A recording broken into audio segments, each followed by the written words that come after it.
The CBS Radio Mystery Theater presents...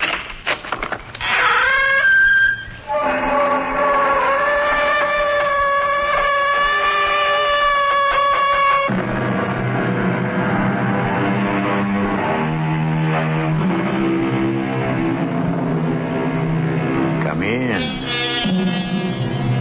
Welcome. I'm E.G. Marshall. Think. You are lying on your back.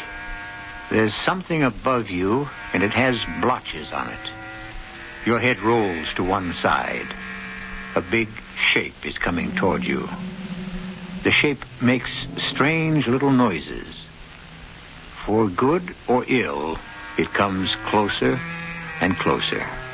It hovers over you. It encircles you. It lifts you. It holds you. It thrusts something into your mouth.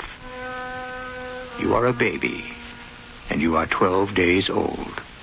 Mirror, mirror on the wall, who's the fairest of them all? You are my darling. You. Mirror, mirror on the wall, who's the sweetest of them all? You, my angel. You.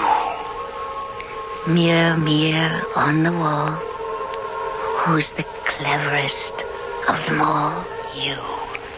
You. You.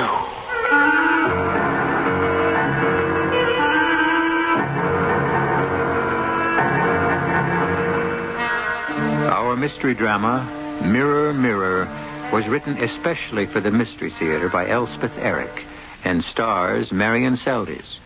It is sponsored in part by True Value Hardware Stores and all state insurance companies. I'll be back shortly with Act One.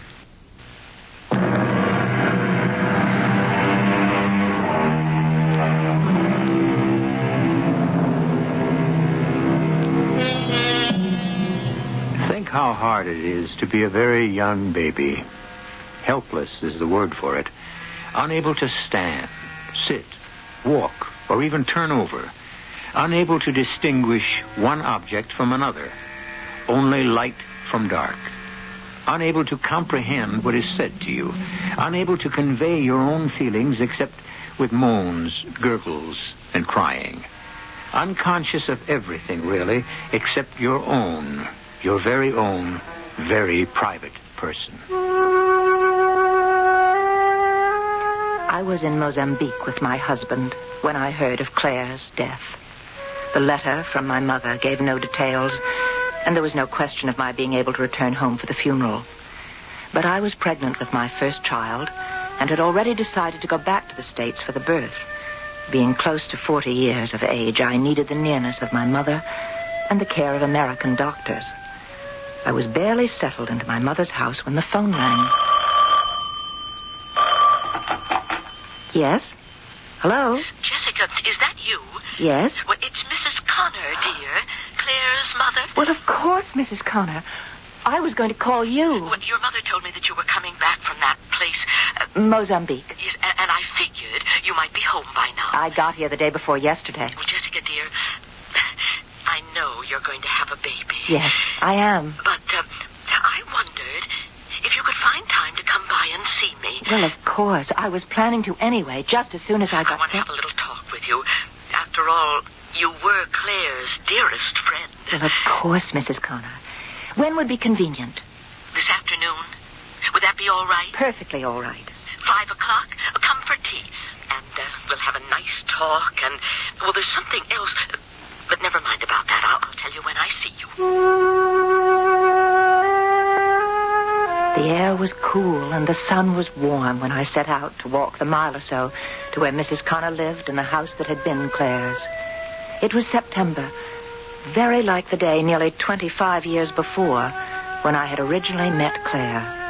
That was the first night at Stapleton Academy, finishing school as it was called in those days, and the main corridor was filled with laughing, chattering girls. Some of them were there for the second year, but it was my first experience away from home. I stood stiffly against the wall and envied those who seemed so relaxed, so easy in their ways. Hello. Oh, hello. I like your dress. Thank you. I like yours. My mother made it. Oh, My name's Claire Connor. That's a pretty name. What's yours? Oh, Jessica Chapman. Are you a boarder or a day pupil? What? Do you live in Stapleton? Oh, no, Chicago. Just outside, that is. Oh, you don't mean it. You can't. Where outside? It's a suburb. Sugar Glen.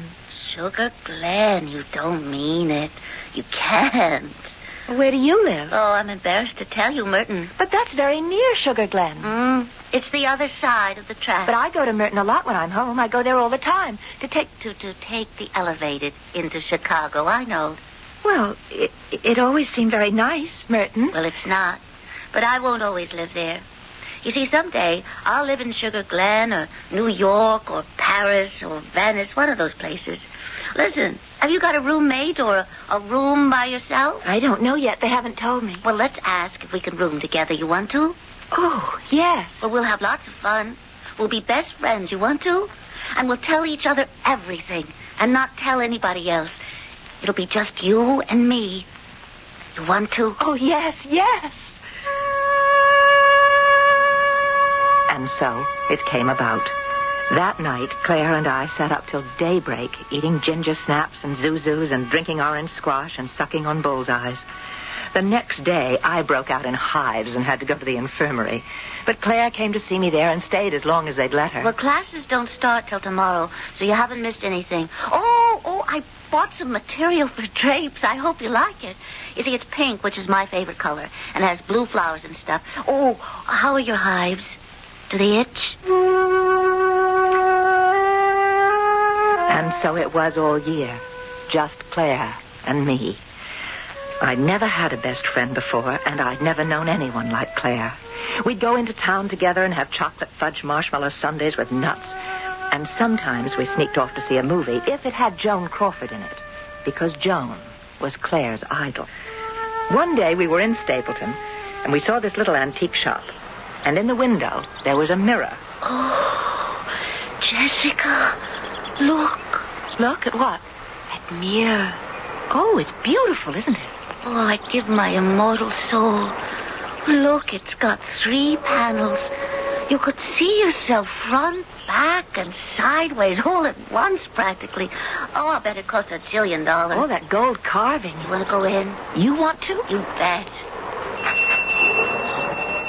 Yes, young ladies? Well, we wanted to ask you about that gold mirror in the window. You're interested in the mirror? Kind of. You show good taste. It's very old, that mirror. My wife found it in Paris. Oh? Used to belong to Sarah Bernhardt. The actress? The great Bernhardt herself. That's what they told my wife in Paris. Oh, well, is it, how much? Is it expensive? Priceless. That's what I thought. How much do you think you could spend? Well, not very much. How much is it? Well, I should get $500 for it. Come on, Jess. However, I'd take a little less. 400? Oh, I'm afraid we don't have anywhere near that. Thank you, anyway. Come back any time. We'll talk about it. Jeepers. $500. That's all the money in the whole world. You could save up for it. Oh, you know what my allowance is. $20 a month. That's the smallest allowance of any girl in the school. I felt awful for days after that. My family sent me $100 every month, and I never spent all of it. There weren't that many things to spend it on. Finally, it came to me that the thing that would make me happiest would be to give Claire the mirror. Jessica! Oh, Jessica! I can't believe it! Oh, you are the dearest, the sweetest. You are my best friend.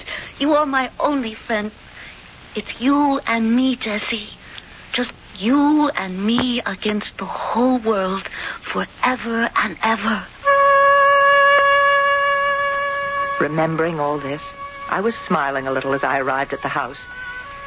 But the smile faded as I wondered what I'd say to Claire's mother. There's so little to say at such times, and so much had happened since the days at Stapleton Academy. I needn't have been concerned, though, because Mrs. Connor did most of the talking. You and Claire were so close. Such dear friends, Jessica. You were her only friend, her only real friend. You understood her. I was very fond of her. Now, I've been going through her things. She had so many lovely things.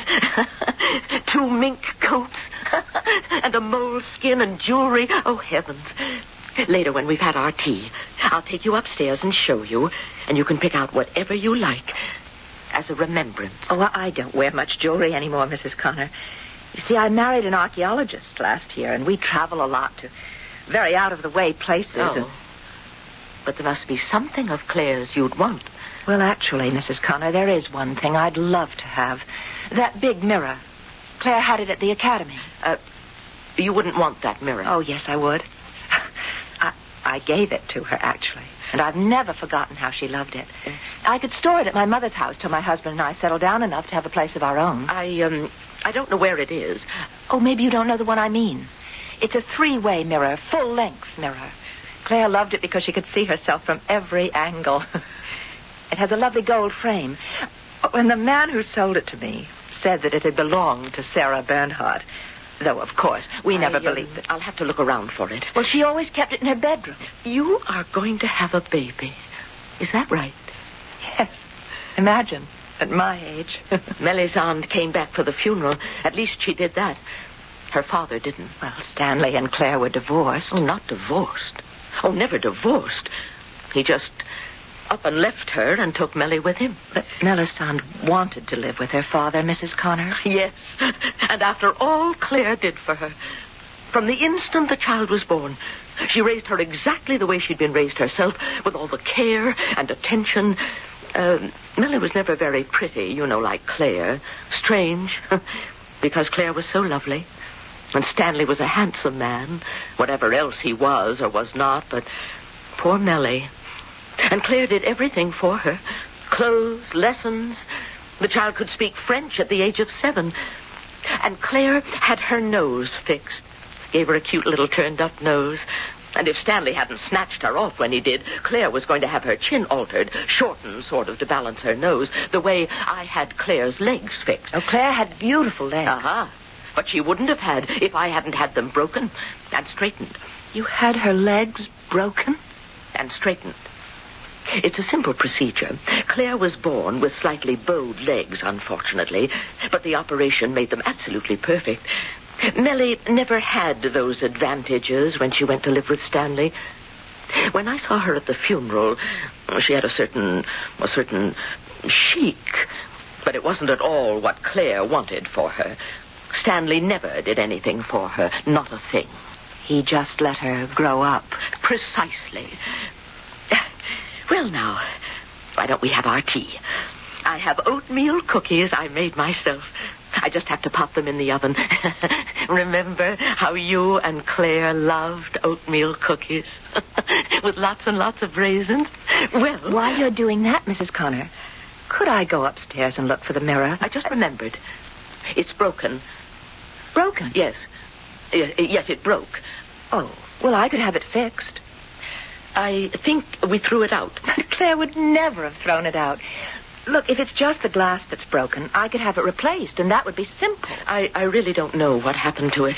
Best forget about it. Now, you just sit there, Jessica, while I give the cookies 10 minutes in the oven and set up the tea tray.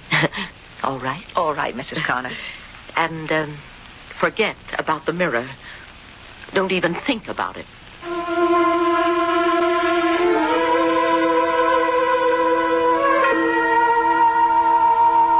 Have you ever tried not to think about something?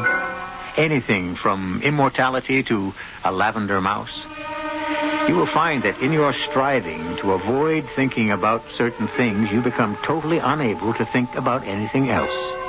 This is the impasse Jessica reached when Mrs. Connor said, "Forget about the mirror. Don't even think about it." We'll return shortly with Act 2.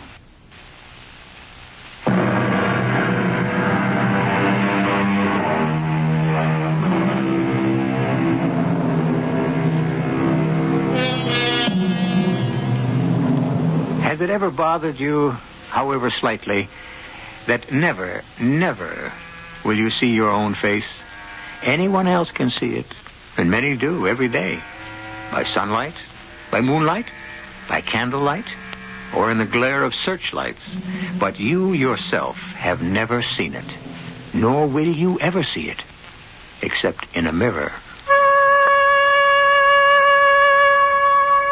So I tried not to think about the mirror.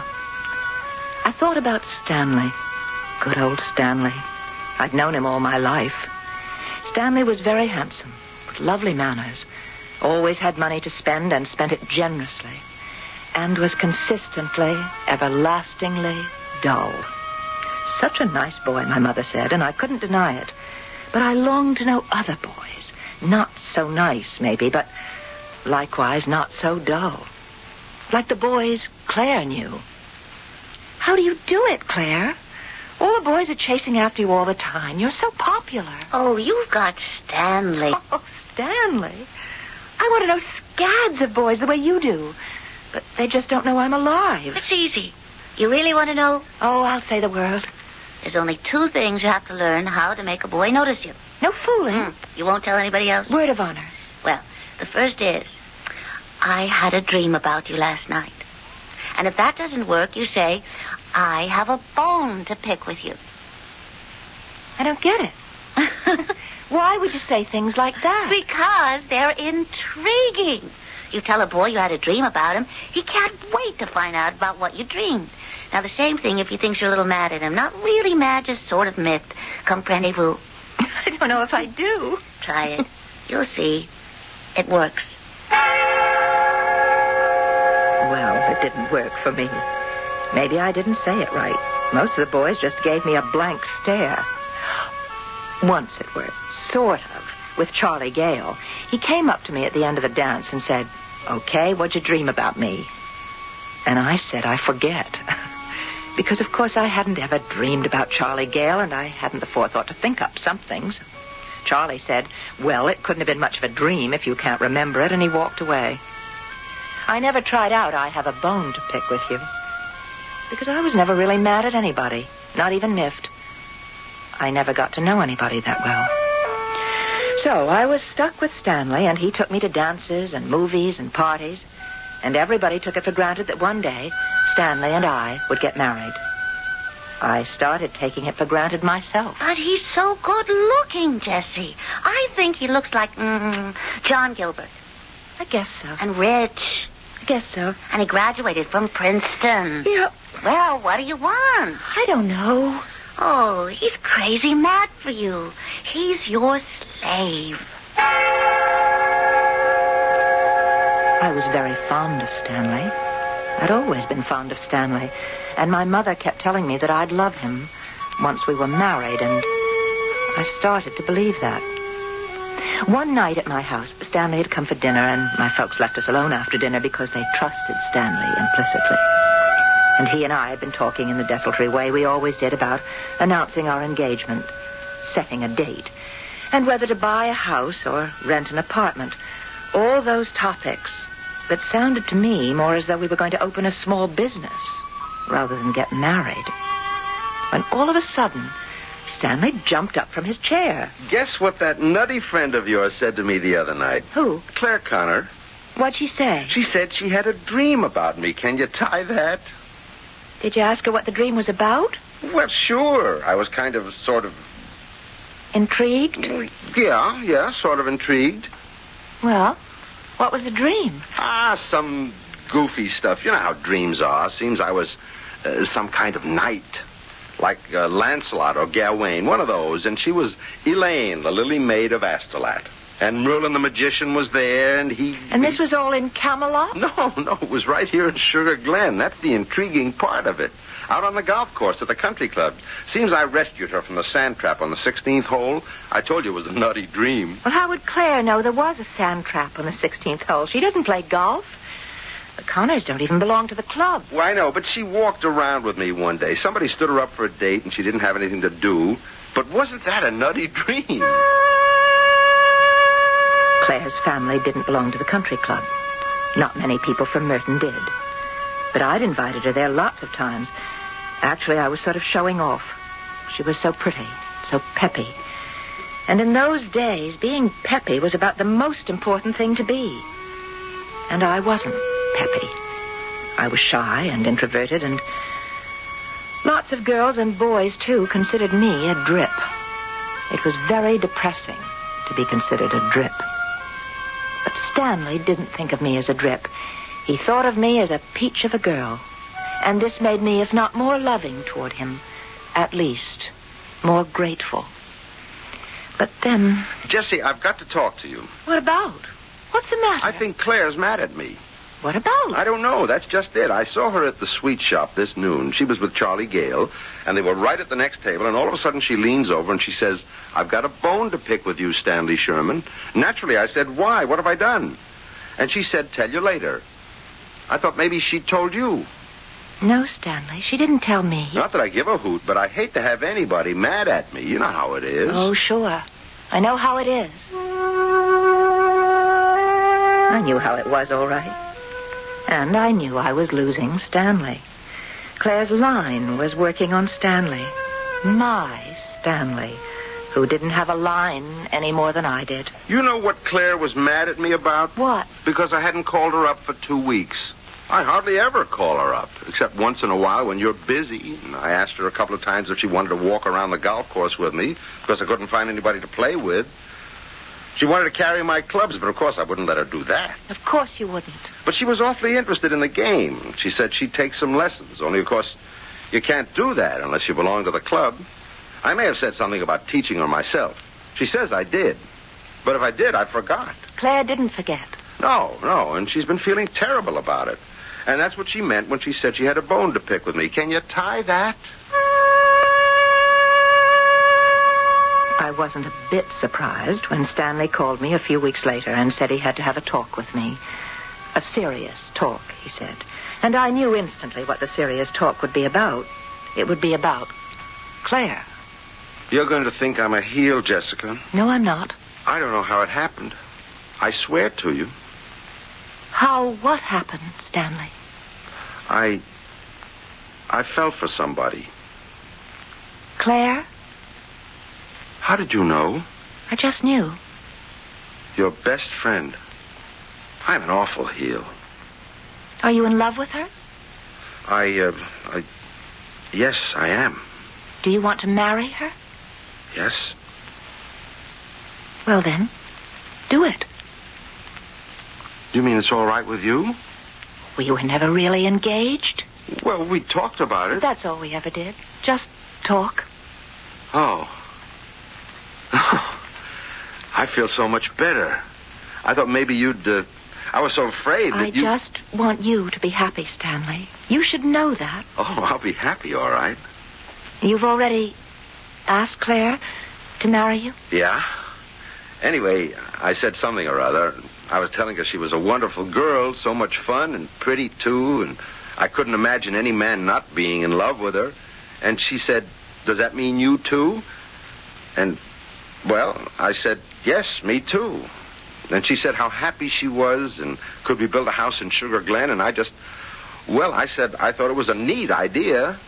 And the more I thought about it... The neater it seemed. Yeah. Oh, Jessie, you really are a peach. There's not many girls would be so understanding. I told you. I just want you to be happy.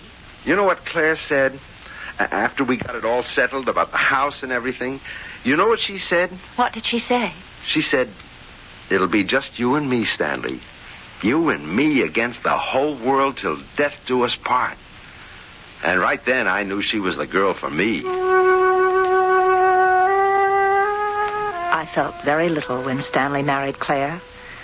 Ours had been such a tepid romance, if indeed it had ever been a romance at all. I was still friends with both Stanley and Claire. He built her a big house in Sugar Glen, and they had a Pierce Arrow and a Packard Roadster with wire wheels. They went to all the country club dances, and they gave wonderful parties in the big house. Suddenly, sitting in the drawing room of that very house, waiting for Claire's mother to serve tea, my mind jumped to the big bedroom just above me, Claire's bedroom.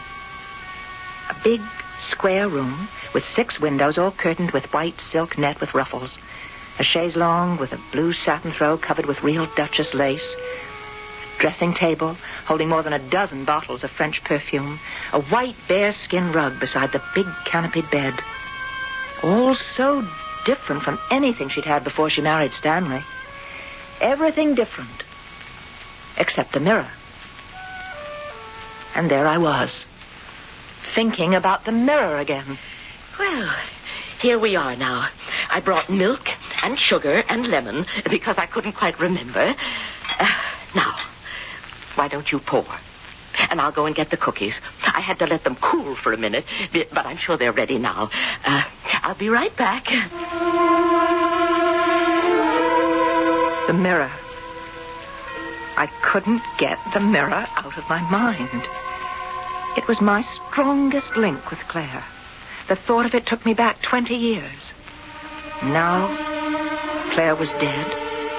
I was married. I was about to have my first child.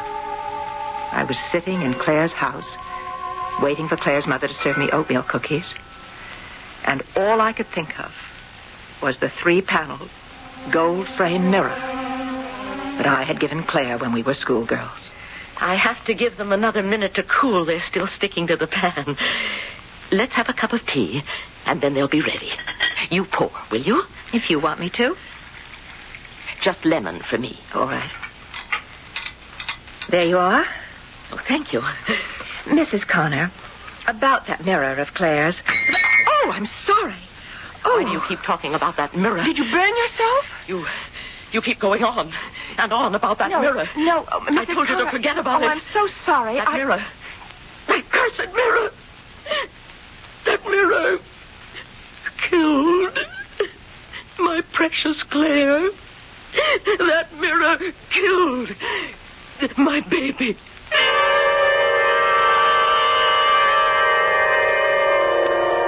Are you wondering how an inanimate thing like a mirror could murder a living person? How a thing of gold and glass and quicksilver could bring death to a woman of flesh and blood? How a thing of ornamental beauty and some practical use could prove fatal to its owner? We'll tell you how when I bring you Act 3 in a moment.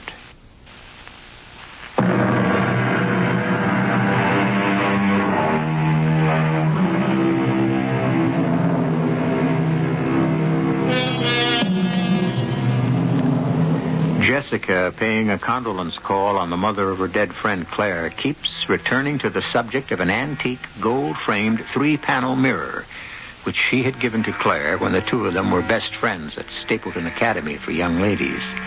Claire's mother became so agitated at the mere thought of the mirror that she dropped her cup of tea.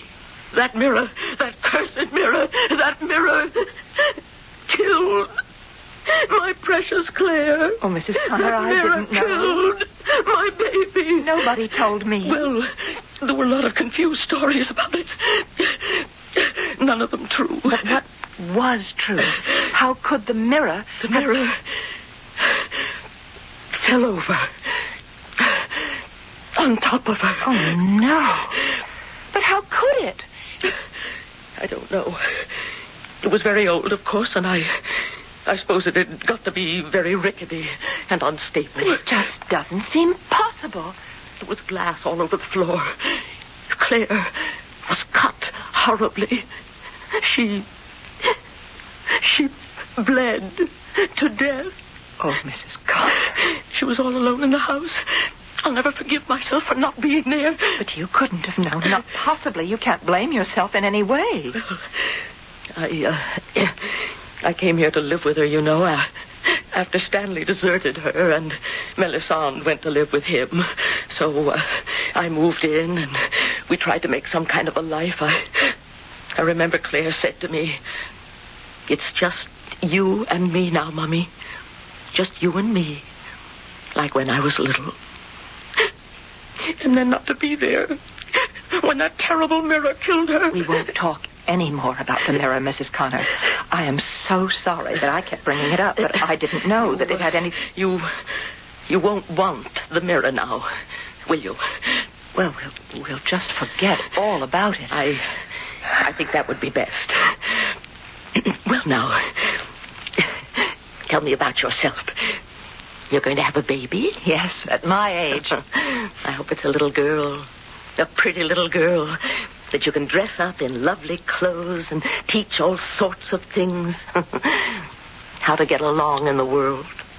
It's not easy for a woman, you know, as I used to tell Claire. Oh, I don't think it's easy for anybody. Oh, maybe not, but especially a woman. Oh, heavens, I completely forgot about the cookies. Never mind about the cookies. I ought to be getting on home. Well, I could wrap some up for you to take with you. No, never mind. I think you need to be alone right now. I'm afraid I've upset you. Oh, that's all right, my dear. You didn't know. I'll come back another time. If you do that, dear. And we'll talk some more about Claire.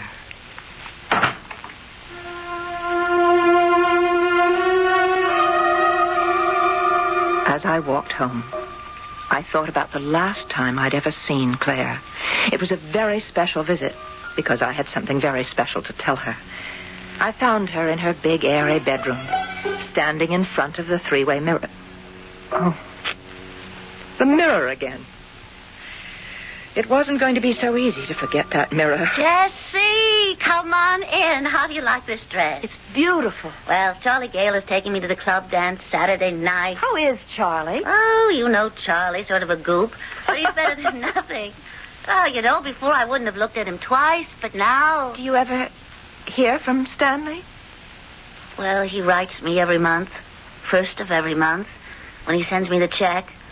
He doesn't write anything except how Mellie's doing. So I don't know how he is. Oh, well. I married a millionaire. And look how it turned out. Claire, I've come over on purpose to tell you something. Oh, what? I'm getting married. You what? It's true. I'm getting married. Who to? Well, you don't know him. His name's Bob Orlovsky. He's an archaeologist. Oh, what kind of name is that, Orlovsky? We'll be traveling a lot. He goes on digs. That's what they call those expeditions where they dig up old ruins. And I'll go with him.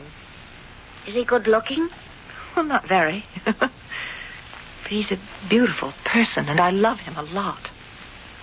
Am I going to meet this beautiful person? I'm afraid not. I'm going to meet him in New York, and we're going to get married there. And then we'll be leaving right away. Well, you're not going to have a wedding? Well, I'm a little old for that, don't you think? No, we'll just get a judge or somebody like that to marry us, and then we'll be off the next day. But doesn't your mother want you to have a wedding? She doesn't care. I think she's so happy to get me off her hands. Aren't you ever coming back to Sugar Glen? Well, eventually. Maybe. We don't know. Oh, well, we'll probably visit from time to time. Well, what'll I do without you? You'll be all right. I suppose. You always manage somehow. Look, I have to be going. Oh, yes. Goodbye, Jessie. Be happy. I shall. I know I shall. Yes. Well, write to me when you have time. Well, of course I will. Goodbye, Claire. Best friend. Bye. I had gone only a few steps down the hall when I heard Claire's voice. I thought she'd remembered some last-minute message for me, so I'd gone back. The door of her room was still open. Claire stood before the three-way mirror, and she was speaking not to me, but to her own reflection, speaking softly, tenderly, lovingly. It's just you and me now, sweetie. Just you and me against the world. It's you and me, honey. Just you and me. From somewhere, and who knows where, had come other voices, soft, tender, loving. My sweet baby. You're so wonderful, Claire. Claire, you're so popular. So peppy and everything. My beautiful, precious girl. All those boys chasing you? Darling child, adorable girl, dearest heart, so lovely, so wonderful. Walking home, it all came back to me. But how much of it had really happened? I had seen Claire, dressed in her pretty ball gown, standing in front of the mirror. That much had been real. I was sure of that. And I had heard her talking to her reflection. I was pretty sure of that. But where had the other voices come from? Her mother's, Stanley's, my own. Had they drifted down the years to echo themselves at that particular moment? Or had they emerged from my own mind, so attuned to Claire for so long, so worshipful of her person, her ways, her personality, her whole self? I began to understand a little. Everyone who had known Claire intimately had adored her. First her mother, then me, then Stanley. All of us her devoted acolytes. Only Melisande, her own daughter, had refused to bow down. I wondered, had we, the three of us who worshipped her, been picked for that very reason? Or had it been some lack in us, some deficiency, that made us seek her out? Some feeling of incompleteness that made us need someone stronger, surer, someone who seemed so enviable in every way.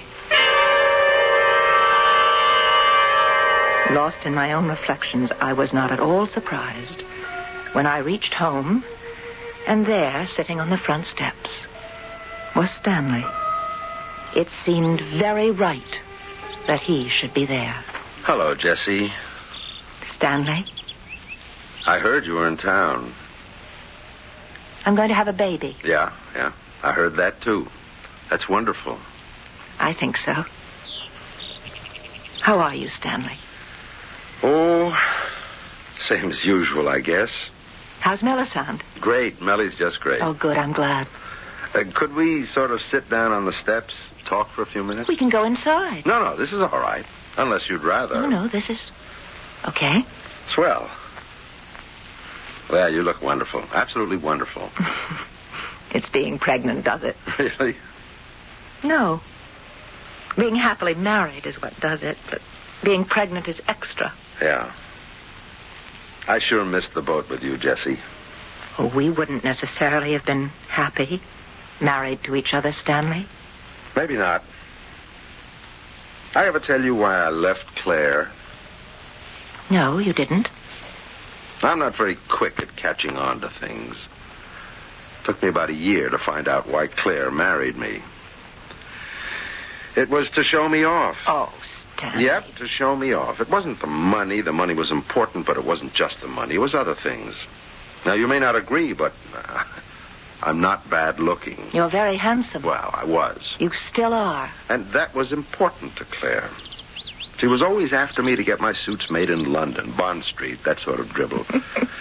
And I wasn't allowed to wear the same suit 2 days in a row. That's hard. And it was important to Claire that I had, well, what you'd call good manners. You always had good manners. I remember very well. I was brought up that way. I didn't have anything to do with that.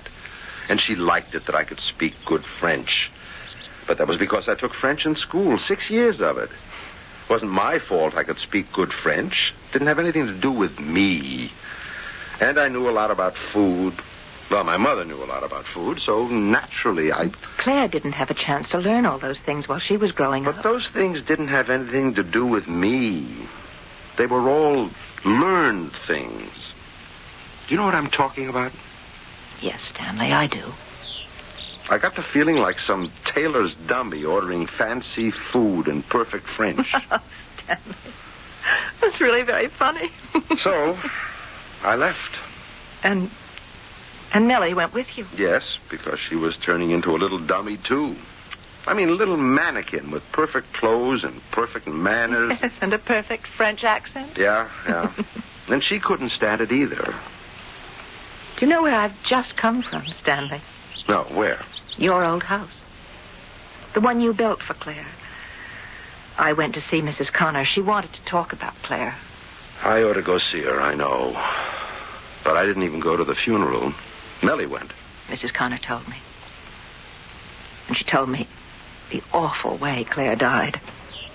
Yeah, that was pretty awful, all right. And it was especially awful for me, because I gave her that mirror. I know.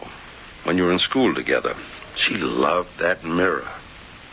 It's so hard to see how it could have fallen on her. I mean, it was very sturdy, you know, even if it was old. What do you mean, fell on her? The mirror fell over on her and cut her. Oh, didn't you know? You must have. She bled to death. It didn't fall on her. Mrs. Connor told me. She smashed it. She put her fist through it. You can't mean that.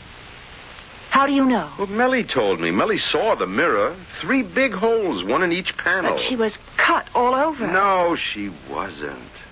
Just the main artery in her right wrist. The mirror was still standing when they found her. Why? Why would she do a thing like that? I don't know. I'm not much good at figuring out things like that. But I know what I think. What do you think, Stanley?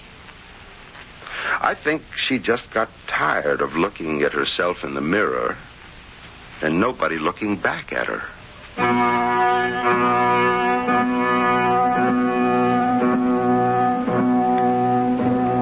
And so we come back to the very young baby, the one we mentioned at the beginning of our story. 12 days old and unconscious of everything but his own small self. Perhaps by now he has discovered his fist. Later on, he will discover his toes and other interesting parts of his body. But it will take a long time before he discovers things outside his own person, people other than himself, and an even longer time before he learns to love them. I'll be back shortly.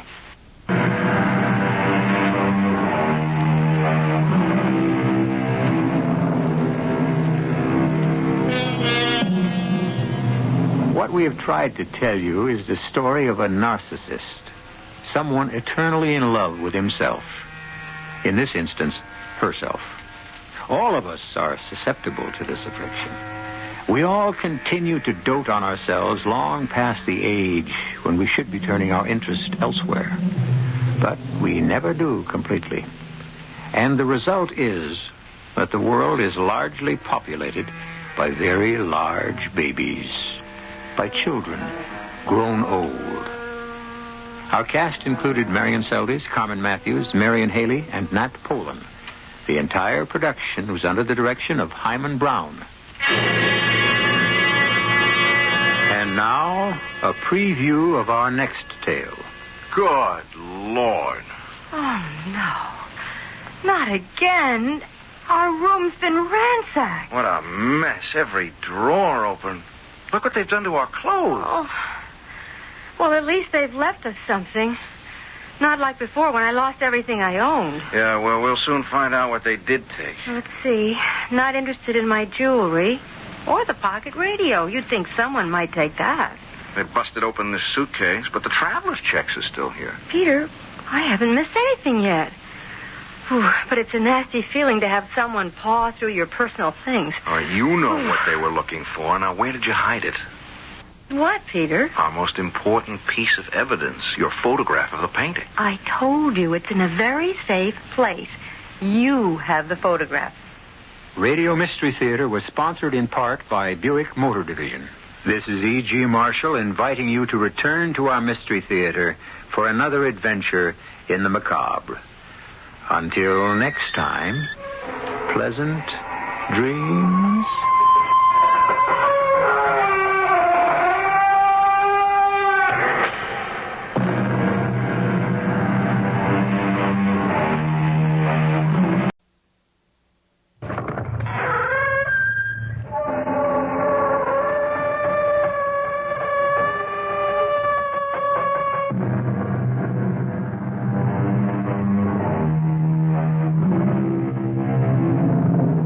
Come in.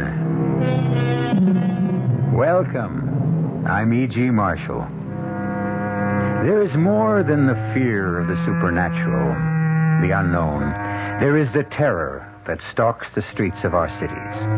and the nightmare of sudden accident that can erode a man's soul and destroy faith and hope. This story begins in an old limestone house, once an extravagant mansion, now a walk-up apartment building. And we start at the top, in the tiny two-room flat occupied by an elderly single lady as she opens the door after the long climb. Our mystery drama, The Deadly Blind Man's Bluff, was written especially for the Mystery Theater by Ian Martin and stars Mason Adams and Augusta Dabney. It is sponsored in part by Buick Motor Division and Contac, the 12-hour cold capsule. I'll be back shortly with Act One. Say, do you know what happens this time of year? The swallows come back to Capistrano. Nope. The buzzards come back to Hinckley Ridge, Ohio. No. Bulldogs all over the world begin to shed. Not even close. Oh. This, my friend, is the time of year when you can get a super little deal on the practical but elegant Buick Apollo. And just between you and me, it may very well be the best chance you'll ever have to buy a Buick. I could have sworn this was Buzzard Day in Hinckley. Hinckley. Most appetizers you eat, but there's one appetizer you drink. Dubonnet. Before that's the time to think about some Dubonnet to drink. Before a meal by day or night, it helps to whet your appetite. Before. It's the time before for Dubonnet. Think of Dubonnet as an appetizer. It's the wine you drink before meals, before lunch, before dinner at cocktail time, before whatever you've got cooking. It helps to whet your appetite. Whether you serve it straight, on the rocks, with a twist, or soda. Dubonnet before makes what comes after that much better. Dubonnet. It all started in France, of course. Before.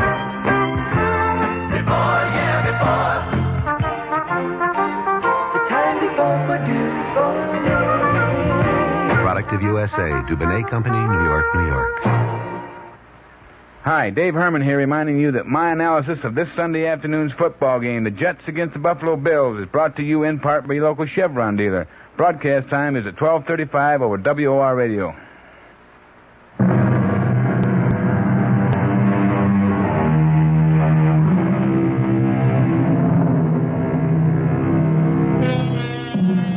Not so long ago, 821 Green Street was a good place to live. From the landlord who lived in the basement to Mrs. Schofield, the elderly lady who lived on the top floor in the single tiny apartment with a flower terrace outside.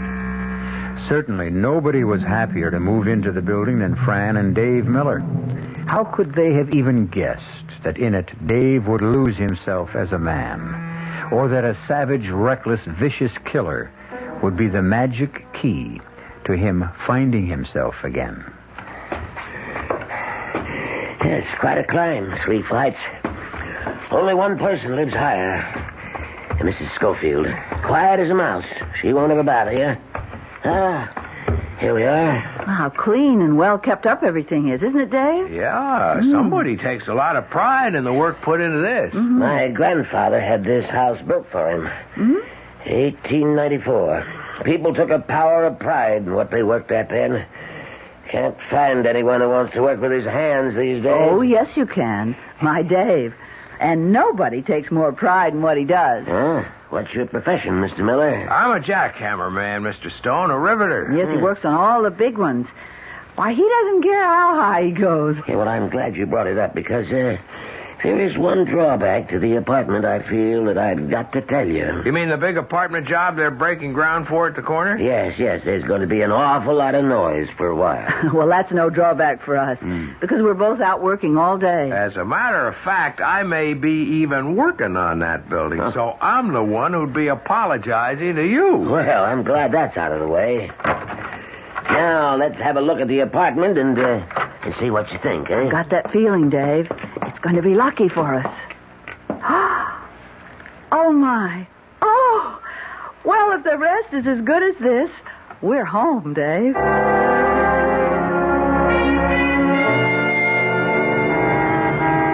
Morning, Mrs. Schofield. Not off babysitting with your grandson today? Oh, Sergeant Hennessy. Now, how would you know today's my day? Because 'tis Friday. And your habits are as regular as clockwork. The sergeant knows the habits of everyone in the precinct. It's what I get for being a beat cop the most of my life and sticking to it. Well, don't think we're all not grateful, Mr. Rivera. It's why we all think this is the safest neighborhood in the city. But my son and his family are off on vacation for 2 weeks. I'm surprised you didn't go along. Oh, too far. Besides, my plants need me. Well, bye now, Sergeant Hennessy and Mr. Rivera. Bye. I like that, mister. A lady only had titled friends. And who's the big guy following her up the stairs there, huh? I never seen him before. It's okay, Juan. He and his little bride just moved in. Nice people. Oh, yes. Yeah, I have seen his wife. Something to look at, huh, Sergeant? Pretty as a picture. Which is more than you look like, leaving your big fat rump against the building. Too many tortillas, Juan. Come on, let's go patrol. And you know, it's a funny thing. The longer the day goes on, the heavier these boots get. Just thank himself up there you live in Queens on the first floor. And not up 4 long flights like poor Mrs. Schofield is climbing now. You'll never make it. Can I give you a hand? Oh, thank you, young man. I'm afraid these stairs are beginning to get the better of me. I'm David Miller. My wife and I just moved on the 4th floor, apartment B. Oh, well, I'm Letitia Schofield, top floor. Oh, well, just one more now, if I ever make it. Well, I'd be glad to see you home safe. Safe? Oh, Lord bless you, son. In this house, that's never anything to worry about. 7 years I've been here, and it's as safe as a church. Are you sure you can make it now? Oh, don't you worry. I fly this last flight like a bird.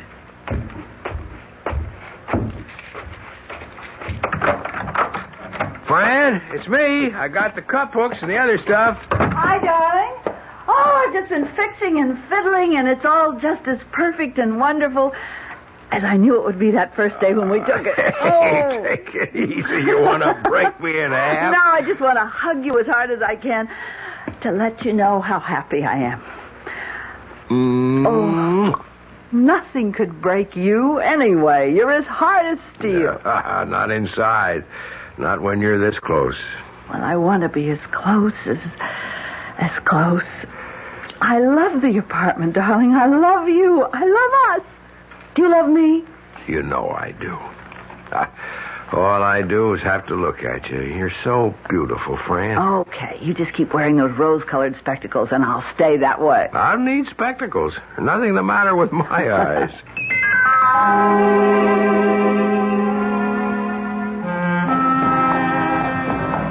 What floor you be working on today, Dave? 76.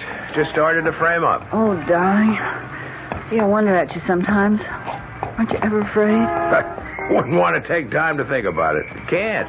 Fear's like rust. Once you let it start, it corrodes everything. Oh, I'd be afraid of losing you. You start thinking that way, and you destroy the way we love each other. Don't you forget yesterday afternoon. Don't you? Don't worry, I won't. Well, I'll see you around 4. And it's an eternity. But it's worth living through, just so we can see each other again. And I'm the one who gets the best part of that bargain.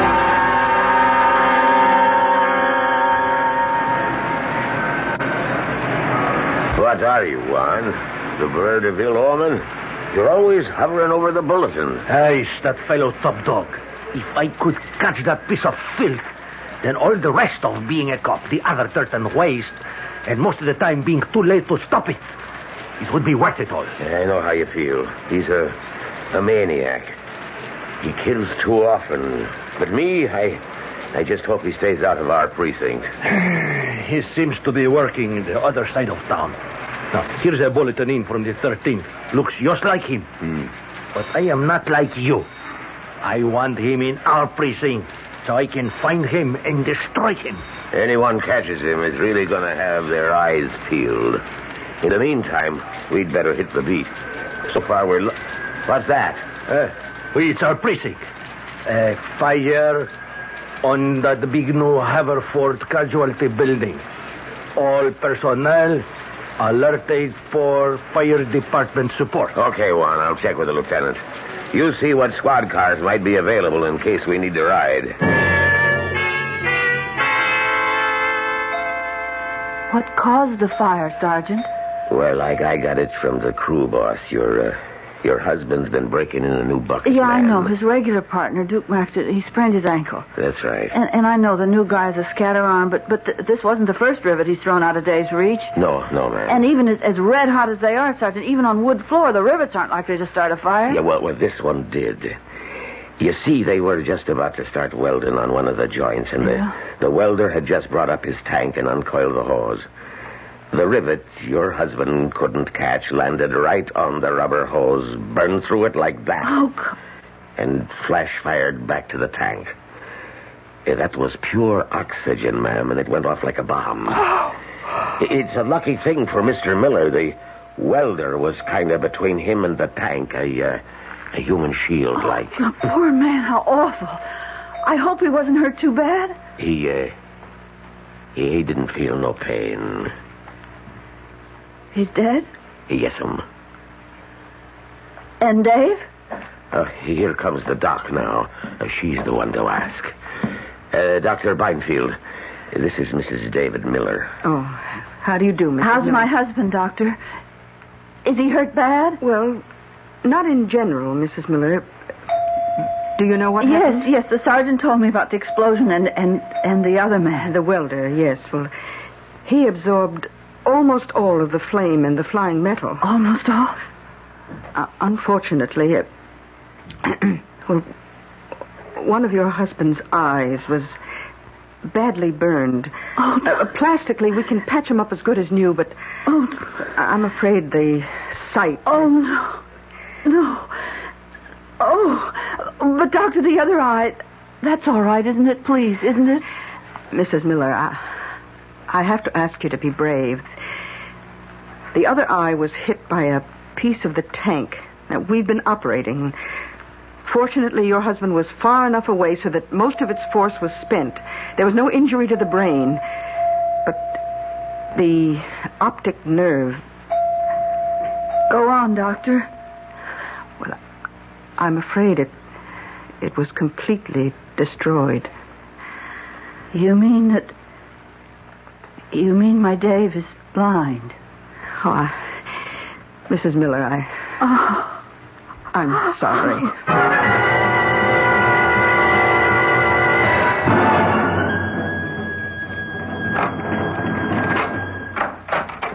You had to walk in and see me. No. Just keep your mouth shut and do like I tell, mister. And just walk over to that wall. Away from the door. Keep your hands up. Say nothing, right? Not a peep. Not even to beg and crawl and tell me you never seen me. You never seen nothing. You didn't see nothing, mister. Nobody sees Top Dog and lives.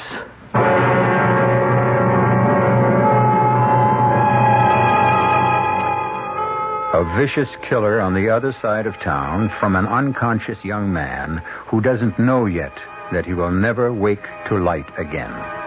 A psychopath who doesn't deserve to be alive, and a fine young man tragically turned into a someone else he will find hard to live with. What do these two have in common? Why do they belong in the same story? We shall begin to find out when I return shortly with Act 2. Give your hand to a friend. Give your heart to your love. But give your cold to contact. The sooner the better. The common cold is a rotten thing. You miss so much. Sneezing, drips, and congestion can drag you down. Then, ask yourself the contact question. 6 or 3 or 1. You'd need 6 cold tablets, 2 every 4 hours, or 3 ounces of Cold's liquid, 1 every 4 hours, or just 1 contact for up to 12 hours continuous relief of those symptoms. That's daytime, then nighttime relief. Both the others have things for aches and fever, and the liquid, something for coughs. Not found in Contact 600 Tiny Time pills. Give your code to Contact. 60301. Take Contact. Only as directed. Hey, Mom, what's for dinner? Hey, Mom, what you got? Here's this week's dinner winners from your ShopRite supermarket. Fresh American whole leg of lamb, just 97 cents a pound. Shoulder lamb chops, $1.27 a pound. First cut beef chuck steaks, 59 cents a pound. Semi-boneless beef chuck roast, 99 cents a pound. Fresh pork spare ribs, 89 cents a pound.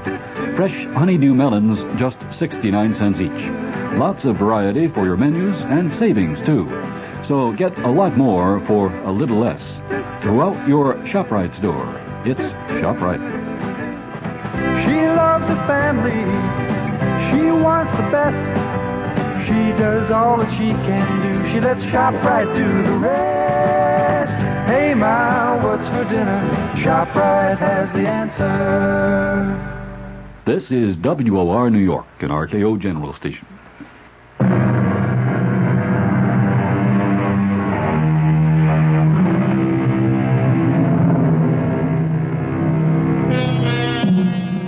In the long weeks that followed, Dave tried to make his adjustment. He faithfully followed all the instructions of his teacher who came daily. Most difficult was persuading Dave to leave the house, to learn to walk on foot, to carry the white cane that was the badge of his condition. One thing only he did willingly enough: exercises. He kept himself as fit and hard as he had always been. Outside, he was still the same Dave Miller, alive and vital. But inside, something at the very core of him had died. Particularly after the riveters came to the building at the corner. Oh, Mr. Miller, can I give you a hand upstairs? No, I don't need a hand up. Oh, I'm sorry, Mrs. Schofield, isn't it? Yes, and I'm the one that's sorry. I spoke before I thought. It's just that you don't know how I dread those stairs, so I'll do the helping. Huh? I gotta find some use for myself. You got groceries there? Oh, just a few. Most I can manage at one time. Well, you give me those. Come on here now. Let me have them and take my other arm. Oh. And this time I am taking you right to your door.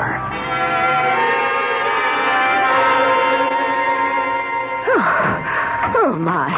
Oh, well, that's the easiest trip I've ever made, I think.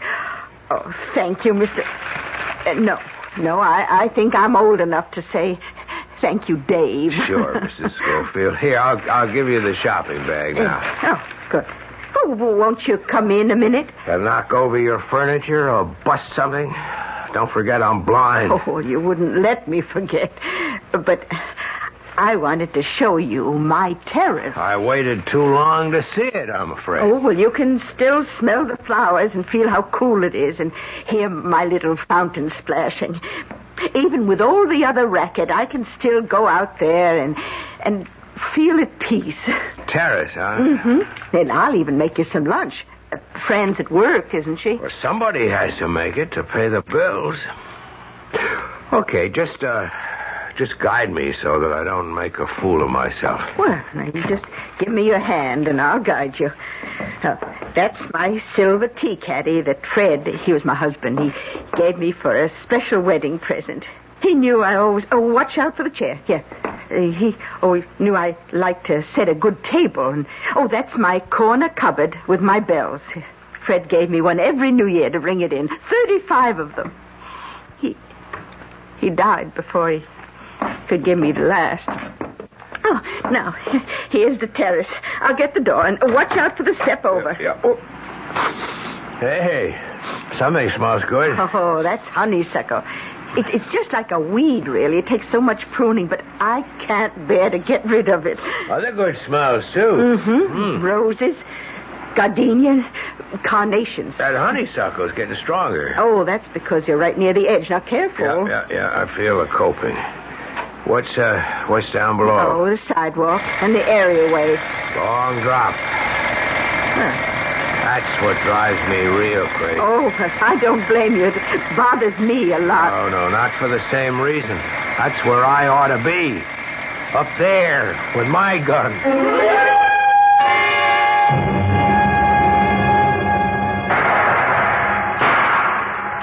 Watch it, Juan. He's got a gun. We know that. Did you hit him? I never even saw him. He went over the fire escape so fast. Let's get after him. It's too late. He was 4 or 5 rooftops away, and between 2 of them's a jump neither you nor I could make. It was top dog, wasn't it? And by all the signs. Another top-floor apartment, another corpse. And something new I don't like at all. What? He's moved his territory. He's in our precinct now.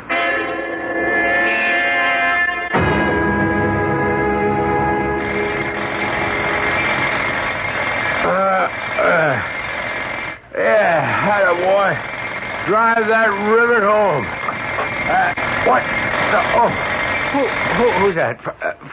Fran? Yes, Dave. Oh, I'm sorry about the riveting gun. Well, they'll be jack-gutting all day. Well, I should have closed the bedroom window when I got up. I'll get it now. No, I'll do it. What time is it? 5 after 8. Darling? What? Why didn't you go on back to bed? No, I couldn't sleep now. You must be so tired. Why should I be tired? Because you were up half the night again. You were prowling about in the... So say it. In the dark. What else is there? I got things on my mind. Oh, what are you looking for, darling? My slippers. Well, I'll get them for you. I can get them for myself. Will you stop treating me like a baby? Never mind, I got them. Dave, don't find it so hard to ask me for things. I'm your wife. I want to be everything to you. I've always tried to be. Is it so hard to let me be? Dave, can't I be your eyes? I'd give them to you if I could. Oh, honey, come here. I'm sorry. Just try to bear with the bear, huh? That's not much of a joke. I think it is. To hear you cracking one again. Second best thing you could do for me. What's the first? Well, as long as you are up, couldn't you kiss me good morning? Oh, darling, forgive me. I love you. Good morning. Good morning. I love you. Sit down, honey. Oh, Dave, I haven't time. And it's payday today. I'll be home real early. Okay. Can't do anything to interfere with the old take-home. Somebody's got to keep a roof over our heads. Honey, listen. Don't get down in the dumps again. What is the point? I feel so useless. I gotta do something. I gotta find something to keep me busy instead of hanging around in the apartment all day, twiddling my thumbs and going nuts. Well, you ought to be taking your walk, getting some air. Sure. I tried that yesterday, bumping into everyone, bumping into everything, having little kids help me across the street. I tell you, when I went up with Mrs. Schofield, I was ready to take a dive off her terrace. Oh, listen, now, I can't leave you like this, Dave. Why don't you listen to the teacher and you get a dog? No. How many times are we going to have to go around that again? Gee, forget it, honey. Look. Maybe I will look into it. Don't worry about me. Worry about yourself, huh? Hey, what's the time? After 8. I've got to get my coat and fly. Yeah, any hot coffee left in the kitchen? Oh, no. And Dave? Yeah? Well, you'll have to make instant, because the electric pot is on the fritz again. Darling, it shorted out the whole house when I plugged it in this morning. Did you put in a new fuse? Oh, sure. Oh, where's my bag? I'm the last person to ask. But I'll fix the percolator. It's just a loose connection. And, Fran. Yes, darling. While I'm at it, I'll try to rewire myself. Oh, darling, I hate to leave you in this mood. Yeah, in this mood, I ought to be left. I'll see you around 5. Okay, maybe earlier. Oh, and there's fried chicken and corn on the cob for dinner. Well, that ought to bring out a grin. From ear to ear. Oh. Just look at me. My favorite sight. Bye now. Bye-bye. Good morning, Mrs. Schofield. Oh, Mrs. Miller. Oh, I'm so glad someone's going downstairs. You know, they'll be the death of me. Well, here, you lean on my arm. Oh, thank you. How's Mr. Miller?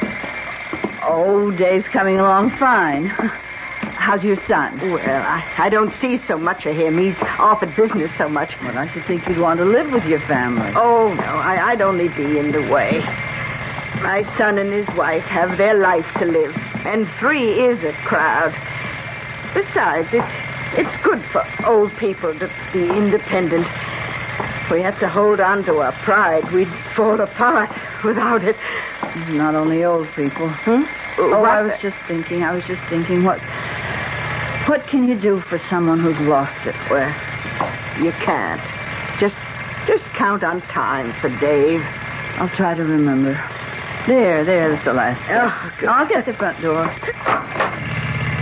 Oh, that's awful riveting. I'll be glad to get away from it for a day. Morning, Mrs. Schofield. Mrs. Miller. Oh, good morning, Sergeant Hennessy. Good morning. Could I remind you that me and Juan Rivera are collecting again for the Police Boys Fund?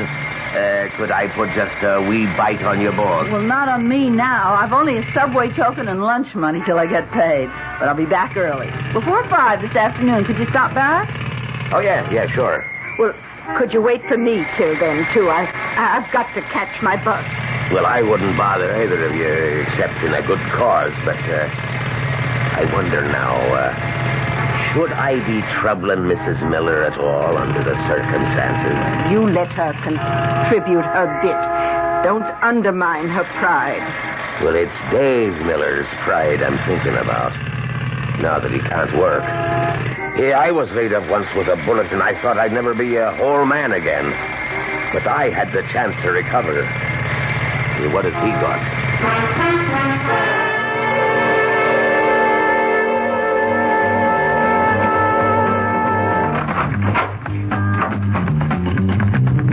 For heaven's sake, Dave, it's bedlam in here. What'd you say, friend? You mind if I turn off the TV? Be my guest. I can't look at it anyway. That hammer was driving me up the wall. I had to kill the noise. Poor baby. I'm gonna have to get a dog, Fran. You're right. At least it'd get me out of the house more often. Why, hon, that's what you need. You've got to start living again. Living. Living. That was living for me. Fran, you just don't know. Slung in a rig, feet braced against a column, whacking home those red-hot nails. Or straddling a crossbeam as a bucket man and picking those sizzling babies out of the air and lobbing them up to the gun hog and his funnel, or passing them on with the tongs. I tell you, a guy felt like a king. I mean, you owned the world. You were building a whole city. You could turn any which way on your perch and you could see the... Dave, darling. Darling. Gee, forget it. It's over. It's done with, and so am I. I'm no good to you. You're my world, darling. You're all I want. But you know, you're acting like a baby. It's about time that you started acting like a man again. How? By facing your problems. By realizing that, well, in spite of what's happened, you're as good as any other man. And for me, you're a darn sight better when you're yourself. I'm going out and make a cup of coffee. You can't. I used up all the instant. You didn't fix the percolator? I tried to, but it's in the elements somewheres. And guess what? I couldn't fix it because I couldn't see where. Dave, where are you going? I'm going out. I'm no good to you. I'm no good to me, to nobody. Just let me figure my own way out. I should climb up to Mrs. Schofield's and just take the big step over that honeysuckle off of the terrace. What? That was a gun. Hey, who's there? Did you hear a gunshot? Shut up. Drop that white cane. I need it. I can't see. Hey, you mean you're blind, man? Yeah, but who... Oh, boy, this is your lucky day. I almost let you have it, too. Okay, now move away. Who are you? Move away. I said move it. I got a gun in my hand, and I'm busting clear out of here. It's okay, Juan. If you tried to lug that lump of lard on your rump up 4 flights, you'd be liable to have a heart attack. Cops.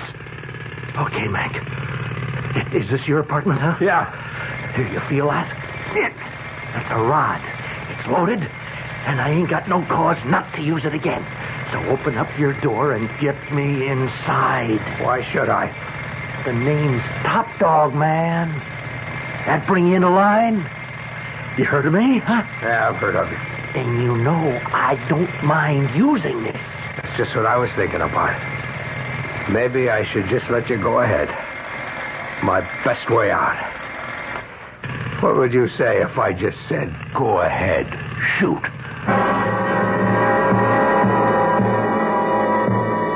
It's taken a while, but these uneven antagonists have met by sheer chance. Now the smell of fear hangs heavy in the air. The desperate criminal about to be caught red-handed. The hopeless young man who thinks he has so little left to live for. A moment of desperate decision for both, which we will return to shortly with Act 3. Ever see a beer drinker pour his beer real easy down the side of the glass? Maybe you do it yourself. If so, the Budweiser brewmaster thinks you're missing something, especially if you're a Budweiser drinker. You see, Bud is brewed, so it will kick up a healthy head of foam. Exclusive beechwood aging and natural carbonation make it a lively brew. Well, anyway, pouring Bud plunk down the middle of the glass helps bring out the best in that clean white Budweiser foam and real beer aroma. It also helps you get the full benefit of a taste, smoothness, and drinkability you'll find in no other beer at any price. Remember, brewing beer right does make a difference. Next time, pour that Budweiser right down the middle and see for yourself. Anheuser-Busch, St. Louis.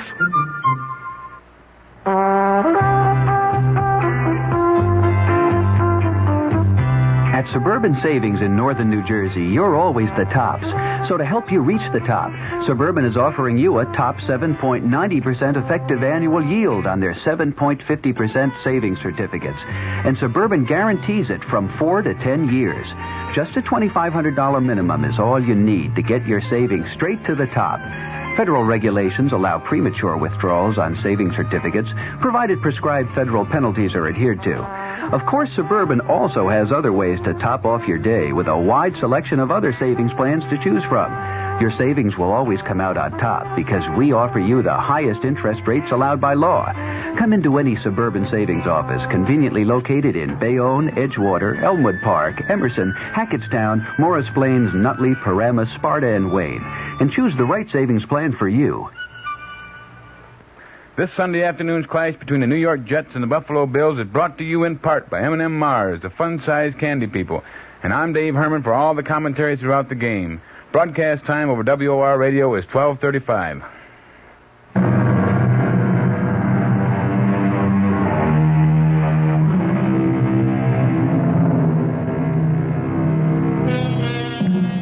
On the 4th floor landing, Top Dog looks in awe at the first person he has ever met who shows no fear of the lethal weapon that has killed without mercy so often.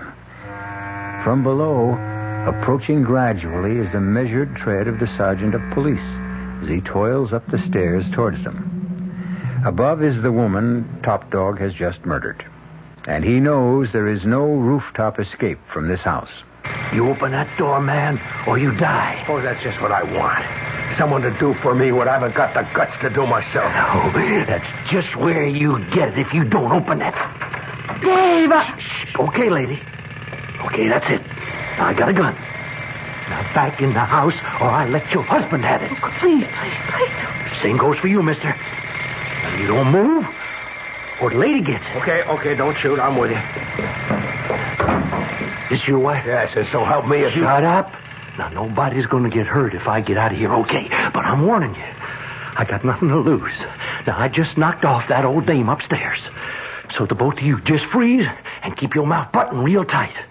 Or I start blasting. Now, shh. Hey, Juan. Yes, Juan. Yes. I was just looking out the second floor hall window.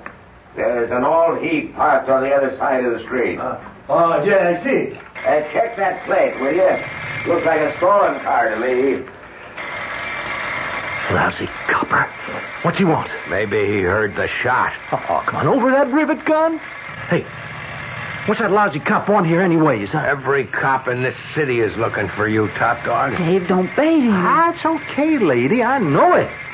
I am number one. Sure, something to be really proud of. Did you really shoot Mrs. Schofield? She caught me going through her apartment. To shoot an old woman in cold blood? Well, she seen me, didn't she? No. Listen, baby, I'm a 3-time loser. Now, I got nothing to lose. But that poor little thing... Gosh, she could have pulled me out of the file. She seen me. And anybody sees me on a job gets it. Anybody catches me on a job gets it. Hey, that's where you get a break, man. Now, ain't you glad you're blind, huh? You couldn't give him a make on me. Hey, lady, you blind like your husband? No, I'm Yes, not... we're both blind. So, you seen me too, lady, huh? Well, that's kind of too bad now, ain't it? Hold it down, everyone. Who's that? I guess it's the sergeant. What's he want here? Mrs. Schofield and I promised him a contribution for the Police Boys League this afternoon. Well, maybe he'll figure you ain't home, huh? No, he knows I'm here. I just said hello to him at the corner. You see? So pay him off. You're hurting me. Now, look, you just cool it, man. Now, look, Jake, you got one other job to do. Now, you keep that cop from going upstairs, huh? And no funny business. If you do anything to my wife... Button it up, helpless. You're the first to get it if anything goes wrong. Now, you get it, lady? Yes. Then, go on. Afternoon, Mrs. Miller. I knocked and got no answer. But I rang the bell because, well, I'm sorry, but I knew you were home. Yes, I went to get my bag. Something wrong? No. I'm just still a little out of breath after the stairs. Yeah, I know what you mean. I took my own sweet time on them. It's one tough climb. Here's the money. Oh, thank you. And now I'll just make out the receipt. Oh, that won't be necessary. Oh, it won't take a moment. We're supposed to, you know. If I could just step in a minute, I'd like to say hi to Dave. Oh, you can't. Are you all right? You're acting kind of funny for you. It's just Dave. He's not feeling so well, but he's lying down, and he has his bad day. Oh, yes, I understand. Poor guy. Lousy thing to happen. I'll just scribble this against the wall. Well, just one more flight to go, and I've done my bit for the PBL. If I can make it. Mrs. Schofield? Yep. I don't believe she's home yet. Why, sure she is. I saw her in the corner grocery not 10 minutes ago, and she was on her way back then. Here's your receipt. I'll be seeing you.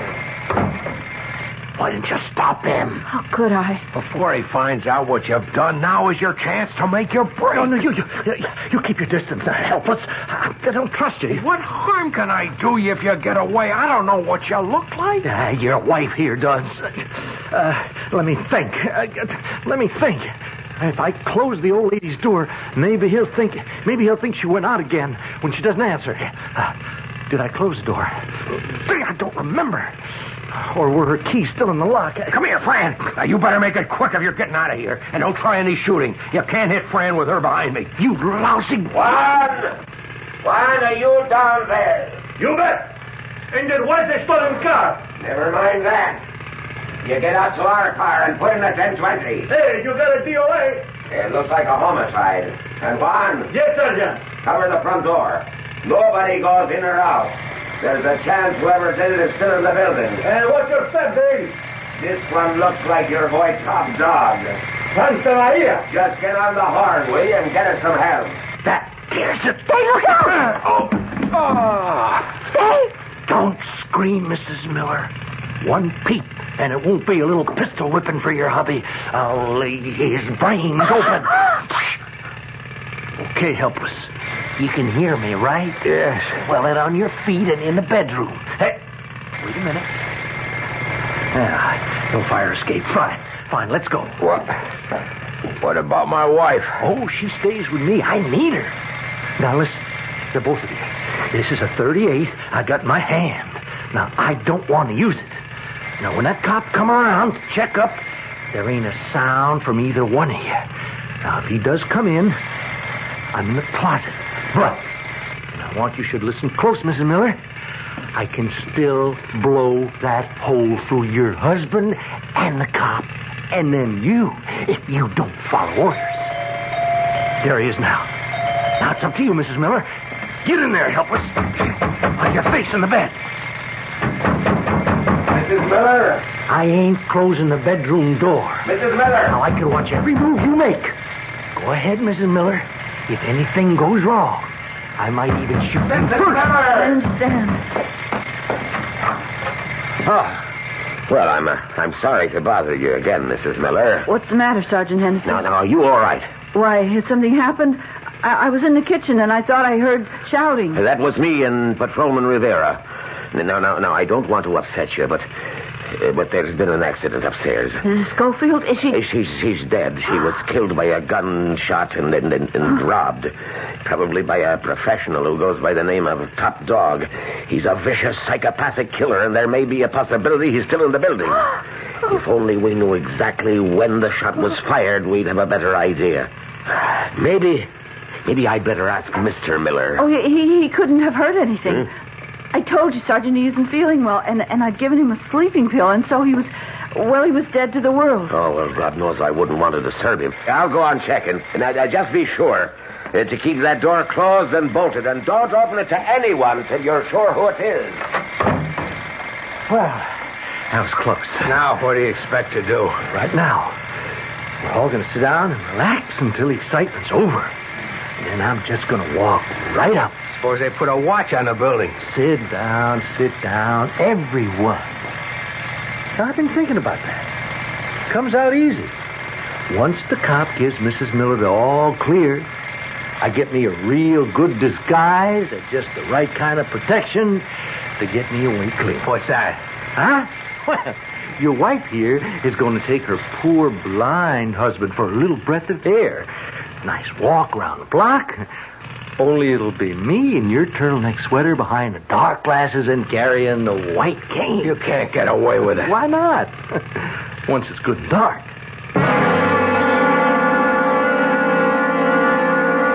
You know, lousy cops still hanging around. It's almost dark. Hey, you. Hey, baby. Yes? Turn on the light so I can see. Okay. Now, pull the shades. And you can shove them shutters closed as well. Come on. Hey. Bet it's dark as the bottom of a well in here without lights, huh? Hey, how come a blind guy wants it so dark, huh? Mike wasn't always blind. In fact, he used to be so sensitive to light. Okay, spare the sob story now. Get me some more lights on while we're waiting for the coppers to take off, huh? Yes. Oh, now, wouldn't you just like to have your hands on my throat? No gun, pair of eyes to see? I bet you think if we was on equal terms, you could take me. I'd sure like the chance to try. Well, you ain't getting it, baby. Hey, how's for some coffee, huh? Coffee? No, I'm afraid I can't. Of course you can, friend.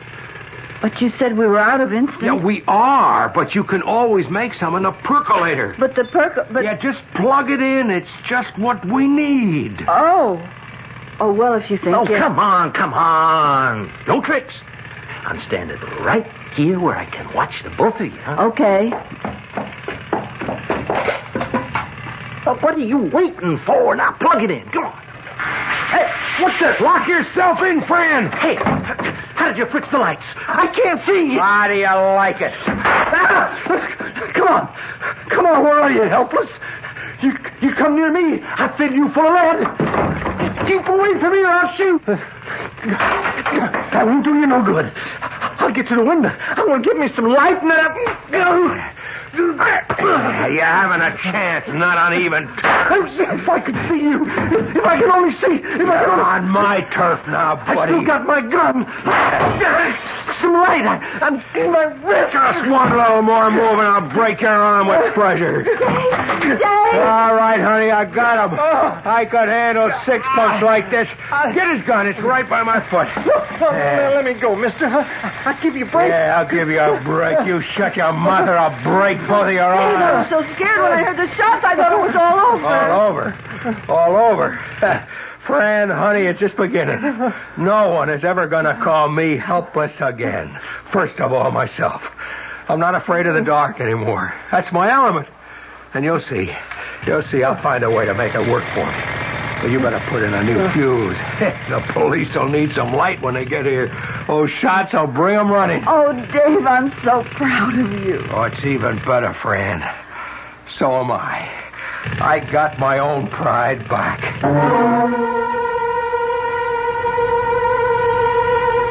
There are none of us without handicaps to overcome. And in the battle against them, pride is a good and just weapon. Dave Miller's is a great one, but he'll conquer now that he knows the way and has found the desire. Excuse me, sir, but do you know what happens this time of year? Right on, pal. I happen to know that right about now a freak blizzard falls on Dumont, New Jersey, and they're snowed in for the rest of the summer. Happens every year. Nope. You see, what happens this time of year is that you can get a particularly good deal on what is perhaps the most luxurious mid-size car on the market, the mid-size Buick Century Regal. Well, what good's a car when you're hopelessly snowed in? Well, that's a point. Our cast included Mason Adams, Augusta Dabney, Bryna Rayburn, Leon Janney, and Earl Hammond. The entire production was under the direction of Hyman Brown. Radio Mystery Theater was sponsored in part by Anheuser-Busch Incorporated, brewers of Budweiser. This is E.G. Marshall inviting you to return to our Mystery Theater for another adventure in the macabre. Until next time, pleasant dreams.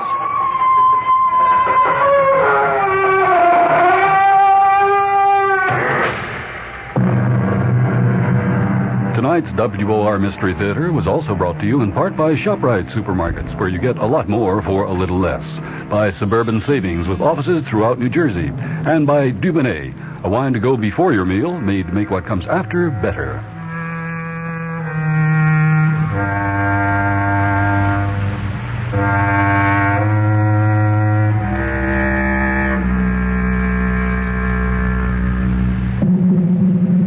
The preceding program was furnished by the Columbia Broadcasting System.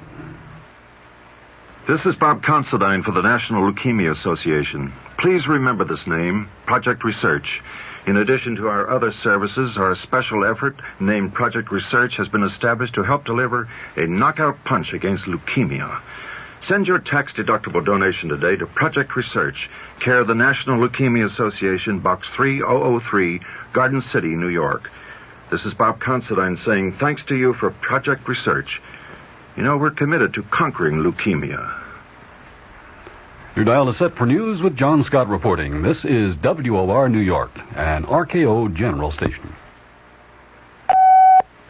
The Army will appeal federal court order freeing Lieutenant William Calley. Former President Nixon has a potentially dangerous clot in his right lung. Interpol warns of world menace. Smuggling of liquid hashish.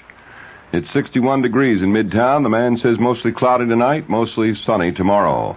This is John Scott with the 8 o'clock edition of the news, featuring the Financial Review. The Army announced tonight it will move to appeal a federal judge's decision overturning the murder conviction of former Army Lieutenant William Calley in the My Lai massacre case. The Army issued a statement saying it will recommend to the Justice Department the decision of U.S. District Judge J. Robert Elliott be appealed, that the Justice Department move for a stay of Elliott's order. Elliott, sitting in Columbus, Georgia, ordered Calley freed immediately from the Army prison at Fort Leavenworth, Kansas. The Army said that Calley will not be released from confinement pending a decision on these recommendations. The Justice Department acts for the Army in cases before the federal civil courts. If an appeal is made, it probably will be taken to the U.S. Fifth Circuit Court of Appeals in New Orleans. Former President Nixon's doctor says there's a blood clot the size of a dime in Mr. Nixon's lung and that it represents a potential danger, but the doctor said the clot is not critical at this time. However, the risk that a larger clot could form remains. The doctor says chances for the former president's recovery are good. This is the third day of Mr. Nixon's hospitalization, and he apparently is experiencing no pain. He's expected to remain in the Long Beach, California hospital for at least another week. Incidentally, his resignation from the California bar was accepted today by the California Supreme Court. He sent his resignation by mail on September 16th. The Ford administration has threatened to veto the mass transportation bill that would provide $600 million in interim operating subsidies to rail and bus lines. Supporters of the bill claim it's necessary to hold the line on transit fares and not raise fares in major metropolitan areas.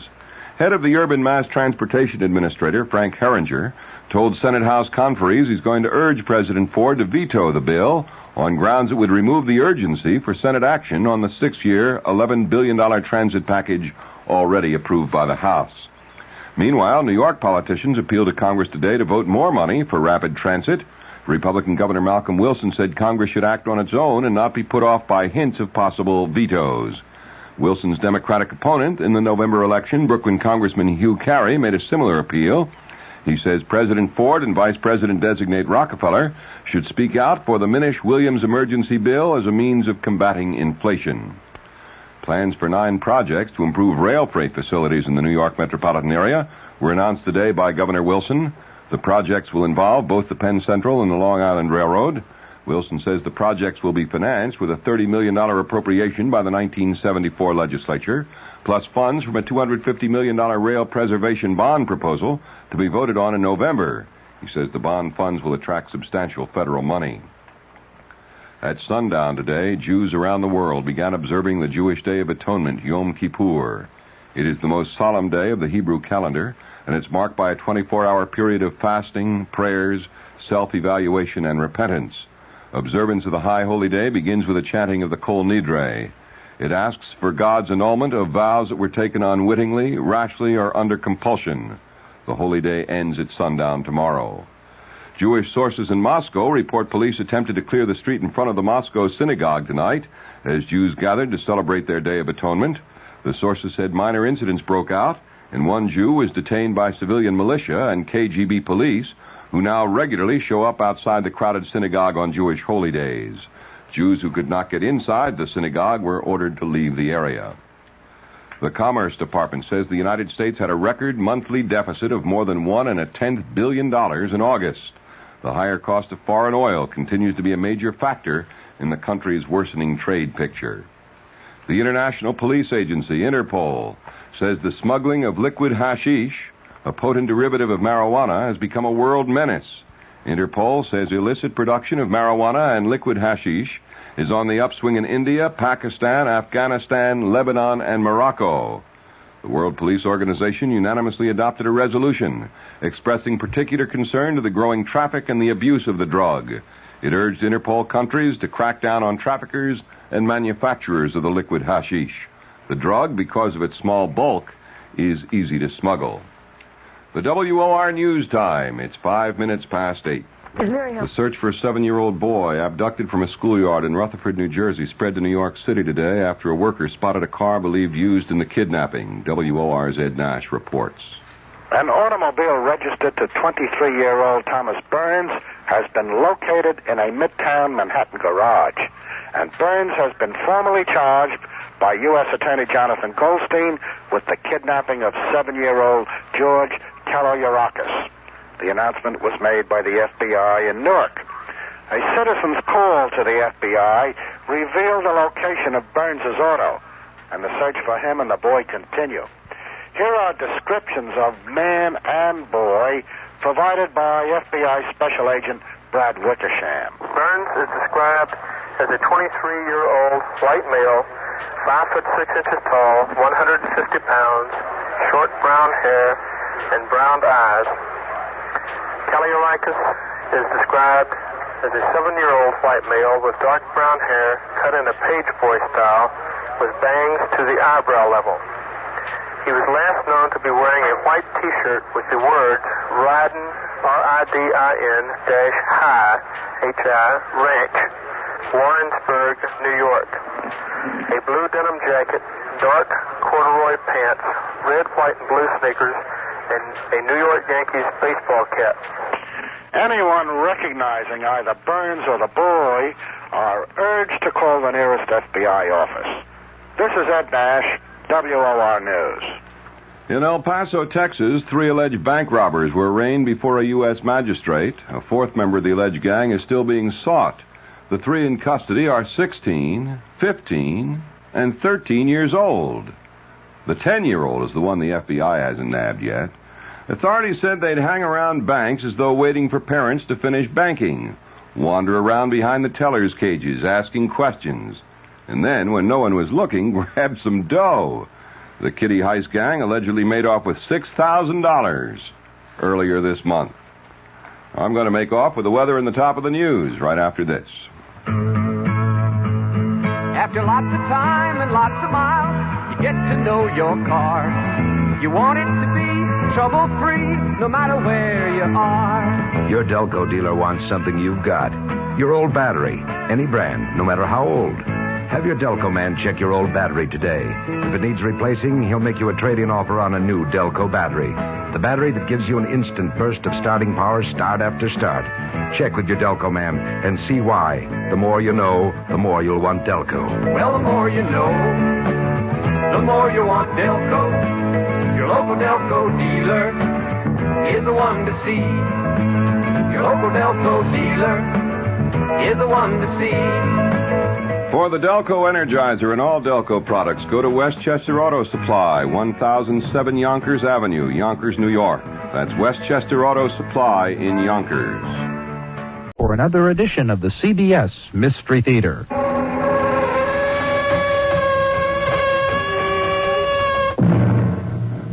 Come in. Welcome. Welcome to the Mystery Theater. I'm Hyman Brown. The belief in ghosts and apparitions is as ancient as man himself. And a ghost, as we all know, can take many forms and shapes. Most of these spirits return from an unhappy grave and haunt the living. But occasionally, a ghost will turn up who is kindly, good-natured, and rather nice to have around.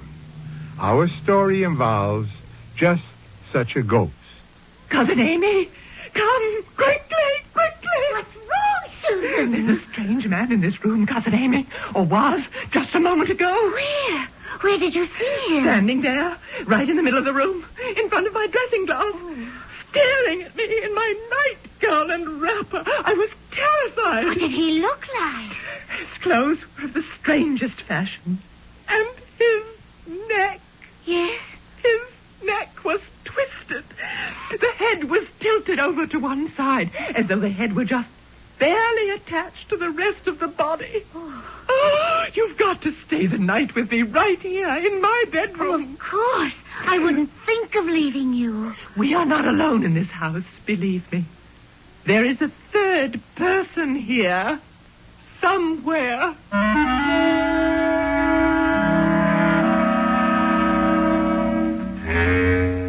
Our mystery drama, The Third Person, is based on the Henry James classic and was especially adapted for the Mystery Theater by Stella and Arnold Moss.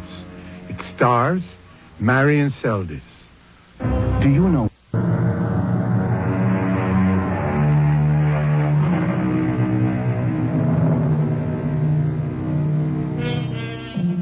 The year is 1900. In a neat little village on the seacoast of New England, Miss Susan Frush is a rather shy lady in her early 40s. In her well-fastened hat, her white gloves, her sturdy walking shoes, she is what might be called a typical old maid. She has the appearance of once having been pretty, but this is now somewhat obscured by eyeglasses and teeth. Her kinswoman, Miss Amy Frush, 10 years Miss Susan's junior, is brisk, eager, comparatively bold, and equally unhusbanded.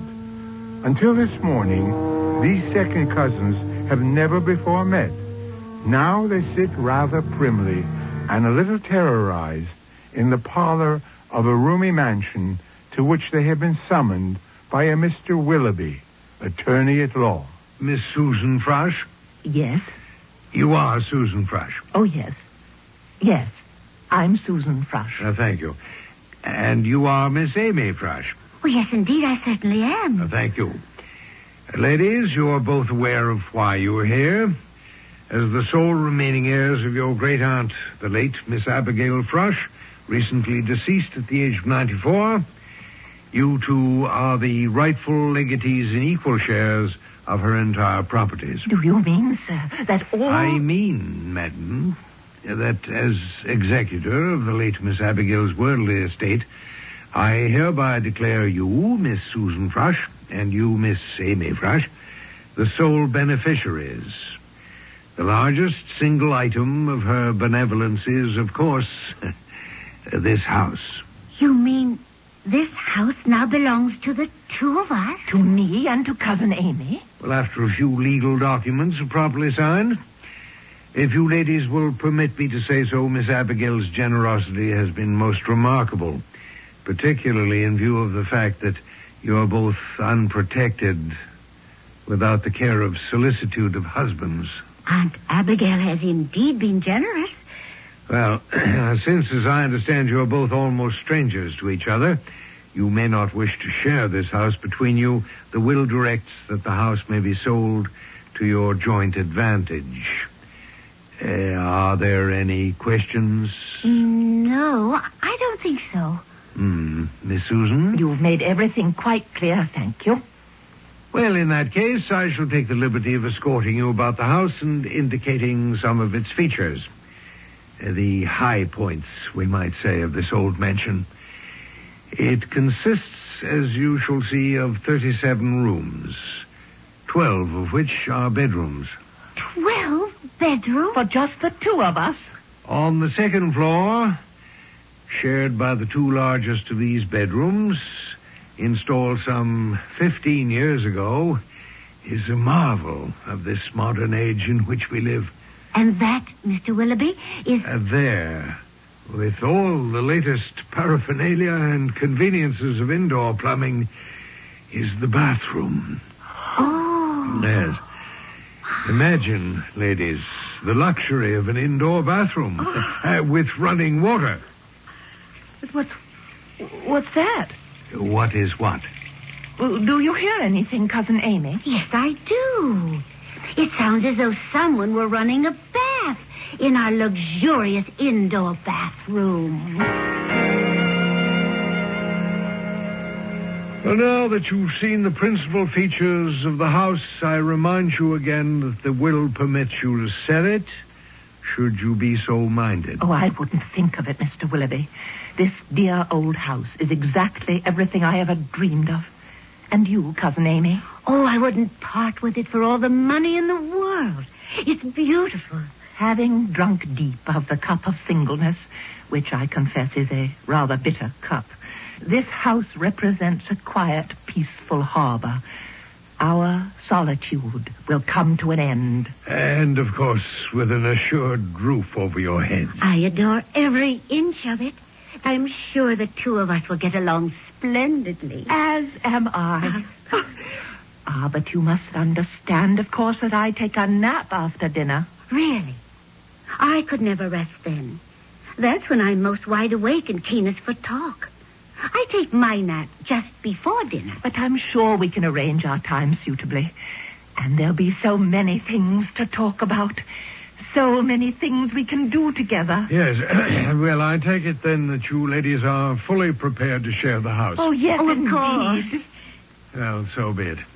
I am delighted that this charming house will remain where it's been for almost 200 years, in the hands of the Frush family.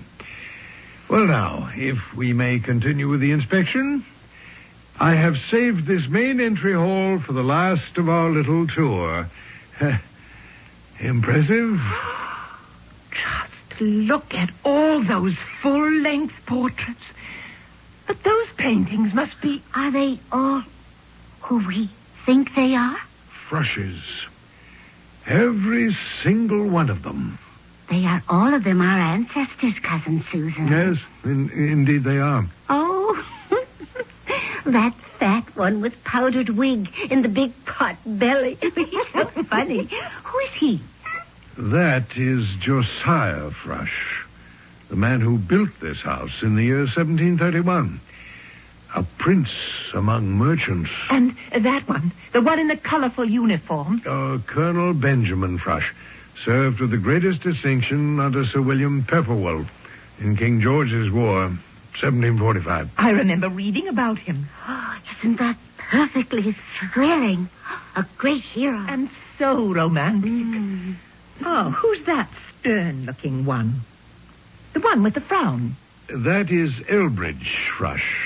Lawyer, jurist, educator, political leader. One of the founding fathers of this Commonwealth. First president of Frush University. And that one.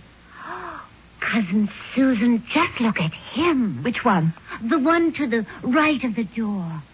Dressed in the clothes of the American Revolution. Oh, isn't he just the handsomest man you have ever seen in your entire life? And so young. He is beautiful. Those piercing blue eyes seem to penetrate right into you. Do they not? But those eyes are so sad. Which one of the Frushes is he, Mr. Willoughby? That lady is young Cuthbert Frush. Cuthbert? I don't seem to remember hearing about him. When did he live? In the 1770s. What did he do? What was he famous for? You must pardon me, ladies. This is one subject I do not care to discuss. Another cup of tea, Cousin Amy? If you don't mind, Cousin Susan. What a wonderful day this has been. First thing tomorrow morning, I shall start delving into the complete history of all of our ancestors. Find out everything I can about each of them. Cousin Susan. Yes? The portrait to the right of the main entry. Cousin Cuthbert. There's something strange and fascinating about the expression on his handsome face. Mr. Willoughby knows more, I think, than he was willing to say. I must agree with you. Let's be perfectly frank, Cousin Susan. Doesn't that look in Cuthbert's eyes do something to you? Really, Cousin Amy, I haven't the slightest idea. Come, dear cousin. You said yourself that his eyes seemed to look right into you. I suppose I did, didn't I? But they are sad. And so melancholy looking. They seem to be saying, help me, please. I need you desperately. Exactly the feeling they gave me. Have you any idea why Mr. Willoughby was so reluctant to discuss Cousin Cuthbert? Do you hear anything? Music of some kind. Somebody's whistling. It's Yankee Doodle. Seems to be coming from that window. Come, let's see. Oh, please be very careful, Cousin Amy. Open the drapes slowly. Cousin Susan, quickly. Quickly, come here at once. What is it? What's wrong? Look out there, in the dark. Do you see what I see? Where? Up there, among the branches of that huge tree. It can't be. Do you suppose it is the face and head of Cuthbert Frush, tilted over to one side, floating in the air, bathed in a kind of eerie blue light. Just his head and face, nothing more. Without a body. I can't believe it. And his eyes seem to be pleading for something. Just exactly the way it is in the portrait. I will not look at it. Oh, it's terrifying. Susan, why don't we go to our bedroom?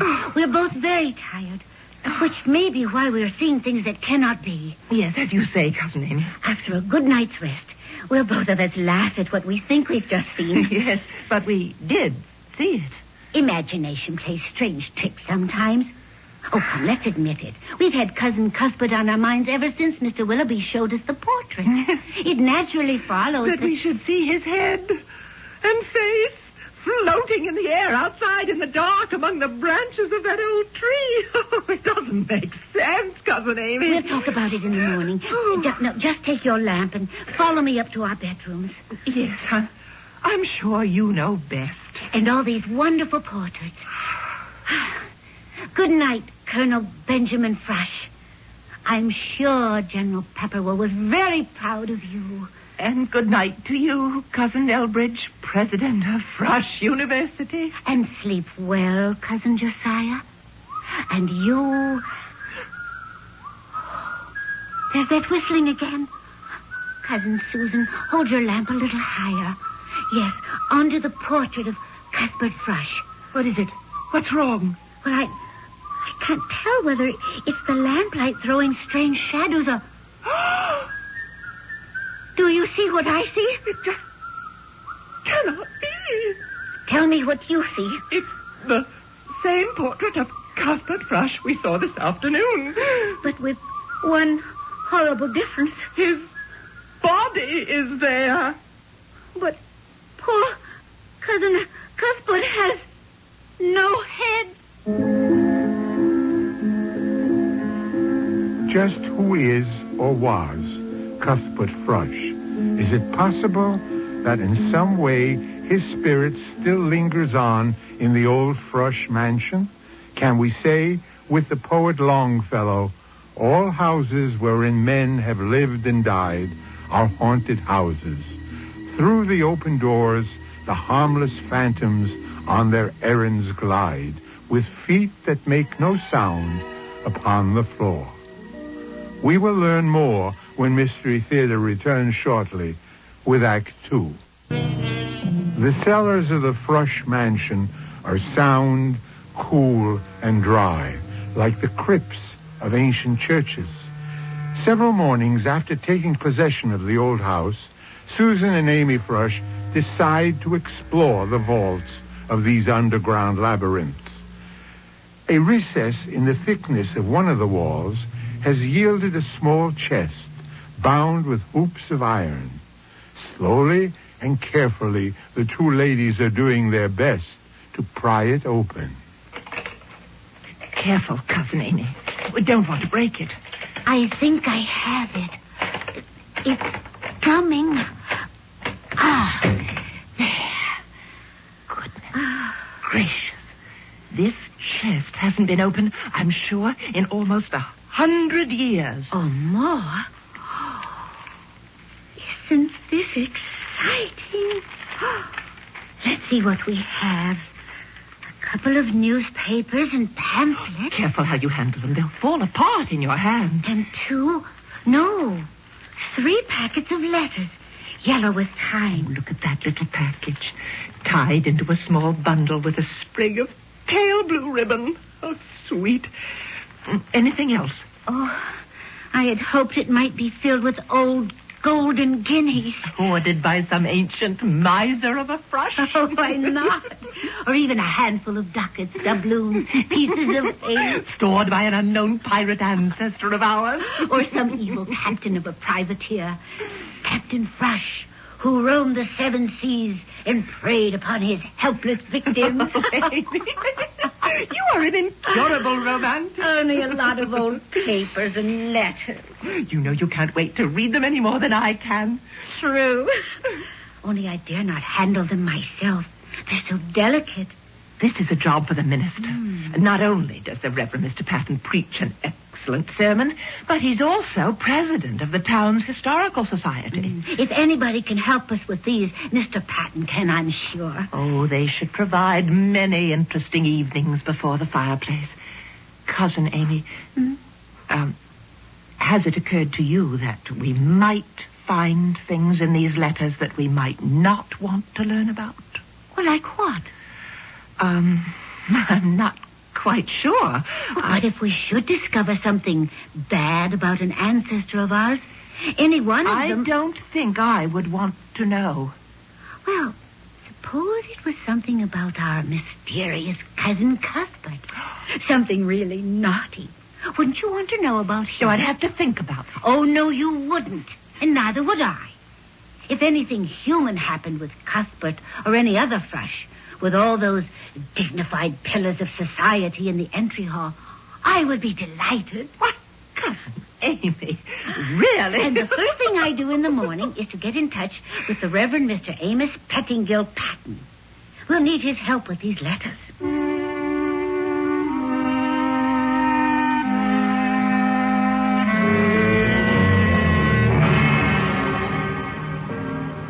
Come quickly! Quickly, Cousin Amy! What's wrong? What's the matter? Keep your voice very low, Cousin Amy. But I just heard you scream. I know. There is a man in this room. Here? In your bedroom? Oh, how is that possible? I don't know, but just a moment ago, there was someone in this room. Who? I told you. A man. Where? Under the bed? No, just standing here. Oh, please. Hold me, cousin. I'm shaking like a leaf. Oh, there. Now, just try to be calm. Why don't we both just sit here at the foot of the bed? Now, would you like a glass of water? No, thank you. Now, tell me quietly. This man that you saw, he was standing, you say? Where? Right there, in the middle of the room. He was standing before my dressing glass. Were the lights still on? Oh, no, I'd lowered them. I'd not yet gone to bed. Why do you suppose he was standing before your dressing glass? To look at himself? To admire himself? Oh, I see you don't believe me. Of course I believe you. He had his back to the glass. He was standing there, staring, looking at me in my nightgown and wrapper. Oh, I was so terrified I couldn't move.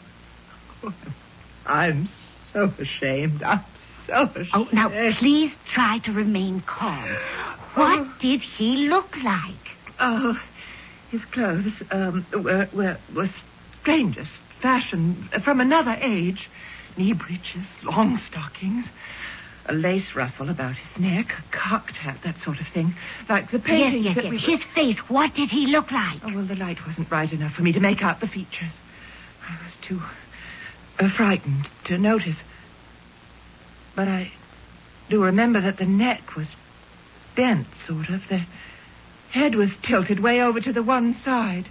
To one side? Oh, it was awful, as though the head were just barely attached to the rest of the body.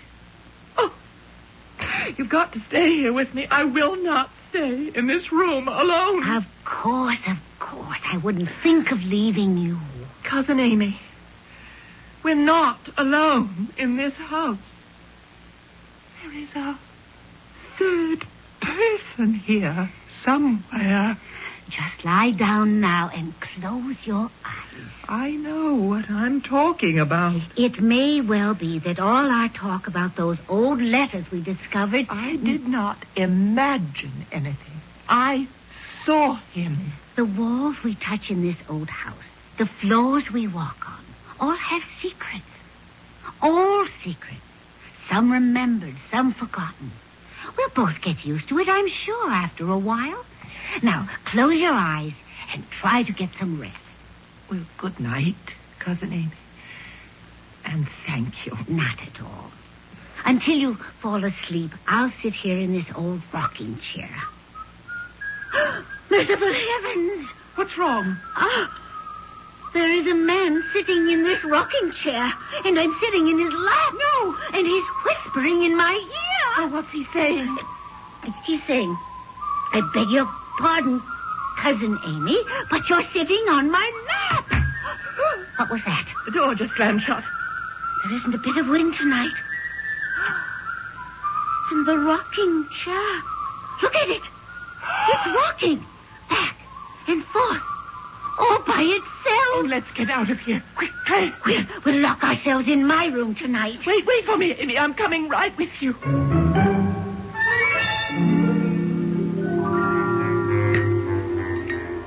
A bit more bacon, Mr. Patton. Another egg? No, thank you, my dear.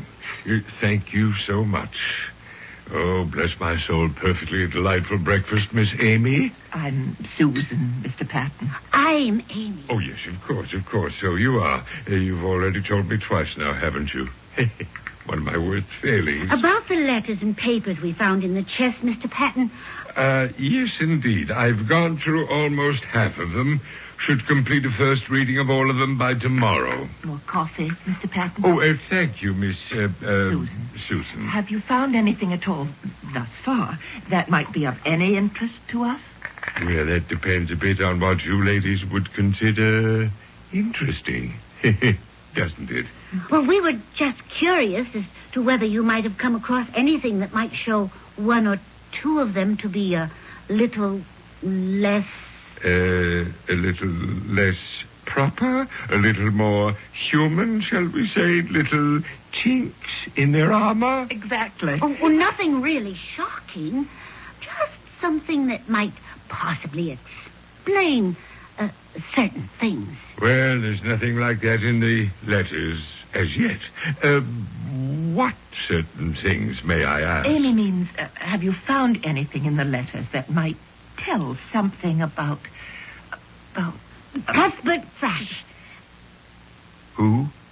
Cousin Cuthbert Thrush. Oh. That rascal. Rascal? Why do you call him a rascal? I thought everybody knew it. It's practically town history. But when we asked Mr. Willoughby about Cuthbert, he did not seem eager to provide us with any information. Oh, well, now Thomas Willoughby is a bit of a stick in the mud, isn't he? Mr. Patton, certain strange things have been happening here in this house. Things that we do not understand. Things that we are convinced may possibly stem from whatever may have happened to the man that you call a rascal. Exactly what has been happening? For the time being, that must remain our little secret, my cousin's and mine. In the meantime, it is of the utmost urgency that we know everything there is to know about Cousin Cuthbert. Why did he die so young? And how did he die? Well, my dear, dear ladies, the fact is that Cuthbert Thrush, born in 1747, as I recall, came to his end in 1775 at the age of 28. Hanged by the neck until he was quite dead. On that old oak tree, there, outside the window.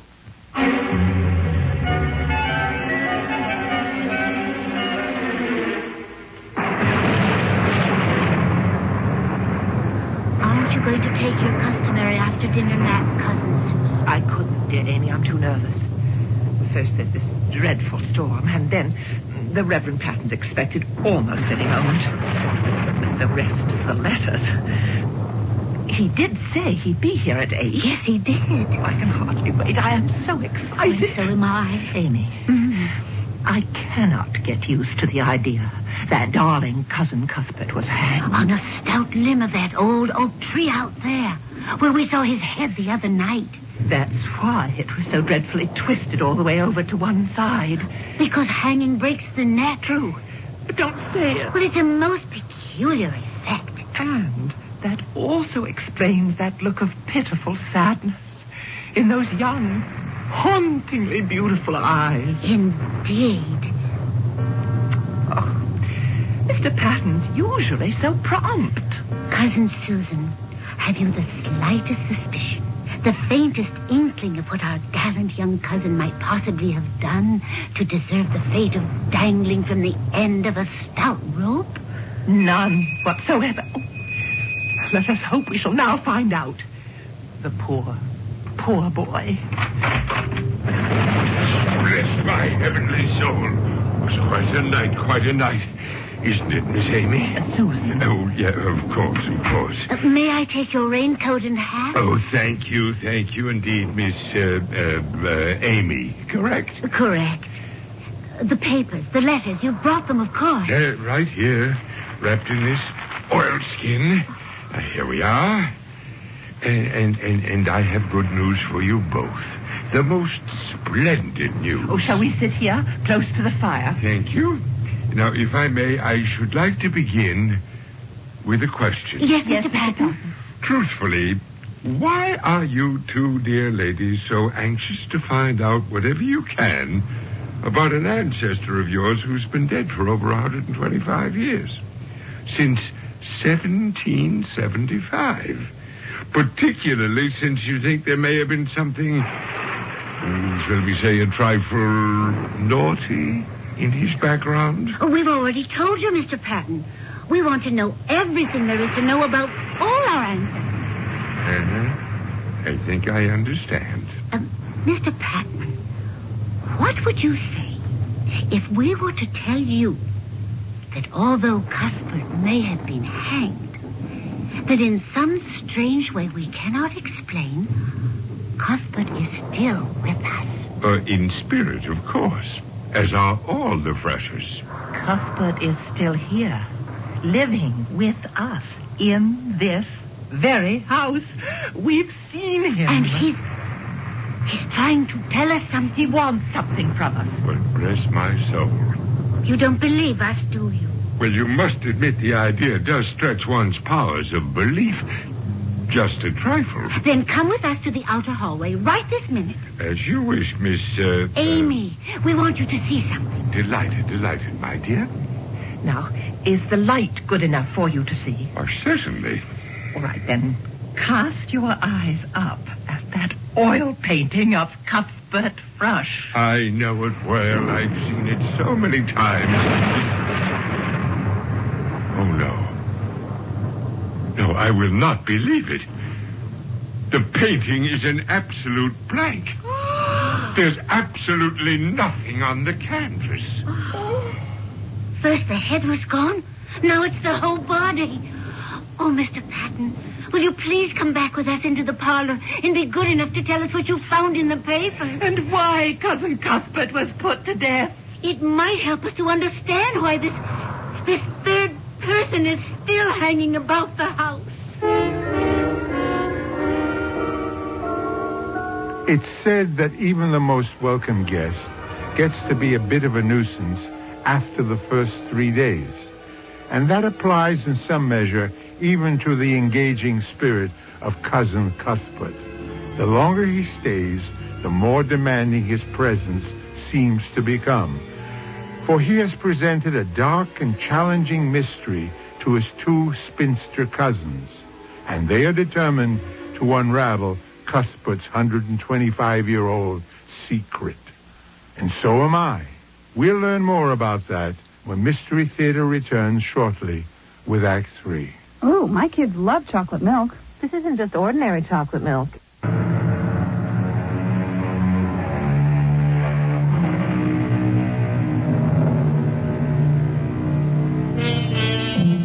A footstep, a low throbbing in the walls, a noise of falling weights that never fell, weird whispers, bells that ring without a hand, door handles that turn when no one was at the door, and bolted doors that open by themselves. So did the poet Tennyson describe some of the possible goings-on in a house shared by a ghost. Amy and Susan Thrush believe in what they see and hear. Their present task is to convince the Reverend Patton if they can. Now, do you believe us, Mr. Patton? Do you believe that in some inexplicable way, Cousin Cuthbert has left that picture frame and is wandering about the house? Cousin Amy and I have actually seen him. And you think he's staying on because he wants you to do something for him? And it would help tremendously if we could know why he was hanged. Have you come across anything in the letters? Was there an unhappy love affair that ended in his committing murder? Did he kill someone? A jealous husband? Or was he a dashing pirate who was captured by the King's Navy after a bloody battle on the high seas? What unspeakable things did he do to deserve to be hanged? Oh, please tell us. I will, if you'll give me a chance. Was nothing quite as romantic as you suggest. Oh, what was it, Mr. Patton? Now, you both read your early American history. Think back. What was one of the weightiest things on the minds of the American colonists. One of the things, in fact, that led to the American Revolution. Paying taxes they considered unfair? Taxation without representation. Right on the head, Miss... Amy. Amy. And the only way a patriotic colonist could show his defiance of what he considered inequitable taxes put upon him by the British was to smuggle articles like tea, brandy, rum, molasses into the country without paying the taxes. You mean Cousin Cuthbert was a smuggler? A good many of the townspeople here, being so near the sea, made a very bold living out of smuggling. Is that why they hanged him? If they lived by smuggling, sad it is to say that some of them proudly and defiantly died for it. Oh, like Cousin Cuthbert. Several of these letters speak of his smuggling activities. He was admired here as one of the best, until he was unlucky enough to be caught and hanged for what was then considered a capital crime. Hanged for a little thing like smuggling. Yes, in the eyes of King George III's officers, it was not such a little thing. Cuthbert did commit an error, a human error, but as we know, to err is human. To forgive, divine. Of course. That's it exactly. What's what exactly? I know what's bothering Cuthbert. You do? The first thing we must do is to visit his grave in the old churchyard. The way I look at it, the only crime Cuthbert was really guilty of was the crime of being caught.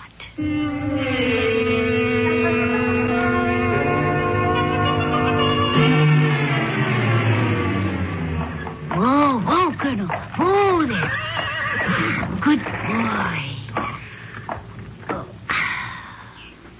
The entrance to the churchyard must be through that gate. So it is. Cousin Susan, here's the fresh section of the burying ground. Oh, just look at all those beautiful headstones and monuments. You know, it's hard to make out some of the names. Who's that? That's Benjamin Frush, the soldier. Here's the grave of dear Cuthbert. Cousin Susan, put the little vase of flowers at the foot of the grave. They are lovely. They should please him. Do you mind if I begin? No, not at all. Dear Cuthbert Frush, Cousin Susan and I know why they hanged you. We would like you to know that not only do we not look down upon you for what you did, but that we do not in any way disapprove of your actions. We are sorry, of course, that you were caught. And hanged on the oak behind the parlor. At the tender age of only 28. We also sense that you are unhappy and restless in this grave. You want to be forgiven, don't you? You want peace and rest. And that pleading look in your eyes tells us you're trying to say something. That possibly you want our help. What is it you want us to do? The vase of flowers? Toppled over and broke. Cousin Cuthbert, is this your way of telling us you hear us? Oh, answer us, Cuthbert. Talk to us. Talk. Cousin Susan, shh. Oh, dear. Well, that was sweet of you. Thank you, Cuthbert. What was that? Cousin Cuthbert just kissed me. Ever so gently. He did? On the forehead. Oh. Yes, Cousin Cuthbert. Is he saying something? Shh. Oh, of course, dear Cuthbert. Now I know exactly the kind of thing you want us to do. What is it? What did he say? Cousin Susan, I hope you won't mind staying alone for the next few days. I'm leaving in the morning. Where to? Why? What are you planning to do? Oh, just for a few days. A very important errand. Oh, but we have the 4th of July celebration coming up. We've invited Mr. Willoughby and Mr. Patton. Oh, I have no intention of disappointing them. Oh, don't worry. I'll be back by the 4th of July.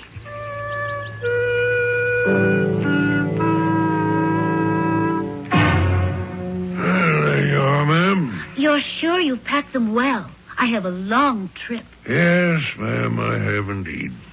Just be sure to keep the package dry.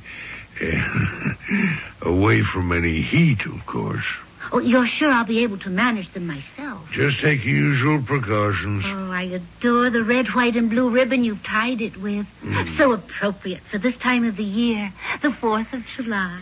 We try to please, ma'am. On the day we commemorate the birthday of our country's independence, it is my hope that a certain person will be celebrating his independence, too. That his spirit will become as free as our country's was in 1776. Yes, indeed. That'll be $3.50, ma'am. Thank you, and come back soon.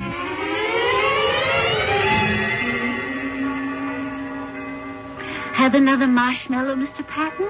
You, Mr. Willoughby? Ah, what a wonderful way of celebrating the 4th. Don't you agree, Mr. Patton? Oh, I certainly do, Mr. Willoughby. Fine dinner, now this bonfire. Keeps reminding me of the famous words of John Adams on the eve of July 4th, 1776.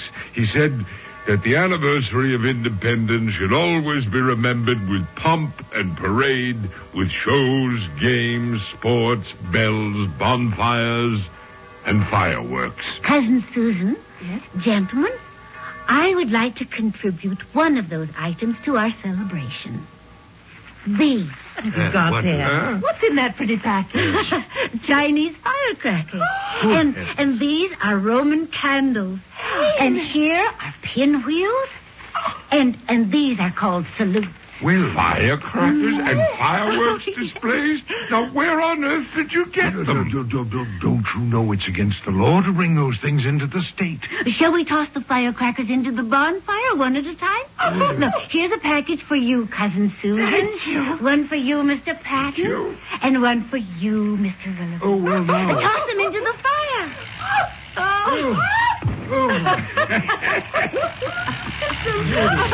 Just listen to them go. Bless my soul, Miss Amy, what have you done? That's why you went away to buy these. How can anyone properly celebrate the 4th of July without firecrackers or fireworks? So you journeyed somewhere to another state where you could buy them legally? And brought them into this state illegally. Oh, toss some more of them into the fire. All of you. In the eyes of the law, Miss Thrush, what you have done would be considered smuggling. Wouldn't it? Isn't that perfectly wonderful? Amy, you've become a smuggler. Why? Well, to show Cousin Cuthbert that we Thrushes are perfectly capable of taking the same kind of risk he did. Capable of the same kind of bold deed he'd been hanged for. You see, he wanted us to perform a punishable act of righteous danger, as he once did. I did what I did to prove to him that we considered his act a human one. As you said, Mr. Patton, to err is human. To forgive, divine. But that was quite a risk you took. If it works, it will have been worth it. Cousin Amy, look, up in the old oak tree. It's Cousin Cuthbert. The whole of him. And for the first time, Cuthbert, since we've known you, your eyes are not sad. In fact, you're actually smiling. Oh, Cousin Cuthbert, you are beautiful. He's beginning to fade. I can see right through him. He's getting fainter and fainter. Oh, please stay, Cousin Cuthbert. He's going away. He's gone. I rather think I shall miss him. It was comforting to have a handsome young man about the house, wasn't it? Even if he was a Mr. Willoughby, Mr. Patton. Yes, Miss... Amy. Amy. You must think our behavior a trifle peculiar. Well... If you saw or heard anything unusual, do forget it, please. I didn't see a thing. Did you, Mr. Patton? Oh, no, not a thing. I didn't hear anything either. It's getting a bit cool, isn't it? Shall we have our coffee inside in the parlor?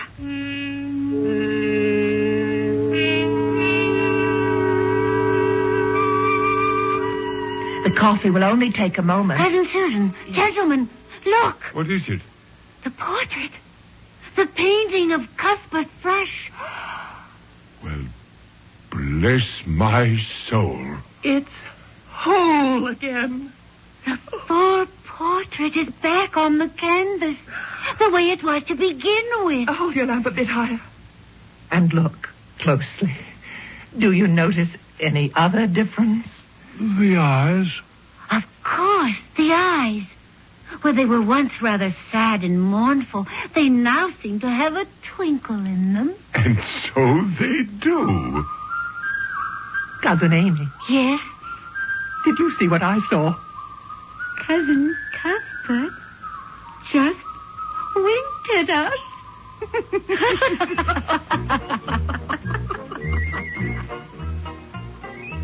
I'll be back in a moment with a final thought. Do you know what's in your credit files? You should. Others do. Now you can...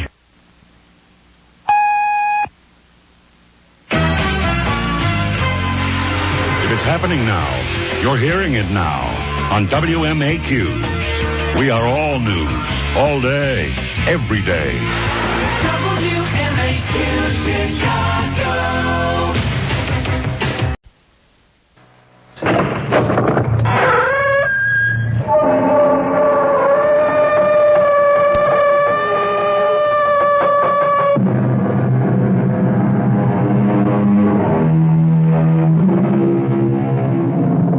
Come in.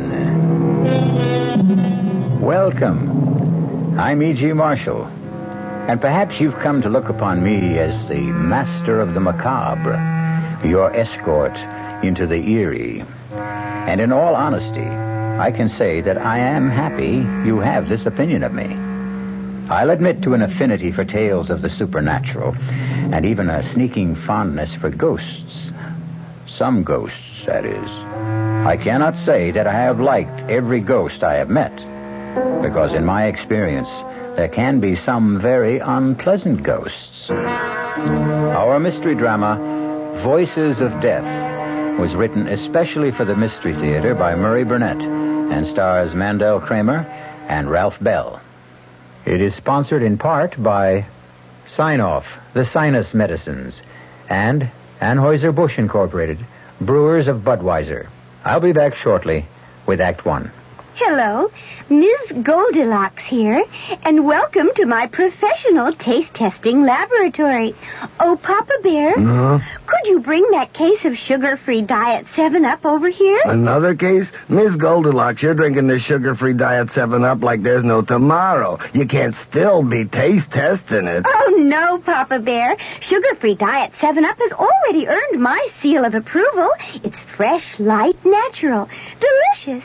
I drink it because I love its taste. Now hurry up. Okay, here. This sugar-free Diet 7-Up really tastes delicious. Ladies, if you're tired of switching from one diet drink to another, take some advice from Ms. Goldilocks. Try sugar-free Diet 7-Up and you'll say, yes, this one's just right. I'll bear witness to that, Goldie.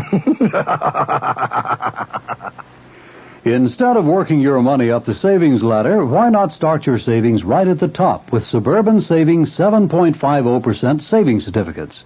Suburban Savings in North Jersey is paying a top 7.90% effective yield on all new 7.50 savings certificates, and Suburban guarantees it for 4 to 10 years. A $2,500 minimum is all you need to get started at the top. Suburban Savings compounds interest from day of deposit paid quarterly. So you get not only interest on your savings, you get interest on interest. Early withdrawal prior to maturity is subject to a substantial penalty. Start your savings at the top, earning a top 7.90% effective annual yield at any of Suburban's offices in Bayonne, Edgewater, Elmwood Park, Emerson, Hackettstown, Morris Plains, Nutley, Paramus, and Sparta.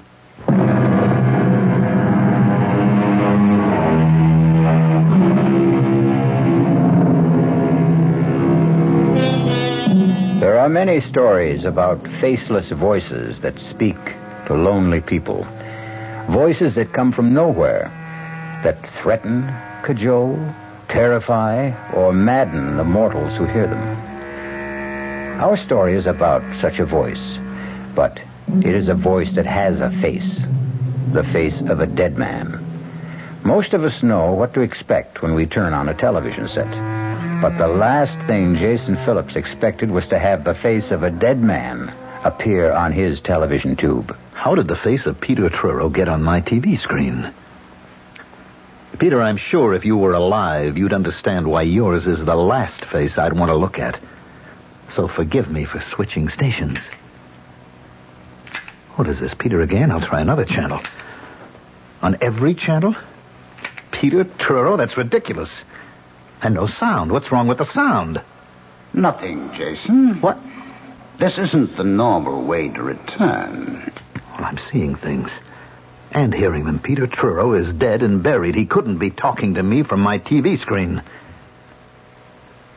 Everything happened so suddenly with Peter and Claire and that lousy Linville. Put the TV back on. Relax, Jason. I'm not a delusion. I realize that my talking to you this way must be quite a shock, but you're really seeing and talking with Peter Truro. Oh, sure. Peter Truro, who's been dead and cremated for 10 days. The body, yes, Jason, but nothing else. Now, just as soon as we complete our business, you'll be rid of me, and you'll be happy. You keep talking about business. What kind of business can we have? You're going to do a little job for me, Jason. You're going to kill my wife. There's absolutely no point in your turning off the television, Jason. You're a fraud, Peter. I don't know how you got into my set, but you're a fraud. Come on now. You're not going to claim that you're still upset because, after all, I am a ghost? Well, of course. It's a perfectly natural occurrence, isn't it? Everyone who watches television sooner or later finds himself face to face and talking with a ghost every time he turns on his set. Well, what you're really telling me is that you're afraid I'm not a ghost at all, but a figment of your imagination. And you find that strange. You don't think that that's enough to upset me? Of course it is, Jason. Like Hamlet, you're wondering about your brain. Yes, I am. Well, I can take that worry off your shoulders. How? Suppose Claire comes to see you. Claire? What would she want? An attack of conscience. Guilt. Whatever you may want to call it. But, Jason, I will make Claire visit you. And then we will talk again.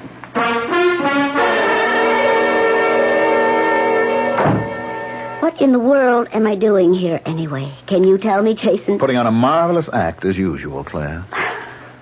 Why do I feel cold? Why do I have this feeling that Peter's watching? Which question would you like me to answer? Do you believe in ghosts? Of course not. You sound so sure. So very. And you're not. I remember how you used to make fun of the whole spiritual scene. I said it was impossible. Claire, why this discussion?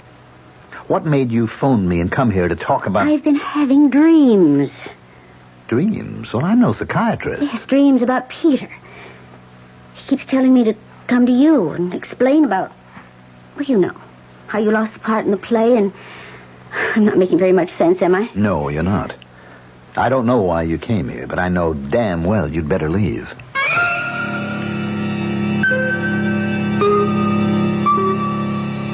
Are you convinced, Jason? Do you believe now that I'm a ghost? Well, you heard Claire. You know I sent her to you. So she says. I don't know whether it was smart to throw her out so abruptly. She may become suspicious. About what? About your wanting to kill her. You're out of your mind. You're crazy. Remember how you felt when Claire told you that she was replacing you in the part that I had picked for you in cries of dissent? Remember how you raged because you knew that Claire was throwing you out, not because of your lack of ability, but because she wanted the part for her lover, Edward Linville. You even threatened to kill her. I don't have to listen to any more of this. Right now, I could cheerfully have murdered you if you'd been alive. Hello. Jason, this is Claire. Darling, I do think you owe me some sort of explanation for almost throwing me out of your place a while ago. Claire, my love, the only thing I owe you is a punch in the mouth, and if you were a man, I'd be happy to give it to you. Are you going to be with us long, Mr. Phillips? Well, that depends. You'll find all sports and great weather at the Clarkstown Inn. You will be in 4:45. If there's anything you want, don't hesitate to ask.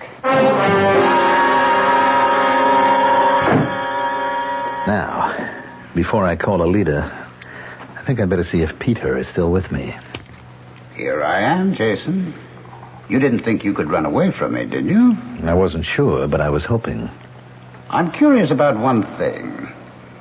Why did you pick this God-forsaken little town as a place of refuge? Because I happen to have been born right here in Clarkstown. Ah. Then this is an attempt to recapture the safety of your childhood.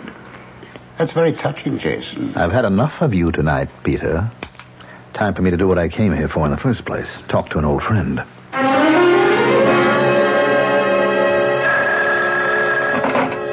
Hello?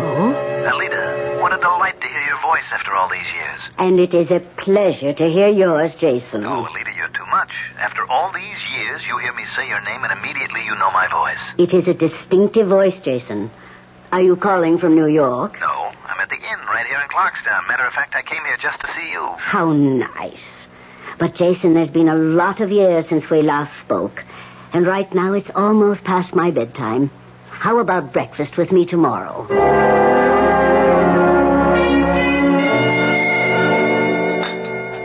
More coffee, Jason. No, thanks, Alida. Alida, I'm being haunted. I think I'm going crazy. I don't know where to turn or what to do. That's why I came to see you. Do you think you can help me? If you'll calm down, maybe. Well, you just don't know what it's like. And I can't find out unless you tell me. Do you know this ghost? Of course. It's the famous Broadway producer, Peter Truro. I read about his death. It was only a short time ago. That's right. And he's been after me for the past 2 weeks. How does this haunting manifest itself? Through television. Every time I turn on a TV set, it's Peter's face that appears. I can't get any other programs, just Peter Truro. What does he say to you? Well, that's what's got me scared. He's asking me to kill his wife. What frightened you, Alida? Why? Well, Jason, as I remember you, when you were a boy, you were not particularly psychic or even sympathetic to psychic phenomena. That's right. In order to help you, I must find out why the ghost of Peter Truro chose you as his instrument in the first place. Can you? I can try. But not this morning. Can you come back tonight for another seance? Like the one you remembered as a boy? That's why I came. I'll be here, Alida.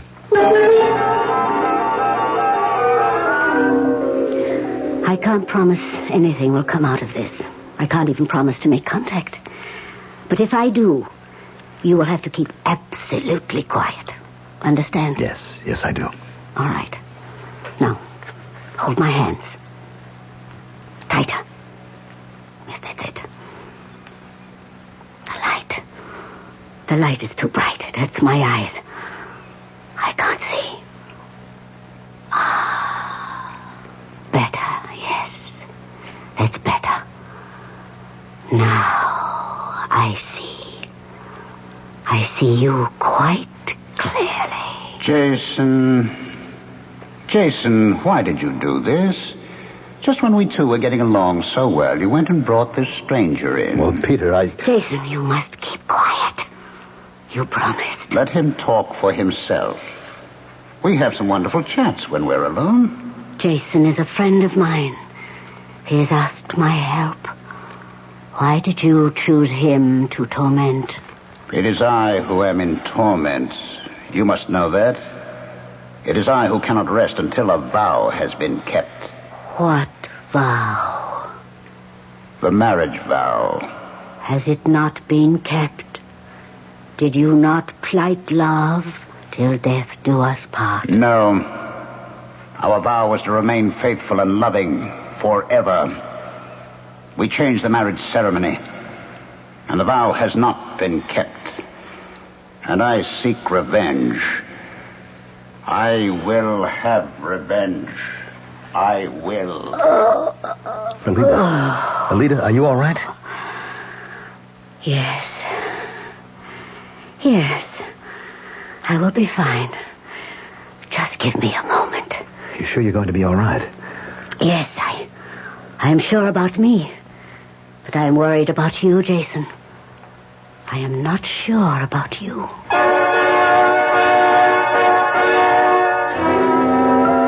Ghosts are very much like UFOs. People say they don't exist. But somehow the idea of ghosts and UFOs just won't go away. It took me 20 years to get what I've got today. A nice house, a couple of comfortable, good-looking cars. Then along came all the concern about miles per gallon. They say one of my cars ought to be a small car.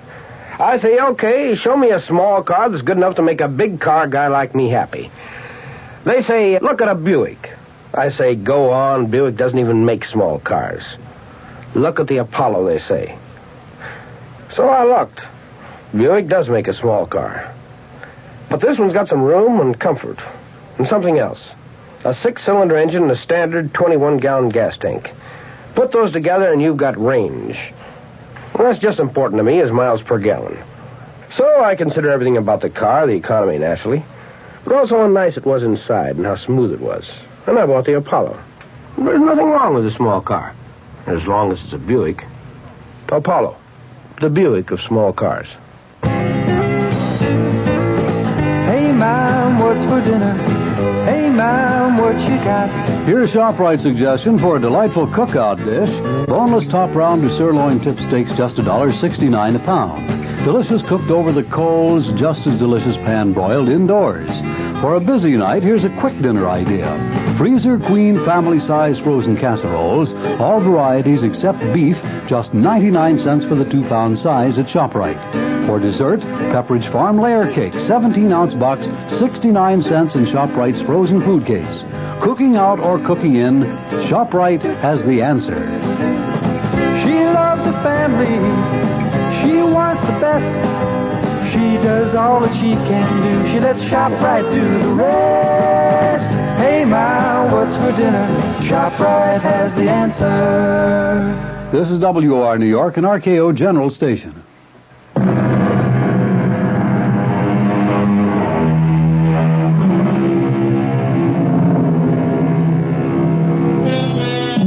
The question of whether ghosts can have anything to do with dreams is one that has occupied the thoughts of psychics since people first began to talk about ghosts.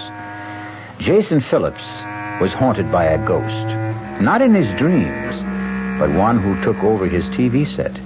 Jason is seeking help, not from an analyst, but from an old and respected medium whom he had known since childhood. All right, Alita. I don't mean to start a discussion. All I want to know is how do I get rid of the ghost of Peter Truro? I wish I could tell you. You mean I can't get any help? I'll have to spend the rest of my life listening to Peter insisting that I kill Claire for him? You can turn off your television, can't you? Oh, great. I'll never look at a TV set again. Is that your solution? How deeply was Peter devoted to his wife? What kind of question is that? A very important question. Well, there was a jealousy act that Peter was putting on. What made you think it was, as you put it, an act? Because nobody could have been that jealous. What about the relationship? Was it a good one? I don't know. I never stopped to think about it. There was the difference in age. I mean, Peter was some 18 years older than Claire, and he was Broadway's outstanding producer, and she was an actress. Are you trying to say that Claire married Truro to advance her career? That she didn't love him? Well, there was no question that Truro worshipped Claire, that he'd do anything for her. She liked Peter, but, well, I think the feeling was deeper on his side than hers. And how did you feel about Claire? Alita, I don't see the point of all this. Ghosts do not choose people to haunt unless by design. In order even to begin to help you, we must try to find out why Peter Truro chose you as an instrument for his vengeance. How do you feel about Claire? Well, I'm certainly not fond of her. After all, she was responsible for my losing the part in Cries of Dissent. You wanted to kill her. Don't be ridiculous. You sound just like Peter. You won't admit it to yourself. But you're secretly delighted with the idea of punishing Claire Truro. And there is no way you can get rid of Peter Truro until you do. Welcome home, Jason. So nice to be back with you. Cut it, Peter. I liked your friend Alida. Oh, I'm glad. Well, now that your investigation has proved that I'm really a ghost and not something your imagination cooked up, we can get down to specifics about killing Claire. Now, let's get this straight. I evidently can't stop you from appearing on my TV screen. But I am not going to kill anyone. Not even Claire. I'll show you how you can get away with it. I'm not interested. What can you lose by sitting down and picking up a piece of paper and a pen? I don't know. Admit you're curious. All right, I'm curious. Oh, come on, Jason. You know we both burn for revenge. You because Claire fired you from Cries of Dissent to replace you with her lover, Edward Linville. Who is awful. Have you seen him? Oh, I don't have to. I know he's terrible. But he's playing the part. And he's sleeping with my wife, so, get the paper and pen, eh? All right. Now write the following. My darling, this should not come as a surprise, since we talked about your unfaithfulness. Now, wait a minute, Peter. There's not much more. Unfaithfulness many times. And you know that I said I would kill you. My dearest, prepare to die. And sign it, Peter. What do you think she'll say when she finds that in her desk drawer? Well, I think she'll laugh because she'll know it's an obvious forgery. Well, take another look, Jason. And then tell me if you recognize the writing. What?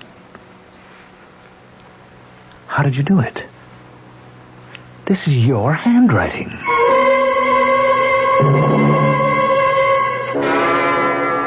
Please, Edward, don't make me look again. Darling, you must. This thing has gone too far for you to give in to it now. Now, please open the drawer. What if I find another of those horrible notes? You won't find any more. I've had the only key to the drawer in my pocket for the past 2 days. Oh, can't we just let it go for now? Open the drawer. Now, here's the key, darling. What was it? Another note. Another one. Well, that's impossible. Let me see. No, don't. It's impossible, you said. Impossible. All right, Edward, read what it says. Read it. And tell me it's impossible. I think we should go to the police. And tell them what? That you're getting notes from a dead man? Well, haven't you been telling me all along that that was impossible? Of course I have. Then we can go to the police and tell him that some vicious practical joker is blackmailing me. He hasn't asked for anything. Oh, he's building up to it. I know he's building up to it. Who is he? That's the big question. Who is doing this and how? I'll swear that the notes are in Peter's handwriting, and any handwriting expert will swear to the same thing. Then maybe we should ask the police to begin looking for a master forger? I thought you said we shouldn't go to the police. Well, I have an idea. Now, it may be crazy, and well, I don't know whether or not it'll help, but it's an idea. I'll do anything to stop this nonsense. Well, maybe we should find a spiritualist and have a consultation. Who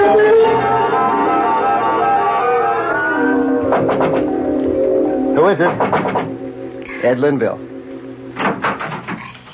Well, if I say I'm surprised, I'm sure you'll understand. Completely. And I'm sure that you'll understand that I wouldn't be here in your apartment unless I thought it was very important. Granted. I'm here because I can't help feeling there's some connection between you and some crazy notes Claire's been getting. Notes? Don't think I understand. Somebody has started a systematic campaign of persecution against Claire. Well, why don't you go to the police? Because I'm afraid of the publicity. Claire will look silly because the persecution is seemingly directed by Peter Truro.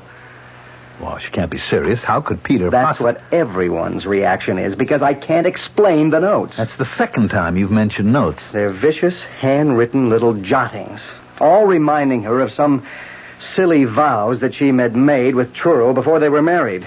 And they threaten her life. They're all signed by Peter Truro. Well, it's impossible. That's what I said. Claire insists that the handwriting is Peter's.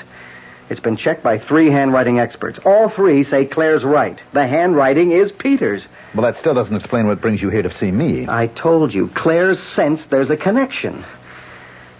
She told me she came to see you. Yes, she did. And she told me you behaved rather strangely. Look, I know you're worried about Claire, so I'm giving you a lot of latitude, but you're really beginning to annoy me, Linville. I'm just trying to find out why you got so angry with her when she was only talking about her dreams. She came here, I thought, to ask my forgiveness for the raw deal she gave me in Cries of Dissent. A deal which you were part of. Now, why should I sympathize with Claire and her problems? We were never that close before Peter died. And as far as you're concerned... Can you forget that I replaced you? You don't have a right to ask me to forget. Oh, yes, I have. And I'm going to get some answers, or the cops are going to get some information, even if it means bad publicity. The cops? Claire and I went to a medium. We showed her the notes. We told her all we knew. She held a seance, and she came up with your name. And that's what you're going to tell the cops? That and the fact that you're mad because I replaced you in Cries of Dissent. You've had this coming, and now you're going to get... I'll kill you. So help me, I'll kill you.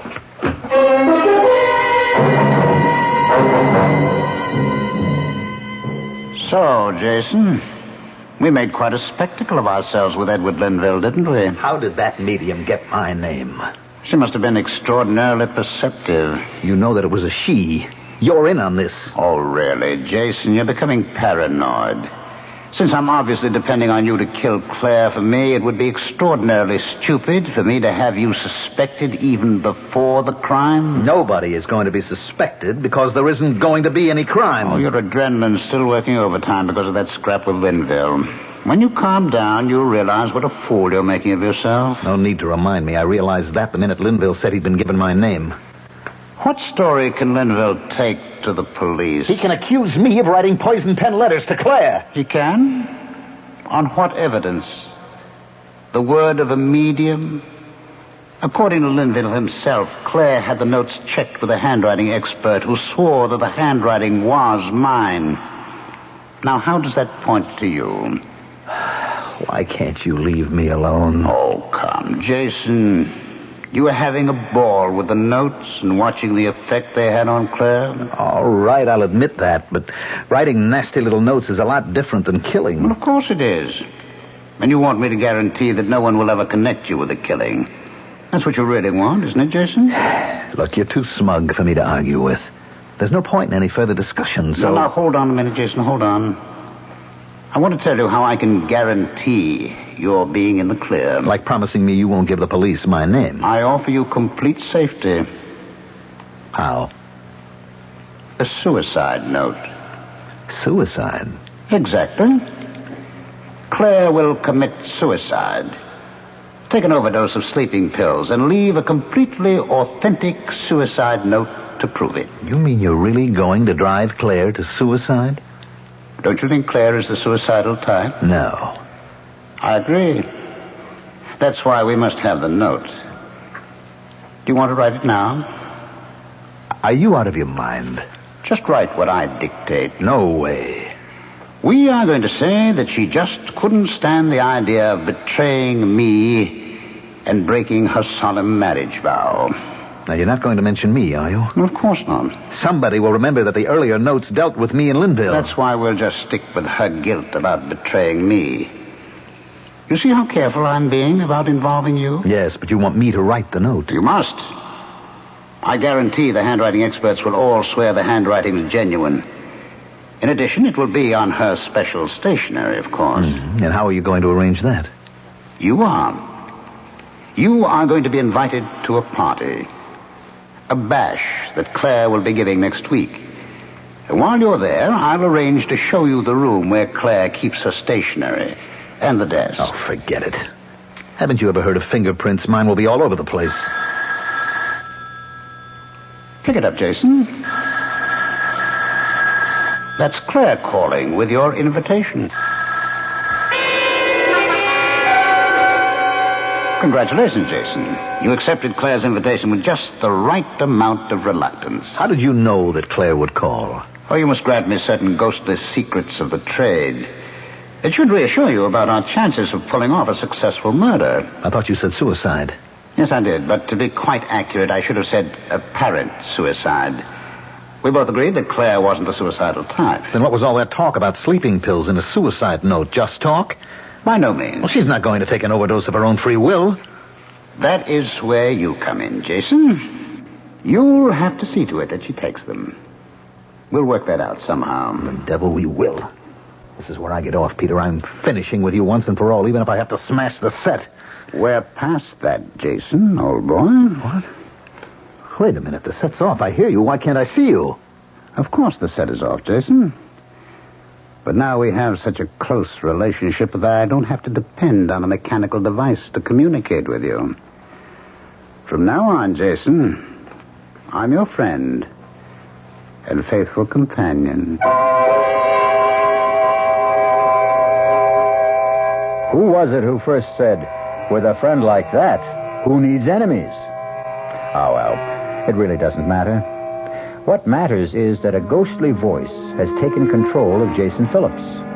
All of us are driven sometimes by forces we don't clearly see or understand. But how many of you have ever obeyed the commands of a ghost? And what happened when you did?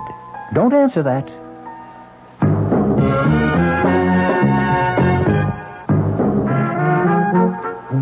Some beer drinkers have funny ideas about beer.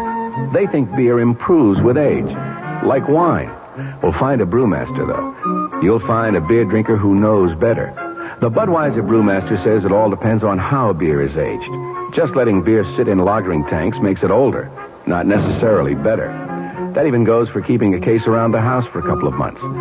But there is one kind of aging that's good for beer, the Budweiser kind, beechwood aging. In this kind of aging, something happens. It lets all the flavor of the choicest hops and best barley malt that go into Budweiser get through to you. Sure, it takes more time and trouble to brew Budweiser that way, but brewing beer right does make a difference. Anheuser-Busch, St. Louis. Eyeglass wearers, why buy glasses without a guarantee? Especially the kind of guarantee you get at the 15 Hillman Cohan Vision Centers in New Jersey. It's a unique you bust 'em, we fix 'em guarantee, and it comes with every pair of glasses they dispense. If they break, take back the pieces and they'll fix or replace them unconditionally for 1 whole year. Who else gives you such a guarantee? And such an unbelievable selection.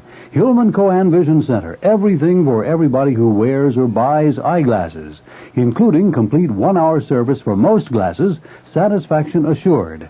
No wonder Vision Center is growing so fast. Check out the one nearest you. They're all open daily, 10 to 9, Saturdays till 5. Put on a happy face at your Vision Center. Get 1-hour service and the great eyeglass guarantee at 2 Hillman Cohan Vision Centers in Wayne, Route 46 opposite Willowbrook, and in Wayne Hills Mall, Hamburg Turnpike. Bank AmeriCard and MasterCharge accepted.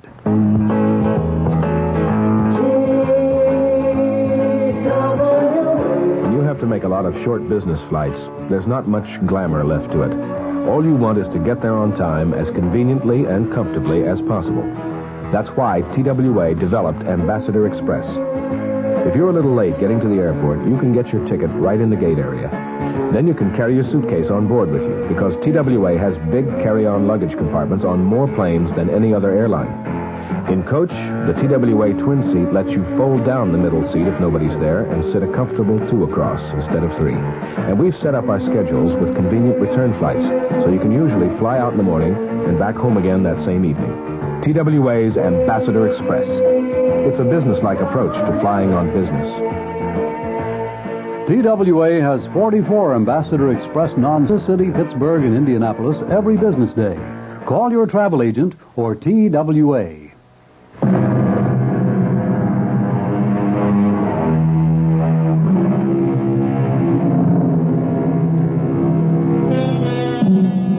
People who hear voices Either tell no one or lay themselves open to all sorts of risks, not the least of which is ending up on a couch. Actor Jason Phillips has been hearing the same voice for weeks. The voice of a Broadway producer who keeps urging Jason to kill the producer's actress wife. Jason is now disturbed enough to seek help from a distinguished and brilliant psychiatrist. The whole purpose of our talks, Jason, depends on your deciding what is important. Now, obviously, your losing the part in Cries of Dissent was a real shock to you. Well, it would be to anybody. Of course, but what about Claire Truro? What was your relationship with her before that? It was friendly, casual. I mean, after all, she was Peter's wife, and he made no bones about how he felt about her. Were you attracted to her? She's a very good-looking woman. That's not what I asked. Oh, I guess maybe, but nothing earth-shaking. And how did she feel about you? I don't know. I think it might be wise if you could recreate the day she told you she was replacing you in Cries of Dissent. Well, I don't know if I can remember all of it. I came to the theater that day about the same time as usual. Rehearsal was scheduled for 11. I got there about 10:50. I was sitting in my dressing room when I heard a knock on the door. Come in. I'm glad you're early, Jason. There's something I want to talk to you about. Fine. Well, I need the script? No. Jason, darling, this isn't going to be very pleasant. Well, the last few weeks haven't been very pleasant. This is something I know is going to hurt you, and I wish... You're not making sense. I've never done this before. I've never fired an actor before. Fired an actor? You mean I'm out of the play? I'm afraid so. But why? Why? You know I'm good in the part. You know what the part means to me. Why would... I think you're beginning to understand. Believe me, Jason, Does Linville mean that much to you? Well, you knew I knew you were seeing a lot of him, but I didn't think that... Well, isn't this very sudden? Peter's only been dead a few days. Edward Linville and I...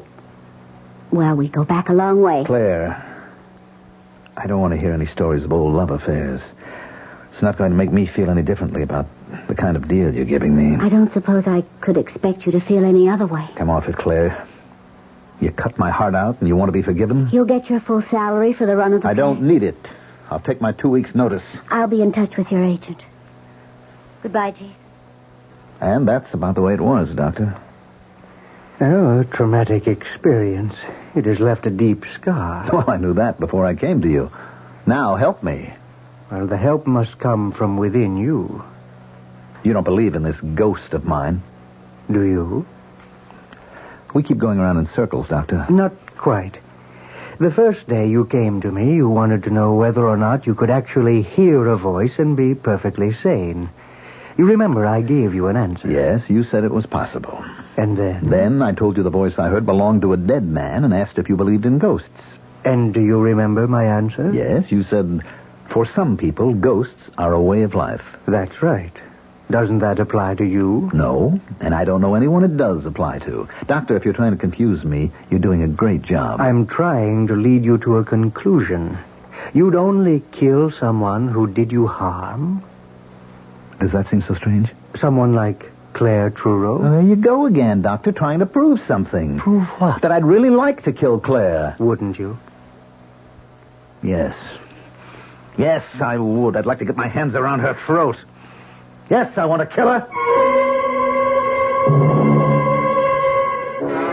What in the world have you done, Jason? Made a purchase, Peter. A mannequin. Don't you recognize her? Should I? Well, she's a lady very close to your heart. To me, she just looks like any other window dummy they use in dress shops. Ah, but this one is different, Peter. Don't you recognize your beloved wife, Claire? What kind of foolishness is this? Expensive, made-to-order therapy for a man who talks to ghosts. A ghost who wants him to kill his wife.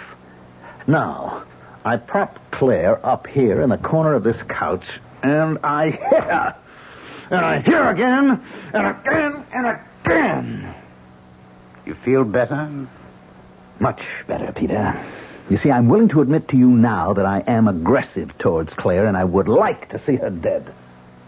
That is progress. That's what my doctor says. Now that I've admitted the terrible thought and acknowledged it, I can get rid of my aggression.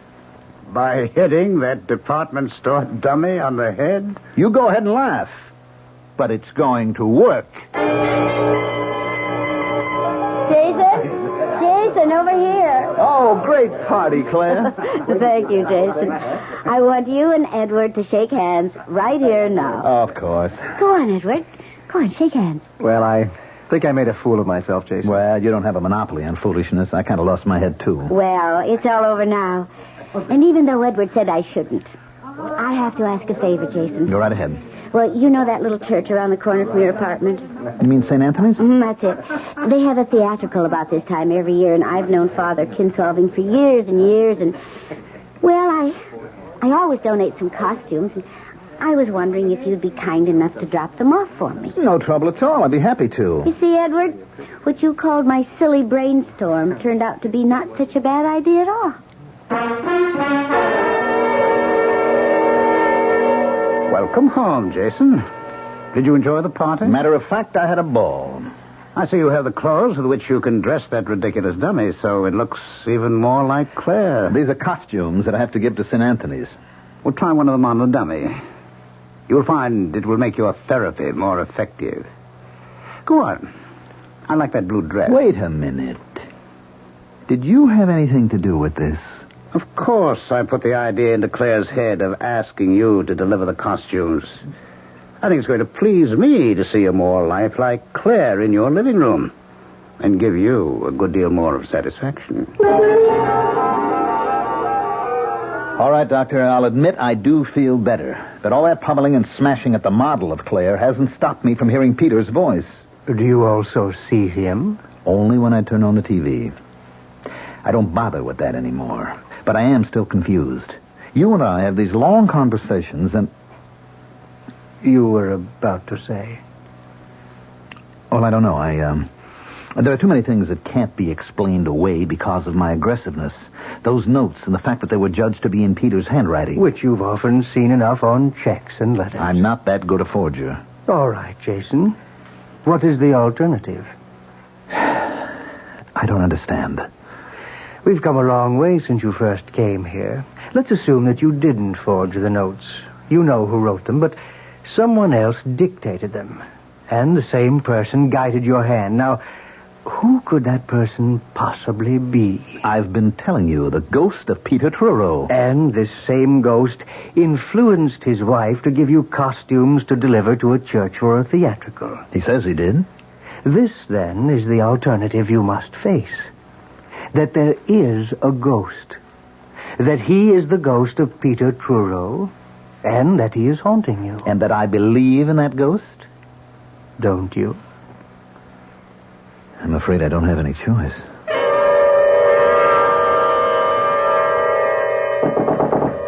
Who is it? Alida. Oh, come in. Thank you for coming so soon after I called. I'd never forgive myself if I hadn't. Who's that? It's just a dummy dressed in Claire's clothes. You must get rid of it. Well, I will, but I asked you to visit with me. Get rid of it now. What do you want me to do, throw it out the window? It doesn't matter. Don't you realize how dangerous it is for you to have her here? Oh, come on, Alida. It was my doctor's idea. He said I could use the dummy to take out my aggression. Indeed. And where did you get the clothes? Claire gave them to me. Does she know how you're using them? She gave me a lot of stuff to give to a church theatrical. I kept this one dress out. Are you so friendly that she would ask you to do her a favor like that? Look, I'm afraid I've gone as far as I can with the doctor. He feels that it's all my subconscious. My urge to kill Claire that accounts for everything. Your wish to kill Claire does not mean there are no ghosts. There is evil all around you. Either you or Claire must leave New York. I don't see how running away will get rid of Peter. I'm not so much concerned now with your getting rid of Peter as I am with saving your life. You really mean that, don't you? You're really frightened. There was only one other time in my life when I've been this frightened. When was that? No. Now, Jason, please come away with me. Come back with me to Clarkstown until... Until? Until the restless thirst for revenge has left the ghost of Peter Truro.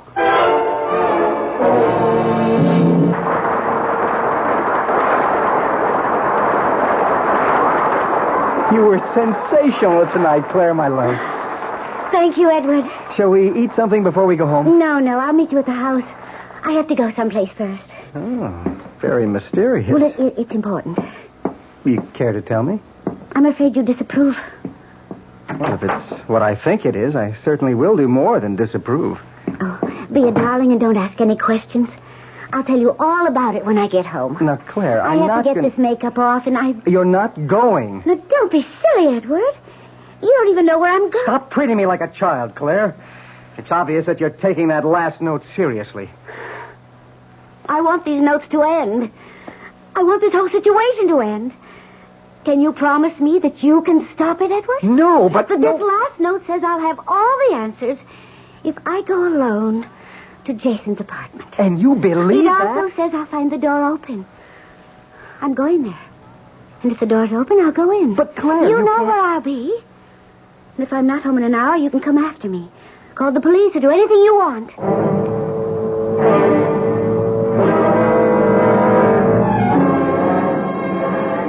Oh, darn, I just remembered something, Alita. What? I left something important in the apartment. Oh, but Jason, our bus leaves in half an hour. You promised to go home with me. There's plenty of time. My apartment's only a short distance. I'll grab a cab, be back in plenty of time. Meet you at gate number 5.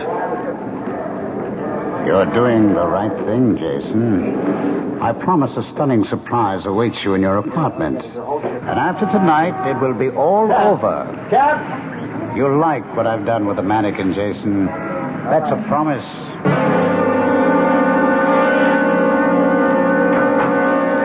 The door is open. That part of the note is right. Jason? Jason, are you home? Oh, darn. Oh, where are the lights? Oh! What's this? Jason, you're not playing some silly game, are you? Oh, a dummy. Some kind of store figure. Jason, whatever you're up to, get this thing away from me. It's just where a dummy belongs, on the floor. Jason, I'm too old to be afraid of the dark. I'll just sit and wait for you. And if you don't come soon, Edward will be here. I'm warning you. Oh, I thought mentioning Edward would do it. Switch on the light, Jason. Oh, Peter, this is what your surprise is. You've made the mannequin talk. Marvelous, Peter. Who are you talking to, Jason? Please turn on the light. Thank you, Peter. This is really wonderful. Perfect. Jason!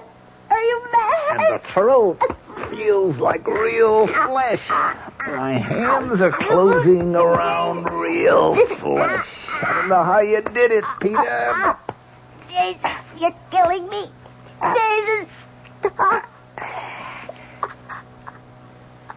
That finishes you once and for all.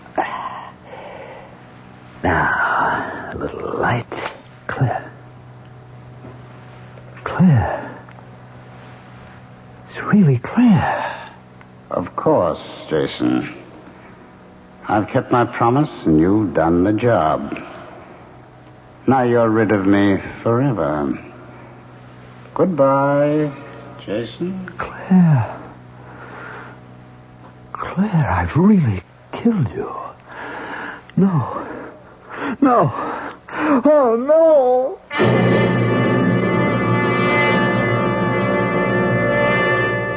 Well, that's one way to rid yourself of a ghost. Jason Phillips was no longer haunted. However, I certainly don't recommend it, for rule. I do recommend, however, a more generous system of disbelief. One tells you he's hearing voices he can't explain.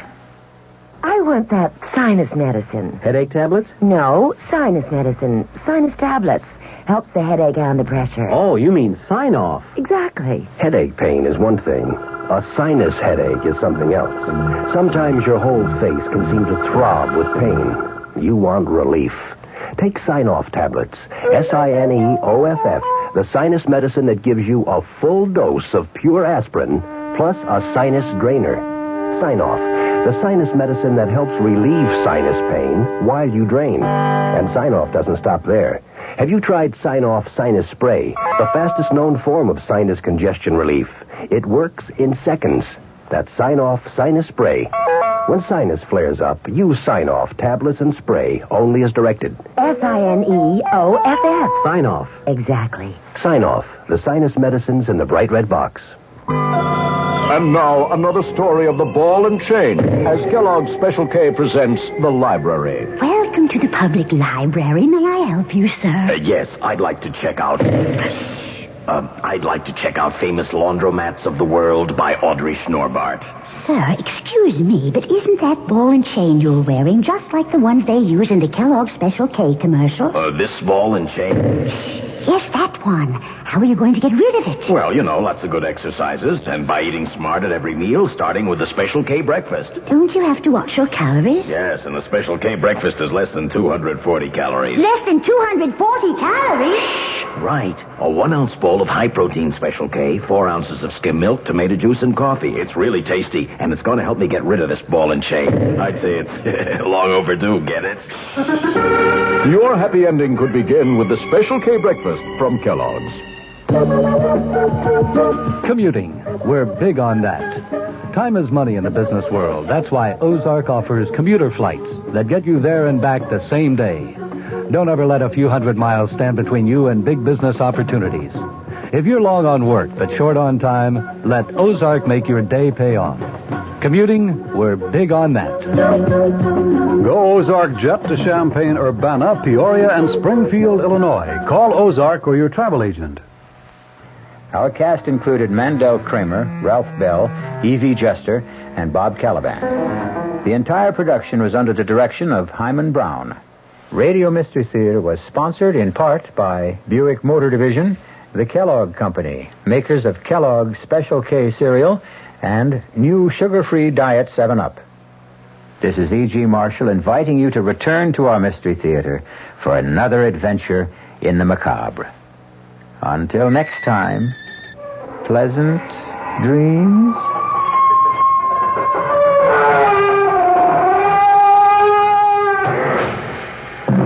The WR Mystery Theater has been brought to you by ShopRite Supermarkets, where you get a lot more for a little less, and by Suburban Savings, with offices throughout North Jersey. The preceding Mystery Theater program is furnished by the CBS Radio Network.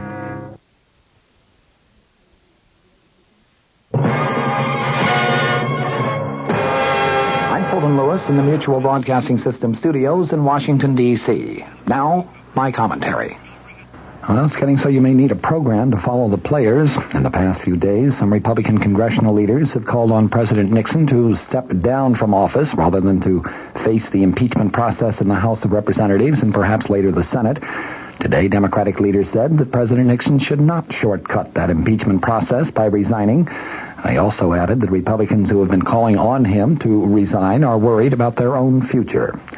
The note in what appears to be a growing party consensus was sounded by participants in a high-level breakfast at which House Speaker Carl Albert was the host. Speaking with newsmen afterward, Albert reaffirmed his own opposition to resignation in shorter terms than he has yet used, saying it would be disastrous for the president to resign under political pressure. Albert added, if he is not guilty and those facts come out, he would be exonerated. But if he resigns and later it is shown that he was not guilty, it would result in irreparable harm to our country and our political system. Albert added that he is certain that the president is not going to resign.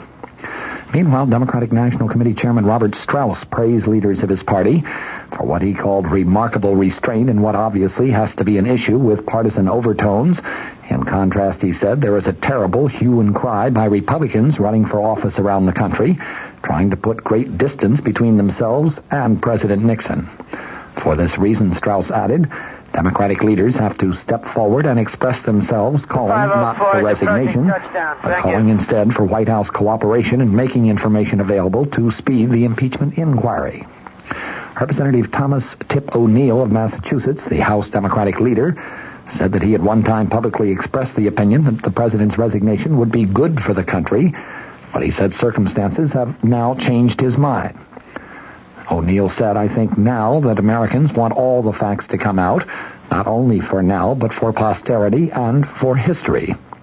Kentucky Governor Wendell Ford, the chairman of the Democratic Governors Conference, said that he has expressed no opinion on the impeachment process because he is seeking the Senate seat held by Republican Marlo Cook, and so he might conceivably become a juror in the impeachment process. Ford said Senator Cook and others who asked the president to resign create the impression that they are trying to put some distance between themselves and the president. Also attending today's breakfast were Senate Democrat leader Mike Mansfield of Montana and Senate Democrat Whip Robert Byrd of West Virginia, both of whom said yesterday that the president should not resign. Meanwhile, Senate Republican leader Hugh Scott also said today he opposes presidential resignation. Scott commented, "I think our nation is strong enough to withstand the functioning of its own constitution." The Judiciary Committee met in closed session today for a background briefing on impeachment evidence and also to listen to White House tapes. And White House lawyer James St. Clair reportedly planned to present a document to the committee outlining the president's position on future subpoenas that the panel might consider issuing during its impeachment probe. The first order of business today at a committee session that has been scheduled for tomorrow morning is going to be a vote on whether to subpoena additional material from the White House. Exactly what material is not yet known. The morning session today was devoted to a briefing on impeachment evidence. This afternoon, the committee members listened to various White House tapes. Before going into this afternoon's session, California Republican Representative Charles Wiggins said that he understood presidential attorney St. Clair has a document for the committee bearing on the subpoena process. Wiggins said that he did not know what sort of argument St. Clair planned to present. California Democrat Representative Jerome Waldy, the only committee member who had any comment when the meeting broke up for lunch, said, "Nothing we heard today has not been heard before by the public." Waldy said he understood the afternoon would be devoted to listening to tapes, starting with a recording of a June 20th, 1972 conversation that was held between the president and former White House Chief of Staff H.R. Haldeman. That, of course, is the now famous tape with the 18-and-a-half-minute gap, which a panel of experts has concluded was caused by between 5 and 9 separate erasures. The experts' final report on the gap is due to be released by U.S. District Court Judge John Sirica later this month. Today's meeting was the second closed session by the committee to hear the evidence that its impeachment staff has gathered about President Nixon's Watergate role. The first session was held last Thursday afternoon. This initial phase of the evidence presentation is being devoted exclusively to the Watergate break-in and to the alleged cover-up that occurred subsequently. Later presentations are going to cover such areas as the activities of the White House Plumbers Unit, the president's personal finances and his tax problems, the ITT antitrust settlement, and political contributions from the dairy industry. Representative Waldy, who has opposed closing these sessions to the press and to the public, said that the committee had heard no information so far that would in the slightest defame or degrade anyone. He was referring to a rule of the House of Representatives that requires closed sessions in cases where defamatory or degrading information was being presented. Congressman Waldy added it was a monotonous session. The committee met amid renewed word from the White House that there is absolutely no chance that President Nixon is going to leave office voluntarily. The committee members went into the closed session carrying the thick, loose-leafed index books that they received last week from the committee staff. From the Mutual Studios in Washington, I'm Fulton Lewis, and that's the top of the news as it looks from here.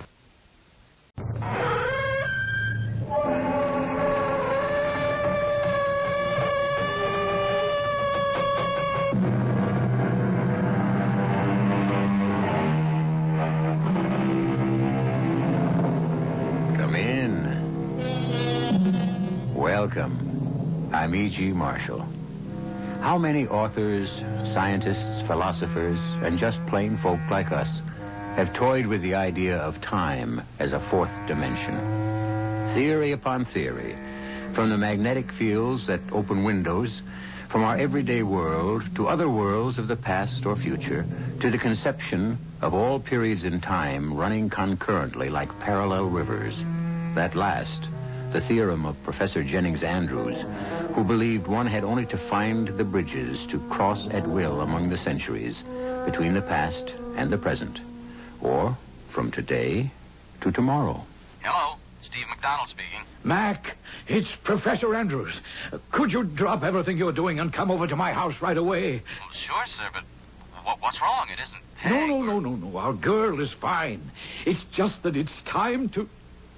Mac, I've got to share my secret with someone, and who else but you? Your secret, sir? Mac, I think I've done it. The discovery of the centuries. In fact, I know I have. You're not talking about the bridge. Yes, but only to you. No one else must know until I can prove it beyond doubt. But I'm convinced. I have built a bridge across time.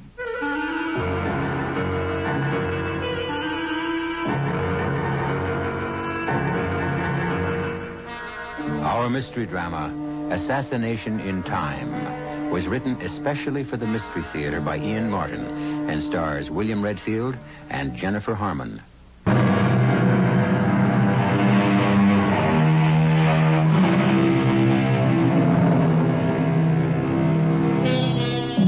Professor Jennings Andrews may be a familiar name to you, even if you're not interested in the field of metaphysics. For some years now, he has been immersed in a secret project for which unlimited funds have been granted by a top foundation. He has become almost a recluse, except for his daughter Margaret, who runs his house for him, and his prized graduate student Steve McDonald. He has been virtually inaccessible, even in the past weeks, to them. Both of them are worried now as Mac presses the doorbell at his house in answer to the professor's elated phone call.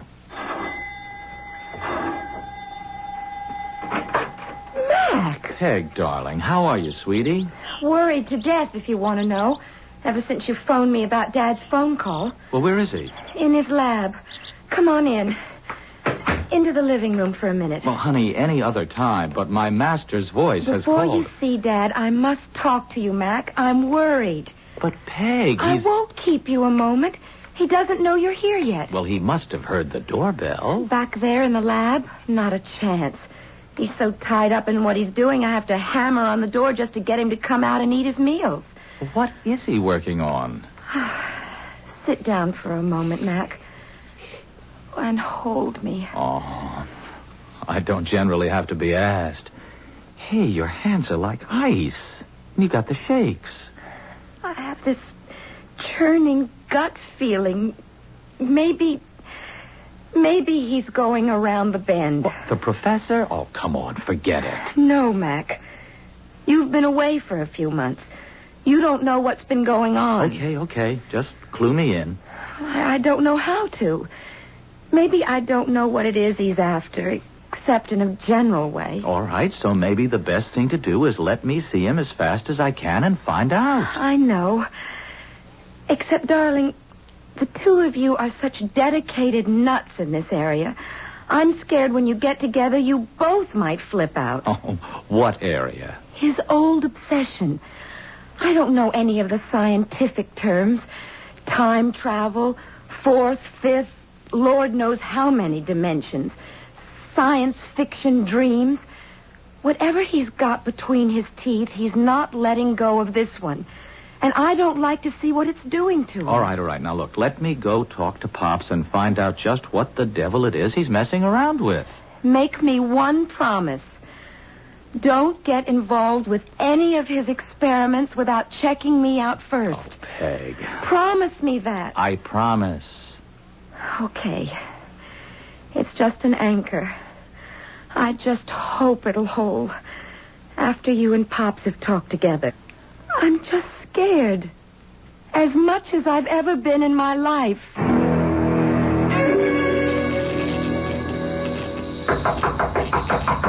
Professor! Hey, Pop! Hey, Professor! Oh, I'm sorry, Mac. I didn't hear you. I was monitoring by ear as well as eye. Well, yeah. Come in. All right. I'm trying to get him stabilized, you see. I don't know where he is. He? Who's he? Marco Polo. What? Oh, who? Marco Polo. Well, the humanoid or robot or whatever you want to call him stretched out on the astronaut's couch inside that isolation room there. I called him Marco Polo because he... Yes, but of course you can't see him now. Well, of course I can, Professor. There's nothing there. Although... Of course there's nothing there. I have him back in time now. But you can see the shape of his body where the restraining straps were pulled tight to hold him fast. Well, now, wait. I can see they're sort of shaped as though they were bound around something, but there's nothing inside. I mean, look, what's the trick? What holds them up like that? Some kind of magnet? Mac, that whole booth there inside is a magnetic field.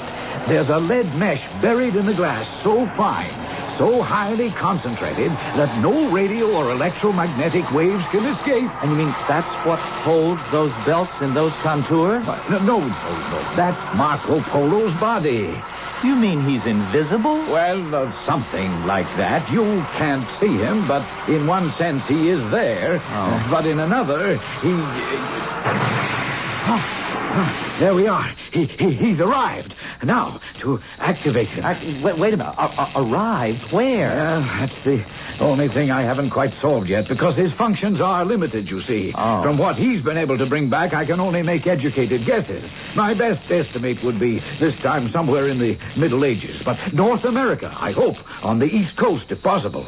He might be able to bring back some trace of Indian habitation. No, wait a minute. Wait. Are you trying to tell me that mass of knobs and buttons and switches that you're operating are controlling some sort of robot that you've sent time traveling? Well, of course I am. But, Professor, that's crazy. Why? That's cartoon science fiction. Oh, Mac, you're the last person I'd expect to find with a closed mind. Son, I tell you, I've scored a major breakthrough so incredible that it's going to rock the scientific world. Hey, Pops, now take it easy. Remember your blood pressure. Yeah, well, now you sound like Margaret. She's been hovering over me these days like a mother hen. Well, I can't blame Peg for worrying about you. She feels that you're just about to... Hey, what? Wait a minute. Oh, what's that? That's Marco Polo. He must be in trouble. It's a built-in alarm mechanism. Cut off that knife switch on the red panel. Roger. All right, I got it. Okay. Now keep your eyes on that isolation booth.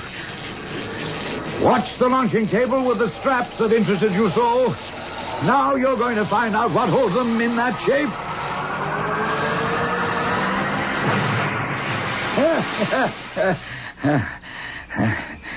Well, by damn, he's there. Just as you said he'd be. Yep. It's a good thing he's only a humanoid. Or all I'd have brought home through time would have been a dead man. You see what's sticking out of his chest? Yes, an arrow. Yeah. Well, I'm getting better. I may have missed by a century or two, but at least I got the place pretty near right. Dad? Mac, are you all right? It's fine, honey. There's nothing to worry about. No problems, honey. I don't want her in here yet. Yeah, but Pop, she's already... Dad, open this door and let me in. But I can't, honey. Now be reasonable. I'm in the midst of an experiment. Look, she's got to find out sometime. I don't want her to know until I've talked this through with you. But after this... You mean our friend with the arrow in him? Yeah. What I had in mind is too risky. Look, Professor, give me a moment with Peg to cool her down, and I'll be right back to talk it out.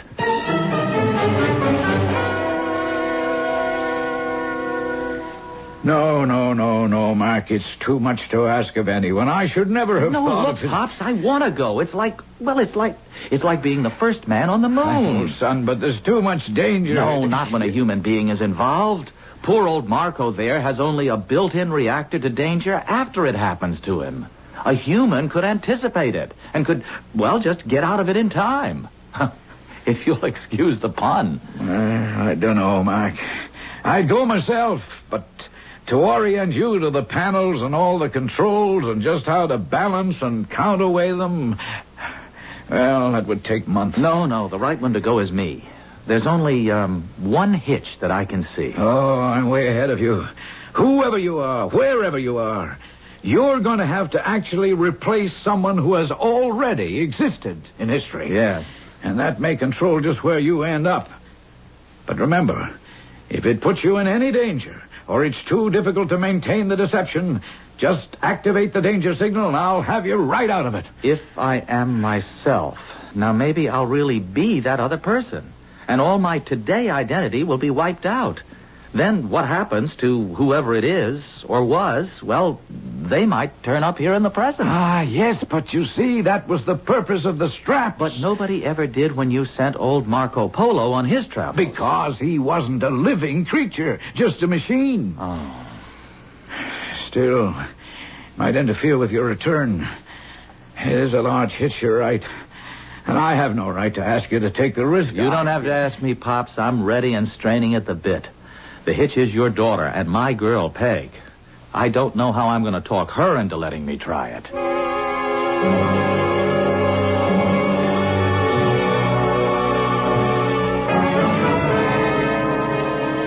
I honestly think you're both kooky. Peg, this is a breakthrough in science that's going to make your father a figure in history that dwarfs Newton, Einstein... And you have to be a part of it.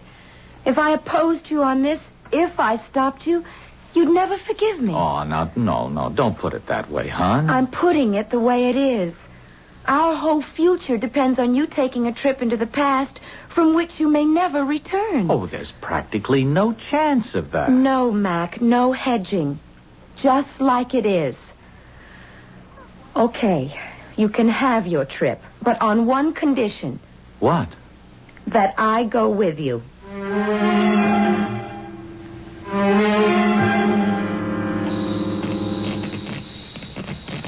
Well, guess we're all ready.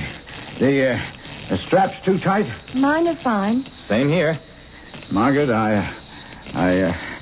you all right, dear? I have butterflies, and no, I'm not all right. I took one peek in the mirror, and I look like Grandma Moses. Between this Mother Hubbard and my hair pulled back in a bun. Well, we can't look too modern. I mean, look at me with the tousled hair and the half-baked beard and the blue jeans. Well, I'm aiming for somewhere as soon after the American Revolution as possible. Why pick that period? Well, because it's easier, I think, honey. You could be farmers. Your accents are East Coast and not regional. There should be no language barrier. And you know enough American history to help blend in. And besides, it's our bicentennial year. What a way to celebrate and kick off a new miracle in science, huh? You have the gold nuggets. It's the best I could do for money. We're fine, Pop. What are we waiting for? Well, I don't know. Maybe I shouldn't risk you two kids. Look, Dad, that's all buttoned up now. All right, then. Good luck, kids. Thumbs up.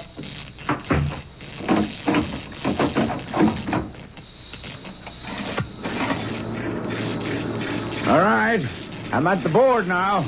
I'm about to activate the field inside your room. Check me if there's any discomfort. Roger, Pops. You all okay? No reaction here. Everything normal. How is it now? Fine, Dad, fine.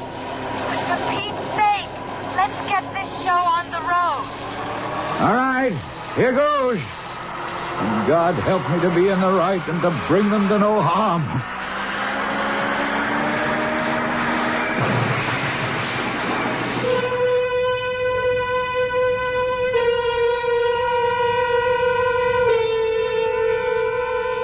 On the road, but to where? Inside the isolation booth, the magnetic field builds, warping time and forcing an opening through it, a window or a door that leads to another world. And suddenly, Mac and Peg are gone. Only this time, in their places, lie a strange young man and woman, still and as unmoving as death. I'll return shortly with Act 2.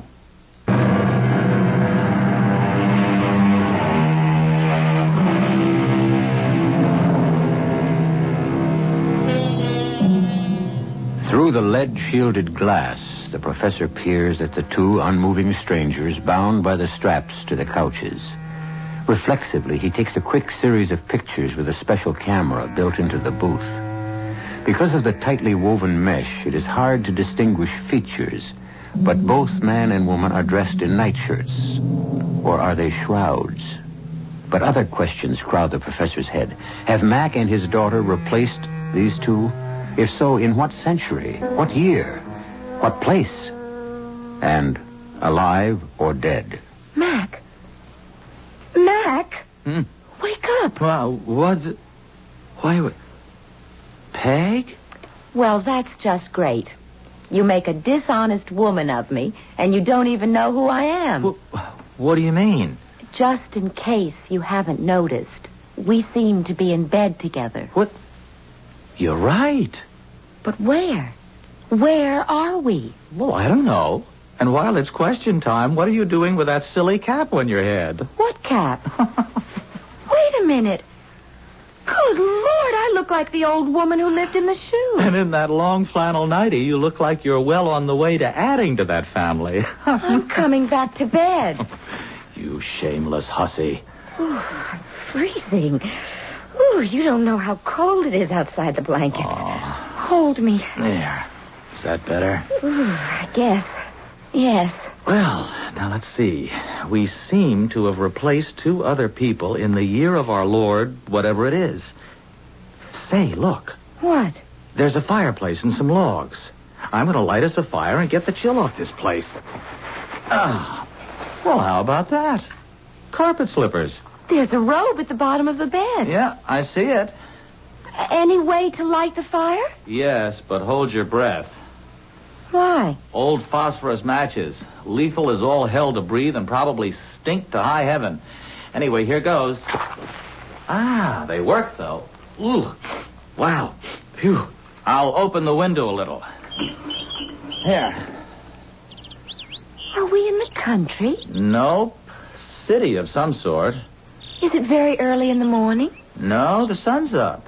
I wonder where we are. Well, at least we know it's somewhere past the early 19th century. How? Well, matches weren't invented. At least the phosphorus match wasn't till like the 1830s. Hey, I think I can tell you where we are. Where? Come over to the window and look for yourself. It's marvelous. It's like Philadelphia, you know? No, wait a minute. Look out over there. Almost due south. Oh, why, sure. Even with that scaffolding around it, I can see what it is. It's the dome of the Capitol. So we're in Washington. Yeah, that's what it looks like. Let me think. The old dome was, the original one was copper over wood. Not this baby. That's cast iron. It must be the same one we have today. Only today isn't today. It's what, Peg? When did they replace the dome? Oh, brother. It's a good thing I've been teaching history in school this year. Let's see. They started it in 1856, I think. And it took nearly 10 years to complete, or 9, I guess. And it's darn near finished, so that would make it about, 1864, around there? Well, it wasn't finished till 65. I don't know exactly when. Oh, Mac, look. That must be the monument. What, the Washington Monument? Oh, no, it's less than a third the size. Well, they stopped work on it for about 25 years. Well before the Civil War. Look at that, Mac. Union soldiers. Civil War, all right. We're right back in the middle of history in the making. Oh, honey, we can't pass this up. Yes, but, Mac, darling, it's all out of whack now. Don't you see? We aren't us anymore. I mean, we're someone else, and we don't even know who. We haven't even got clothes. I'll bet we do. Now, let's have a look in that closet. And there's a carpet bag on the chair. And there's a jacket there, too. So there must be a wallet or some kind of identification. But what good would that do? I mean, even if they fitted us, how could we pretend to be someone else to people who must know us and would recognize us right away? Mr. and Mrs. Downing? Well, at least now we know our names. Yes? It's your landlady. May I come in? Well, I'm afraid I'm just dressing at the moment. Oh, I am sorry. It was just that I didn't have a chance to meet you when you arrived last night. I hope my daughter saw you comfortably settled. Why, yes. Everything is most comfortable. I didn't mean to bother you, but Anne said she had such a brief acquaintance with you that she had little chance to inform you about the habits of our little boarding house. boarding house? I just wanted to let you know that we serve breakfast in the dining room on the main floor between 8 and 9. Oh, what time is it now? Just 7:45. I and the other guests will look forward to meeting you formally then. And forgive me if I've disturbed you. Not at all. You've been most helpful. Ask her name. Not at all. See you later. Mrs. No, it's too late, Peg. She's gone. Okay. This is our chance. Our chance for what? To see what we can do about establishing our new identities. To find out if we can risk going down to breakfast and get away with being who we're supposed to be over 50 years before either of us were born. Let's, with apologies to the real Mr. and Mrs. Downing, pour through their possessions and find out just who we're supposed to be.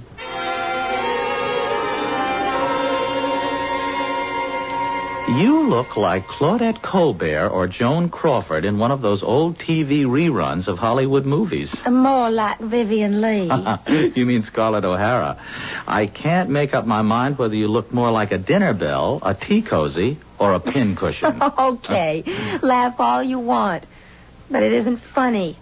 I mean, I have a wire cage on under this skirt and about 8 petticoats. Oh, can you hook me up the back? Oh, sure. And I don't know what you're ashamed of. You look beautiful in a crinoline. I'm ashamed of someone else's clothes, someone else's identities, and prying into other people's private, intimate business. That's what I'm ashamed of. These two tragic people, guilty of nothing but loving each other and trying to expiate their sin with a suicide pact. It's another era, Peg. That was their solution. Was? Well, is, of course. These two tragic people of yours are us. I mean, we're living their lives. Maybe we better cut and run. Are you afraid? I'm afraid of everything about this whole mysterious, out-of-this-world adventure. But we're not going back till you make up your mind it's time to. I've forced myself on you, made you let me come along. I'm not going to be a drag on you. Mm-hmm. Aren't you finished hooking yet? I think. There must be like 50 of them. I wonder where they are. I mean the Downings. Oh, you mean Asa and Rebecca. Only her name isn't really Downing, remember. It's Mrs. Charlton Fryer. Poor Becky. Married to that horrible husband who won't let her go to marry Asa. Oh, my God. Do you suppose they've done it yet? Killed themselves? I don't see how. The pistols are here and still loaded. Then where are they? Well, if we're taking their place... Then they're in our century, taking our place. Yes, I guess that's the way it would work. Not necessarily, That but... wouldn't put Dad in any danger, would it? No, I don't see how it could. Not the way he had us strapped to the table. It means one thing, though. We can't stay here too long. What do you mean? Until we go back, Dad can't go into the isolation booth, and the two of them would starve to death, unless, as I said, they're already dead. I don't see how they can be. Or we would be, too. Are we going to risk it? Well, we look enough like them in the photos we saw. And remember, only the landlady's daughter has seen us, briefly, and she's not here. Yes? I thought maybe you didn't have a watch and wouldn't realize what time it is. Well, just a moment. Good morning. Oh, good morning. As a matter of fact, we don't have the time. Well, I certainly didn't mean to bedevil you, but it's near the end of breakfast, so... Oh, my. Aren't you a pretty little thing? Just as my daughter said you were. And such a handsome husband. Newlywed, I'd reckon. Well, Oh, don't mind me. Come on along. I'll take you downstairs. Will you be stopping with us long? Why, We really can't tell. Just long enough to find our own place. Of course, I understand. You're not with the Army, Mr. Downing? Not now. Well, I can assure you, ma'am, these clothes feel very strange to me. Oh, so you must have been. Oh, well, we should let that be. It's no fit subject for discussion now. General Lee has surrendered and the war is over. Mm-hmm. Here's the dining room. Make yourselves comfortable. These seats be all right? Oh, just fine, thanks. What line of work are you in, Mr. Downey? My husband is a builder. Oh, that's right, fine. We'll be needing a lot of you in the days and years to come, especially in the South. Or perhaps your sympathies don't lie in that direction. My sympathies are for the Union, madam, and by that I mean the whole country, North and South. Oh, well, I'm sorry you won't be meeting any other boarders since it's late, but you'll meet the whole little family at dinner. Save for my son, John, who's away on business. Well, dinner's at noon. Now, anything else I can get you while breakfast's on the way? Oh, why, yes. Do you have a newspaper by any chance? Oh, there's a copy of the National Intelligencer right there on the sideboard. Oh, thank you, Mrs. Oh, I'm embarrassed, but not having met you in person last night, your name has escaped me. Well, Lord knows it's not that special anyone should remember it. I'm a widow lady named Mary Surratt. Now, if you'll excuse me, I'll get your food. Surratt. Mac, get the paper. Sure. What date is it? Let me see. April 13th, 1865. That makes today the 14th. But what? Oh, my God. April 14th. The day John Wilkes Booth assassinated President Lincoln at Ford's Theater. And we're in Mary Surratt's boarding house, the spot where the whole plot was hatched.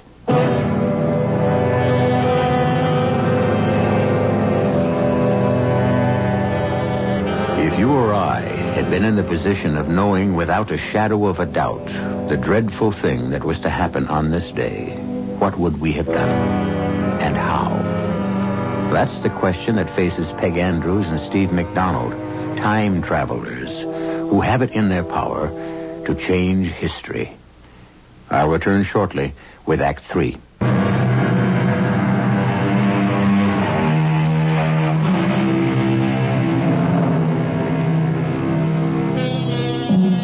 It was an uneasy, uncomfortable, and seemingly endless breakfast.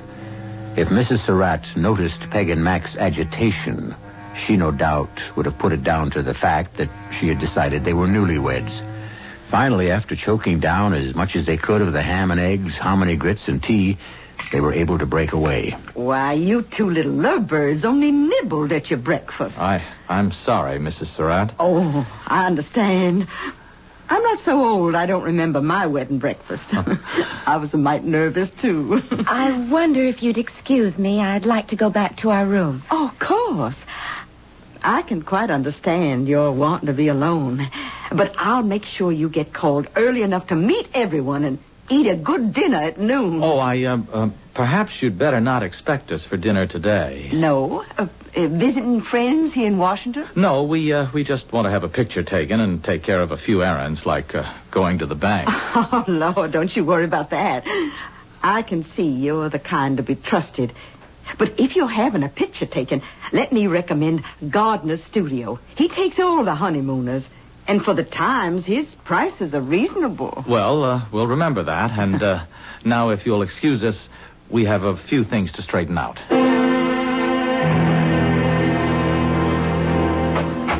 What are we going to do, Mac? What can we do? We've got to try and stop it. How? Well, that's where you can help. Now, how much can you remember of the day of the assassination and the plot? Where people were, who was involved, all of that. Let's forget that for the moment. We've something a lot more immediate to talk about. What? You remember what Dad told us before he sent us back in time? We can't interfere with anything or change anything because everything that had happened back where we were in 1975 depended on everything that had gone before it. So if we stop something major happening in 1865... No, major or minor, it would have to affect the time stream. That's what you mean? Yes. If President Lincoln hadn't been shot, our whole history would have been different. Which maybe wouldn't have been a bad idea. I can think of a lot of things we could have done without. Wars, depressions. Well, there are a lot of things that were good, too. Like us, for example. You and me. If we try to change your time stream or whatever, we could never have met. or even existed. But, Peg, we're together now. And there are other theories. Only if we could somehow stop Mr. Lincoln's death. We'd be signing our own death warrants. How? Well, you know what Rebecca wrote in her diary? The farewell note she left to her husband telling him of what she and Asa planned to do. Have her shoot him and then die by his hand. If we lock ourselves back here in time, we're signing our own death warrants. We don't know that for sure. It's a chance we're taking. To save Abraham Lincoln? Would you be willing to take it? Yes. As long as we're together. Okay. Then we're agreed. Now let's figure out how to do this. It isn't only Mr. Lincoln. It's Mr. Seward, too. Yes, the Secretary of State. But he didn't die, did he? No, he recovered. When Payne stabbed at him, although he was badly cut up, an iron brace around his neck and his jaw saved his life. Yes. Now who, what else? Well, a man named Asterod. I don't know. It was a German. I don't remember. He was supposed to kill the war secretary, Stanton. But he didn't have the nerve. Mm-hmm. There was another man named Gerald or Harold or something. But he got cold feet, too. He doesn't count. And, of course, Mrs. Surratt. But she really didn't have much to do with it, did she? They never really proved anything against her. Just that the conspirators had met at her house several times. Okay. There's only one thing to do. What? We're going to the White House and warn the president.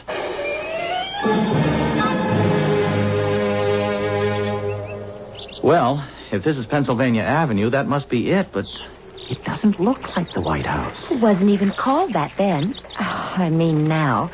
It's called the President's house. What are we going to do? I'm going up to that sentry and try to get in. I'm coming with you. Peg, there might be some danger. Some danger? What else is this whole thing? All right. Let's go. All right, let him move along. Abe ain't seeing any more petitioners today. Hey, you. Where do you think you're going? I have business with the president. Yeah, you and what's left of the population. Forget it, mister. He's only one man, and anyways, he's tied up in state business. Now move on, will you? Please, officer, it's very important and personal. You can forget the flattery, ma'am. I'm just a plain foot soldier, Union Army, and I got no use for civilians today. Abe needs a rest from him. But this has to do with the president's well-being. Ain't no use of me letting you by anyways. You'd only be stopped inside. Now, listen to me. Supposing we were to tell you that we know there's a plot to assassinate the president. Sure, you'd be one of 100,000 nuts, soreheads, Johnny Rebs in disguise. So move on out before you tempt me to put a musket ball in you just in case you got any notions. Come on, Mac. Well, okay, but just one more question. One is all, brother. Which way is Ford's Theater? Now, there's a good notion. Save your imagination for there, huh? You take Pennsylvania here to 10th, and then a couple of blocks north. What did you come here for? Just to locate the theater and... Wait a minute. You see that guy there? Which? The dark-haired, shortish guy on the other side of the street in the cavalry boots and spurs, walking towards the theater. Isn't that Booth? Morning, Mr. Ford. Mr. Booth? Give you a hand unloading your buggy? Why, no thanks. One of my actors will be right out to help. Do you really think you can drum up any business for that turkey, our American cousin, you are foolish enough to produce? I'll wager, sir, I'll outdo Gray's theater tonight. Mr. Lincoln and General Grant are attending the performance. So, if it were my theater, I wouldn't give him standing room. But I promise you, it will be a night to remember. Oh, I'd give anything to know what they're talking about. I'd have given a lot more to have brought the Downing's pistols with me and put a couple of shots into Mr. Booth. You couldn't be a murderer, Mac. Oh, I know. Anyway, it's too late now. Now what? We'll try Mr. Seward's house and Mr. Stanton's. Anyone, anywhere who'll maybe stop long enough to listen to us.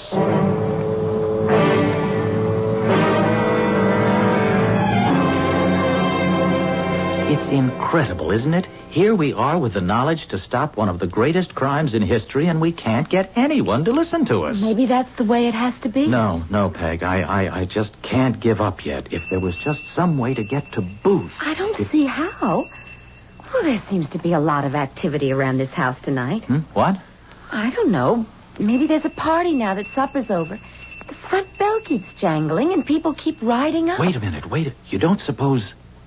Look, the conspirators must have had a meeting once they knew Lincoln was going to actually be at the theater. Now, if they were going to... Well, where else? Look out the window, Peg. Easy, boy. Easy. By God, that's what it must be.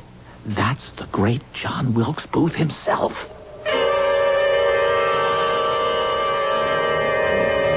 Can you hear what they're saying? No, not really. Just enough to know they're planning something. I heard the name Payne, though. Well, then it's the plot, all right. He's the one who... I want you, Davy, to hold the horses. And Asterod, you will kill the Secretary of War, Stanton. Payne, my trusted friend, I leave the Secretary of State to you. You will make sure of Seward. Lincoln, I shall shoot through the head, and General Grant shall be dispatched with the knife. Then down to the stage and to rive the startled audience with the ringing phrase, Sic Semper Tyrannis. And when I leave the stage for the last exit, I shall leave as the most famous man in America and across the world. Now, we must discuss the escape route by the Navy Bridge. Now, Davy... What are we going to do? First things first. Now, come on. Get the pistols and let's get out of here. Why, Mr. and Mrs. Downing, what are you doing downstairs? I thought you were off to bed. Well, we were just going to take a stroll, but it seems a little chill. Come, Rebecca, dear. Put on your wrap against the night air. Mary, what is it? An emergency, Wilkes. I must speak to you alone. What's wrong?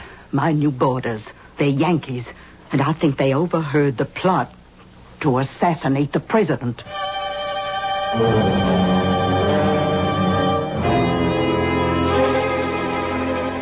Where are we going, Mac? I noticed a little park on the way to the theater.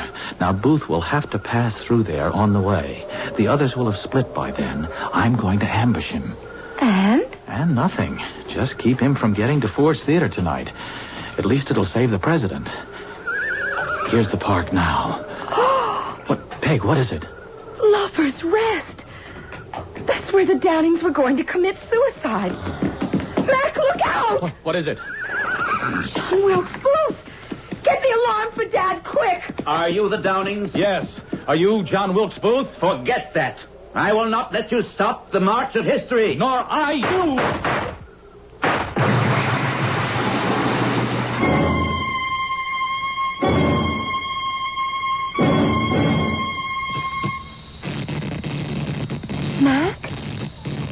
Mac, we're back. We didn't get shot? Or kill each other in that suicide pact? If anyone got shot, it must have been Asa and Rebecca. Hello, Dad. Hello, honey. Oh, children. Now, what's all this about being shot? Are you all right? Well, a bit shook, sir, but I guess all here. What happened with you while we were gone? Oh, sir, I had a couple of strange guests lying on the table strapped down. A girl in a crinoline dress? And a guy in a long-tailed jacket like they wore in the Civil War? Just about describes them. They lay like corpses. So that's all that happened to me. Now, what happened to you? We tried to stop Lincoln's assassination. You what? But I don't guess we succeeded. I mean... nothing's really changed, has it? Oh, no, I'm afraid not. President Abraham Lincoln did get assassinated by John Wilkes Booth on April 14th, 1865, the way we've always known. Well, of course, darling. Nothing could change that. After all, it's history.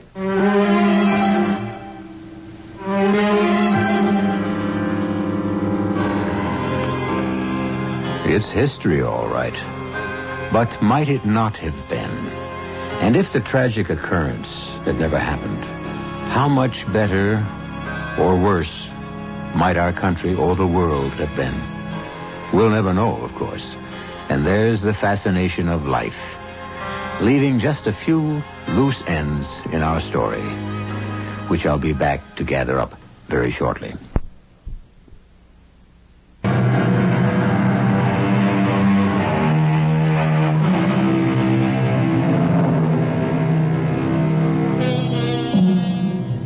One final footnote.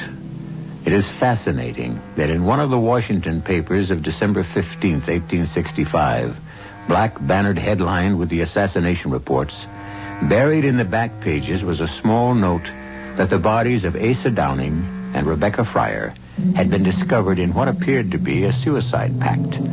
The item might never have made the paper except for the coincidence that the death tryst was so near the now famous Ford's Theater. Our cast included Jennifer Harmon, William Redfield, Ian Martin, Bryna Rayburn, and Gordon Gould. The entire production was under the direction of Hyman Brown. Radio Mystery Theater was sponsored in part by Buick Motor Division.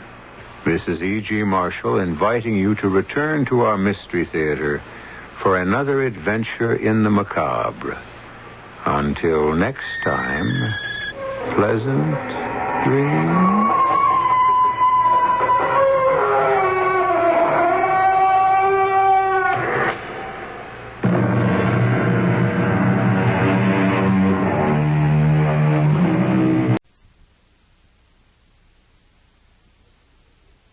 Mystery Theater, the Mutual Radio Theater, and our next news tonight at 12 midnight. The CBS Radio Mystery Theater presents...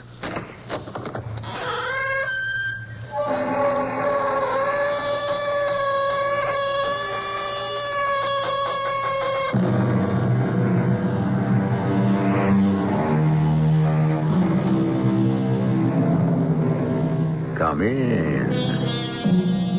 Welcome. I'm E.G. Marshall. Have you ever played the game of wondering where and when, if you had the choice, you would have picked to spend your life? Most of us probably might settle for today and where we are. The more romantic among us might opt for some favorite era we view through rose-colored glasses. The Greek or Roman Empire, the Renaissance, Shakespeare's England. But the adventurers would turn their eyes to the future, the unimagined and the unimaginable. What might some distant tomorrow be like? You mean wipe out any inhabitants that are there, General Varden? Exactly, Dr. Tremaine. With the robots I build for you, suppose I refuse? That's a lovely wife you have, Doctor. A little young for you, but then so exquisitely desirable all the more. It would be a pity for anything to happen to her.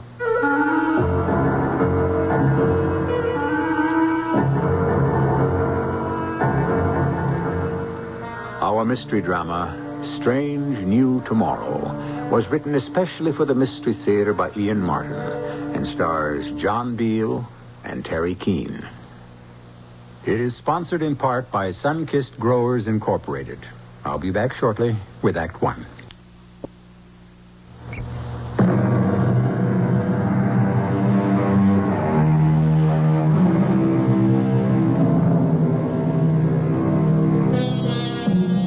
We're about to bring you a time that none of us will ever know, or our children, or our children's children, or generations of them to come. This is a time long after the Second 100 Years' War, when the world went mad and burned the green and fruitful earth to barren cinders, when the population was reduced by 2/3, leaving the survivors to a virtual handful. This is a time of an absolute autocracy, a state in which every individual is born by selective breeding and condemned by the state to function only in the area prescribed for him or her. This could be what the future will be like. Ralph? Yes, Una, dear? It's time for your medicine. Oh, you don't have to act like a wife when we're alone. It can wait. I want you to take it. You need it. Well, I may need it, but it won't help. In a minute. What are you looking at? The return of the conquering hero. Leader of our regiment's defender of the faith, General Mark Varden. Homeward the heroes from the hunt. Pirates and freebooters all. With their living plunder. With not one grain of moral sense. And not the compassion of one heart among them. Have they been on another... Let me close the windows. I don't even want the wind from their exhaust to touch me. You were saying, my dear? I was just asking if they'd been on another galactic raid. Beyond doubt. More and more frequently. Varden and that evil young man who's elevated himself to emperor are getting desperate, as well they should. Emperor Condor is sitting on an uneasy throne. You think he might be overthrown? Oh, not from within. As long as he has his robot army to protect him. And as long as fresh blood is brought in to keep them from extinction, the people will still cling to hope. Although there isn't any. Hope for what? Oh, it's a long story, my child. A long history. And I don't feel like telling it tonight. Of course, you mustn't. You look tired and you... Oh, Ralph, you look so ill. I'm suffering from a chronic complaint, old age. Dr. Ralph Tremaine, Professor of Cybernetics, Emeritus. But you are not retired. No, not quite yet. There are things I have to finish. You hear that? What, Ralph? The silence. The ship has landed. Now they'll feed the poor souls, whoever they are, to the lions.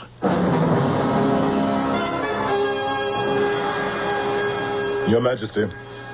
Greetings, General Varden. You're returned, I see. Bringing with me another glorious victory to lay at your Majesty's feet. Oh, spare me all that nonsense. Were you successful in your task? You can see for yourself if you'll allow me to tune in the viewing screen. Very well. You were gone an unconscionable time. These missions get more and more difficult. Why? Let me show you the fruits of this one first. There. It's coming into focus now. There's the latest catch. Mm-hmm. And where are they from? Rubos, a planet in the 9th galaxy. You had to go so far afield? As I said, it becomes more difficult all the time. Galaxy after galaxy is patrolled by police craft seeking us out. Only the black light envelope has kept our identity secret this long. Even then, I must slip through time warp after time warp to avoid discovery and recognition. What do they expect? We must raid them to keep our race alive, to maintain enough population to keep the whole fabric of existence viable. You know my answer to that, Majesty. No, General, no. I don't want to listen to that now. Perhaps these bodies milling about down in the square there will be the answer at last. Yes, tell me more about the planet. Rubos?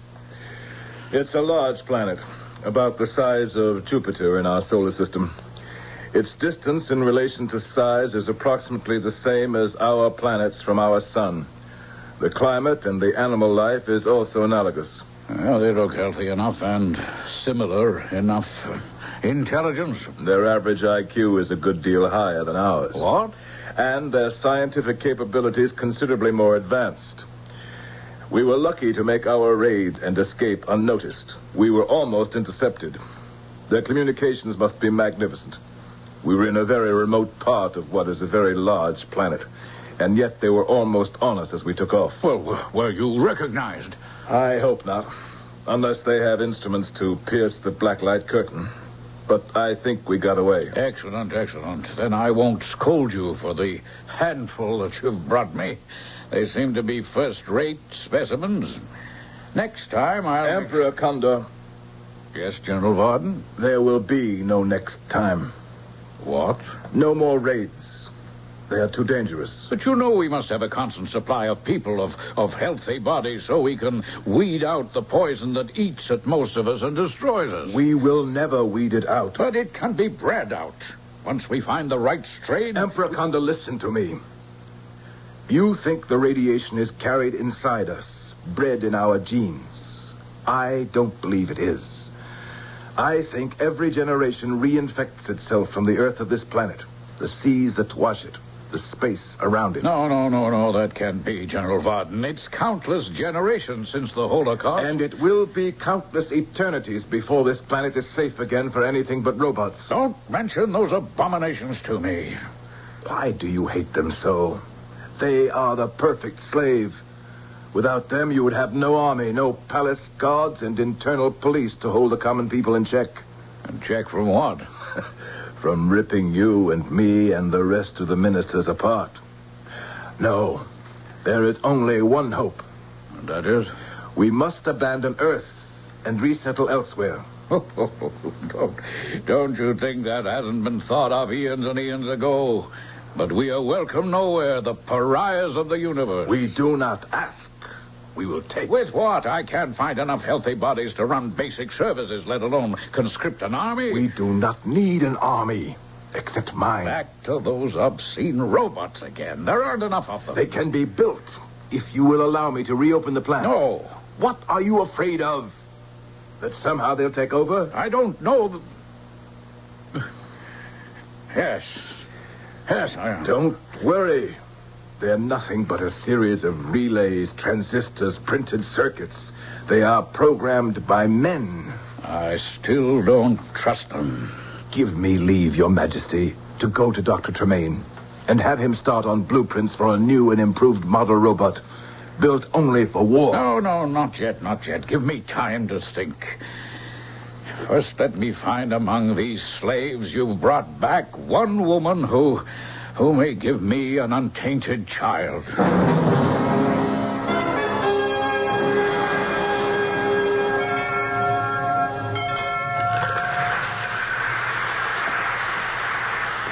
Yes? Quickly. I must not be seen. Close the door. Who are you? I am General Mark Varden. Close it. Forgive me, General. Who are you? I am Una. You are a very beautiful woman, Una. Am I? Yes. Where did you come from? How... General Varden. To what do we owe the honor of your visit to me? Oh, I see you've met my wife. Your wife? Oh, yes, of course. I'd forgotten. The wedding took place while you were on your cruise. My mission, Dr. Tremaine. Ah, yes. Mission. Did you have success? I flatter myself I did. I have urgent business with you, Doctor. Shall we go to my study? For what I wish to talk with you about, your laboratory would be more appropriate. I know my way. Ralph, what is it?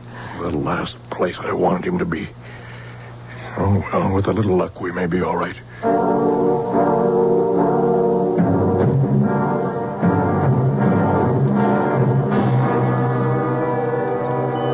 Close the door, Dr. Tremaine. Very well. And I'll turn off all this apparatus. No. I prefer to take no chance that what I have to say might be overheard. Well, at least let me lower the volume. Fascinating. What are you brewing here, Doctor? What are these machines? Computers, oscillators, electronic microscopes, calculators. All the impedimenta of anyone who studies cybernetics. The scientist studies only to learn how little he really knows. But you know how to build robots. Yes, but we're not building anymore. I want you to be ready.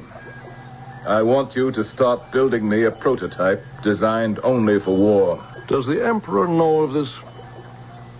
It is better the Emperor doesn't know of everything. Oh, I'd have to have his permission first before I embarked on this. I wouldn't want to risk offending him. You will be far worse off offending me, Doctor. General, I am an old man. I haven't long to live, so threats are of little use against me. I wouldn't be quite so sure, my dear Dr. Tremaine. I'm going to take over another planet in some other galaxy. A clean planet, untouched by deadly radiation like ours. Take over? You mean wipe out any inhabitants that are there? Exactly. With the robots I build for you? That's it.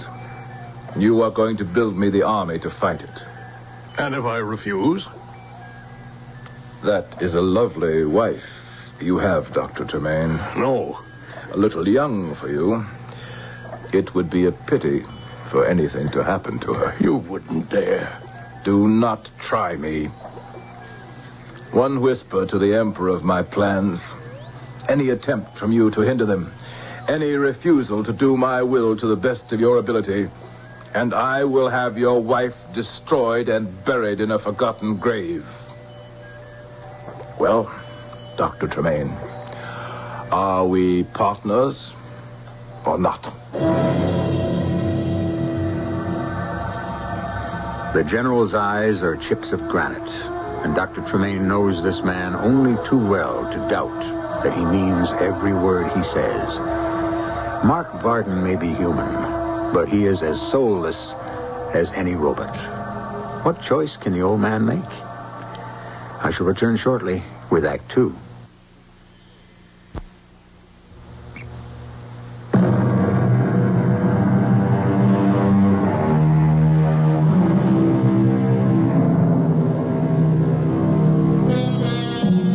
Perched on the edge of a table in Dr. Tremaine's laboratory, as he awaits the old man's answer, General Mark Varden lets his hawk eyes roam idly about the room. It is the ordered clutter of a busy scientist who is half chemist, half electronics wizard. His eye has just fallen on a large black box, almost like a coffin, when the old man speaks. You're right, General Varden. I have no choice. I was sure you would see it my way, Doctor. Such a ravishingly beautiful woman. Where did you find her? She was one of the group you brought back from Cygnus 3 on your last mission. I overlooked her all the long journey home. I'm afraid you did. And I asked the Emperor for her hand the moment I found her. The Emperor gave her to you? I'm unmarried, a widower. I had the right to ask, to demand. I'm surprised he acceded the way he feels about your robots. Don't be too surprised, no matter what he says. Only I can build them and program them, now that all the others are gone. He needs his palace guard to shield him from you. So, he needs me. Nobody else is clever enough to build or service them? That will be taken care of very soon. In the meantime, don't push me too far. My dear Doctor, I have no intention of subjecting you to any pressure now that we are agreed. I ask only the reassurance of being able to drop in from time to time to get progress reports. When I have some working drawings ready, I'll send for you. But carefully, till I have sold His Majesty on the necessity of my plan. I have an assistant in the lab, a young man named Mac. No one knows him at court. I'll send him. Mac what? Just Mac. That's all you need to know. I'll leave standing orders for him to be admitted. Now I must leave you. Oh, by the way. Yes, General? You say you never stopped studying. Just what have you been working on while I've been gone? I don't think it would interest you very much. On the contrary. You're quite sure you haven't been developing some sort of special robot for His Majesty that just might upset the balance of power? What would make you think that? This curious box, big enough to hold someone my size, that looks like a coffin. The lid. It's locked. Naturally. What's inside this curious box? That box is lined with lead. Inside it are a group of highly radioactive rocks, which I use in certain biological experiments that I've been conducting to try to neutralize their effect on the body. Then I shall give it a wide berth. I wouldn't want to try their effect on mine. If I can believe you. Well, then I'll give you the key, and you may open it. But only after I'm out of this room and out of this house. Well? Come in. I'm sorry to disturb you, Ralph, but it's time for your medicine. General. That's quite all right, Mrs. Tremaine. I was just about to leave. Yes, the Emperor made you an extraordinary present. She's ravishingly lovely. Keep her that way, Doctor, at all costs. Now, don't worry. I can see myself out. Is he really gone? What a dreadful, frightening man. He's all of that and more. I just had my medicine. I don't need any more. It was an excuse to come in. I knew you needed me. How? I don't know, except I always do. It's like a wave, a shudder, the pulse of some electric alarm. What did that awful man mean about the Emperor giving me to you? No, I don't want you to worry your pretty head. But I do worry. What do you think it's like not knowing anything about yourself or your family, where you came from or who your friends might have been? Just waking up suddenly at the age of 25 and just being. You just have no memories. But why? It's a sort of amnesia. Did I fall? Hit my head? No, you... Look, I'll tell you what I just told the general.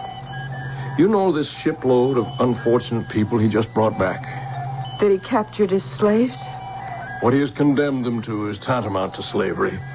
And worse. But why? Why did he steal people away from their homes? Because sooner or later, everyone on this planet dies of a form of sickness caused by nuclear radiation. The Emperor believes it is transmitted through the genes, and that by selective breeding to healthy stock, it can eventually be neutralized. Can it? No. Even if it were possible, this whole globe is one mass of radioactivity that would reinfect everyone again. Has it infected me? No. And it never will. I promise you that. But the others, all those poor women I saw on the viewing screen. They'll be sold to any male who's not yet given any signs of having the sickness.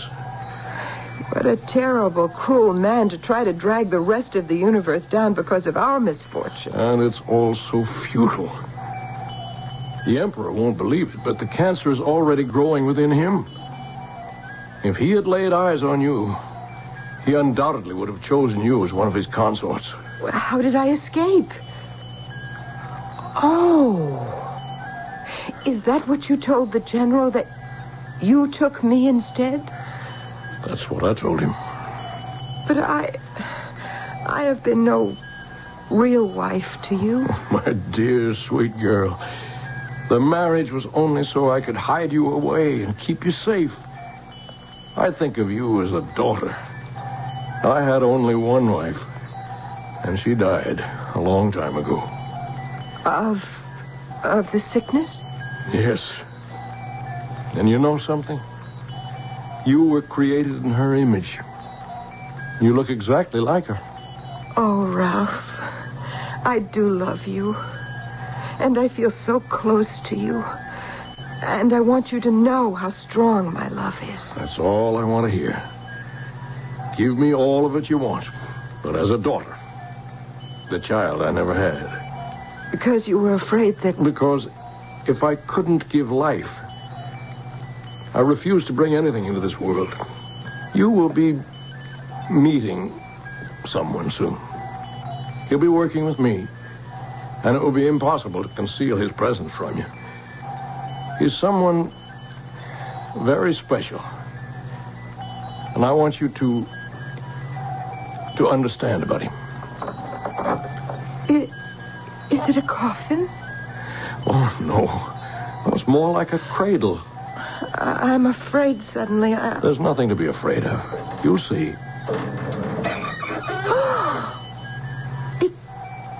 It's a young man. And he's beautiful. Well, I hope not. Handsome is a better word. Perhaps. But is he dead? Oh, no. This young man can't die in the ordinary sense. He is, in a way, immortal. I don't understand you. This young man isn't a human being. He's a humanoid. A humanoid? Yes, a simulacrum. Something that's formed in the likeness of a human being. Oh, you mean like a mannequin or a dummy? Very far from that. I mean, he is identical in almost every respect with a human. And he will perform, act, simulate almost every human control function. Only in Mac's case, the motive forces are mechanical and electronic. Mac? That's what I call him. It's a sort of an acronym for what he is. Mechanoelectric activated computer. You built him, made him, created him? Yes. Oh, how horrible. Oh, I was hoping that you wouldn't react like that. It's the last way I wanted you to feel. But he's nothing but a machine. A lot more than that. How can he be? It's just a super robot, a thing. I don't think you'll feel that way about him when you meet him. I don't want to meet him. What are you afraid of, Una? I don't know. When I first saw him, I thought how beautiful he is. And my heart went out to him to be dead so young. And then you said that he wasn't, that he was immortal. And the strangest feeling just washed all over me and grew inside. All warm and tingling, and I couldn't understand it, but I wanted it to last forever. Now you tell me he's only a machine. I don't know, it's unclean. Somehow I want to cringe. Then you've got to meet him to get rid of that feeling. All right. But only for you, Ralph. Let me just set the instruments first. Now, just attach these electrodes. And step up the power. Watch, Una.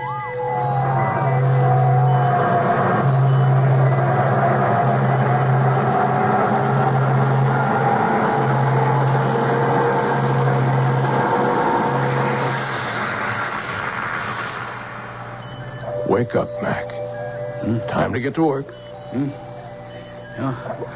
Oh, Doctor, did I fall asleep again? Not exactly. And cheer up, you won't anymore. Except when you decide to. Oh, Mac, I want you to meet my wife. It's a pleasure to meet you, Mrs. Tremaine. How do you do? Just great. I mean, you're really something to wake up to. I told you he'd surprise you. I'm not surprised. I'm frightened. Of me? Well, why? I don't know. I just don't want to... I'm afraid to be near you. I don't want to be near you. Did I do something wrong, Doctor? No. I'm the one. I just hope there'll be time enough left to set it right.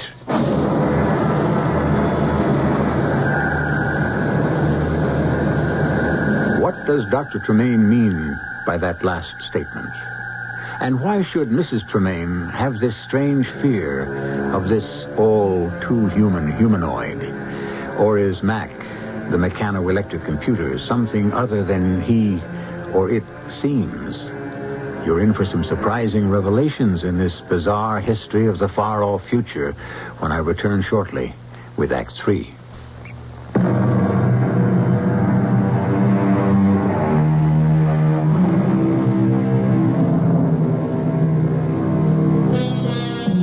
Weeks have passed.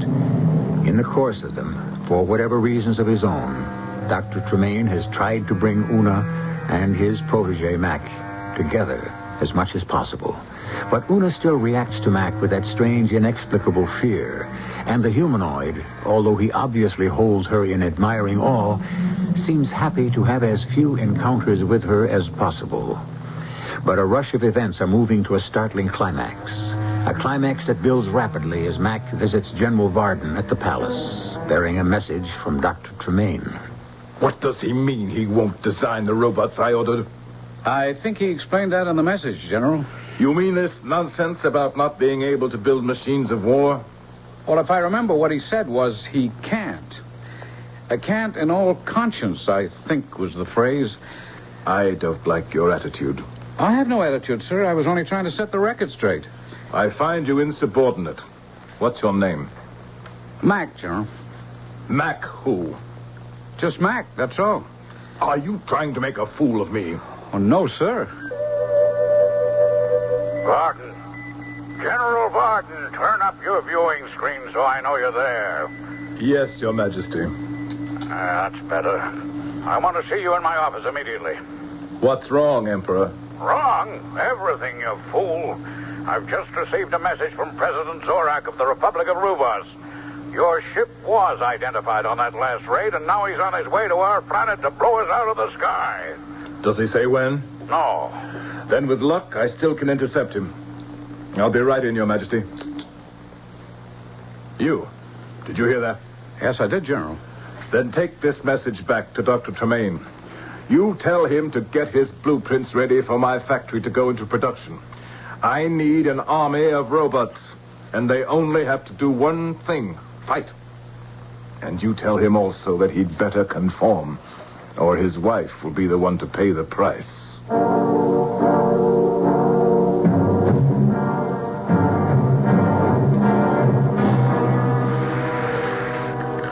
Oh, Mrs. Tremaine. Oh. I'm sorry if I startled you. Don't come near me. Why do you dislike me so?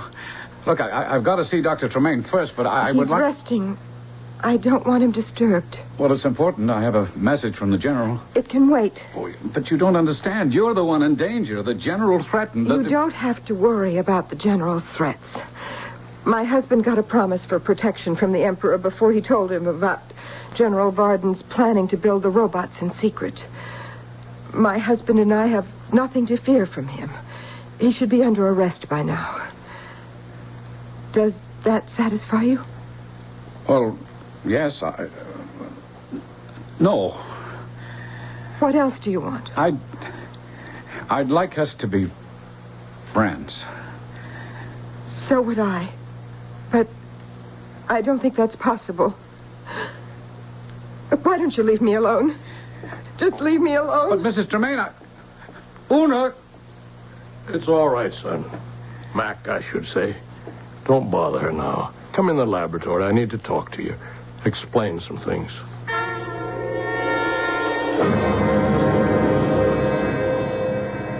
General, there will be no necessity to fight. What do you mean? I contacted President Zorak and made, shall we say, an arrangement.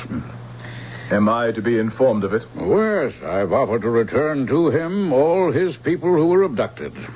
And that satisfied him? Oh. I've also offered him you, as the criminal responsible for the brutal pirate raid, to do with as he likes. And you trust him? Without me, there's no one to fight him. And after he took off with me as prisoner, he'd still devastate this planet till there was not a living, breathing human being on it. Oh, he intends to do that, of course. They're all dying anyway. They? What about you? You'll die with them. Certainly not. He has promised me safe conduct to his country and the right to take my personal fortune with me. So, you sold me out. Gladly, just as you were planning to do to me as soon as you were ready with your new army of robots. Seize them, guards. I said seize them. You really are a fool, Your Majesty. Just because these metal bodies are painted with the royal purple on their breasts, emblazoned with your coat of arms, you think that makes them yours? Seize him, my captains. Oh, let me go. I am the Emperor. We're the Emperor. Not anymore. If you think you can take my throne from me... I don't want your throne. Or you. From now on, the whole universe will be mine. You won't get away with it. When President Zorak lands and frees me, he'll follow you with his fleet of ships. He won't know where to find me. There'll be no one to tell him where I went. The king is dead. Long live the general.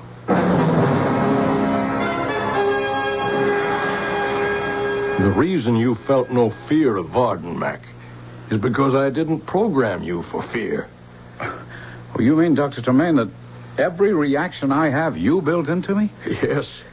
I picked a human model for you and tried to shape you as close to that model as I could, with certain exceptions. Who was the model, sir? Myself. You, sir? Well, very proud, but why would you want to go to all that trouble to duplicate yourself? Well, maybe because I had no other model I knew so well. And maybe because I'm dying and every man reaches for immortality. That's a part of it, but not all of it. Not the real reason. And I made such a botch of it. I'm sorry if I don't measure up, sir. I'm the one to blame. I've got to ask you to help me, Doctor. I can't stand it any longer. Oh, I'll help you in any way that I can. Then unmake me, sir. Destroy me. Dismantle me. Why? Because I love her and she can't stand the sight of me. She loathes me. And I don't want to go on being knowing that. Why, Doctor? Why does she hate me so? She doesn't hate you, Mac. Quite the opposite. It's better if I don't believe that. There never was any hope for me because she's real and I'm only a copy. She's a human being and I'm not much better than a robot. You are a humanoid. Something very special and unique. The first man of your kind in the history of time. Still gives me no right to Una. Why not? She is the same as you. What? When I said you were the first man of your kind, I didn't mean the first creation. The first was a woman. Una. Una is like me? Una is like herself. Or, if you wish, like my wife. My real wife. My first and only one. I put into Una all the things I recalled about my wife. Sweetness, laughter, some tears, kindness, and the beauty inside that only makes the outer look more exquisitely lovely. And then I brought it to life. But I made one terrible mistake. What mistake? When she came to life, she was so full of the joy of it, the sheer delight in being, that I was awestruck. I didn't have the heart to tell her that she was just a machine. Yes. But you'll have to tell her sooner or later. I know. But I'm a coward. One part of me that I didn't build into you, Mac. I keep waiting for the right time, but... What's that? Front door, sir. I meant who would ring like that except... It's General Varden. We mustn't let Una open the door. General Varden. How nice of you to greet me. Come, my love. You're leaving with me. Let her go, Varden. Stop right where you are. I'm armed. Don't shoot him, please. Don't, Mac. It's all right. He can't hurt me. I hit you point blank with the disintegrating ray. Let go of Una. Stay back. If you move one step closer, I promise you I'll turn the ray on her. Give me the gun. If I can't have her, no one shall. Una! I won't bother with the rest of you. Zorak is on the way here to blow you all to bits. I'll let him take care of you while I make my escape. You won't get away from me. Mac, stay where you are. No, what have you done? I can't move. He'll get away. Let him. But he killed Una. Don't be silly. He couldn't hurt her any more than he could you. You're not hurt, are you, Una? Oh, no. When he fired, I was so afraid. I blacked out for a moment. It's all right, Una. There's no need to be afraid anymore. He's gone. And I'm alive. He fired at me point blank. I felt the shock, but I'm alive. He also fired at Mac, and it had no effect on him? But Mac is a humanoid. then that means that I'm a humanoid, too. Yes, child. Forgive me. I haven't had the heart to tell you the truth. The heart? Oh, Ralph, you couldn't have told me anything more wonderful. Because now there's nothing between us. I can give my heart to Mac the way I did when I first saw him. Una, my darling. Why did you stop me and let him get away? I don't think he will. Listen. Zorak has caught him. General Varden has opened fire. That means that Zorak will know he's been betrayed. If he defeats the general, then he'll bomb us all to dust. I don't care as long as we're together, Mac. You don't have to care. He can't harm either of you. Oh. Doctor. What is it? It's the curse of this planet. Finally taking him. Come on, Una. Help me get him to bed.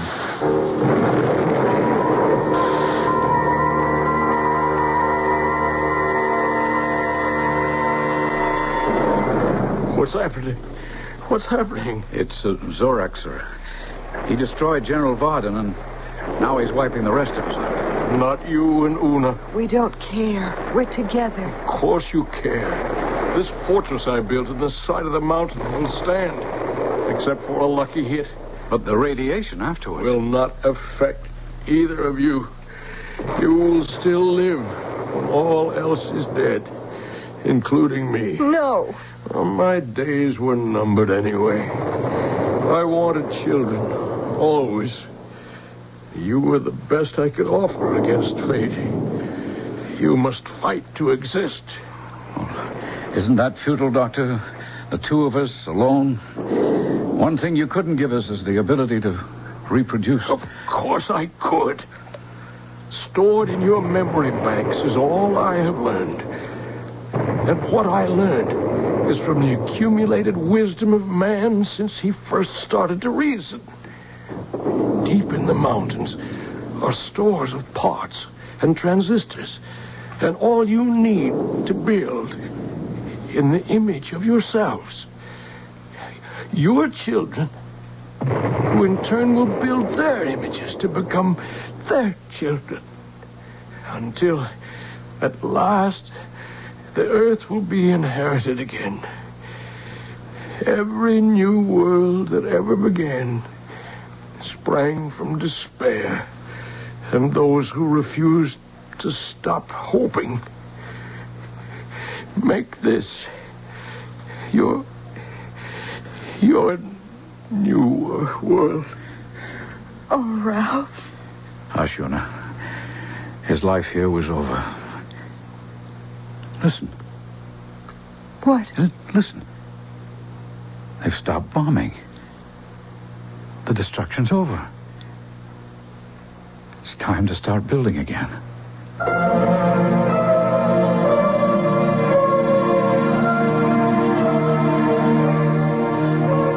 Is there a moral in this story? Ask yourself. The amoeba reproduces by separation, a flower by cross-pollinization, sponges and spores in their own spontaneous fashion. The animal kingdom is not the only one and holds no royal prerogative. Who is to say that tomorrow what we think of as a machine may not capture the future? When an orange says Sunkissed on the outside, you know it's juicy and sweet on the inside. Eat Sunkissed Sweet. It'll knock you off of your feet. It's so fresh and juicy, plump and heavenly. Eat Sunkissed Sweet.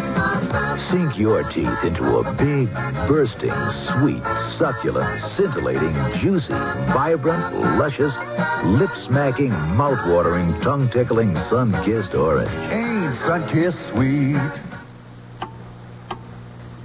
Minutes seem like hours when you sometimes have trouble getting to sleep. Wouldn't you like to get to sleep fast? Announcing new Unisom. A different generation sleep aid. The only one with doxylamine. To our knowledge, Unisom is the only non-prescription sleep aid proven effective in clinical tests. When you sleep better, you feel better. For occasional sleeplessness, take new Unisom. Use only as directed. CBS, we're gonna make your day. CBS CBS television is going to make your day. As one of America's most popular daytime dramas, The Young and the Restless now becomes twice as special as it expands to 1 hour. Treat yourself to television's hottest dramatic show, The Young and the Restless, now a full hour every afternoon on CBS television. Check your local listing for the right time. CBS, we're gonna make your day. I'm Susan Anton. It's a good feeling to sleep the night away on a perfect sleeper by PillowSoft is the ultimate in sleep. Unique extra thick cushioning for heavenly comfort on top. Ultra firm support inside. Perfect sleeper PillowSoft. Firmness that feels good. Be a perfect sleeper. Buy a perfect sleeper. Perfect sleeper by Sterling.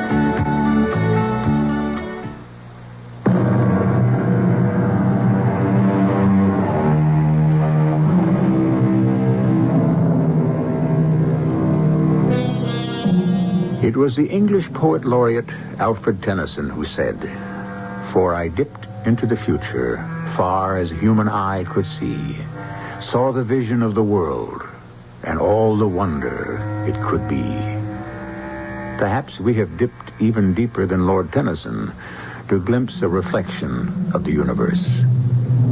Could it be that man himself is not the total answer? Our cast included John Beale, Terry Keane, Gordon Heath, and Ian Martin.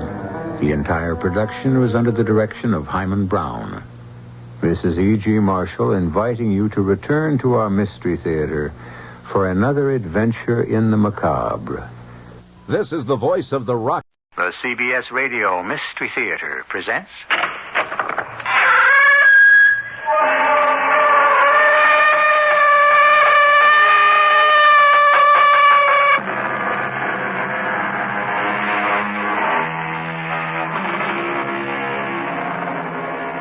Come in.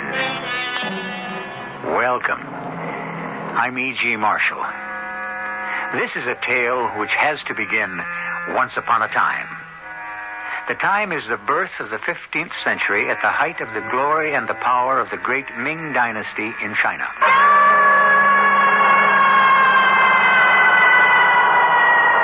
The water clock has struck the hour in the Ta Chung Zi, the tower of the great bell. And as the great tone dies away, there is an after echo that sobs. There is not a child in Peking who does not know the legend of the bell. I can't do that. I'm a free man. Not so free, Ming Yi. You are marked for death if the bell fails. How can you know that? Am I not the enchantress Mara? Am I not a witch? Have I failed to cast my spell on you?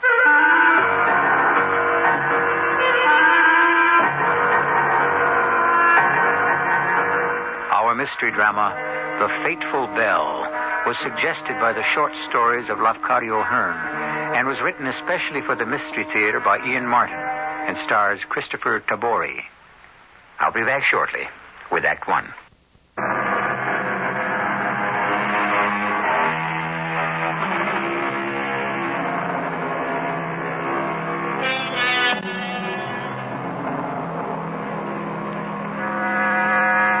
In the year 1406, during the reign of the celestially august Yang Lo, son of heaven, there dwelt in Peking an esteemed mandarin by the name of Kuan Yu.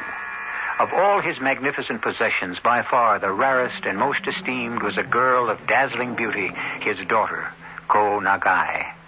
Only one thing troubled his tranquility, her so far steadfast refusal to marry any one of the countless eligible suitors who sought her hand. Will you pour me some more tea, my daughter? Yes, Father. And will you join me? If you wish, Father. You are an enigma, my little Ko Nagai. And the day fast approaches when it will be a shame for the house of Kuan Yu to harbor an unmarried daughter under its roof.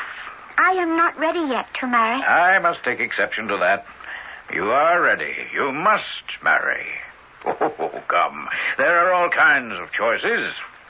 I have had the scribe list all the eligible names. Now, one of these you must choose. I have no son. The line must be continued.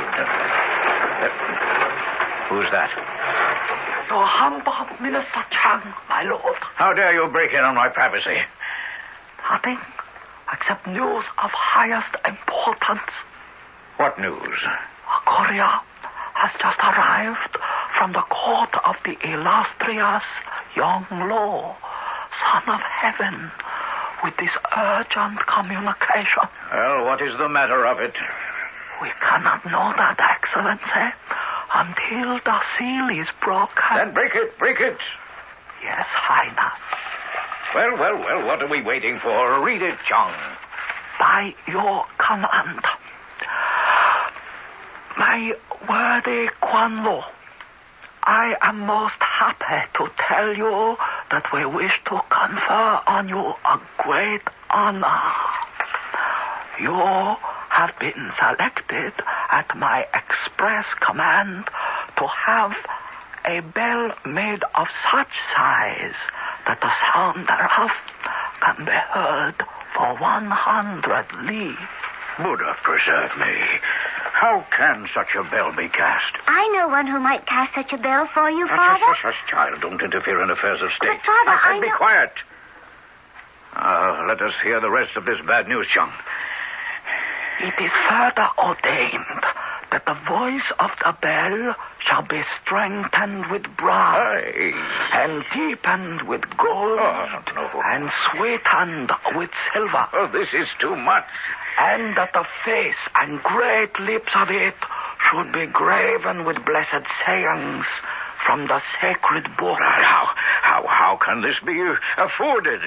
And the bell shall be suspended in the center of the imperial capital to sound through all the many-colored ways of the city of Peking. This will cost me all my wealth. It cannot be done. It had better be. Or else it will cost me my head. Oh, I promise I shall make the bellsmith who can shape it and cast it a personage of only slightly lesser rank than myself. Father, I do No, daughter, don't bother me now. Leave us. Yes, Father. I go. Problems.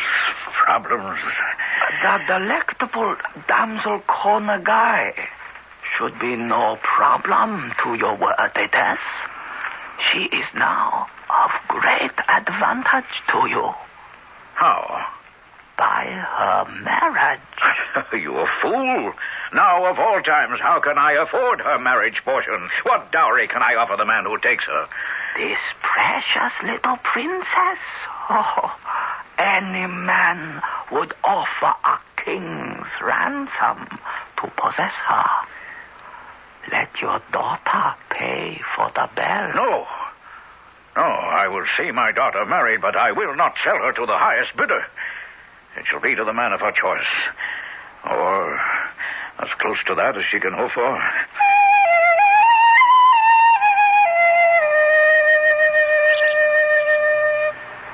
Konagai. Yes? You mean me? Yes. Oh, where are you? Hidden in the bushes. Is it all right? Oh, yes. Come to the summer house. No one will see us. I came as quickly as I could when I got your message. What is wrong? Nothing. Well, then, why are you looking at me like that? You are so beautiful, Ming-Yi. Seeing you always gives me little shivers and reminds me, as if I needed to be reminded, how much I love you. As I do you. Oh, but what's the use, Konagai? You are the daughter of a mandarin, and I'm only a peasant. You are not. You may be the son of a peasant, but you are a great artist. That still must be proved. Did you not cast the great gold candlesticks for the throne room, and the polished brass bowl for the fruit, and the silver heron my father gave me for my birthday? They were made in the foundry with others' help. But the heron I made alone. I know. How? It was too special to have been made by anyone else's hands. It was made with love. That is when I fell in love with you. But this wondrous thing is happening. That is why I sent for you. What wondrous thing? Now sit with me and listen. The Emperor has commanded my father to have made a huge bell that can be heard for 100 li. 100 li? Yes. And it is to be made from iron and brass and gold and silver. And with the face of it graven with blessed sayings. No, that's not possible. It must be. It is the Son of Heaven's wish. Even if it were, what is this to do with me? You must make the bell. Me? Why? Because my Father has promised that whatever bellsmith can shape it, he will elevate to a rank only slightly less than his own. And if he did that for you, then there would be no obstacle to our marriage. Konagai, it's only a dream. Why? Because to build such a bell will take hundreds, no, more than that. Every artist and artisan in the state, even if it can be built. Well, why shouldn't it? I have not enough knowledge to speak my mind. Well, then hold your tongue and believe with me that it will be shaped and that you will be part of it, if not responsible for all of it. If I fail, your father may hand me my head. Would you not risk that to win me? Gladly. Then rest assured you will not lose your head. I would never allow that to happen.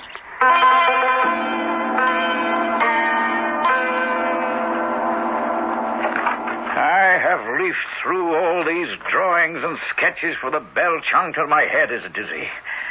I don't know who to put in charge of the casting and shaping.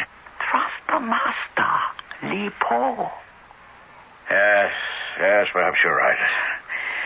Very well, let it be his task to accomplish. The decision is made. Yes, my lord. I'll inform him straight away. Oh, your daughter desires audience with you. Send her in. The great lord awaits you, Konagai. Thank you, gracious Chan. I pray the parent will excuse me for intruding. It is about the bell for the Tachunzi. I wish to suggest an artist who might create it for you. Who? His name is Ming Yi Tianchu. I do not know him. Oh, yes, you do. It was he who cast the great gold candlesticks and the polished brass fruit bowl and the silver heron you gave me for my birthday. What nonsense is this, child? The candlesticks and the bowl were from the master Li Po. But the silver heron was from Ming Yi. Well, as you say, but what would you have me do? Let Ming Yi make the bell. That is folly, my daughter. To create this bell, if it can be created, will take all the recognized masters of the bellsmith's art. My decision has been made already. The bell will be cast by Li Po.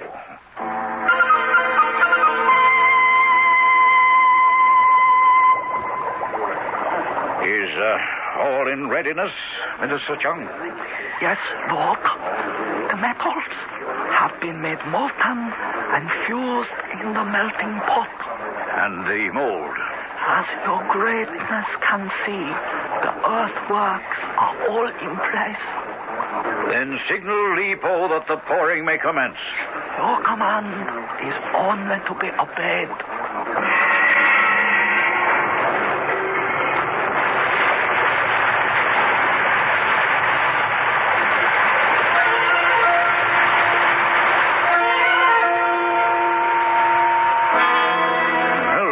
Workmen waiting for, Chung? The metal must have time to cool before they dig away the cast, my lord. How long? I do not know. Do you wish me to inquire? No. I shall go myself and find out.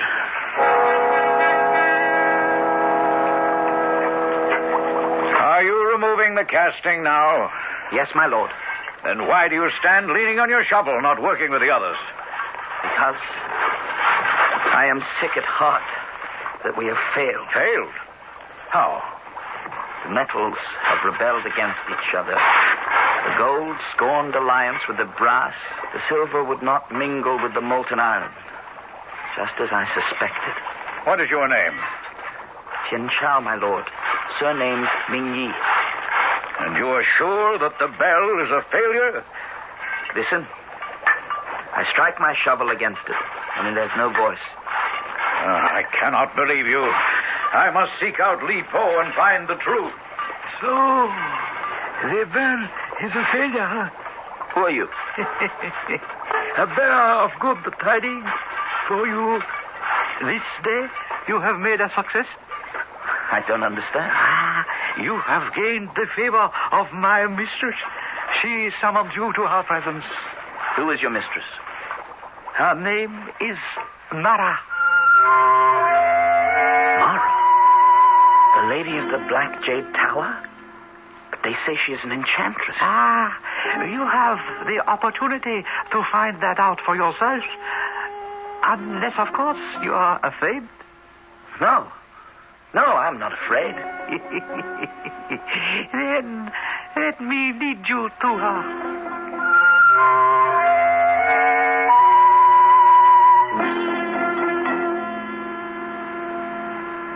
Poor Ming Yi. He should have followed his first instinct, perhaps, and trusted his fear. But then, who are we to decide what the gods have dictated shall be our fate? In Ming's belief, it would have been written from the beginning in the book, and nothing he might have done could have avoided what was to come.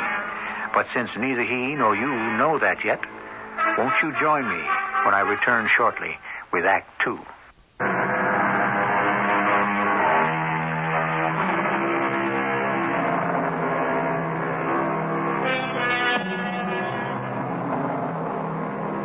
In a kind of spell, Ming Yi obediently followed the manservant who had been sent to summon him to the presence of the mysterious woman named Mara, whom all of Peking believed to be a witch.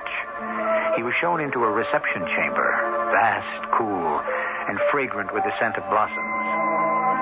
Noiselessly, Mara entered from another door. Her beauty is matchless. Her hair woven with the blossoms of the Chu Shaki, her robes of pale silk shimmering with shifting tints. May I humbly beg you to sit? I should be honored. You will join me in some tea. It would give me great pleasure. If I am not mistaken, my respected visitor is Ming Yi. That is correct. I do not need to inquire your Grace's name. It is long enough. But for you, it shall be simply Mara. Tea. Thank you. And I shall call you Ming. May I tell you that you are beautiful? What? I looked down on you today from the balcony, stripped to the waist, your muscles rippling in the sun, glistening from the sweat, as you dug so powerfully into the earth. And my heart was faint. I don't know what to say. In time, I will teach you. But for now, I shall do the talking. The bell was a failure. Yes. The metals failed to fuse. I can tell you how to fuse them. How? Not so fast. First, I would want something in return. What have I got that I could offer someone so rich and powerful as you? Yourself. Me? To be my willing slave. I can't do that. Why not? Because you think yourself in love with Konagai, and her with you. Because I know that. I, Mara, tell you this bell can never be completed without the priceless ingredient only I know. The catalyst that will cause it to fuse. Now, will you be my slave? No. Do you find me so unattractive? It isn't that, your ladyship. I'm not of your rank. Do you expect me to raise you to that? Oh, no, I want you as my slave. I can't do that. I'm a free man. Not so free, Ming Yi. You are marked for death if the bell fails by the wrath of the Emperor. How can you know that? Am I not the enchantress, Mara? Am I not a witch? Have I failed to cast my spell on you? Your incense mounts to my head and makes it whirl. I feel all my senses reeling. No, but I cannot give in. Perhaps what you need is time to get used to the idea. Go, young bellsmith. Ply your art any way you want. But you will be back, unless you wait too late. No, 1,000 times no. Who is this upstart you keep trying to interest me in? Are you in love with him? Yes, Father. The son of a peasant? You, a mandarin's daughter? He is an artist, and therefore eligible to as high a rank as we are. Once he has proved himself. He has. The silver heron. Hush, a plaything. What else has he done? It is not what he has done, but what he could do. Create this bell? Yes. Nonsense. When the greatest bellsmith in the empire has failed. Who else would risk it now? Li Po, he's willing to try again. Knowing the risk? Knowing the risk. What could tempt him to take it? How much money could you offer a man like that to risk his neck? The man is a great artist, Konagai. There's the question of his prestige. He has to prove this bell can be created. Li Po? He is a fat, lazy pig who has used the talents of others all his life and borrowed them for his own. His only god is God. Oh, no. You must understand, daughter, that I am desperate. The Great One has made a command. If I don't obey, my life is forfeit. And in any case, it is time you were married. You sold me to that filthy old man. Daughter, he is the foremost artist of our empire. Father, how could you? I will not be questioned. I am the Mandarin. My word is law. You are his, only if he succeeds. And now, the subject is closed.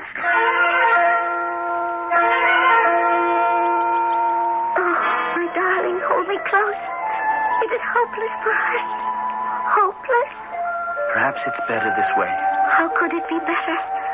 I want to belong to you, not that disgusting old Li Po. You don't belong to him yet. I am promised. Once he makes the bell. If he can make the bell. If he does not, then we all are doomed anyway. The Emperor has commanded it. Maybe it's not so bad. Let Li Po fail another time, then perhaps your father would give me my chance. You think you can do it? I've been studying. Yes, I think it can be cast with the right mixture. Then what is it? Tell my father. Would he believe me for a moment? Besides, I don't know myself if it would work. Our whole life is foreordained. We must live it as best we can and hope. If only we could choose for ourselves. Free choice is extended to so few of us. I wish I knew how to make it work for us. I wish I knew so many things. I know only one. I love you. Forever, till death. Just say, I love you. I do. Now you. I love you, Konagai. Better than life. I love you. Better than life. Somehow we must take our fate into our own hands. Then let me be the one to do it.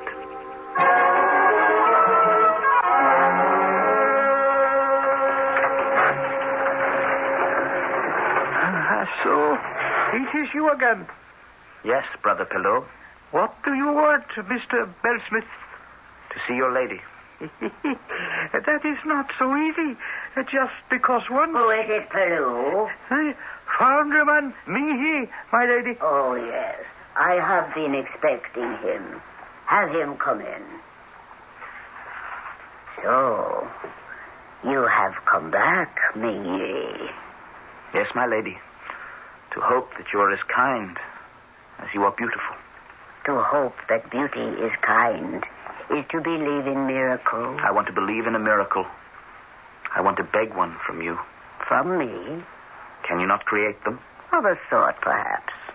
Try me. Wondrous Mara, whose priceless beauty surpasses all the wealth of kings. Today, Li Po will try to recast the bell. If he succeeds, Konagai will be sold to him as his bride. So? She cannot be married to Li Po.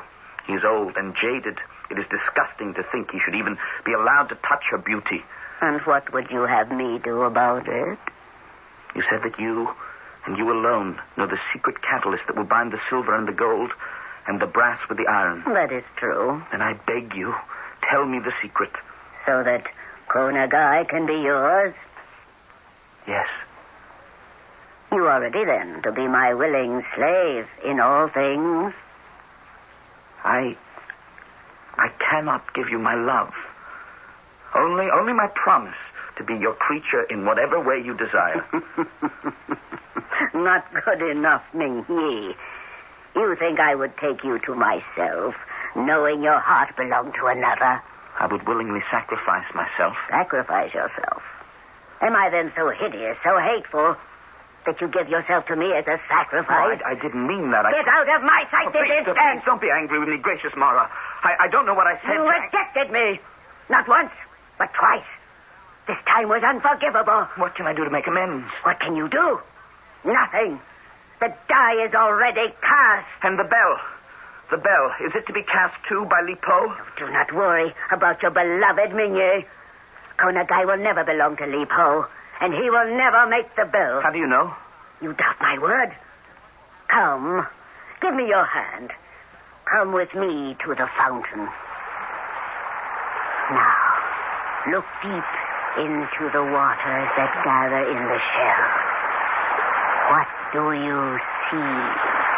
Only the stream from the fountain stirring them as it splashes. Look steadier. Look deeper.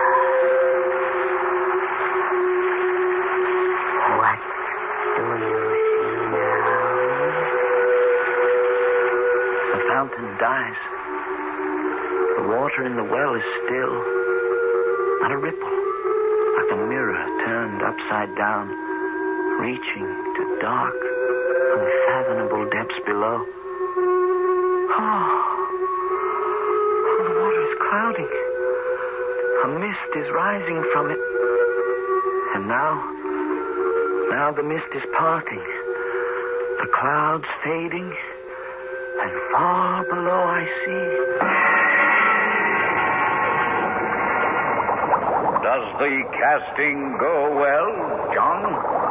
So far, Excellency, the metals have been poured into the mold. Li Po informs me this time they will hold firm. What you are seeing is the future, Ming-Yi. But I haven't seen the result. Patience. That too will be revealed. What is it, Father? Are you ill?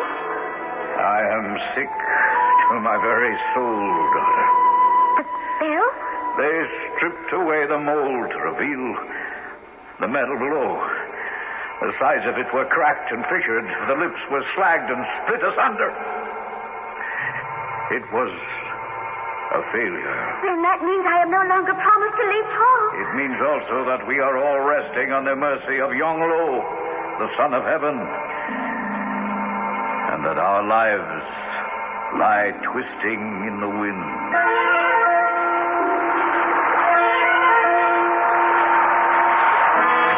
Wake up, Ming-Yi. Wake up. Mara. Oh, Mara, I thought I saw... You read the future with me. That is the future. Then if Li Po is to fail, I still have my chance to... Do not be so hasty. What I showed you may be a spell, a dream. Now go home. Let the future prove the truth. I believe you have the power to read it. If you have, let me see what happens beyond. To borrow the future is to ask for disaster. Let it be. Let it take its course. What will be, will be. It cannot be changed. But what am I supposed to do? Can I make the bell? You believe you know how to, don't you? I think I do. Then what need have you of me? If I fail, I will surely drag everyone down to disaster. Then I will tell you. You will not fail. Now, does that satisfy you? It makes me happy beyond all belief. It is a miracle. Remember, miracles are born out of pain. There is a price for everything. And for miracles, it comes a little higher than most of us are prepared to pay.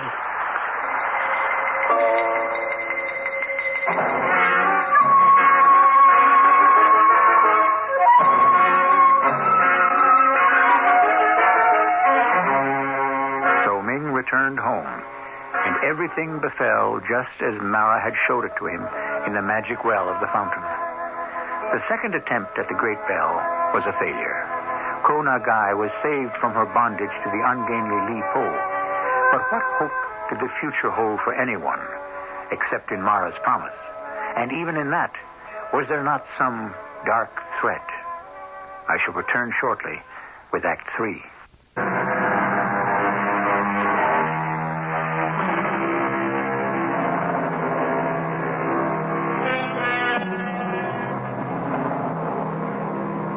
It must be obvious that all of our principles in this once-upon-a-time tale are living on borrowed time. Ultimate power not only corrupts, it establishes a short fuse on patience. So it was that the emperor, hearing of the second failure, sent his messenger to the Mandarin Kuan Yu with a fiery letter brushed upon lemon-colored silk and sealed with the dread seal of the dragon. Well, there's no point in delaying. Break the seal, Chung. Yes, Mandarin. Well, read it. Yes, Lord. Twice thou hast betrayed the trust we have deigned graciously to place in thee. If you fail a third time in fulfilling our command, thy head, those of your family, and all connected with the failure shall be severed at the neck. Tremble and obey. But how can we obey? We simply don't know how to blend these metals. If your humble servant may make a suggestion. Of course, Chung, of course. Anything in desperation. Your estimable daughter, my lord, she appears to believe that the young metalsmith, I believe his surname is Ming. That young upstart, what could he possibly know about a problem as complex as this? My spies tell me, sir, that his name has been linked with the lady who is called Mara. The enchantress? It is so spoken of her. But how has that to do with our problem? It is said that this young man has the secret of how to blend the metals and cast this bell. Said by whom? By your daughter, great lord. Do you really think, Chung, perhaps he might really know how to save us all? He will not fail, Father. But how can you be so sure? Because he knows the secret of how to blend the metals. All he needs is a chance to prove that he's right. And if he's wrong? He cannot be. The great seer, Mara, has predicted that he will make the bell. How do you know this? Because Ming Yi told me so. And who told him? Mara herself. What contact could a person of his present rank have with anyone as exalted as she? Well, she saw him when he was working on the first casting, and she desired him as her slave. And this is the man you wish to marry? He refused her. He told her of his love for me.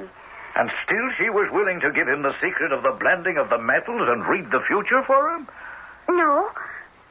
She forecast only that Li Po would fail, and that Ming Yi would be the one to make the bell at last. Well, I find I have no other way to turn, since no one else will risk his neck to try to cast this accursed bell. Very well, I will see the young man and turn the task over to him. Why are you not joyful at my news, Ming Yi? I am afraid, Ko Nagai. Oh, what is there to be afraid of? The unknown. You're not sure you can make the metals blend?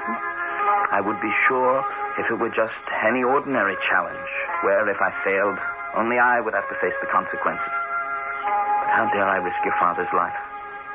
and what is even more infinitely precious, yours. My life is yours, to do with as you please. Without you, I have no life. I would as willingly give it up for you as I would for my father. I don't deserve such love. Oh, I think you do. You know, I would as soon give my life for yours. I know. Then why can we not be married before the casting of the bell, just in case? If you so desire it. I do so desire it. Then it shall be arranged. You wish to see me, Minister Chan? Yes, esteemed Konagai. You must forgive my presumption. Please, speak freely. I must. I will be frank. This woman, Mara, she has seen fit to interest herself in Mingyi. And there could only be one reason why. Am I right? I suppose. But if he was to marry you, he must have rejected her. Yes. I find it hard to believe that she has accepted a rejection. She read the future and saw that she had to. Perhaps. I am not yet convinced. There is another dark possibility. What? That in a jealous rage over rejection, she has tempted Mingyi to go ahead and bring disaster on all our heads. How could anyone be so vile? Oh, what can I do? You are the only one who can do anything. I think you and Mara should meet face to face.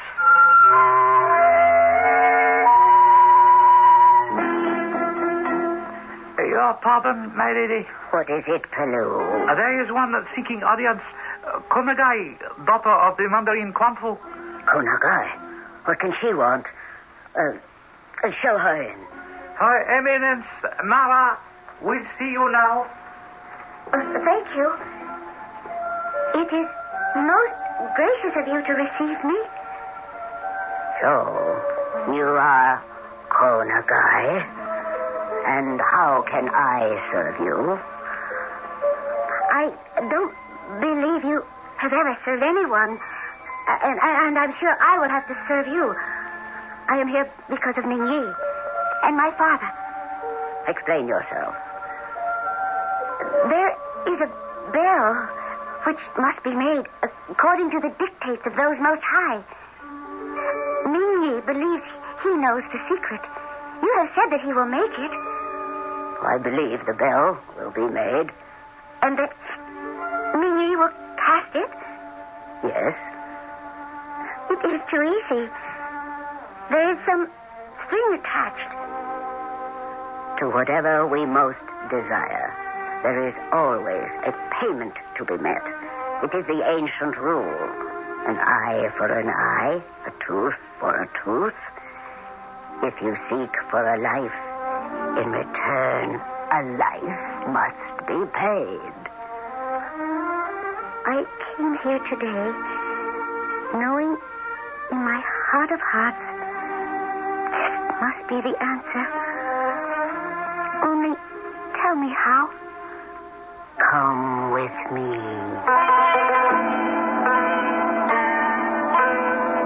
Gold and brass will never meet in wedlock. Silver and iron will never embrace until the flesh of a maiden be melted in the crucible, until the blood of a virgin be mixed with the metals in their fusion.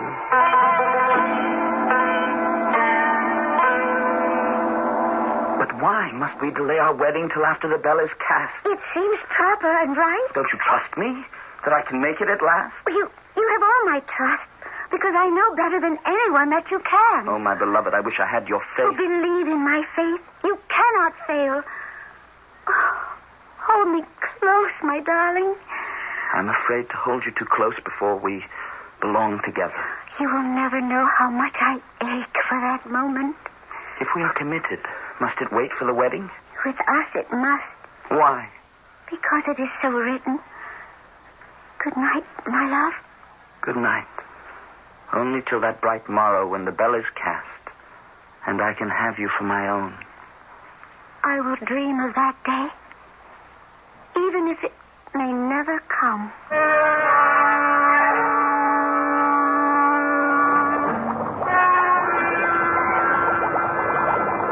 Is all in readiness, John? Yes, Lord, on you. This time we must succeed. We can only hope. This time you will succeed. Have no fear. Ming-Ye, tell my father all will be well. Every test we have made leads to that conclusion. I must have the same faith that my wife-to-be has. Never doubt it, my love. I shall make sure of it for you. John? Yes? What are we waiting for? Only your word, sire. Then give the signal to pour the metal. Your word is my command. No! Konagai, what are you doing? Sealing the future! Young, stop her! For all of us! Father! Ming-Yi! I die! Oh, my love. My love. Why? The curse of the enchantress. So the bell would ring true. If it does. I know now that it will. And that we will have to live with it for the rest of our lives. What? What do you hold in your hand? A shoe. This dainty shoe. I reached for her, but it was all I could grasp. Is this all I have left of her? Wait, my son. Wait. If the gods desire it, she will live forever.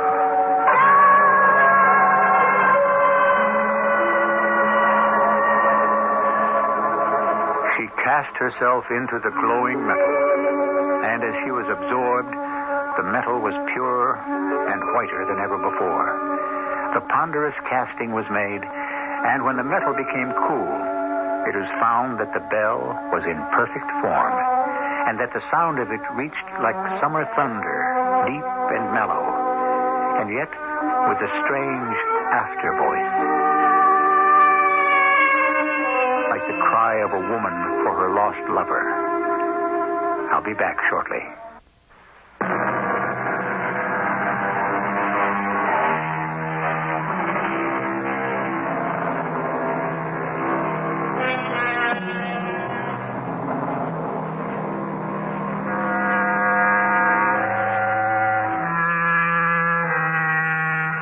There is a footnote to this fanciful tale, since it has its roots in fact rather than sheer fancy. They say that the voice in the bell, if you can hear it, cries for something much more mundane than lost love. Only a lost shoe. Take your pick. I prefer to believe that this is one of the world's great stories of love unfulfilled. Our cast included Christopher Tabori, Evie Juster, and Ian Martin. The entire production was under the direction of Hyman Brown. And now, a preview of our next tale. This is our projection room. If you'll just take a seat. Oh, I'm sorry about the darkness. Oh, thank you. Well, I'm afraid I don't see any screen. Oh, you'll see it on the facing wall, Doctor, just as soon as we leave. Now, just make yourself at home. All we need to know is what period of your life you'd be most interested in seeing. Are you telling me seriously that you have movies of my life? Yes, Dr. Saville. Movies of your life. Your whole life. Would you like to start in childhood? Oh, but that's impossible. Watch the screen, Dr. Saville.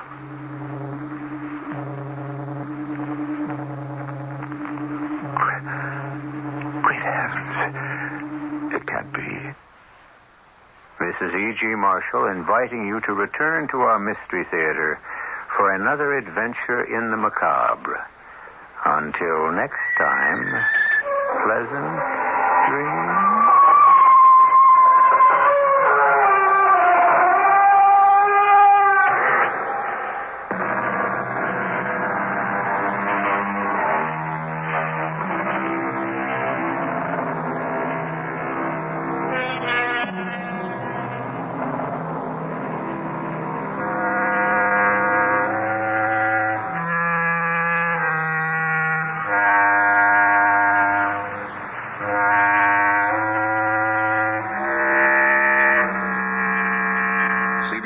follows on WBBM Chicago. There's only one quick recovery, energy-efficient gas water heater on the market. State Industries' new Super Saver. It's super because Super Saver delivers more hot water faster. It's a saver because Super Saver uses less energy. That saves money. A 40-gallon gas Super Saver could save as much as $590, maybe more, over a 10-year period. State Super Saver. Call for more information. In Forest Park, call Tragey Brothers at 378-8444. CBS News. Iran's President Bani Sadr says President Carter has accepted Iranian terms of silence on the hostage issue, but the White House denies any new promises on that score. I'm David Jackson reporting on the CBS.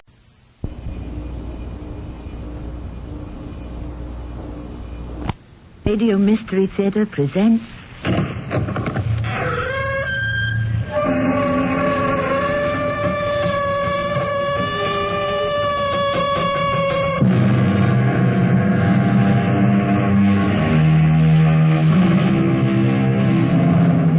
Come in.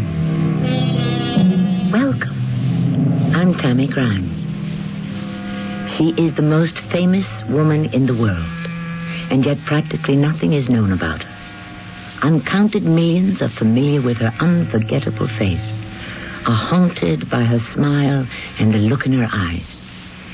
Yes, she is the most famous and the most mysterious woman who ever lived. That's how it has been for the past 500 years. And that is how it shall be till the very end of time. Don't move. Don't move. I've found it. You have found what, Messer Leonardo? The smile. With a few strokes of the brush, I have discovered the secret of immortality. What does that mean? It means that we shall never die. Well, I'm not sure I should like that. After a while, everyone we know will be dead. We would find ourselves in a world of strangers. My dear Mona Lisa, we shall live forever, whether you like it or not.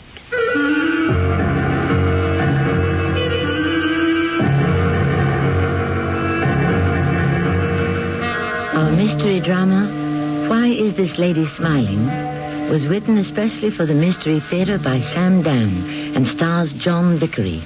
I'll be back shortly with Act One.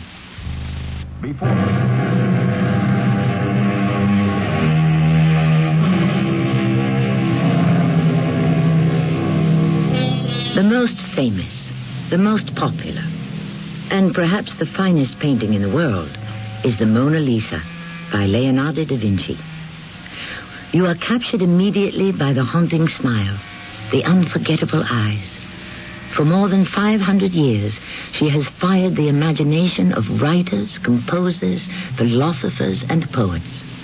And yet, the world's most famous painting remains the most mysterious as well. For no one can fathom the meaning of that smile. There is a secret that is hidden deep in the heart, the spirit of the woman that seems to want to reveal itself. And yet, we are unable to discover it. Shall it always elude us? If only we could ask the great master, Leonardo, himself. You can ask. I can't assure you of an answer, but ask. Ask. By all means, ask.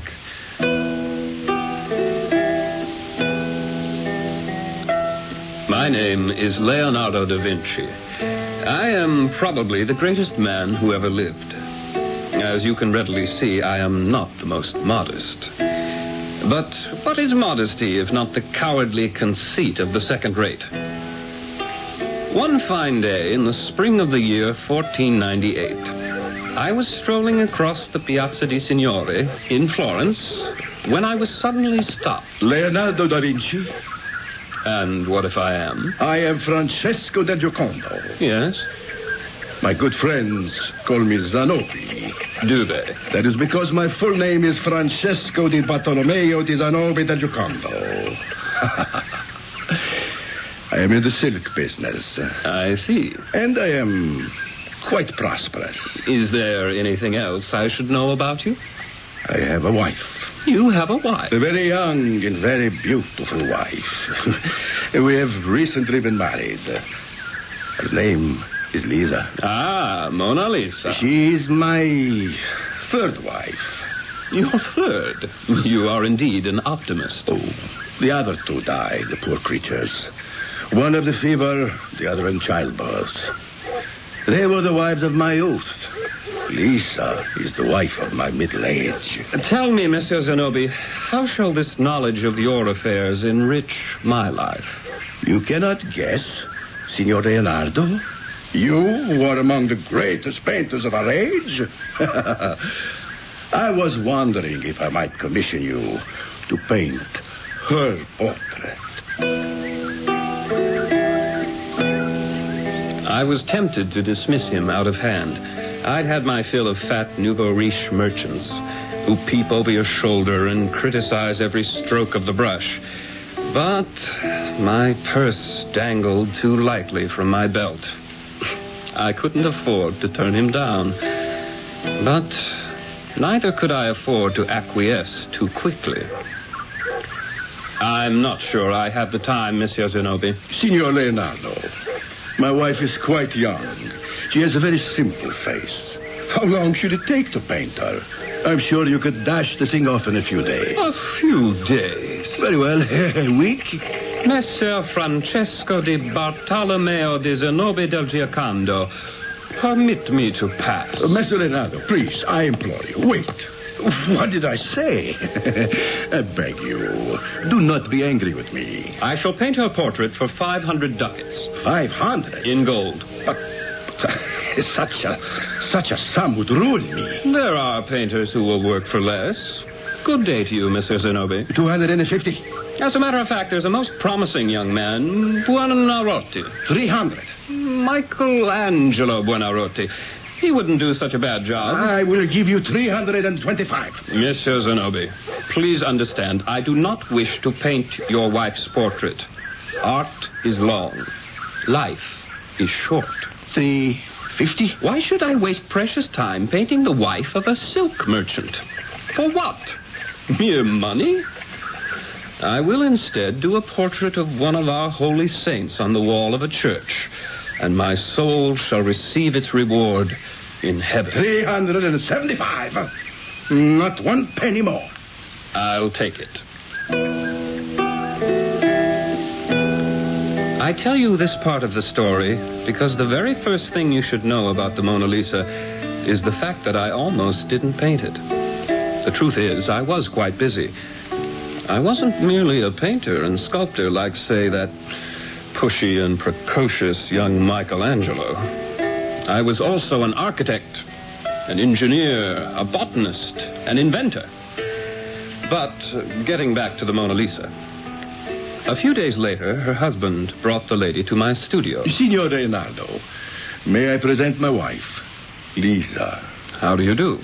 My dear, this is Leonardo da Vinci. And now that you have brought her, Mrs. Zenobi, you may leave her and call for her at 4 this afternoon. Why can't I stay? You would be in the way. I can't think of any occasion when a woman's husband would be in the way. And I can think of 3. When she's having an affair, when she's giving birth, and when she is sitting for her portrait, which symbolically is a combination of the first 2. And now, Mrs. Zenobi, shall you excuse us? Leonardo da Vinci, I understand your position. I would never dream of telling you how to apply your paint to your canvas. However... However... She has a very nice smile. You can see it. Yes? It's a most charming smile, lovely, enchanting. Therefore, I would like for you to incorporate that smile into the portrait. As a matter of fact, I insist on it. Do you indeed? And what other instructions do you have for me? Actually, none. But I feel that as long as I am paying for the painting, it belongs to me. No, Monsieur Zenobi. You will pay for the painting. It will repose in your domicile. It shall become a part of your estate. But it shall always belong to me. And now, sir, you will be good enough to leave us. I sat down to look at her. She was like any one of thousands of Italian girls, Dark, slim, with a clear skin and regular features. She was reasonably pretty in a rather ordinary way. But one thing I disliked at sight, and that was her smile. How could he consider it a lovely, charming, enchanting smile? It was vacuous and affected. First thing I had better do would be to get rid of it. Well now, Mona Lisa, tell me all about yourself. What do you mean, Messer Leonardo? Exactly what I said. Tell me who you are. Tell me your story. My story?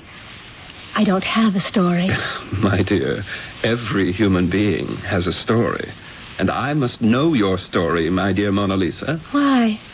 Because it reveals to me and inspires me to paint that part of you which I cannot see. Aren't you supposed to paint only that part which can be seen? No. It is the mission of the painter to illuminate the soul. Now, tell me the story of your life. My life. Well, I was born the daughter of Antonio di Noldo Gherardini. My mother's name was Serafina. She is dead. My father was a merchant, and he lost all his money. He was unable to provide me with a dowry.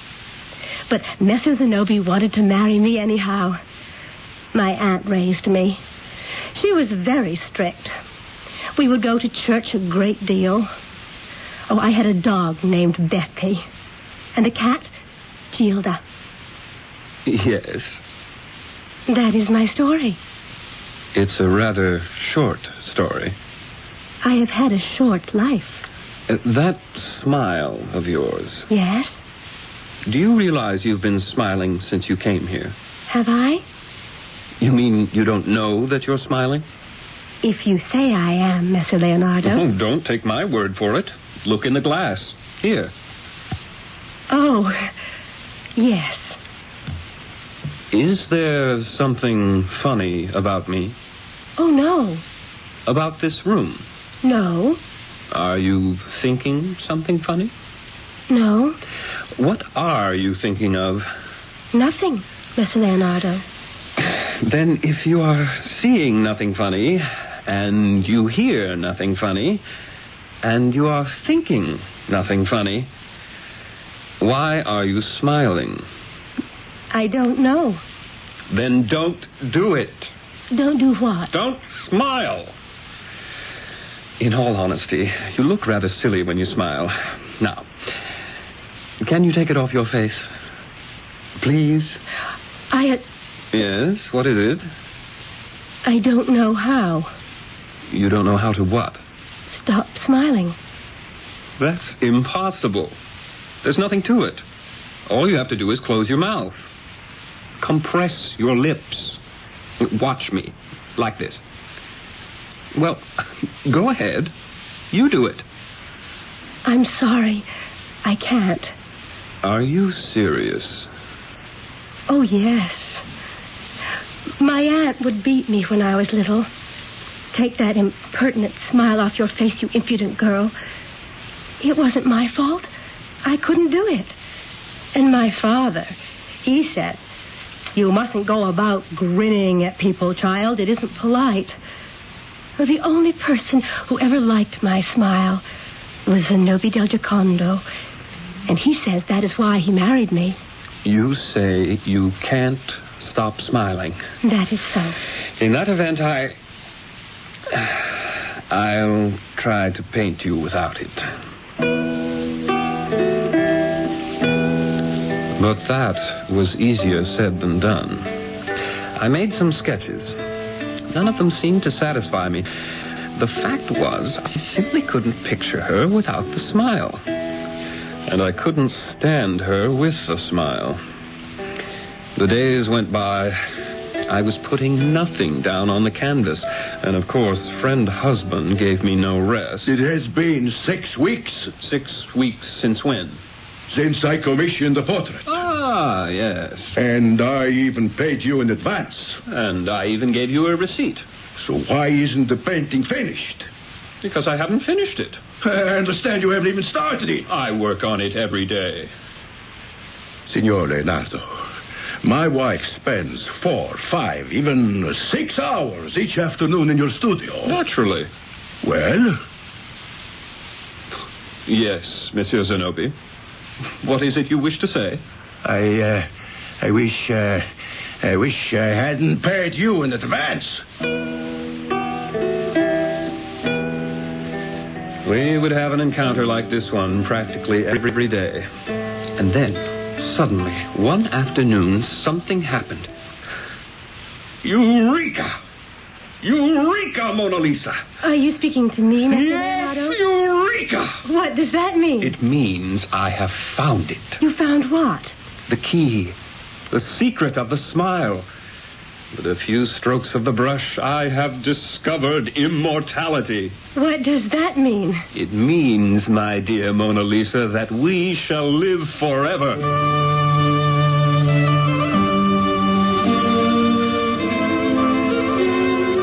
We know that they do. Mona Lisa del Giocondo, the model, and Leonardo da Vinci, the artist, will never die as long as art exists in the world. But what we don't know is how Leonardo discovered the secret of the smile. And that, perhaps, is what shall be revealed to us in Act 2 shortly. The kid likes dogs. Hot dogs. Hot dogs. Armor hot dogs. Hot dogs. What kind of kids love Armor hot dogs? Big kids, little kids, kids who climb on rocks. Fat kids, skinny kids. Even kids with chicken pox love hot dogs. Armor hot dogs. The dogs kids love to bite. The dogs kids love to bite. Lots of friends are dropping by. Summer fun's in store. With picnic time and camping time, it's country time for sure.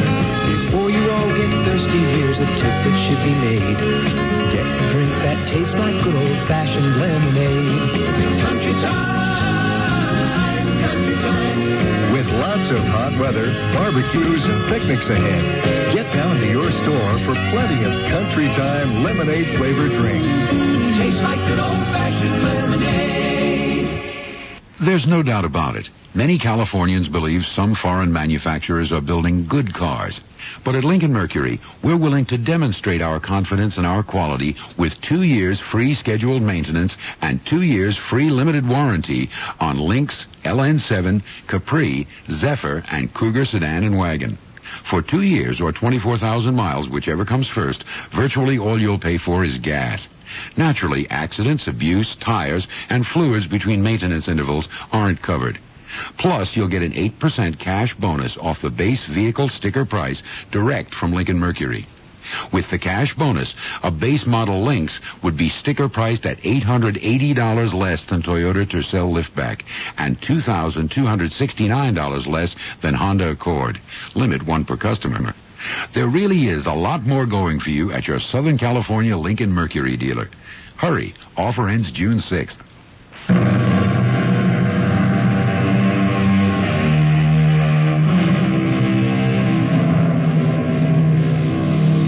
The greatest mystery in the world is not some shocking unsolved murder or disappearance. It is of all things a smile. A smile on the face of a woman. It is a smile fraught with meaning, but no one can be sure of exactly what it means. Even the two people most intimately concerned with the subject. Mona Lisa del Giocondo and Leonardo da Vinci. You say we shall live forever, Mr. Leonardo? Yes, our fame will live forever. Oh. Now, come over here. Yes? Look. Look at your portrait. Well, Mona Lisa? But that isn't me. It isn't. I don't look like that. Well, yes, I do. I look exactly like that. But that isn't my smile. It is now, yes, Mona Lisa. I stumbled onto it. It was an accident. A divine accident. A gift from heaven. My hand, it moved upward suddenly. Why, how, I don't know. And see, Monsieur Zenobia will not like that. And why won't he like it? I don't know. Do you like it? No. No, I don't think I like it. Why not? I'm afraid. Of what? I can't say. Sit. We have a great deal more to do. That smile. It isn't really me. But it is. It's the way I see you. Yes, it was the way I saw her. Suddenly I wanted to surround her with water and mountainous rocks, as if she were some latter-day Venus who rose from the foam. Signor Leonardo. At your service. But you are not at my service. You keep putting me off. These things take time. Rome was not, as you know, built in a day. But that was a city. This is merely a simple portrait. Merely? The days become weeks, then months. It is now almost a year. Monsieur Zenobia, when one is so deeply committed to a project, one simply loses track of time. Signor Leonardo, I try to be a good fellow, but I do not understand. What are you doing? What was I doing, indeed? And even as I asked the question, I knew the answer. I didn't want to let go of the painting. I didn't want to finish. I was enthralled by that smile, even though I knew there was nothing behind it. Even though I knew I had manufactured it myself. Still, when I looked at it, I believed... What did I believe? At any rate, I was in the wrong. Basically, the painting was complete. The face was finished. I told Zenobia he could see it that afternoon. He came at 4. He looked at his wife. He looked at the portrait. He kept looking from one to the other for a while. And then he said... It's very good. Thank you. One little thing. Yes? The smile. What about the smile? Could you... I believe you artists use the expression, paint it out. But you told me to be sure to paint it in. I changed my mind. But you said it was a nice smile, a charming smile, lovely and enchanting. There is nothing nice, charming, lovely, or enchanting about the smile in the portrait. There isn't? You know there is not, Leonardo da Vinci. I do not like that smile. Why not? I don't know why not. Surely there must be a reason. It's indecent. I beg your pardon. It strips her. She stands naked before the world. It is lewd. It is immoral. What are you saying? You see, in my youth, I was a sailor, and I heard tales of the sirens who sat on the rocks and who lured unwary seamen to their deaths. Now, I never believed those stories until this moment, but I do now. Really? You have transformed her into just such a siren. She could lure me to my death. See what the smile does to her face. It changes her into an alluring and seductive vampire. No, Signor Reynaldo, you will remove that hellish smile. I will not be told how to paint. I will not accept that abomination. You paid for it. Keep the painting. And keep the money. I will keep my wife. Lisa, we are leaving. But Mr. Leonardo is not finished with the portrait. We are finished with Leonardo.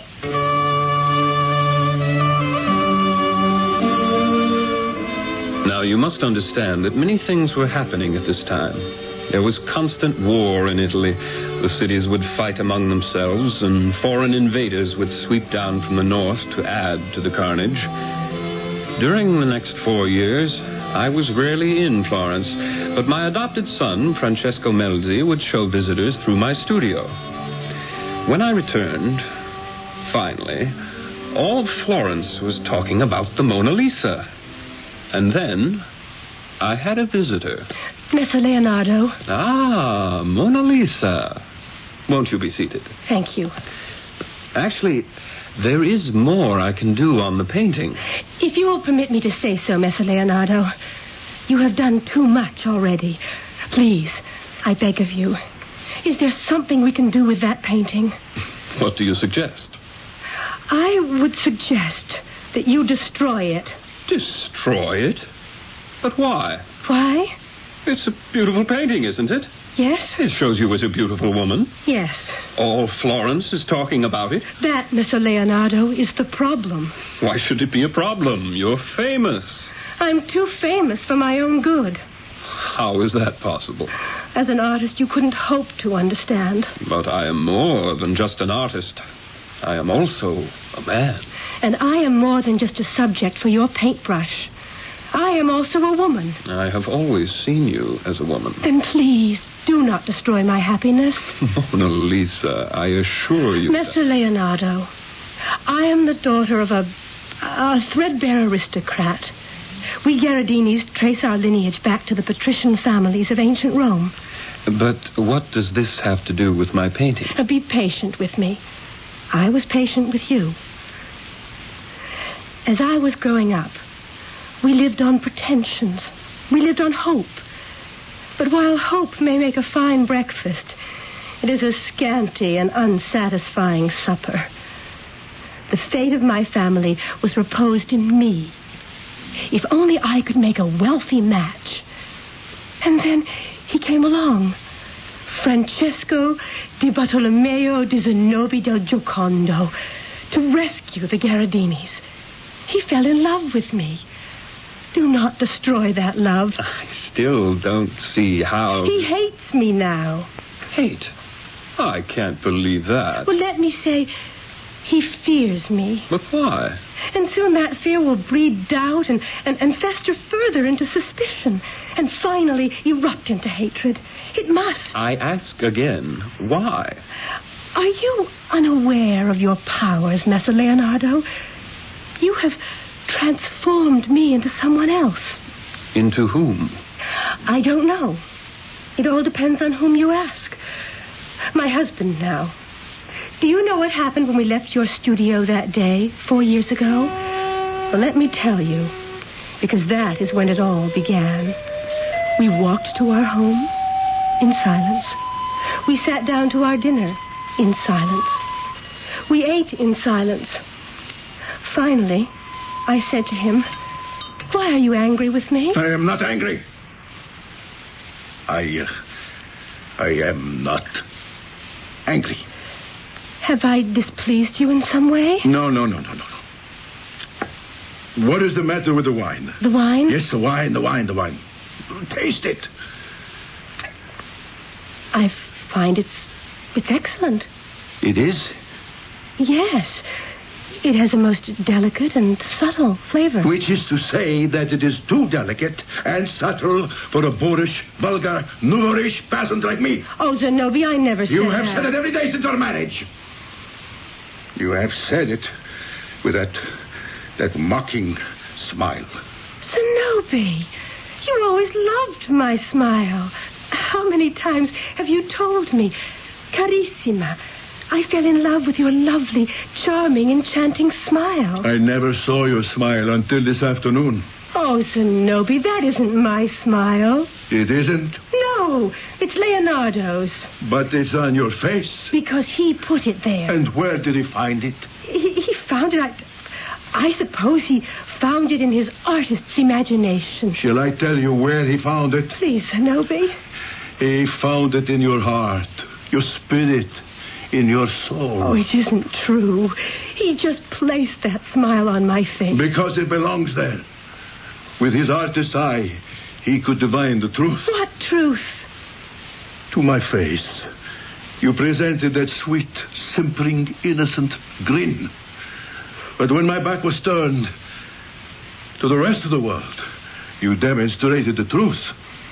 Your patrician's contempt for the commoner you were forced to marry. I was not forced. No? Your father? Your aunt? The rest of the tribe, they did not push you into it? I was raised to believe that a girl must obey her father's wishes. Aha. Again, you admit it. You didn't love me when we were married. And that is true, isn't it? That is true. Say it is true. It's true. Finally. What girl loves her husband before they are married? We do as we are told. And if our parents have chosen wisely, love comes later. It did for me. No. Your true feelings are in that smile. No, Zenobia. This is foul wine. I will not drink it. Get it out of my sight. Julieta! Come quickly. Why are you calling Julieta? She's my maid. Oh, you cannot clear the table yourself. Your aristocratic hands are too tender for common household toil. Well, we will see about that. I find this difficult to believe. I notice you do not say impossible, Messer Leonardo. He actually mistreats you? There are times when he behaves as if nothing is wrong between us, and he is kind and loving. And suddenly he will fly into a rage. Last night I was terrified. Why? Because he was in his counting room, very late, and I had come down to see if he was well. He was sitting at his table. I saw before him a pair of pistols. Who is there? It is I. You. Good. You see what I have before me? Zenobia, why? These pistols. This pair of pistols. I have a question that I keep asking myself. Should I use one? What are you saying? And if I use one, on whom? You or me? Of course, my dear Lisa, I could use one of them for each of us.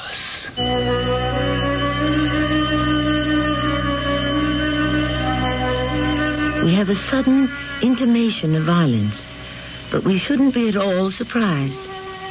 Those were turbulent times, and it was not at all unusual to solve a problem with a bullet, a thrust of a knife, or a dose of poison. What is that you say? How like today? Well, the third act is approaching shortly.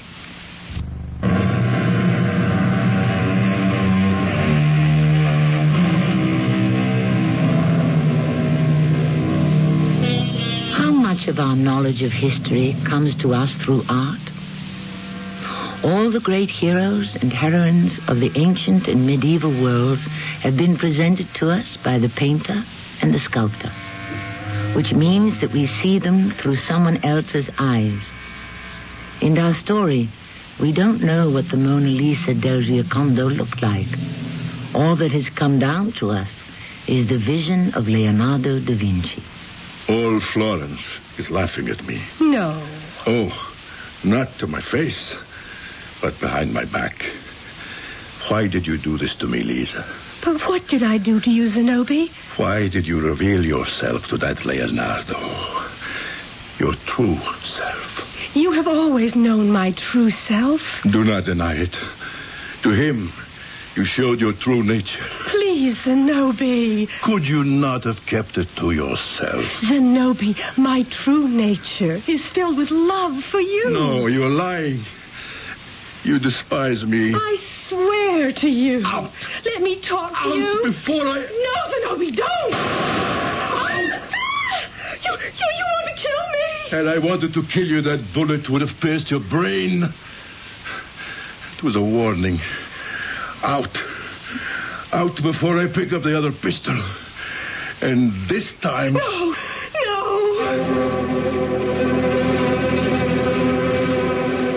He fired at you? Yes. My poor girl. Well, what's to be done? I was thinking... I know. You've already told me what you were thinking. You want me to destroy the portrait. I will pay you. My good woman, I am not for hire as an assassin. Assassin? What else? Look at this painting. Look at her. Isn't she a living, breathing, vital woman? A work of art to make every other painter tremble and lose heart. And they come up here to see her. She lives. And you want me to kill her. Oh, Mr. Leonardo, I see your point, and I cannot quarrel with it. Oh, well, perhaps you need not destroy her. Just make sure no one gets to see her. And how am I to do that? You might hide her away. In other words, place her in a prison. Well... That would be even worse than death. But, Mr. Leonardo, what is to become of me? How much longer can I go on living this way? You must make peace somehow with your husband. But I try to do that all the time. Each time I succeed in winning back his affection, his sister storms in, and I lose it again. His sister? Mona Caterina. She's always hated me. Why? She hated all of his wives. After his second one died, she believed he was finished with marriage and that her children would inherit his fortune. But then he married me. She has never forgiven me. And all this she sees as a heaven-sent opportunity. Is there nothing that can be done about this woman? Well, she's quite convincing. But perhaps he wants to believe her. Besides, she allows him no peace. Night and day she's in the house. I'm sure she's there now. I even know what she's saying. First, she is remarking on my absence. And where is the Mona Lisa this fine afternoon, brother? Where? In church. A likely story. When she says she goes to church, she goes to church. She never used to go to church so often. Why now? Caterina, be quiet. I have enough agony as it is. She goes there to show herself. She goes there to smile, that infamous smile. The very smile that has made you the laughingstock of Florence. I do not want to hear another word. Do you hear me? Enough. May I ask, Mona Lisa, why do you go to church so often these days? Because I am troubled. In a situation such as yours, truly only he can help you. And he already has. Good. How? He has directed me here. Here? Why? I am here because the thought was placed in my mind. Go to Messer Leonardo da Vinci. He will know how to rescue you. But I am only a humble painter. You may be a painter, Messer Leonardo, but you are far from humble. And how you boast of your talents, engineer, doctor, architect, inventor, the list is almost endless. And all those claims are true. You are the foremost man of the day. If you can't help me, then indeed, I'm lost. I'll try to think of something. Meanwhile, Mona Lisa, go home. I can't go home. Why not? I never know when he will be seized by a fit of drunken rage and kill me. Well, where can you stay? I suppose I shall have to stay here. Here? I have nowhere else to go. Well, you can't stay here. Messer Leonardo, you placed me in this predicament, and you must get me out of it. There was no way I could convince her to leave. What could I do? I couldn't throw her out. And I must admit, there was a certain justice to her claim. I looked at the portrait. This was the cause of all the trouble. Trouble? Why did it have to be trouble? That face, that smile. Why do they have to be the face and the smile of a siren? They could just as easily belong to a saint. Father Giorgio Malfitano had a small chapel just across the Ponte Vecchio on the other side of the Arno. He was an old friend. Yes, my son. I came as quickly as these old bones would allow. Tell me, are you troubled? No, Father. I'm filled with joy. Then why do you wish to see me? Father Giorgio, It is true what the wise men say. When the cup of life is full and brimming with flavor, we never trouble ourselves to say thank you to him from whom all blessings flow. It's only when we are draining the bitter dregs that we beg for his aid. I have decided to reverse that state of affairs. Father, I wish to give thanks now. That is most worthy of you, my son. I have painted this portrait of a woman. What do you think of it? What do I think? I am no authority on art. Now, consider, is there not a glow, a radiance that seems to surround the face? Yes. And the smile. What do you think of the smile? It is a most unusual smile. Do you know what that smile seems to say? It seems to be a most happy smile, Leonardo. And why, Father? Can it be that the woman has suddenly realized the infinite power and goodness of the heavenly forces that guide our destinies? Yes, it could be. I see her face, Father, on the west wall of your chapel. For many years I have wanted to paint a mural. With your permission, of course. A mural?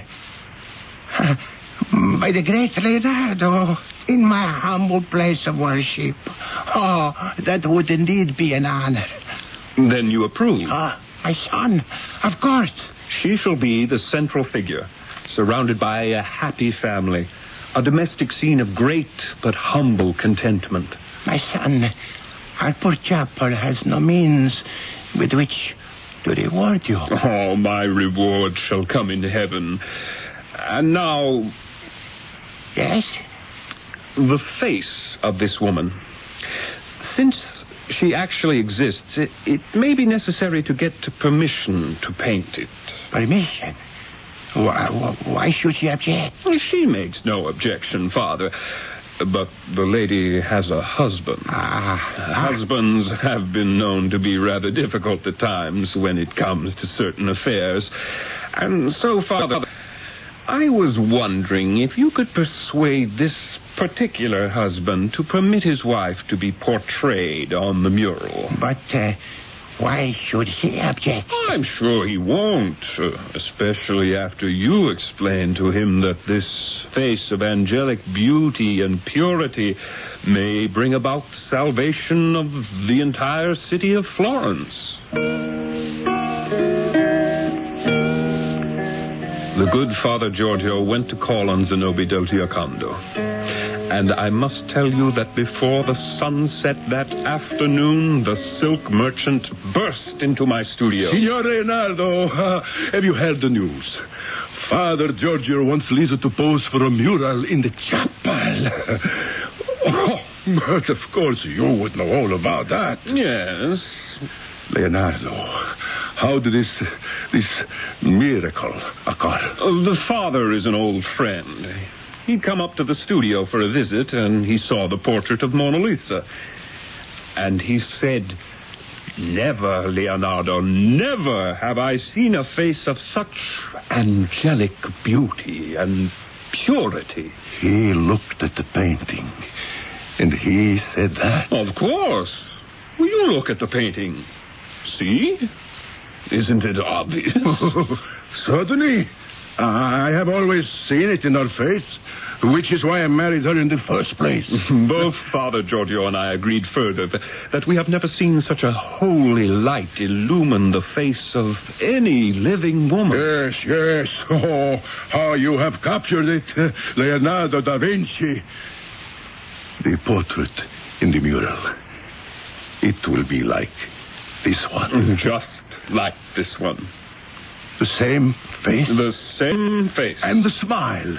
You must not forget the smile. That smile. How it transforms us all. When shall you begin the mural, Leonardo? Within a month or two, Mrs. Zenobi. Certainly before the end of the year.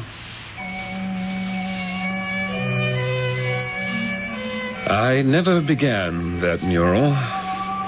In a month or two, she was dead. She died of the plague that swept through all of Italy that year. He lived on for many years.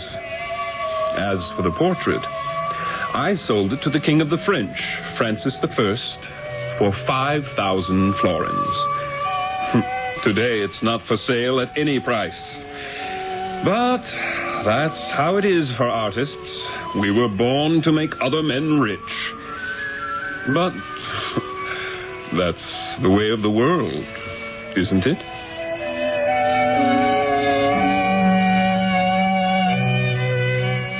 The way of the world. How little some of the basics change. Mona Lisa del Giocondo died of the plague sometime before the year 1500 in the city of Florence. But she lives to this day.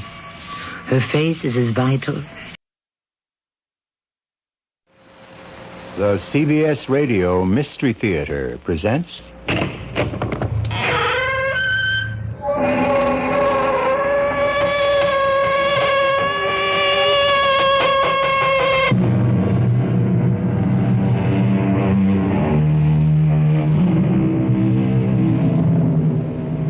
Come in.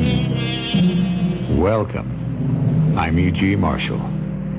We turn this time to a classic melodrama, an incredible chiller.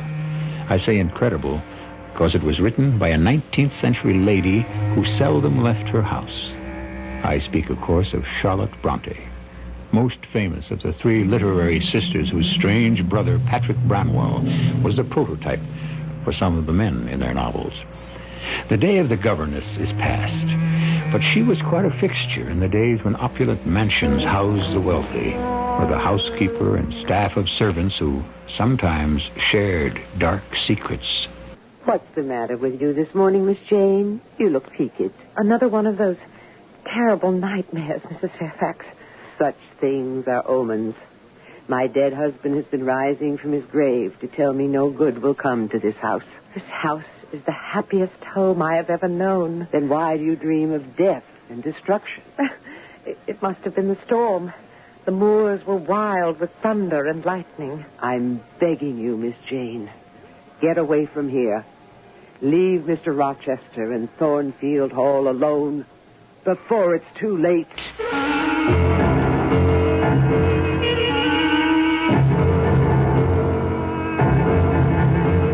Our mystery drama, Jane Eyre, has been adapted from the Charlotte Bronte classic especially for the Mystery Theater by Elizabeth Pennell and stars Patricia Elliott and Arnold Moss. I'll be back shortly with Act One.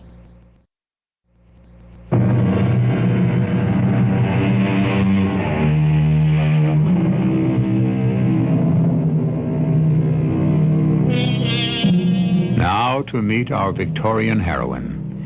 Jane Eyre has been hired as a teacher with one pupil in a mansion which dominates a remote English countryside, a setting much like that where the Bronte sisters lived and dreamed of adventure. As we begin, Jane has volunteered to post a letter for the housekeeper.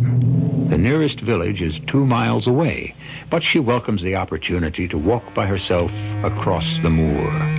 It is a January afternoon, and the ground is hard, the air still, and the road lonely. At the top of a hill, Jane pauses to enjoy the view. And suddenly, she is not alone.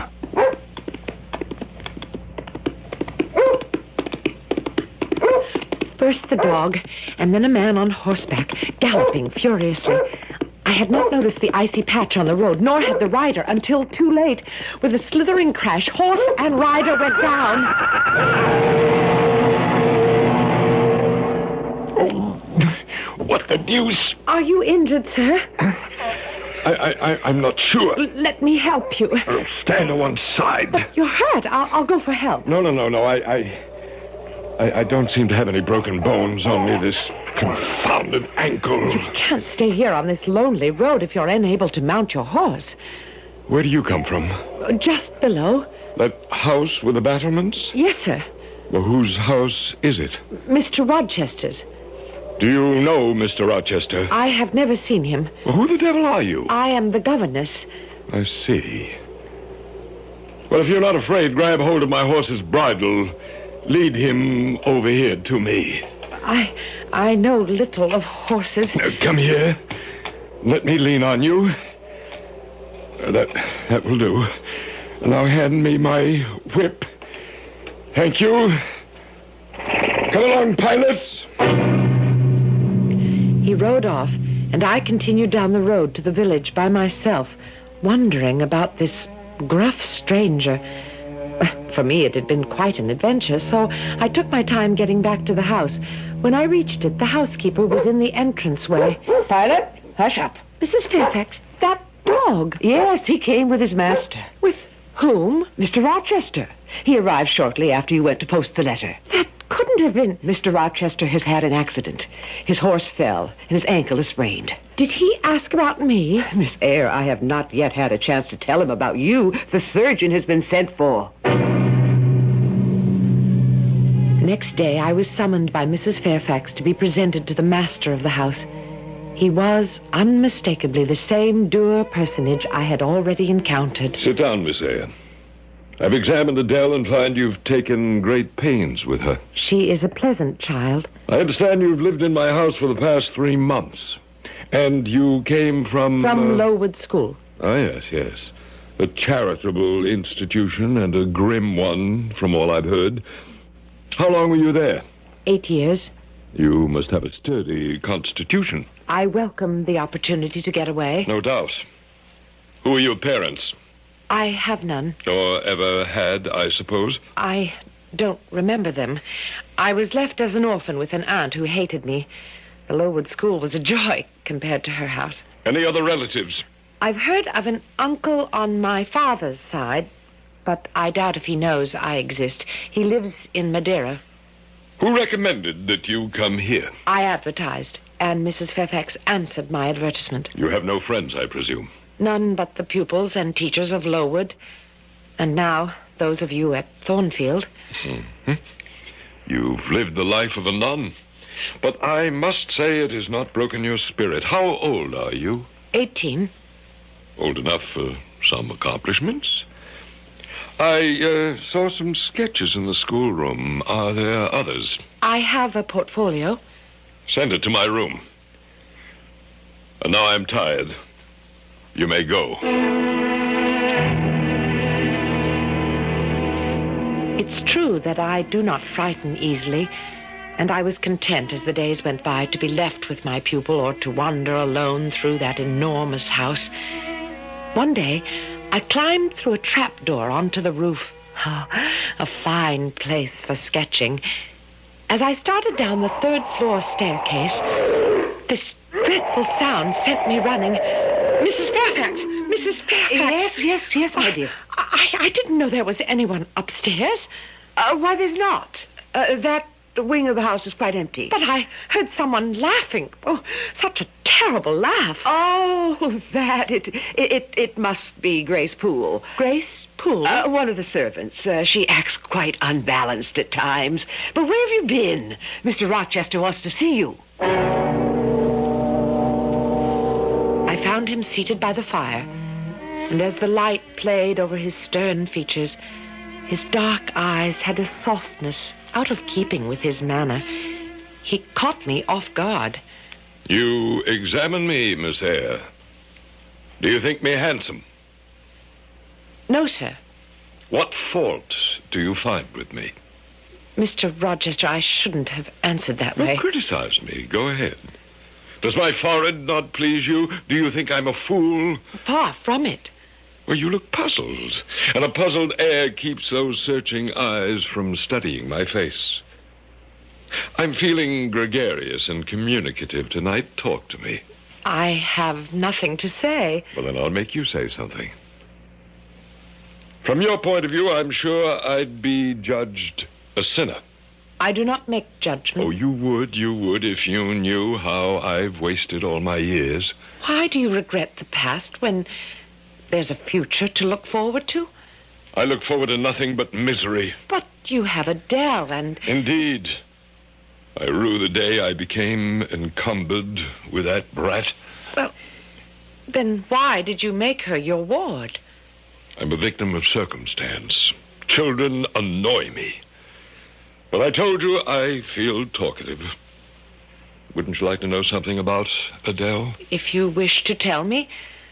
The child has no more memory of her parents than I do of mine. Her mother was a dancer. I found her in Paris, a glorious creature with whom I fell madly in love. She played me for a fool from the beginning, taking my money, giving a heart to a handsome devil of an army officer by whom she had a child, and claimed the child was mine. But does that shock you, Miss Eyre? No. But if the child was not yours, why do you feel responsible? Because the infant was abandoned. Which proves that you are a man of compassion. Perhaps. But I have no feeling for that girl. The less I see of her, the better. And if you don't like my attitude, you're not compelled to stay here. Oh, now you have shocked me. Adele is a lonely little orphan, forsaken by her mother and disowned by you. Already she leans on me as a friend, and I will do my best to comfort her.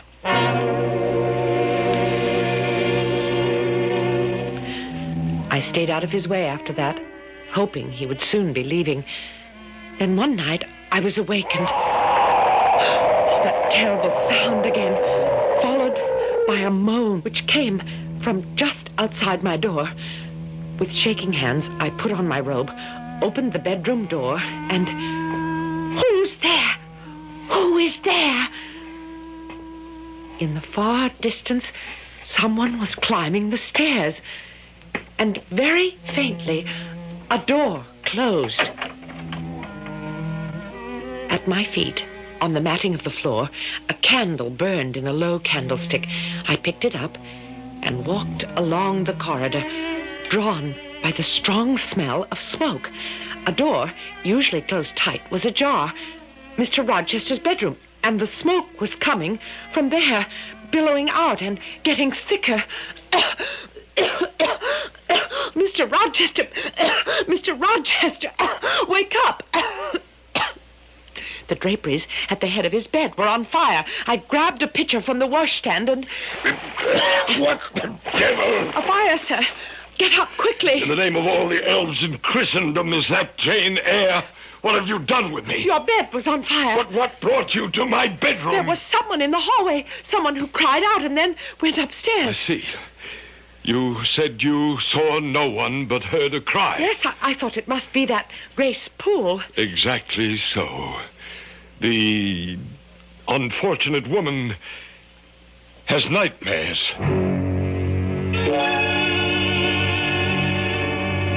I was relieved to learn next day that Mr. Rochester had taken off on one of his journeys.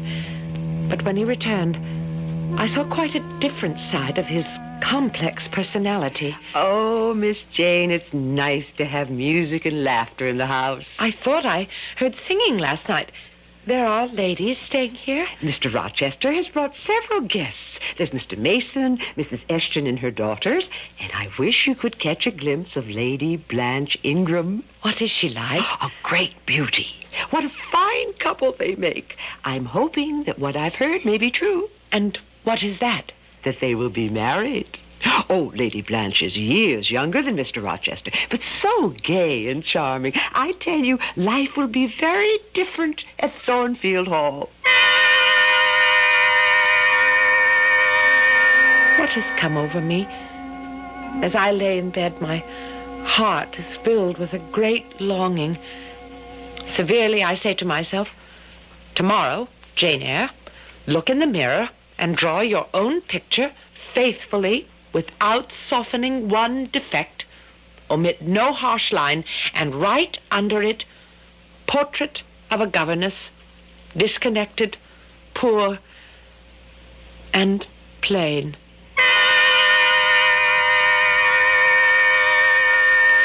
In due course, I was introduced to the ladies who ignored me and Adele so completely that it was easy to stay out of their way.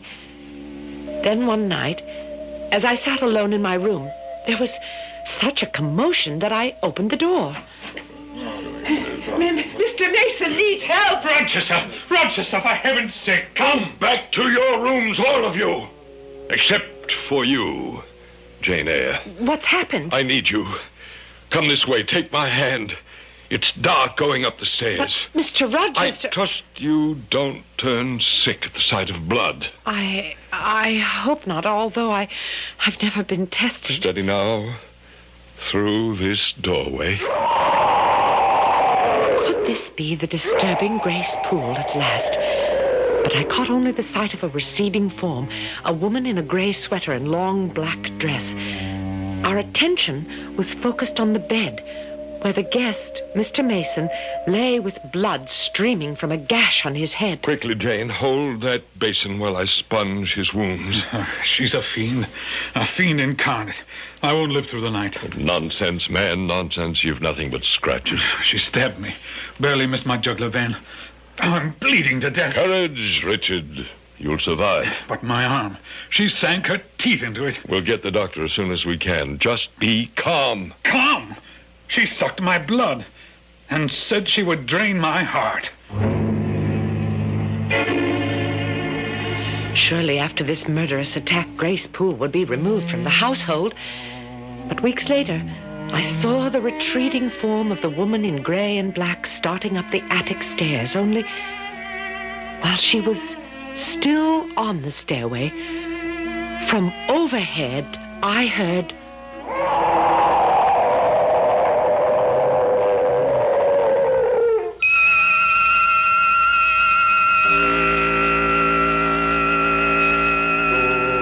How's that for a chilling turn of events?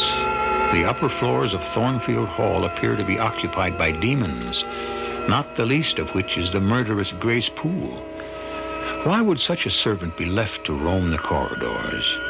And what brings on a laugh which now seems to be disembodied? I assure you that more harrowing developments lie ahead. I'll be back shortly with Act 2.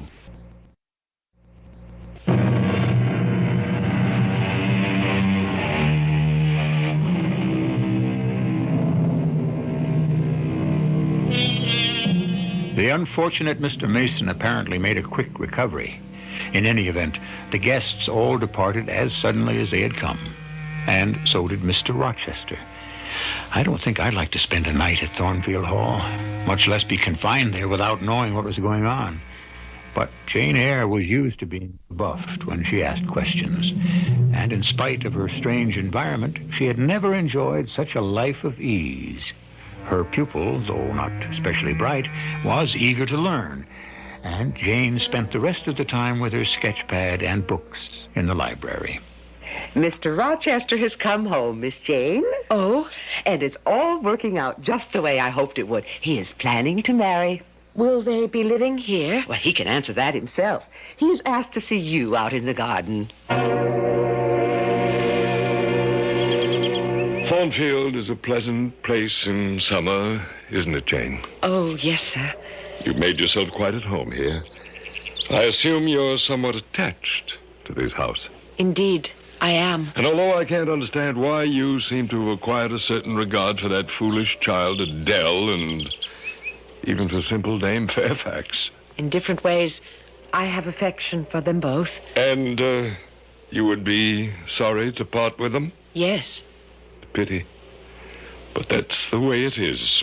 The time always comes when one must move on. But, sir, I'm very happy here. Yeah, well, that's the extraordinary thing. It'll make parting more difficult. You mean I must leave Thornfield? I'm sorry, but you're dismissed as of tonight. Is it because you are going to be married? Exactly so. Soon, sir? Very soon. But what about Adele? I'll send her away to school, and you must get a new situation. I will advertise immediately. But in the meantime, may I stay on until I have somewhere else to go? I hope to be a bridegroom in about a month. But I'll find employment for you. In fact, my would-be mother-in-law has already heard of a place where they need a governess in Ireland. That's a long way off, sir. From what? From England and from Thornfield and... Well? From you, sir. Very interesting that you should say that, Jane. Because when we're alone as we are now, and I'm close to you, I have a queer feeling that I would miss you very much if you should go away. You will forget me very quickly. You spoke to me once of the future. What do you look forward to? Oh, I suppose in my hopeless dreams, I fancy myself as a mistress of my own school for girls. Oh, Jane. Behind that prim facade, you're fire and ice. You mustn't. Please, don't talk that way, sir. I wish you happiness in the course you have taken for your future. What course? Why, with the beautiful Miss Ingram, your bride. I have no bride. But you will have. Oh, yes, I will. And she is standing now right beside me. Mr. Rochester, please, let me go. I am offering you my hand, my heart, and a share of all my possessions. You are making a fool of me. And my only answer is to laugh in your face. I ask you to pass through life at my side, to be my second self and best companion. You have already made your choice, and I can take no more cruelty. Jane, I have no feeling for the beautiful Blanche no more than she has for me. Our affair is over. I came back to Thornfield to entreat you to accept me as a husband. If your feelings for me are real, I will be grateful and devoted. Grateful? Say it quickly. Say you'll marry me. Mr. Rochester, if you are sincere... Edward. My name is Edward. If you need an oath, I swear that I love you. Then, sir, I will marry you. That's not the way to accept my offer. Dear Edward. Everything had changed. I was no longer plain Jane Eyre. Of course, I had known from the first moment that Edward Rochester was a man above all others. But in my wildest dreams, I had never dared hope I could be the object of that affectionate heart he tries so hard to keep buried. I still felt insignificant and blushed when he offered to buy me a trousseau and talked about jewels. And a diamond necklace for my lady? Oh, no, sir, please, I can't accept But it. you're soon to be Jane Rochester, and that calls for finery for my beauty. Oh, please, Mr. Rochester. Who? Edward. Mm-hmm. Don't call me things I am not. I am your plain, Quakerish governess. You have beauty after my own heart, delicate, ethereal. Oh, puny and insignificant, you mean. You are dreaming, or else... Oh, for pity's sake, don't sneer at me. I will dress my Jane in satin and lace. And for her wedding, her head shall be covered with a priceless veil. I was in a world of utter bliss until...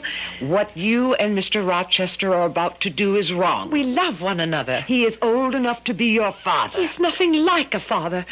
And he looks so young. You know nothing of men.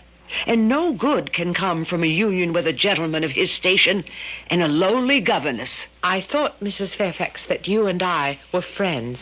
Miss Jane, you must leave Thornfield Hall before it's too late.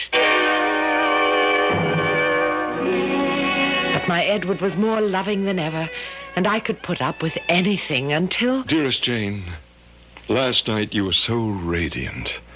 Now, what's happened on your wedding day to make you look so pale? Last night, the most terrible nightmare of them all. My dearest Jane, you're nervous, that's natural. But soon your mind will be at ease. Only this time it was more than a nightmare. Something happened. Well, then tell me about it, although that little head of yours is apt to conjure up all sorts of things. But this was real. I knew that my door had opened, and a woman was standing in my bedroom. She held a candle and examined my wedding dress.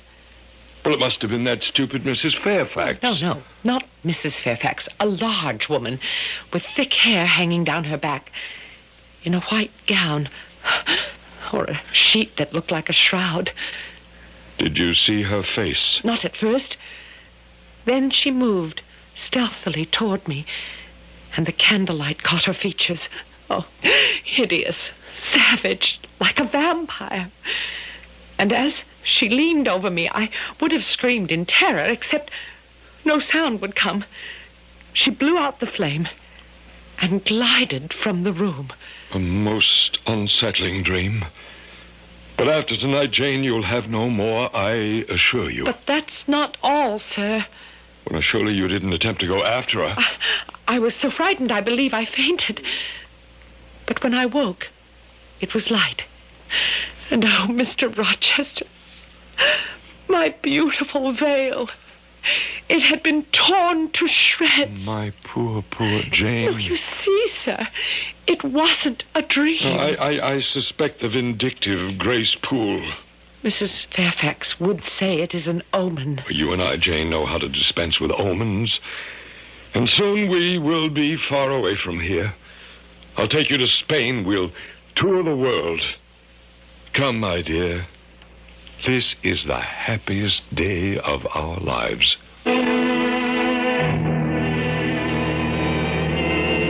If either of you know any impediment why ye may not lawfully be joined together in matrimony, ye do now confess it. Stop! Stop this mockery of a wedding! Mason, how dare you? I might say the same to you, sir. Go on with the ceremony. It cannot take place. Pay no attention to this intruder. Go on, I say. Let Mr. Mason speak. This marriage is unlawful. It must not be consummated. But why, Mr. Mason? Because Mr. Rochester is already married. He has a wife. Miss Jane, I warned you. I was trying to keep you from... You should have told the girl. Leave my innocent Jane out of this. How can I? Mason, I should knock your block off. You won't touch me, and you know it. I'm convinced the girl knows nothing, and I've already been in touch with her uncle. What do you know of my uncle? I made inquiries through my solicitor, and I've seen your uncle in Madeira. You've seen him? But then why hasn't he written to me? He's very ill. But thank heaven he sent me back here in time to stop the wedding. Mr. Mason, at the chapel, you accused Mr. Rochester of being... He was prepared to become a bigamist. He's right, Miss Jane. Oh, please, I don't understand. I thought she might be dead. But I found out last April that she was alive, all right. Who, Mr. Mason? My sister Bertha. Mr. Rochester's wife. No, this can't be. It's true, Jane. If you can call such perversity the truth. But, Mr. Rochester, you cannot be married. Bertha Mason is mad, and she came of a mad family. There may be something in what you say. Yet the law decrees that an incompetent wife must be protected. The law? For 15 years I've done my duty, and for 12 years she's been no wife to me. Yet the bonds of marriage are sacred. I would move heaven and earth to keep my treasured Jane from learning how low one can sink in deprivation. But now her eyes must be opened. Mr. Rochester... Lead the way, Mrs. Fairfax. Miss Jane must see for herself what has for so long been hidden on the 3rd floor of Thornfield Hall.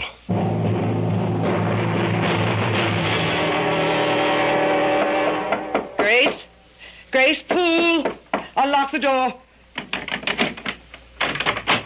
Go in first, Mason. Sometimes she responds to you. What if she responds the way she did last time? Go on, you coward. She's with her nurse. Watch her, Grace. She's not to be trusted. Oh, it is. That's the woman who came to my room last night. Or can she be a human creature? Careful, miss. She sees you. Wait until Mrs. Poole has her cornered. She is so cunning. We'd better leave. I know how dangerous she can be. And that, Jane Eyre, is what they call my wife. Now we know the secret of that ghostly 3rd floor of Thornfield Hall. Picture, if you will, the scene Jane Eyre was forced to witness. The door was unlocked by the stolid Grace Poole, a somber matron in gray and black. But behind her, Groveling on all fours, a wild creature with long hair hanging over her face, like some fearful beast of the jungle. We will mercifully close the door before continuing presently with Act 3.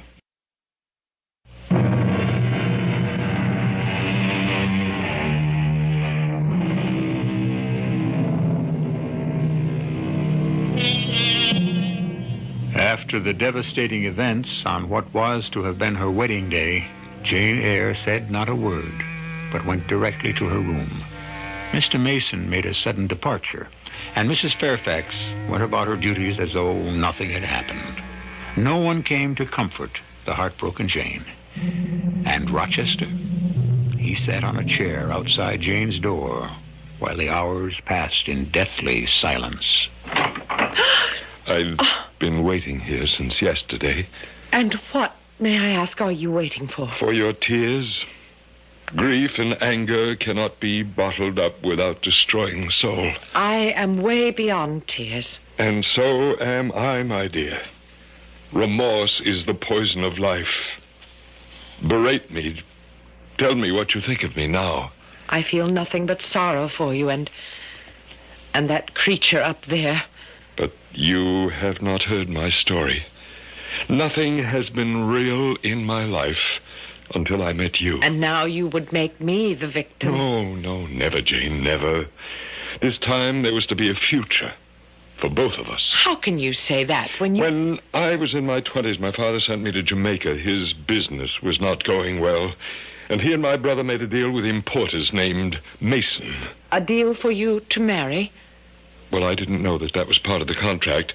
No one told me that £30,000 was paid for their daughter to marry an Englishman. But you saw her. You must... All I saw was an untamed island girl who charmed me with her caresses. How could you? She was a handsome woman then, Jane. Now, how was I to know that if it were not for me, she would be sent to the asylum where her mother was, or locked up in prison for some of these things that she had done? But you lived with her. Yes, I spent 4 years of hell trying to get medical help, but our case was hopeless. And when my brother and father died, I was left with Thornfield Hall and no one outside this house, except the doctor and Richard Mason, knew of her existence. And that's why you're seldom here. I cannot stand the solitude. Nothing has had any meaning, nothing, until you came, Jane. And now I must leave you? No, you can't. I'll take you anywhere you want to go. Do anything you say. Then let me go in peace.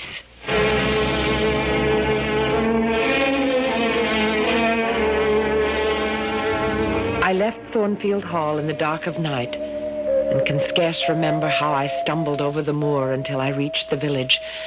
It was almost dawn when I found a sleepy man with a carriage. I showed him what money I had and asked him to take me as far as it would go. He put me off at Whitcross. You want a room at this hour of the morning? No, I'm looking for employment. No one needed here. Do you know any place in the neighborhood where a servant is needed? I can't say, but I doubt it. What do most people do in this place? Some are farm laborers. Some work at the needle factory and the foundry. Do they employ women? Nay, it's men's work. But then what do the women do? We're poor folk, Mum. And poor folk get along as best they can. Where can I get some food? Well, bed and board right on the premises if you can pay the price. But I can't. Well, then it's off with you. But where can I go? There's the Reverend Rivers out at Moorhouse. How do I get there? Take the road going that way, but it's a long walk. The walk was endless, and a storm had come up. I pulled my thin coat around me. I was soaked to the skin. At last, a prison-like structure rose through the mist, and before I could reach the knocker, I collapsed on the doorstep. Well, young lady, you've finally come around. This is Moore House? Yes, and I'm St. John Rivers. And now you must tell me your name and how I can get in touch with your family. My name is Jane Eyre, but I have no family. No relatives at all? An uncle. If you will give me pen and paper, I will write to him. Where does he live? In Madeira. Oh, that's far away. Give me the name of someone nearby who can come and fetch you. There's no one. Please, Mr. Rivers, you must help me.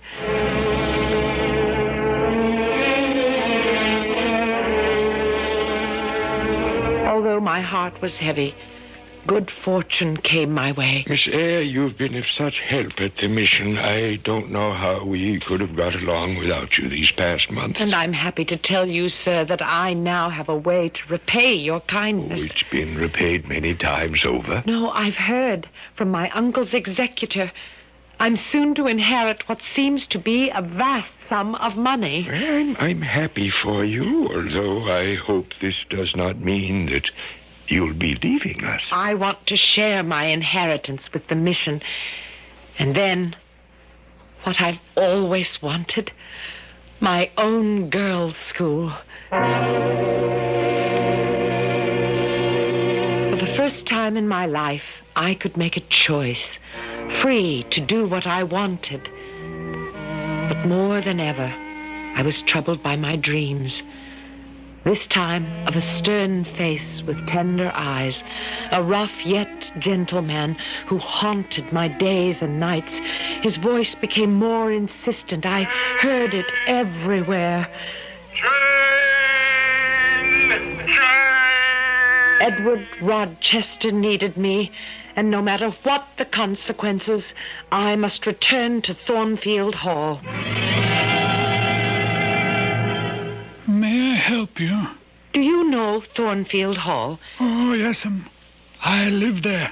Did you? Oh, I was the late Mr. Rochester's butler. The late? Is he dead? Oh, I mean the present gentleman's, Mr. Edward's father. Is Mr. Edward Rochester staying now at Thornfield Hall? Oh, no, Mum. How could he be? The place is a total ruin. Well, where is he then? I must see him. Well, you're a stranger here.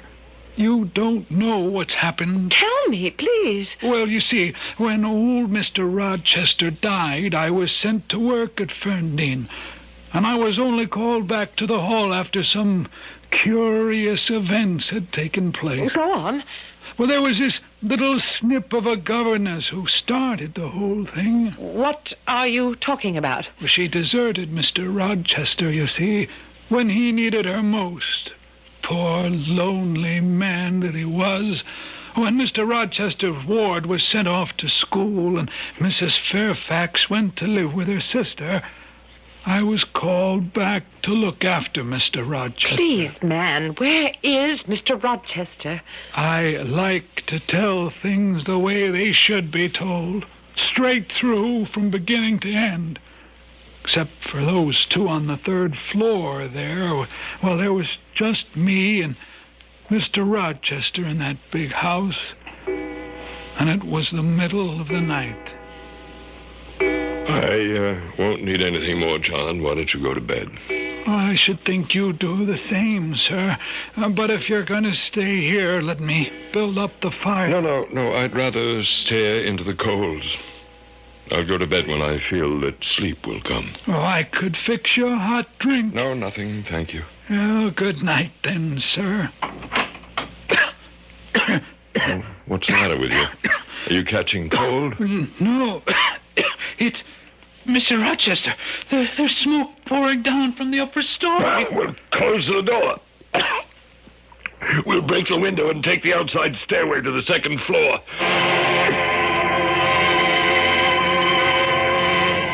The left wing of the house is on fire. Where is Grace Poole? Fast asleep, I imagine. Sometimes she takes a drop too much. That's what I'm afraid of. And when Bertha gets loose, anything can happen. Look, sir. Up there on the roof. Mrs. Rochester. Good Lord. Bertha! Bertha!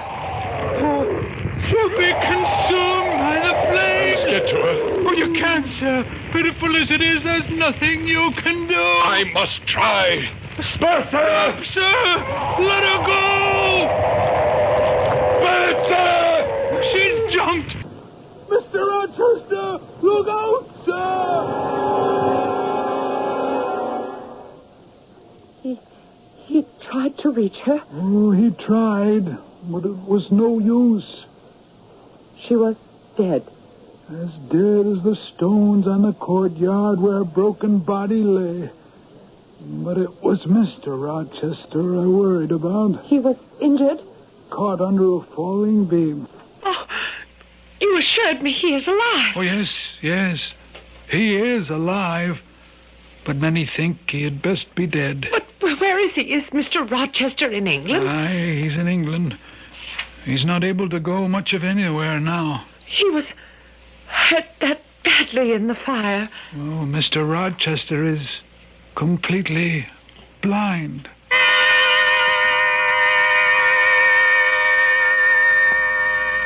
I will pay you well to take me to this place where Mr. Rochester is staying. Friendine, oh, I don't mind driving there. My sister works for Mr. Rochester, but, I doubt that he'll let anyone in the house. You must persuade your sister to let me see him.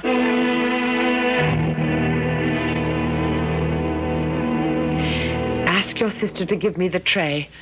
I will take it to Mr. Rochester. Oh, I hope we're not doing wrong by letting you into his house. Well, if he orders you out, I'll drive you back to the inn. Pilot, be quiet. What makes you so excited? Mary, is that you? Mary is in the kitchen. Who is that? Pilot knows me. But don't take advantage of these sightless eyes. That voice... No, it can't be. Speak again. You called me, and I have found you. Give me your hand. Oh, there's no mistake. Jane Eyre. It is, sir. Am I hideous, Jane? Yes, Mr. Rochester. But then you always were, you know. That's my spirited girl. Great heaven, Jane, how I've missed you. I gave up searching. Where have you been? It's a long story, sir.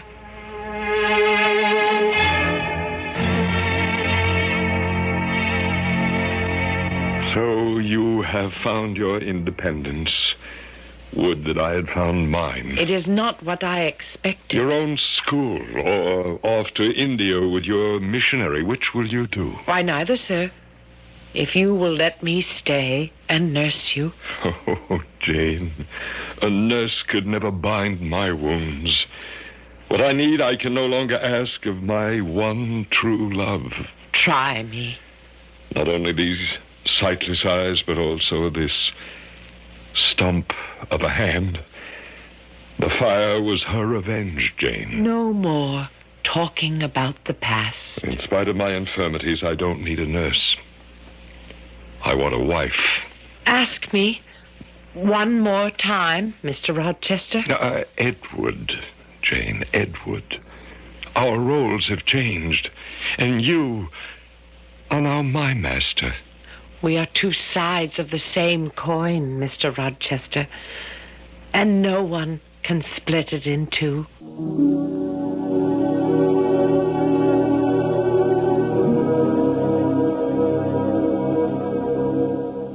Perhaps it seems unreasonable that everything worked out so well for such a fair. But that's the way Miss Bronte wrote the story. Along with a number of coincidences we have not had the time to report. At the very end, Charlotte Bronte tells us that Rochester regained the sight of one eye, and that he and Jane lived happily ever after. I'll be back shortly.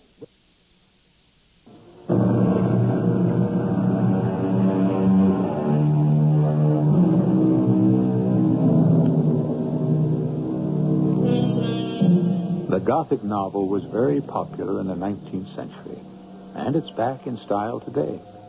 Women writers are still leading the field, just as they did in the Bronte's day.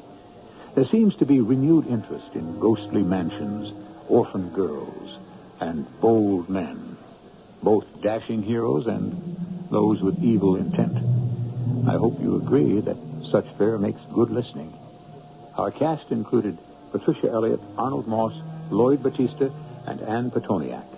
The entire production was under the direction of Hyman Brown. This is E.G. Marshall inviting you to return to our Mystery Theater for another adventure in the macabre.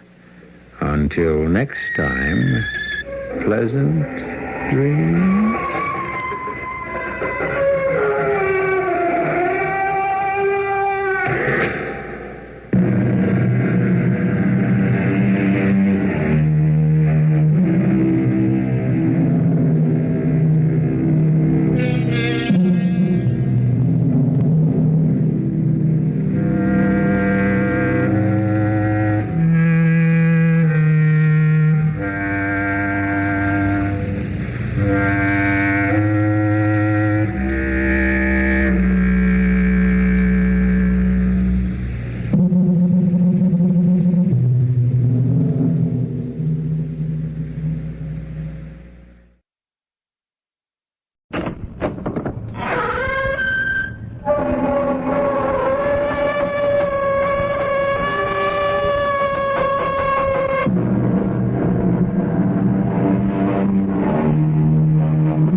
Marshall.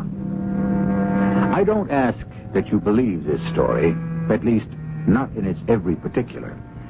I'm not sure I believe all of it myself, but if you will listen carefully, and if you will surrender certain prejudices you may not even know you have, I believe you will recognize a bit of truth that you have always known and never acknowledged. Emily? Paul? Is that you, Emily? Yes, Paul. When are you coming home? I don't know exactly. You've been gone a long time. What are you doing over there anyway?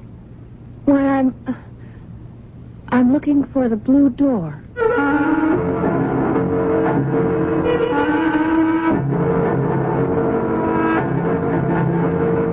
Our mystery drama, Behind the Blue Door, was written especially for the Mystery Theater by Elspeth Eric and stars Jada Rowland. I'll be back shortly with Act One.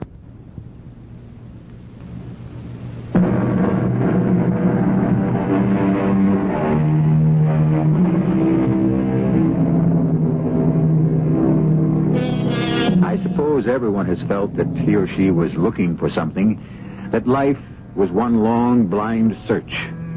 Perhaps there are a few who have actually found what they were seeking and are content. But if there are, I've never met one. Everyone I know, the ones who are honest at any rate, in what they tell me, is still looking.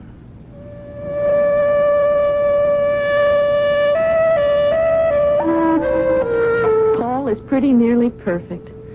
He's nice looking, he makes a lot of money, but he works hard for it. I like the way he wears his clothes, the way he combs his hair, the way he drives his car, the way he treats me. Why do I say he's pretty nearly perfect? He's perfect. And he loves me. Truly, deeply, sincerely loves me. He wants to marry me, for heaven's sake. What are you trying to say, Emily? Oh, I don't know exactly, Paul. It's just that it's so hard to put into words. The right words. I can't seem to find them. Emily, you're 22 years old. You've been graduated from a good school. You majored in English composition. You were editor of the school paper. You sold a story to the town paper. Oh, all that stuff. You certainly ought to be able to tell me whatever it is you want to tell me. Haven't I always listened to you? Whatever you had to say, haven't I always listened? Yes. Oh, yes. And you have listened to me. That's what made me fall in love with you, I think. More than anything else, that you listened. Really? Well, you did. Didn't you? I think so. You certainly looked like you were listening. I was. And sometimes you'd answer me a month later. That really got to me. It meant that you hadn't just been listening, which was a great thing all by itself, but it meant that you heard me and that you thought about what I said, and a month later you picked up where I'd stopped talking, and we went on from there. Am I making any sense to you? Yes. Well, haven't you felt the same way about me? I mean, all this time we've been together, that no matter what happened to us, even if we had to be separated for a while, for whatever reason, when we got together again, we'd pick up right where we left off. Don't you feel that, or is it just me that feels that? If you say it's just me, I don't know what I'll do. It isn't just me that feels that way, is it, Emily? Is it? No. It isn't just you. I knew it. I knew it. It wasn't just me. You and I could go on talking to each other forever. I know it. So you see, that means that we should get married. Paul, what you said before about us being separated for a while. It wouldn't make the least bit of difference. Maybe we ought to try it. What for? You mean you want to try it out? Is that it? Yes. I want to try it out. I want to go to Europe for a while. For a month, maybe. I have some money of my own. My father left me some money in his will. I want to use it to go away. To go abroad for a month. Where will you go? If you want to tell me. Paris, I guess. Isn't that where everybody goes the first time? To Paris. I've been in Paris 5 days now, staying at a little hotel in the left bank. There's something here. It's in the air. It's in the way the lights fall after dark. It's in the shadows they cast. It's in the street. They have streets here named after poets. Imagine that. I've already had a letter from Paul. It came this morning. He says, "Dear Emily, guess what I've been doing since you left? I've been looking for a house. A house for us when we're together again and ready to take up where we left off. I know just the sort of house I want for us. Not too big, not too small, with an upstairs and a downstairs, front door and a back door, and a whole real dining room just for sitting down and eating in." And he goes on like that. Dear Paul. Darling Paul. Why don't I go home right this very minute and marry him? And find our house and go and live in it to the end of our days? Why don't I?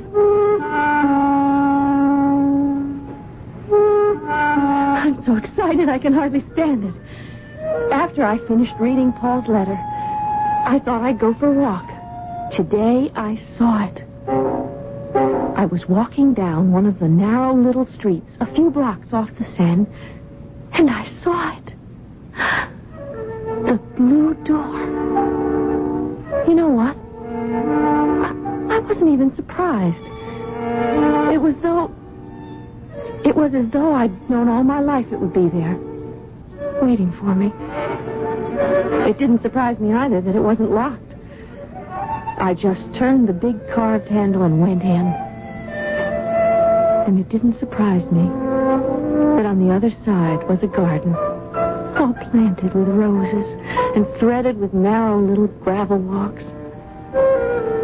And what surprised me least of all was seeing a man coming towards me down one of those gravel walks. He was holding out his arms to me. Emily. Hello. Oh, hello. I'm so glad I found you. I'm glad, too. You really are glad, aren't you? Well, of course I'm glad. I've been waiting for you. I'm sorry it took me so long. Oh, it doesn't matter now that you're here? No, it doesn't matter. Not really. May I ask you something? My darling Emily, you may ask me anything you've a mind to, anything at all. Do you think I'm pretty? Do I think you're pretty? Well, now. It's very important to me. Everything you think about me is important. You can't imagine how important. So tell me. I think you're very pretty. Oh, I'm so glad. Did you think otherwise? That perhaps you weren't pretty? Well, Not quite. I hoped I was. But now that I know you think so, now I'm sure. Is it so important to be pretty? I want to be pretty for you. That's all? Just pretty? You make me sound so vain. What about being kind and loving and merry of heart? Slow to anger, quick to forgive. You could never make me angry. Never. I wouldn't love you so much if I thought you were so mean-spirited you could never get angry. Really? You mean that? I really mean that. Oh, my goodness. When you're hurt or humiliated or neglected or treated unkindly, I should most certainly expect you to become angry.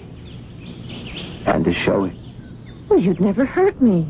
Or humiliate me, or any of those things. Are you so sure of that? Of course I'm sure. I'm only a man, you know, very ordinary, with ordinary feelings. Oh, no, not you. Yes. Me. Me. And every other man. I think that I should leave now and go back to my hotel. You've given me things to think about. I hope so. Well, you have. I'll come back tomorrow, and we'll talk some more. Good.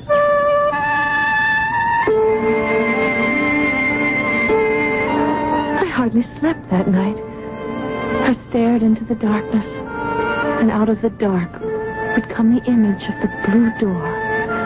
My heart would beat a little faster, and I seemed to feel the big carved handle. Turn it, open the door and walk in. See the garden, and then see him. What a lot we would have to say to each other. What a lot of questions I would ask. And he would answer them all. I thought I remembered exactly where the blue door was. On the Rue des Saints-Pères. Or one of those tiny streets near a little old church. I was sure I could walk straight to it. But my memory had played a trick on me. I couldn't find it. Monsieur, pardon. S'il vous plaît. Mademoiselle? Je cherche. Vous cherchez, oui. Qu'est-ce que vous cherchez? Oh, you don't speak English at all, do you? Vous ne parlez pas anglais? Oh, je regrette, mademoiselle. One moment. Oh, I have a little dictionary. Here. Un dictionnaire? Yes, oui. Here it is. Je cherche une porte. Vous cherchez une porte? Oh, wait a second. Un instant. Attendez. Here. Yes. Une porte bleue. Yes, a bleu. Vous comprenez? Bleu? Porte bleue? Oui, je comprends. Oh, it was here yesterday, a blue door. Pardon? La porte bleue. Il était ici yesterday. Ici, une porte bleue? Oh, don't you understand? I have to find it. It's very important to me. Très important. Oui, je comprends. Mais il n'y a pas une porte bleue. I tell you, there is. There has to be. I was here. I saw it. I opened it. I went inside, and there was a garden and a man. Il n'y a pas une porte bleue dans cet environ. Are you trying to tell me there's no blue door in this neighborhood? He was very polite, this policeman, but very firm. And there was no mistaking what he was telling me. There is no blue door in this neighborhood. No blue door. No garden on the other side of it. No tall, wise and loving man in the garden. I'd imagined all of it. I'd dreamed of my happiness. And now I was awake. And my happiness was gone. I wandered up and down the little streets for a while, not really expecting any more that I'd find what I had started out to look for. Just wondering how I could have been so happy one day, and the next So unbearably sad.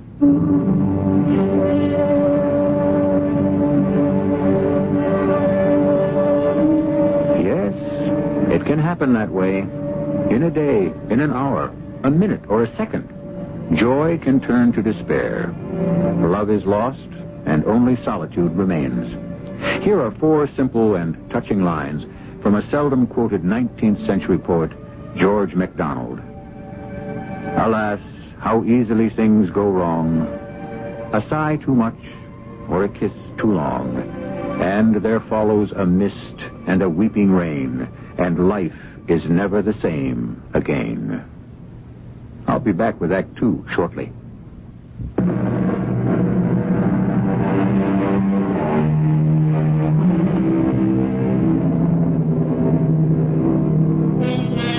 The mystery of the blue door persists.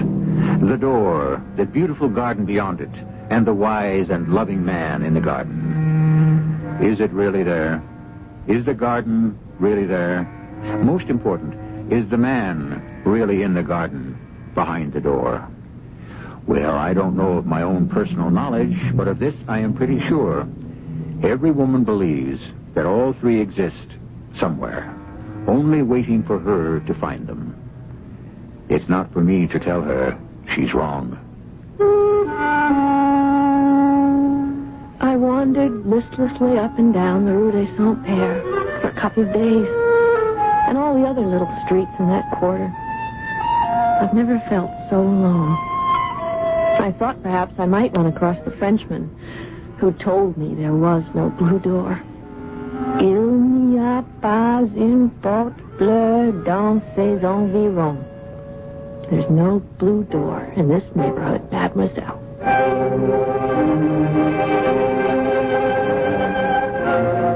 Back at my hotel, I did the one thing I've always done when I was unhappy and alone. I did it without thinking, without asking myself why I was doing it. I just did it. I called Paul.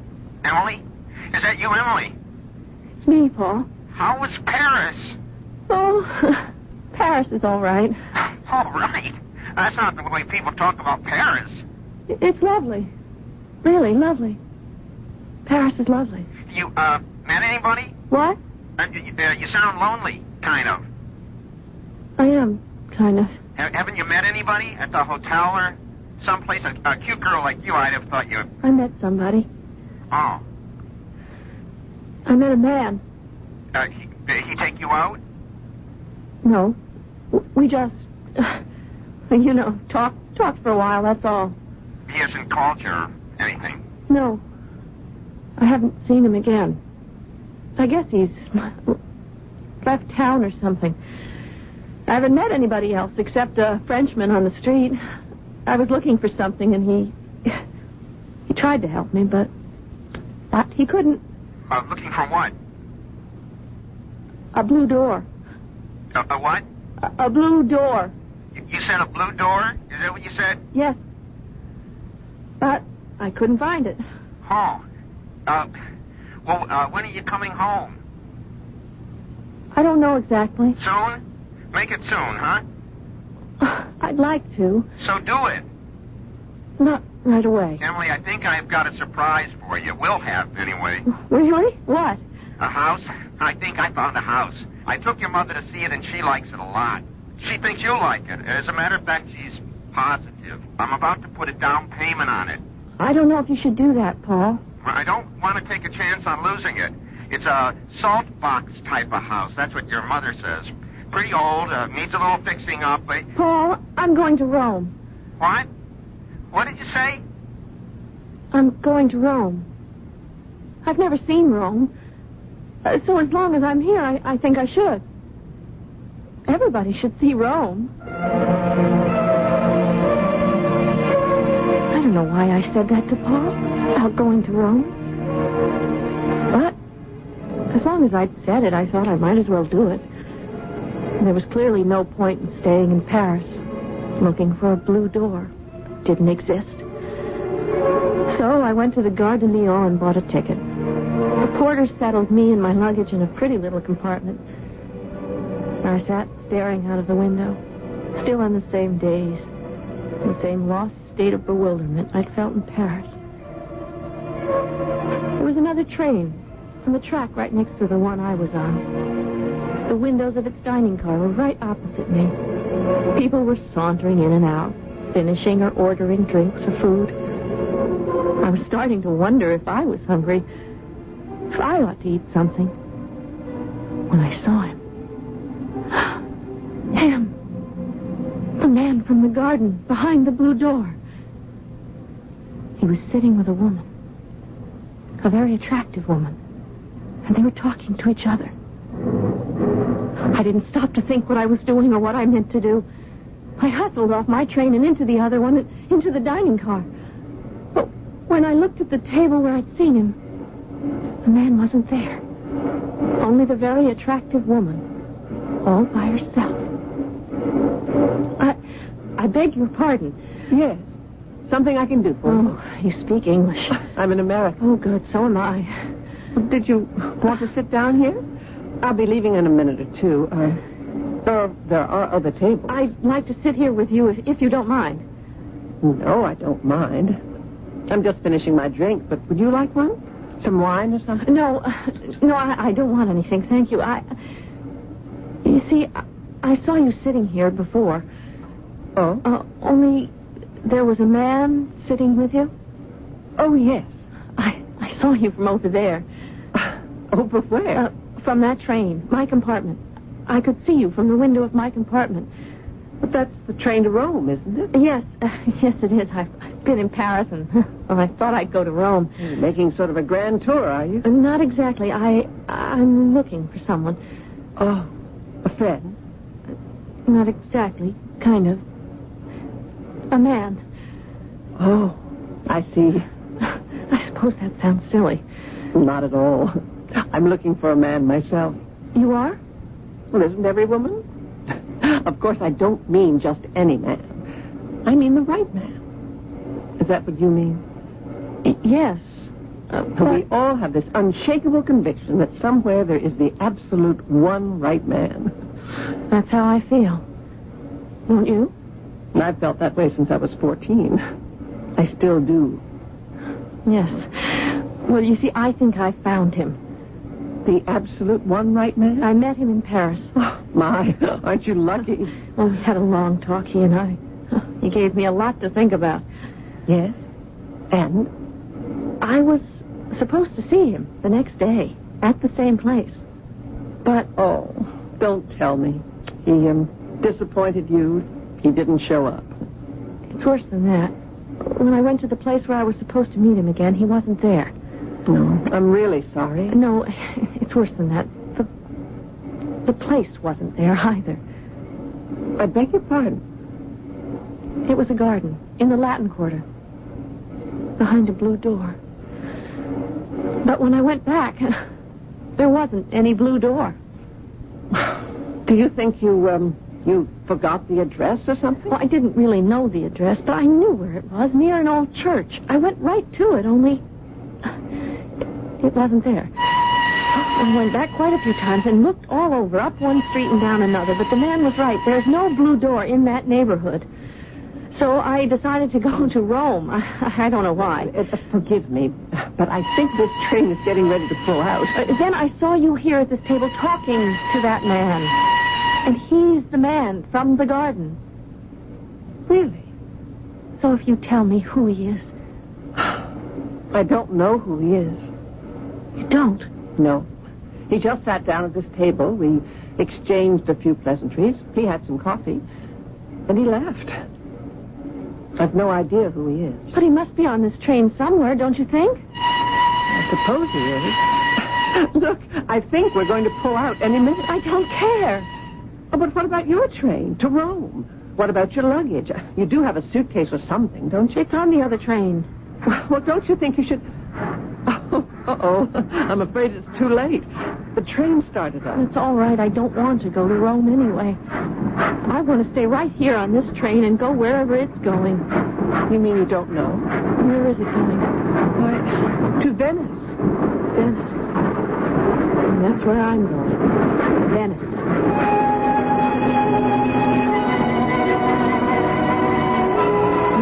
This nice lady thought me very peculiar, to say the least. But she stayed with me long enough to explain how to get into Venice from the train station, the Vaporetto and all that. And then she left. I had some coffee. Then I started walking up and down the train. None of it was any good. The man didn't seem to be on the train at all. And neither did the woman.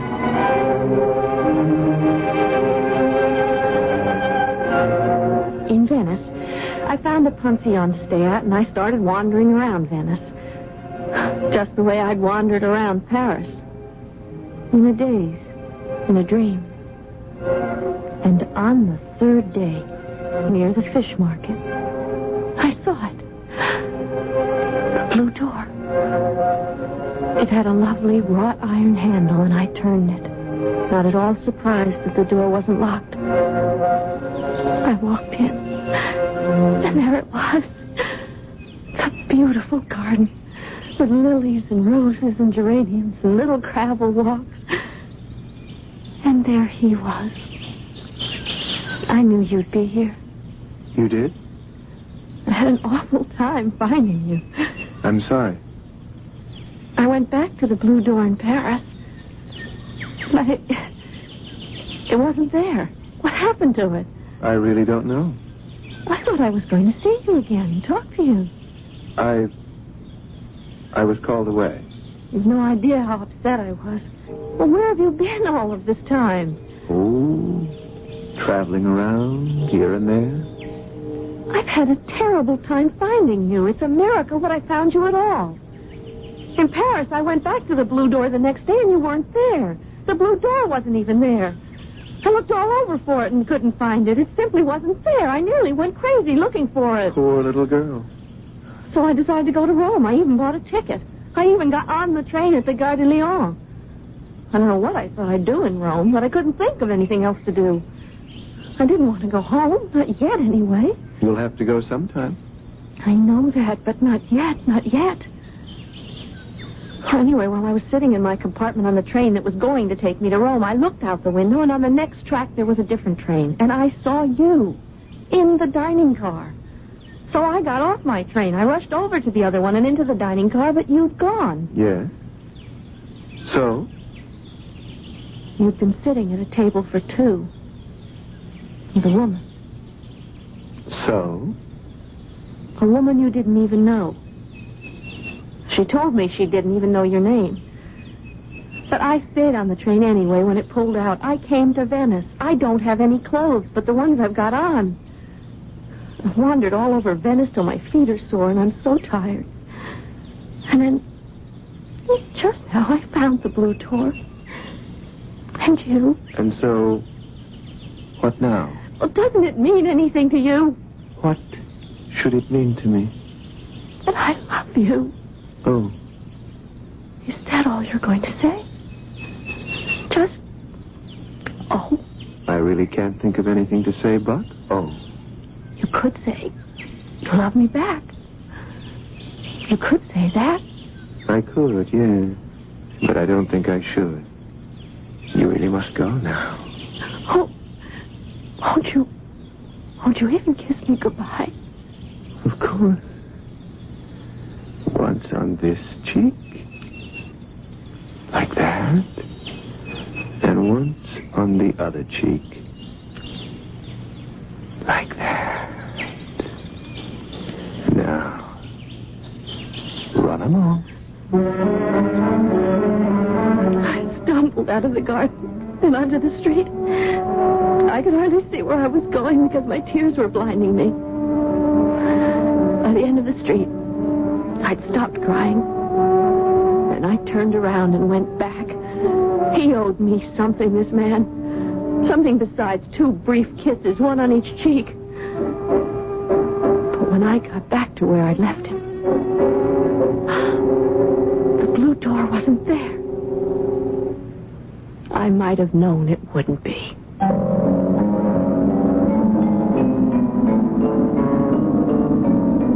Perhaps you'll remember that at the beginning of this little tale, I said that to most, if not all of us, life seems one long blind search. What we are listening to here is the long, blind search of a young girl named Emily. Just as she thinks the search has come to an end, that the eager, arduous pursuit is over, things change, shapes alter. Even people are not as they were. And, as we shall see in Act 3, the search goes on.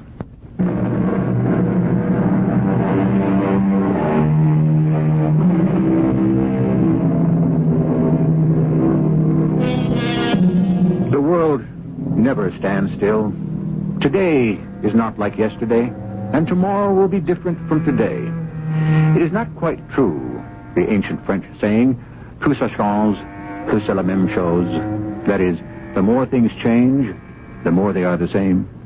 At least, for each one of us, things are changing all the time, for better or for worse, but never the same. But if things change, why, so do we.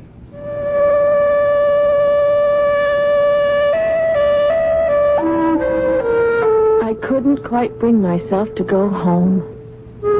Twice now, in Paris and in Venice, I'd found what I was looking for. And both times, I'd lost it. I began to feel like a character in a book or a play or a movie. Not me, myself, but some made-up character going through certain motions, making certain sounds. Strange motions, strange sounds. To tell you the truth, I felt not altogether sane. Still, I couldn't go home. Not yet. So, I went to London.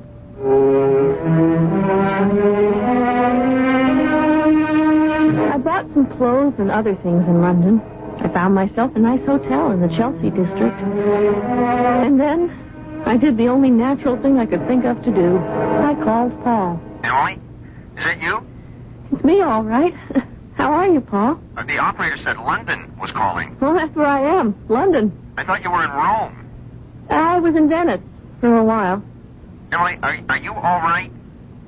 Yeah, I'm all right. Maybe you should come home. I will. I really will. When? Pretty soon, I think. Listen, I've got a big surprise for you. Guess what it is? You bought the house. You guessed. First try. Emily, you're going to love it. I know you are. Of course, if you don't, well, we'll just have to find another one. But I have a feeling you're going to like this one. It's got an upstairs and a downstairs and a front door and a back door and a dining room just for sitting down and eating in. How'd you know? I just knew. Well, it's got an attic, too, and a cellar. Sounds wonderful. Oh, it is wonderful. And it's got a garden, roses and things. Really? Your mother's been working on that. I've been doing things to the house. Emily, come home. I will. I will. When? Soon. Only not right now. Not just yet. Honey, are you all right? I'm all right. Yes, I'm all right. It's just that... Are you crying or something? You sound like you're crying. I'm not crying. Not really crying. It's just that... I'm going to fly over there and get you and bring you back. No, please don't do that. Please, don't do that. I just don't mind telling you. I've been worried about you. So's your mother. We've talked about it. All this traipsing around. I wasn't traipsing around. Well, what would you call what you've been doing? I don't know. Well, whatever you call it, stop it and come home. I will. Soon. You promise? I promise.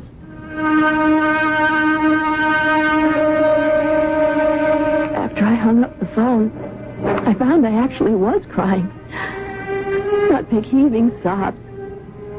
Just those quiet little tears that go crawling down your cheeks and into the corners of your mouth. Well, I couldn't have that. So I washed my face and put on one of my new dresses and went downstairs into the nice, cozy lobby. And there she was, the woman from the train to Venice. How are you? I'm fine, thank you. We met on the train, remember? The train to Venice. In the dining car. Yes, I remember you very well. Look, I'm having tea and some of those marvelous little cucumber sandwiches. Why don't you join me? Well, just for a minute. I'll ask for another cup. Have you been here long? A few days. Having any fun? Mostly I've been shopping. I didn't have any clothes when I got here, so... Oh, that's right, I remember. You left your luggage on the train to Rome. Did you ever find it? I didn't even try to. When I got off the train, I looked for you. Really? Actually, I looked for you on the train, too. And later, on the Vaporetto. But I couldn't find you anyplace. I was, you might say, occupied. Staying to myself, more or less. I looked for that man, too. The man who was sitting at your table in the dining car. Oh? You were looking for him? I wanted to talk to him. You might say he was occupied, too. Keeping to himself. Actually, he and I were occupied with each other. Really? You told me you didn't even know him. That's true. I didn't know him. Didn't even know his name. But remember that little talk you and I had about looking for the absolute right man? How that's what every woman is looking for? Yes, I remember. Was this man... Did it turn out that he really is absolutely the right one for you? Well, I'm not counting any chickens, you understand, but... I understand. I think probably he is. I hope so. I hope I'm the absolutely right woman for him. I'm sure you are. Now I've got to go.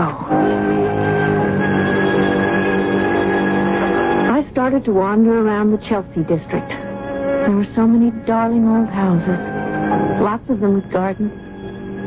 I began to think of Paul and the house he'd gone ahead and bought, with a front door and a back door, an upstairs and a downstairs, and a dining room.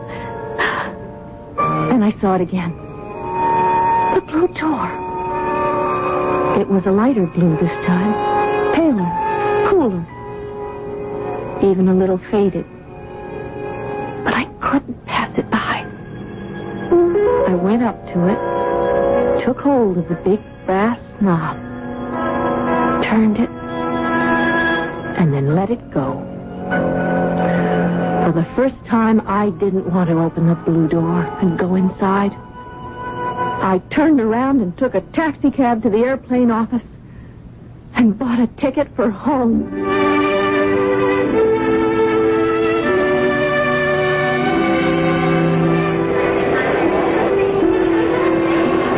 Driving? Oh, I'm so glad. Where's Paul? In the car. He's not supposed to park, so let's hurry up and see about your luggage. Oh, this is it. That dinky thing. Where's your big suitcase? I lost it. Left it on a train. Oh, Emily. Well, come on. Paul's waiting. Now, tell me, how was it? Did you have a good time? Did you see everything? Did you meet anybody interesting? I met a woman. Quite interesting. I liked her. She was something like you. Come to think of it. Here's Paul. Got himself a brand new car. Paul? As well as a brand new house. Here we are, Paul. I can't wait for you to see the house. You'll love it. Hi, love. Hi, Paul. Where's your luggage? She's lost it. Now, who wants to sit in the middle? Me. I do. So, hop in. Let's get cracking before I get a ticket. All set. Glad to be back? Yep. Paul, let's drive straight to the new house, okay? Okay with you, Emily? Okay with me. Oh, Emily, you're going to adore it. It's almost 200 years old, but it's in very good condition. Just a few little things that needed to be done to it, and Paul took care of those. With a little outside help. Oh, now, you did most of it yourself. You know you did. Paul's so handy with tools and things, just like your father. Of course, you don't remember your father, but I've told you. I remember him. I remember him very well. No, darling, you couldn't remember him at all. I know exactly what he looked like. Medium tall with wavy brown hair and blue eyes with dark lashes and a beautiful smile. Well, of course, you've seen pictures, but you never saw him. I saw him twice. Darling, you couldn't have. Paul, did Emily ever tell you about her father? Not much. And there wasn't very much to tell as far as she was concerned. She never knew him. I knew him very well. Oh, darling, please. You see, Paul, when they took me to the hospital to bring this sweet child into the world, my husband was already ill. Temperature of 104. Pneumonia. Some strange variety that didn't respond to antibiotics. No response at all. So, after I had Emily, they brought me home. She was a week old. And I walked up the path to our house with her in my arms, and I heard this tapping on an upstairs window. I looked up, and there he was. Your husband? Yes. He'd got out of bed and somehow struggled to the window to catch his first glimpse of his daughter. Heaven knows how he did it, but he did it. He waved, a tired little wave, and blew a kiss. And then the nurse came to the window and led him back to bed. He died the next day. Well, at least he saw her. He waved to her. That's something. I mean, not much, not enough, but something. But she could never have seen him. She was only a week old. I saw him twice. No, I don't think you could have seen him the next day, darling. He was quite delirious. His temperature had shot way up. They'd never have let you in the room with him. All the same. Anyway, you were 1 week old. Your eyes didn't even focus. Where did you meet him, originally? Oh, in Venice. On a train. Oh, yes. We actually met on the train from Paris to Venice. In the dining car. Yes. Yes. Actually, it was in the dining car. He sat down at your table. That's right, he did. Have I told you all this? He didn't make any impression on you at first. But later. In Venice? No, before that. You looked him up on the train. And you and he spent a lot of time together. Then came Venice. You were absolutely right. Heavens, your memory's better than mine. Imagine you're remembering all that. It was in Venice that you started to fall in love. But it wasn't till you got to London that you were sure. Hey, we're coming to the house. Oh, yes. See, Emily, the little salt box? See the garden? Roses and geraniums. And look. Oh, look. A blue door. Paul says he and Mother argued a lot about what color he should paint the door. Green or red, maybe, or maybe yellow. Then Paul said no. Blue to match my eyes. Well, it doesn't match my eyes exactly, but it's a lovely color. The same clear blue as the eyes of my father.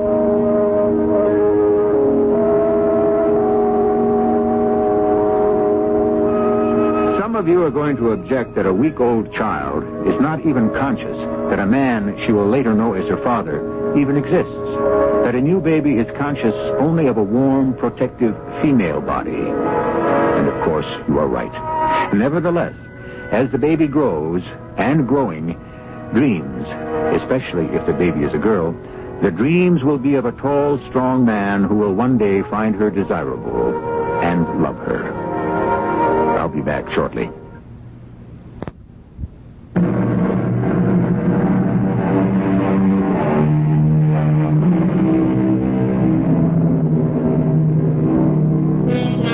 Others of you may object that our story only dramatizes Maurice Maeterlinck's story of the Bluebird of Happiness and the search for it, which ended back home, where it had been all the time. That we have simply changed the Bluebird to a blue door.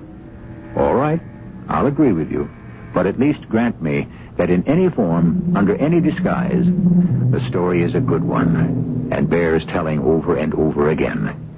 Our cast included Jada Rowland, George Firth, Ann Williams, and Russell Horton. The entire production was under the direction of Hyman Brown. This is E.G. Marshall inviting you to return to our Mystery Theater for another adventure in the macabre. Until next time, pleasant dreams.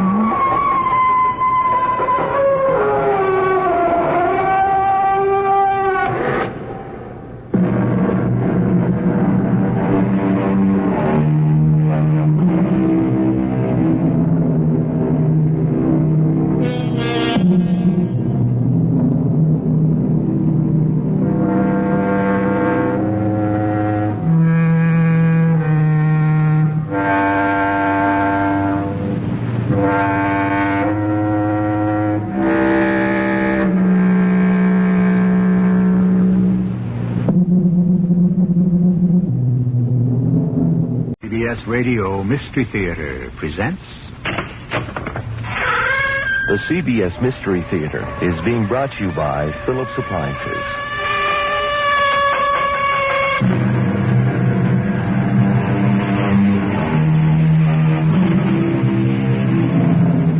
Come in. Welcome.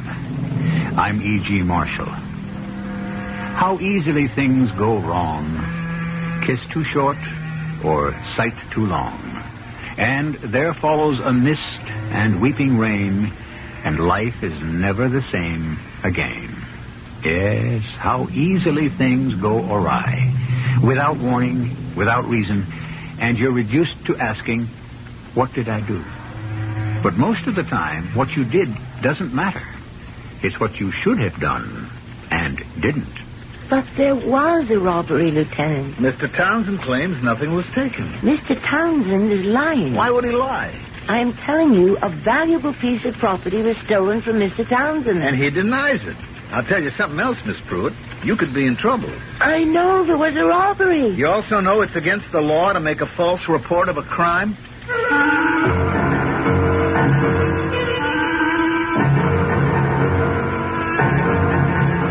Our mystery drama, The Death Disc, was written especially for the Mystery Theater by Sam Dan and stars Tammy Grimes.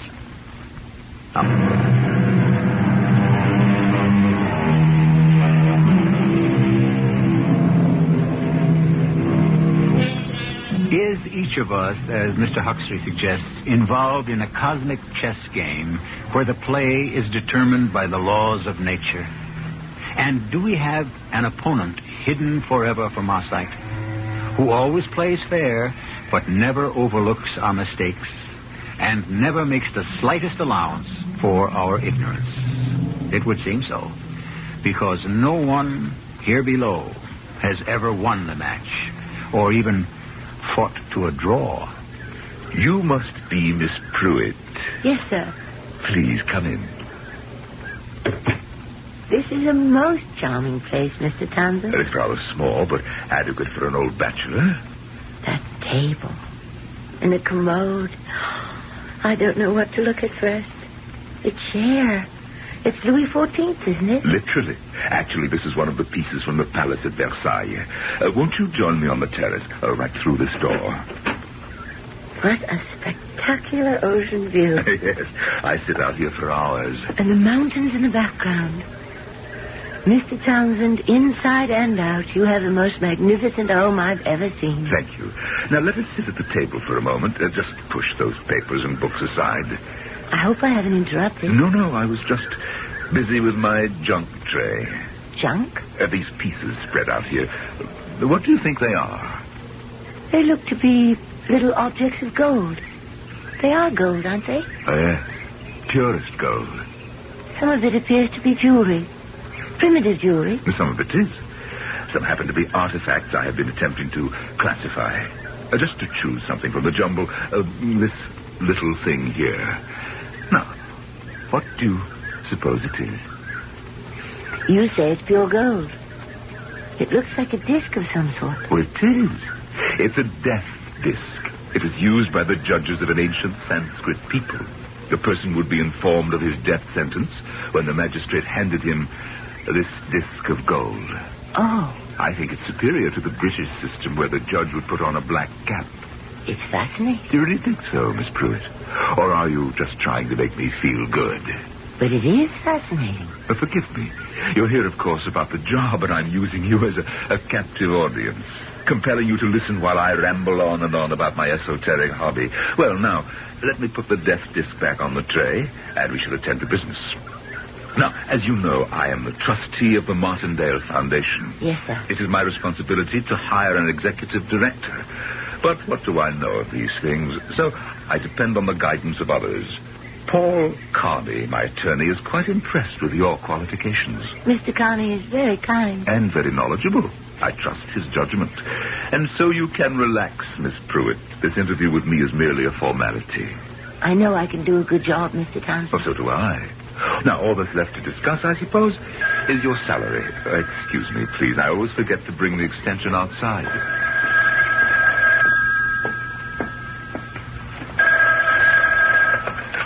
Hello? Elwood, is Miss Pruitt arrived yet? Yes, Paul, she is here now. What do you think? Well, I'm quite favorably impressed. I knew you would be. I was afraid she'd be one of those high-powered types. Selma Pruitt? Never. One of those abrasive, liberated women. I'm not trying to push you, Elwood, but the work of the foundation has to go on. Her applications for grants must be processed, and I really don't think you can do better than Miss Pruitt. Well, I'm inclined to agree. I see no reason at this point why she should not be hired. Good. Then you'll send it to me, and I'll get the paperwork started. Yes, I think so. Wise choice. Talk with you later. Goodbye, Paul. Oh, Miss Pruitt, could you come in here for just a moment? Yes, Mr. Townsend. I've prepared the tea tray in anticipation of your coming. I hope you'll join me in a cup. Thank you, Mr. Townsend. My man is off today, and I have to do for myself. Now, I know how to brew the tea, but would you be kind enough to bring the tray out on the terrace? Of course. Shall I set it down on the table? Yes, thank you. I wouldn't mind growing old if somehow arthritis were not part of the package. Sugar, cream, lemon. No, thank you. I take that as a good sign in the person. It proves they are concerned with the essentials and not distracted by the trimmings. Well, now we were going to discuss salary. Yes, Mr. Townsend. I had mentioned a figure to Mr. Carney. Is that agreeable? Mr. Townsend? Mr. Townsend? Are you all right? Yes? You said you wanted to discuss my salary. Your salary? Mr. Carney seemed to think... I do believe, Miss Pruitt, that at the moment such a discussion might be premature. But if I'm to start work, I should know. The fact is, we do have several other applicants who must be seen. Oh? Yes. Hadn't Mr. Carney told you? No, sir. He probably neglected to. But I was under the impression... The executive secretary actually runs the Martindale Foundation. He or she is responsible for several millions of dollars a year in grants to the arts and sciences. But I've already served in a similar capacity. We would be remiss if we did not screen the largest possible number of eligible candidates. You do understand, don't you, Miss Pruitt? Yes, sir. I understand. I understand that I'm not going to get this job. It's true, isn't it? I only said there are other candidates. That isn't true. Now, Miss Pruitt... Why did you suddenly change your mind? I think I have a right to know. Well, I think you already know. But I don't. Very well, let's leave it at that. But what did I do? Miss Pruitt, I do not see any point in prolonging this discussion.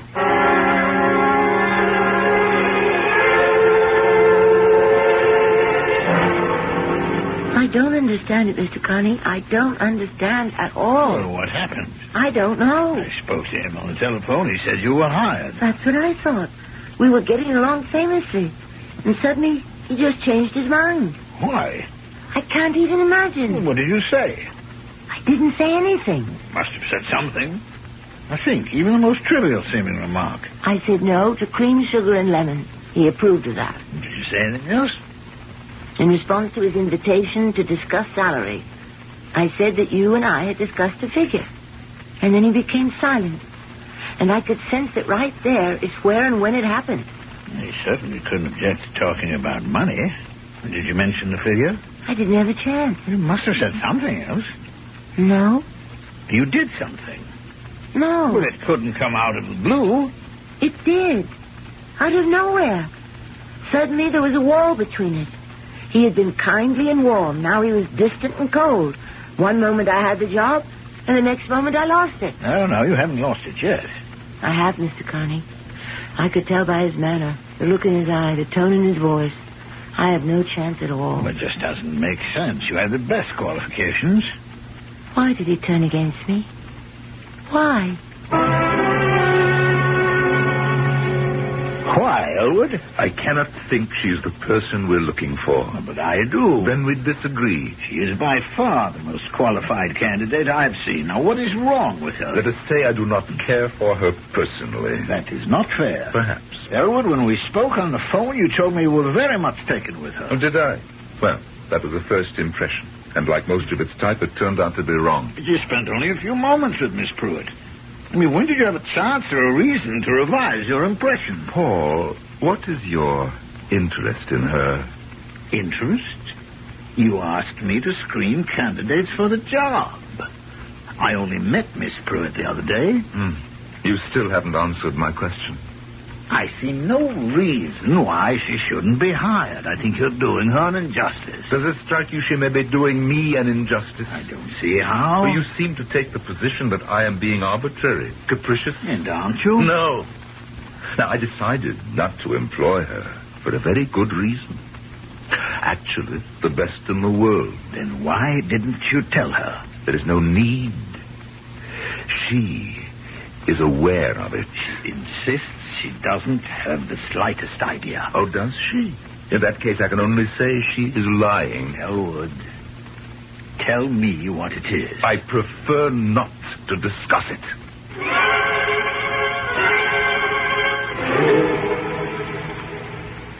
I don't know, Mr. Connie. Mr. Townsend insists that you do.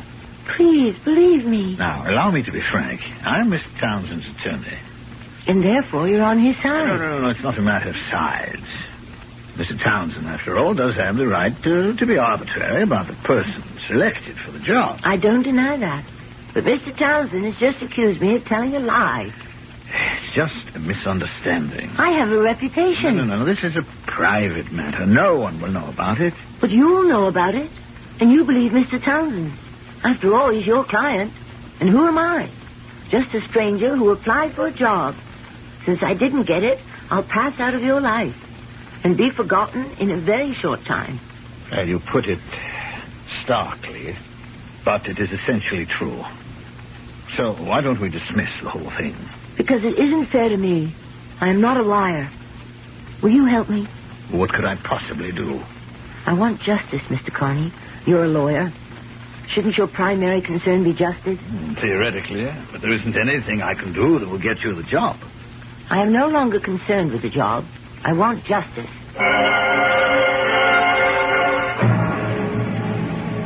Miss Pruitt, I consented to this meeting against my better judgment.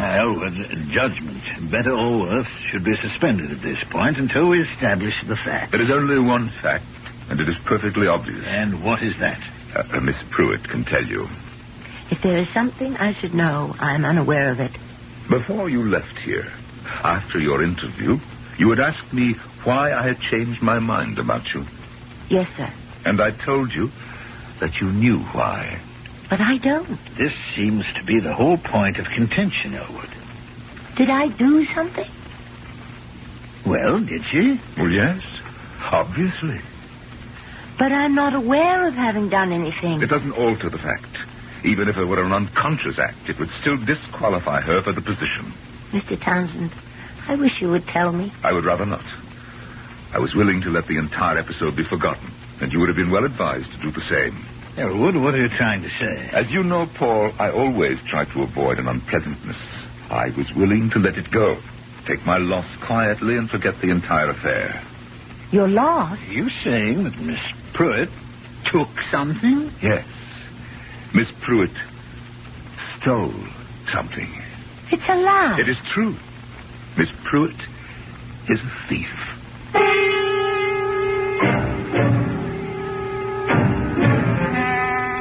Really? We weren't quite prepared for this one. But if it's true, what did Miss Pruitt steal? Or more to the point, why? Or, if you want to explore the other end of the tunnel, if she's telling the truth, then Mr. Townsend must be lying. And again, we must ask, why? You can see, we're asking enough questions to keep us hopping all the way through Act 2, which shall arrive here shortly. Truth is elusive. Reality is ephemeral. And even illusion is illusory. According to the philosopher, there's practically nothing you can hold on to in this world here below. What happens when two apparently respectable people accuse each other of lying? The obvious answer is that one is wrong and the other is right. But could they both be right? Could they both be wrong? Could they both be both? Mr. Townsend, I am not a thief. Very well, Miss Pruitt. No, it's not very well. Elwood, what did she steal? Listen to what you just said. Do you believe him? Mr. Carney and I have known each other for many years. He knows of my respect, actually of my reverence for the truth. What did I steal? But since you intend to brazen it out... I resent that word. Now, look, we've all gone too far to back out now. Suppose you tell us what it is, Elwood. Well? I know what you want, Mr. Carney, to think of me, Miss Pruitt. That I am a rich, influential, capricious man who is using his power to torment you. I couldn't have said it more directly. Actually, I'm trying to protect you. From what? Suppose I acknowledge the fact publicly that you are a thief. It could destroy you. I'm an old man. I don't want to have that on my conscience. I was tempted to do that when I caught you. What did she steal? Nothing. The death disc. It's a lie. Why? That gold symbol of ancient Sanskrit justice. She stole it. Now, it's out in the open. What do we do about it? Now, Miss Pruitt, what do you say to this charge? It isn't true. You're an attorney, Paul, an officer of the court. We have here the fact of a theft. Do we paper it over, hide it under the rug? I was willing to do that, but Miss Pruitt refuses to allow it. Mr. Townsend, I did not take your precious disc. Believe me, what would I do with it? At today's gold prices, it's worth well over $1,000. As an historical object, its value is infinitely more. Well, what makes you think I stole it? Because it isn't here. It isn't on the tray. You were with me all the time. When would I have had an opportunity to steal it? Let me refresh your memory. We were sitting out on the terrace. I showed you the disc. You held it, examined it. And I gave it back to you. Yes. And I returned it to the tray. You admit that? But then, Miss Pruitt, the telephone rang. It was Mr. Carney's call. I went inside to answer. And then you called me in to help you with the tea thing. Yes. But for at least a minute, you were alone. During that interval, you decided to steal the disc. No. Why would I do that? It was perhaps a sudden, uncontrollable urge. How could I expect to get away with it? It was the smallest, perhaps the most insignificant of all the objects on the tray. And there is such a mass, so large a clutter of things you thought I might not notice. But I didn't take it. It isn't here. We both agree it was there when I went inside to take the telephone call. You were left alone with it, and now it is gone. The fact speaks for itself. Well, Miss Pruitt... Why are you looking at me like that, Mr. Carney? I'm very sorry. You believe I'm a thief. Suppose we say no more about it. If you say I stole it, then you should call the police. Such an accusation might be difficult. Perhaps impossible to prove legally. Then it shouldn't be made at all. Then, of course, we do have this possibility. You could sue Mr. Townsend for false arrest, defamation of character. What are you saying, Mr. Carney? As a lawyer, I am merely stating legal possibilities. But do you believe what you're saying? Come, we are prolonging an unpleasant situation.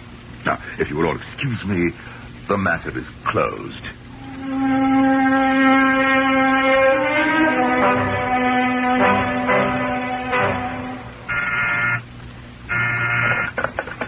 Yes? Oh, no. Get rid of her. Tell her I'm in a meeting. Say I'm out of town. You're here, Mr. Carney, and we both know it. Now, Miss Pruitt. What's going to become of me? Miss Pruitt, you're not getting the job, but surely it isn't the end of the world. It is. For me. A woman with your background, you'll find something somewhere else. You think I'm a thief, don't you? Well, there is no point in raking all that up again. What if I take a position with another foundation? You'll believe, Mr. Townsend will believe, here is a woman who will preside over considerable sums of money, and she's a thief. Now, Miss Pruitt... Can you be comfortable with that knowledge? Will you be able to sit by, silently? Might not your conscience compel you to make a discreet call? Miss Pruitt, as an attorney, I can tell you that there are two types of dishonesty. One is private, and the other is public.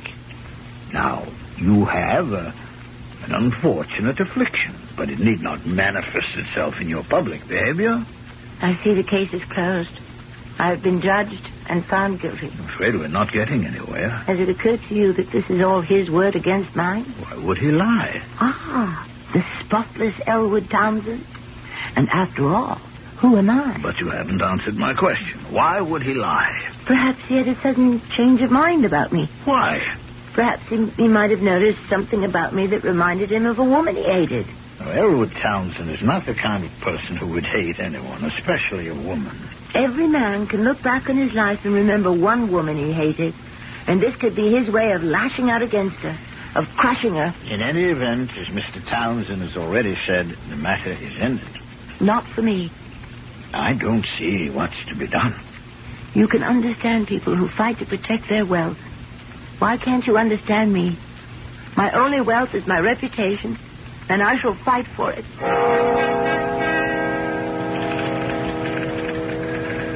Yeah.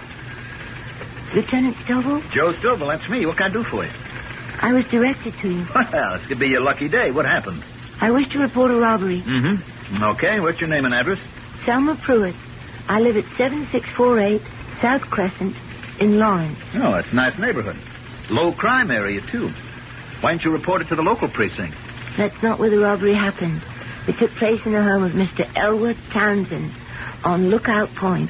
Mr. Townsend, hmm? And what was stolen? A death disc. A what? It's an ancient artifact. Anyhow, it's a disc about the size of a 10-cent piece. A bit thicker. Weighs a few ounces. It's made of gold. Uh-huh. Approximate time of robbery? 10 o'clock this morning. It was removed from a tray of similar objects that was resting on a table on Mr. Townsend's terrace. Only that one piece stolen? Yes. Why? I don't know. You know how it could have happened? No. Any suspects? Yes. There's one. Who's that? Me. I'm suspected by Mr. Townsend of stealing that disc. Wait a minute. Now, let me get organized here. I was under the impression you were an employee of Mr. Townsend's. You were coming here to report a robbery. Now it turns out... Look, why would you want to come here and tell me that you're suspected of committing a crime? Because Mr. Townsend refuses to accuse me. Oh. Yeah. Yeah. Look, would you excuse me for just 1 minute? I just remembered that I have to deliver these papers to the inspector. I'll be right back. No, Lieutenant. So what you're saying, Mr. Townsend, is that nothing was stolen. That is correct. And this lady isn't telling the truth. But why should she do a thing like that? I'm sure I don't know, Lieutenant. Yeah. Okay, look, I'm sorry I bothered you. No, it's quite all right. Goodbye, sir. I gotta start shaping up. I must be getting old or sloppy. I should have spotted her for a nut the minute she walked in. Oh, yeah, Miss Pruitt, we're going to look into it. And I want to thank you for reporting the matter to your police department. What are you going to look into? Well, the case, naturally. You don't believe me. Oh, no, I... You were probably in touch with Mr. Townsend, or his attorney, Mr. Carney. Miss Pruitt, Mr. Townsend says that there was no robbery. But that isn't true. Now, look, I like you. Please, Lieutenant. I mean, you're my type. Don't get angry. I mean, you're nice, you're quiet, and you radiate a lot of, well, call it class. Lieutenant, I refuse Take my advice, lady. Back off it. Back off what? Whatever it is. You could get into trouble. I mean, actually, if I were a cop who operated by the book, you'd be in trouble now. What kind of trouble? Lady, it's against the law to make a false report of a crime. But the man accused me of a theft. How could he accuse you of theft if there wasn't any theft committed? I don't know. It's crazy. That's all I can say. It's crazy. You know something? You know, sometimes things just don't go too well. So, you know, maybe you begin to imagine... No. What do you say to a cup of coffee, huh? I mean, we got a guy here. He's not such a great cop, but we keep him because he makes such terrific coffee. How about it? Huh? No, thank you. Look, whatever it is, forget it, huh? He's not worth it. Thank you, Lieutenant. Thank you. Goodbye. Sure. Anytime.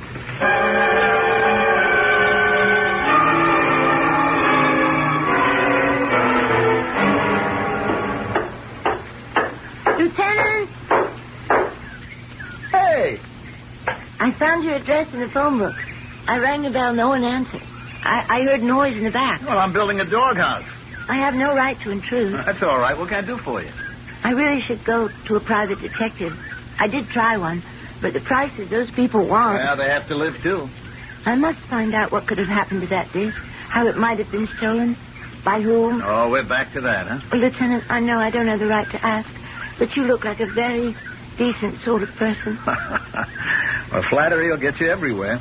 But where do you want me to go? I wanted to investigate. Investigate what?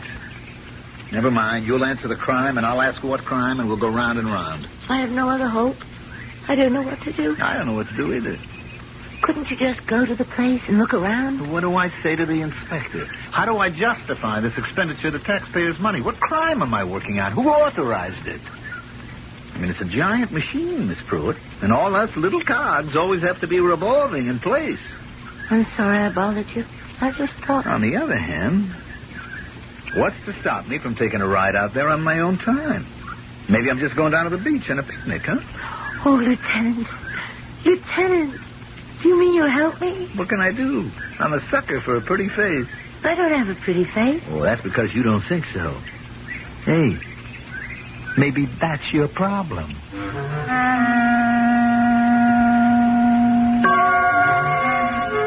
It could very well be her most serious problem.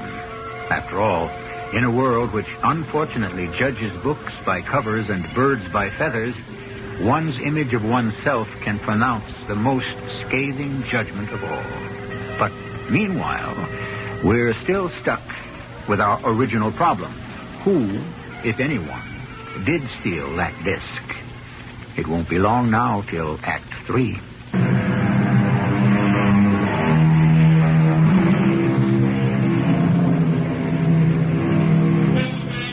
We have to concern ourselves with the basics.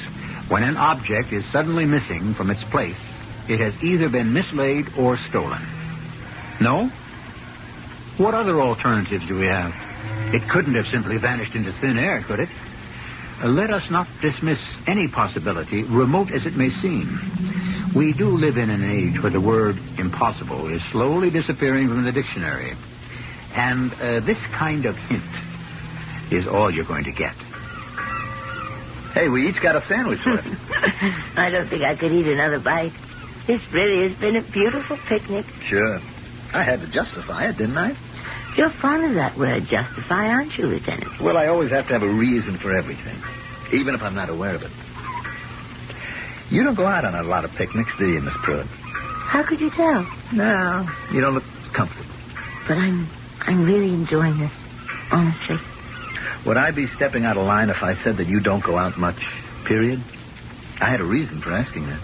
Yes? I mean, I want to get a line on the kind of person you are. I see. To answer your question, I haven't gone out much. No. Why? Is all this also in the line of duty, Lieutenant? Well, it's in the off-duty line of duty situation that we find ourselves in. Some girls get asked out a great deal. Some girls don't. The ones who don't look for other ways to fill their time. And they find them. I decided I'd become rich. Since I had no money to begin with, I studied finance in college. I got my MBA degree. I went into jobs where I had to handle money. But none would ever be mine. However, by that time, being rich didn't seem to matter much anymore. Meanwhile, you were too busy to go out. After a while, you just get out of the habit.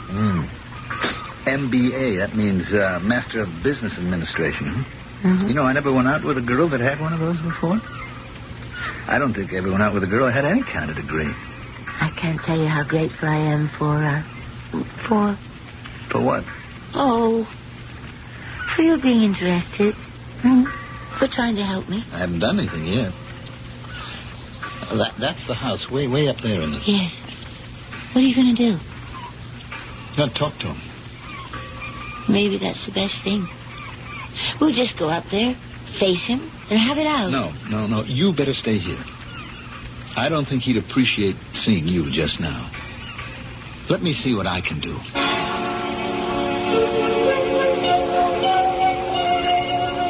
I'm Lieutenant Stovall. Yes, we spoke on the telephone. Won't you come in? Thank you. Look, before we begin, I have no legal right to be here. I beg your pardon. I mean, you can ask me to leave and I'd have to go. Why did you come? Well, I want to get to the bottom of this situation that you're having with Miss Pruitt. There is no situation. The woman applied for a job.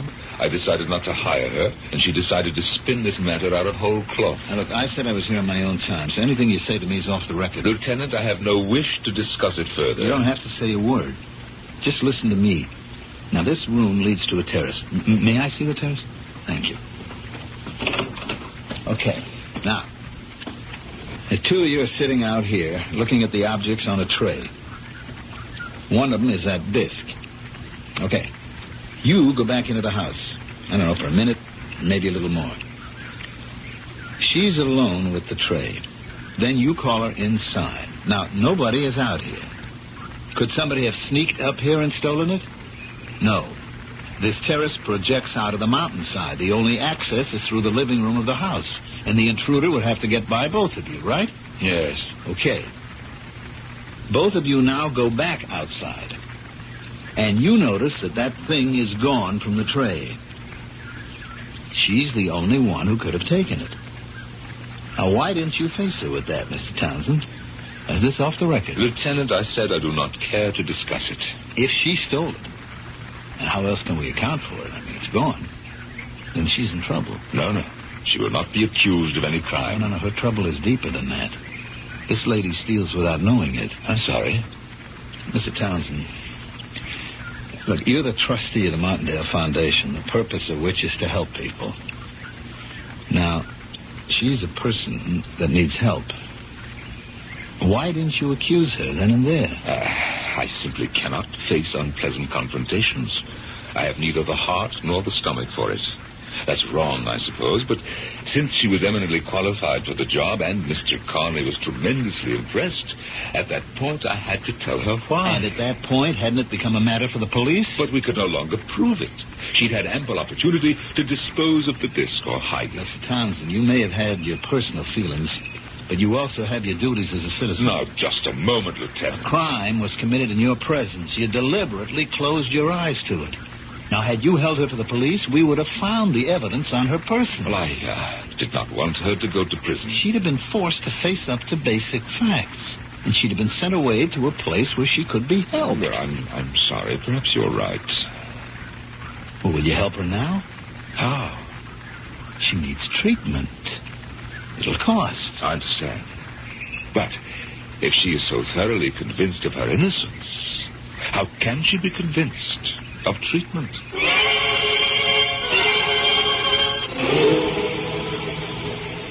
Well, what happened? What did he say? Hey, it looks like rain. We better be heading home. I've already packed everything and put it in the car. Great. Let's be on our way. How did it go? Miss Pruitt, one thing we know for sure. That disc is missing. How do we know that for sure? Well, when both of you returned to the terrace, the disc was gone from that tray, wasn't it? I don't know that it was. Well, couldn't you see? I wasn't thinking about the disc. I wasn't looking at the tray. I didn't notice whether it was there or not. Well, for the sake of argument, assume that disc was missing. Why should I make such an assumption? Well, just go along with it as a favor to me. Now, how could it have disappeared? I don't know. You agree no one could have gotten onto that terrace from the outside? Why are you asking me all these questions? What could have happened to that disc? Nothing. It never disappeared. For reasons of his own, which I've already told you about, he's decided to lie about it. That's the only possible explanation. He'd have to be a very evil person to do a thing like that. Then that's what he is. But everybody knows that Mr. Townsend is one of the nicest, kindest... Then everybody's being fooled. Would you do something for me? I think so. Just lean back in your seat, huh? Relax. Yes. Now, try to clear your mind of whatever you're thinking about, huh? Concentrate. On what? On what you did with the disc. What? Where did you get rid of it?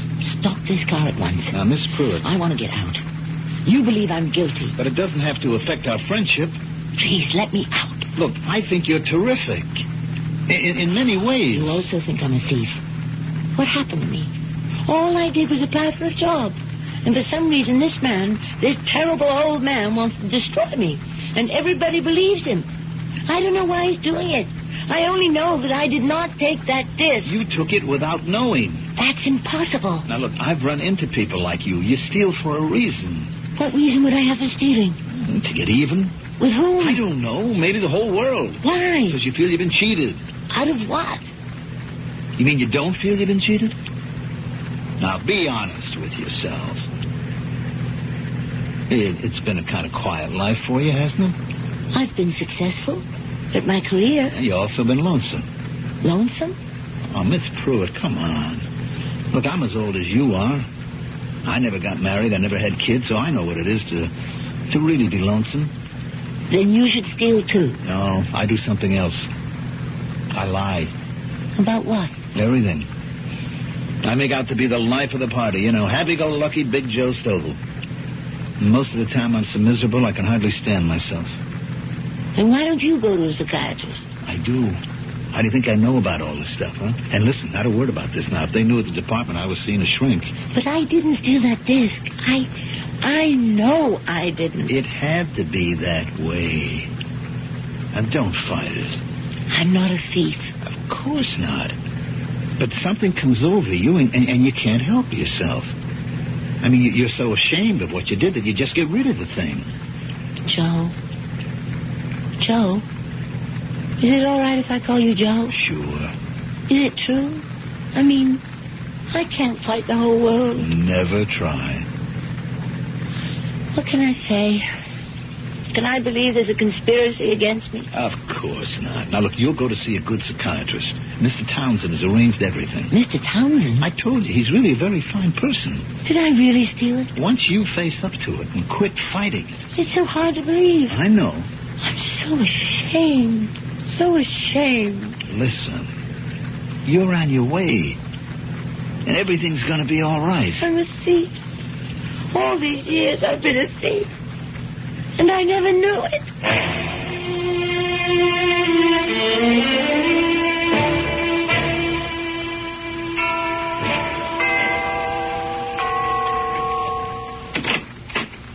Are you Mr. Townsend? Yes. Mr. Aspinwall at the museum suggested I call on you. My name is Glover. Russ Glover. Please come in, Mr. Glover. Now, won't you sit down? I can only stay a minute. Could you tell me what this is? This golden disc. Where did you get it? My wife and I have been fishing up here. You got some great trout streams in these mountains. You ever tried the disc. Where did you... Some of them, though, are kind of narrow. Anyhow, I'm making a cast when my line gets snagged in a tree branch. So I climb up. Now, there's a bird's nest on this branch. My wife says it's a magpie. She knows about this stuff. Yes, Mr. Glover. And I see something very shiny. I take a look, and it's this disc. My wife says those birds are thieves. They see something bright that attracts their attention, and they pick it up and take it home. Yes, I see. So it's got this kind of funny inscription on it, and I take it to the museum. And this Mr. Aspinwall says, you got one just like it. Yes, I had one just like it. It is an ancient Sanskrit death disc. A what? When a man was condemned to death, he was handed one of these. Yeah, sure. So, my wife says it must belong to this Mr. Townsend, and that bird was flying along one day and was attracted to the thing and just swooped down and swiped it up. And she said, you go up there and return it. You come here to give it back to me? Sure. It's the right thing to do, ain't it? Oh, yes, the right thing. Yes, it is the right thing. I bet you must have kept wondering, where did it go? How could it just disappear? Did you ever even dream it could have been something like this? No, Mr. Glover, not in my wildest dreams.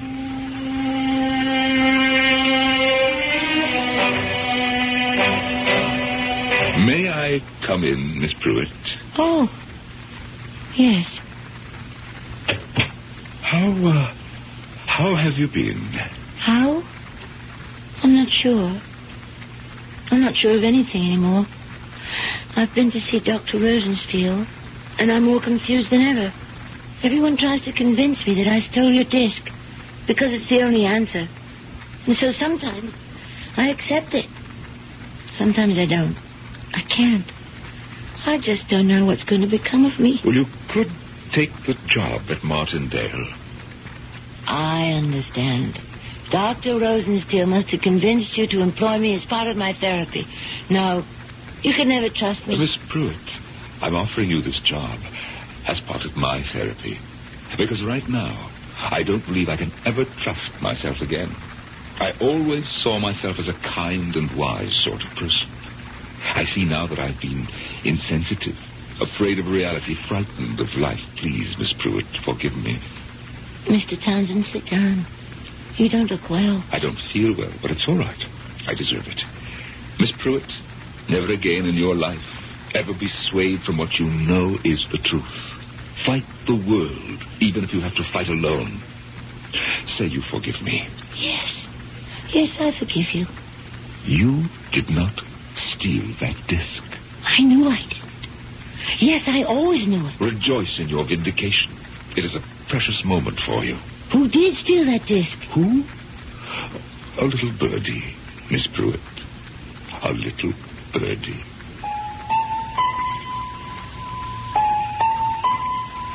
A little birdie, an unexpected visitor from the sky. But that's how so much of life goes. Don't you agree? Fate, change, the unexpected. We think that we plan, that we provide for, that we prepare, and in many cases we do, and in just as many cases we do not. We may not be quite like leaves at the mercy of the wind, but we're not too far from it. I'll be back shortly.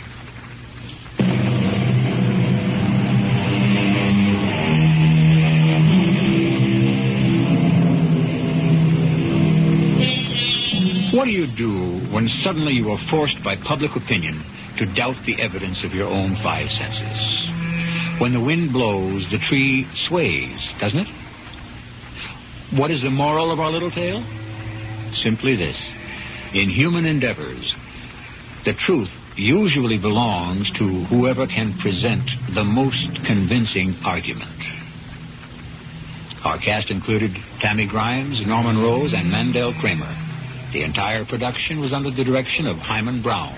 This is E.G. Marshall inviting you to return to our Mystery Theater for another adventure in the macabre. Until next time, pleasant dreams. Join us again next Sunday night at 10 for the CBS Mystery Theater, brought to you by Phillips Appliances on Stereo 92 in Bradford.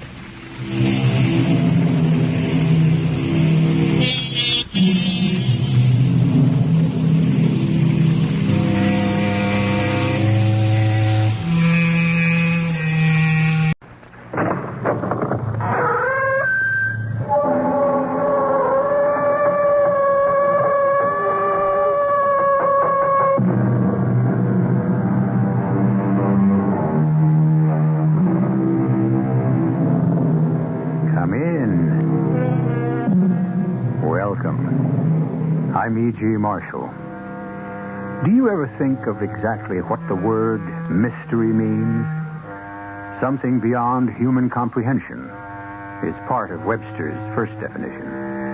The supernatural, the gothic, witches, ghosts, and ghouls, of course.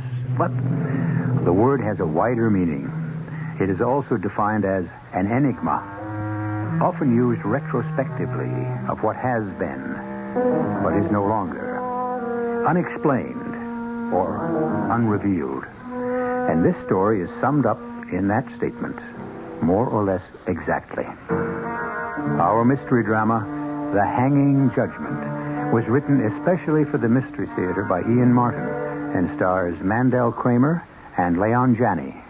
It is sponsored in part by Luden's Medicated Cough Drops and Buick Motor Division. I'll be back shortly with Act One.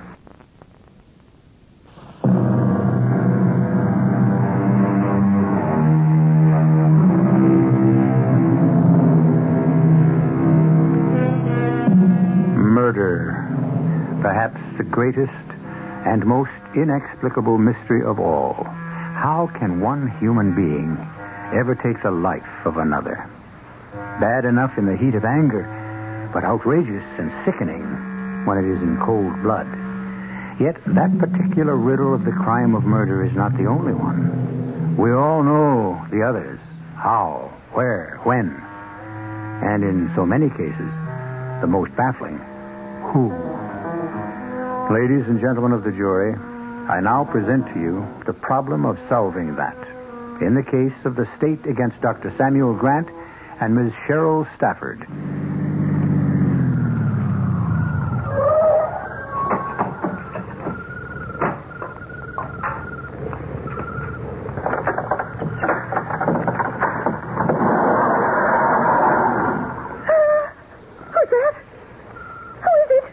Me, Barbara. Sam. What are you doing here? You don't belong here anymore. You know we made a date tonight to talk over the divorce. You did, not me. Get out of here. Who's that with you? I said I'd bring Cheryl along. You get that slut out of my house and off my property. Barbara, put that gun away. Run, Cheryl, run! Give me the gun, Barbara. I'll give you what you deserve, you cheating, lying... Oh, no. No, I'm shot.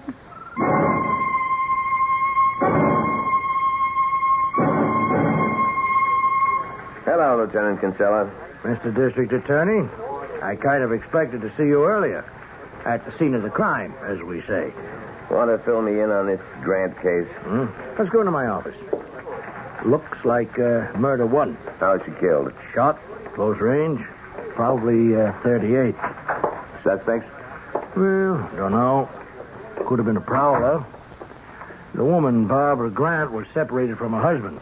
Has he been notified? No, we haven't been able to reach him. A Swedish maid was wakened by the shots and called us in. She thinks Dr. Grant might be out of town. Whose maid, his or hers? Her maid. The dead woman. You said they're separated. Check. So how would she know about the doctor's comings and goings? Sit down, Al. I got a hunch you don't have to be nervous over this one. What do you mean? Well, I looked over a couple of pictures of this Dr. Samuel Grant. Lover boy. How do you figure? Well, chaser. Final breakup of the Grants was over a secretary he had, a babe named Cheryl Stafford. Did you pick her up? Yes, I'm waiting on that. Seems Mrs. Grant made enough noise so the doctor fired her and she moved back to her hometown, Las Vegas. And if Dr. Grant is out of town, that's where he might be? Figures. We should know any moment. Like maybe right now. Yeah. What? Well, you don't say. Well, how about that? Hold it a minute. Guess who just walked into the station? Not our prime suspect. None other. The good Dr. Grant himself. And I was out of town on special business when I heard the report on radio. So I flew back here to Los Angeles right away and came straight to the precinct house. Well, we appreciate that, Dr. Grant. Well, you can't think that I have anything to do with the murder of my wife. I never even suggested that.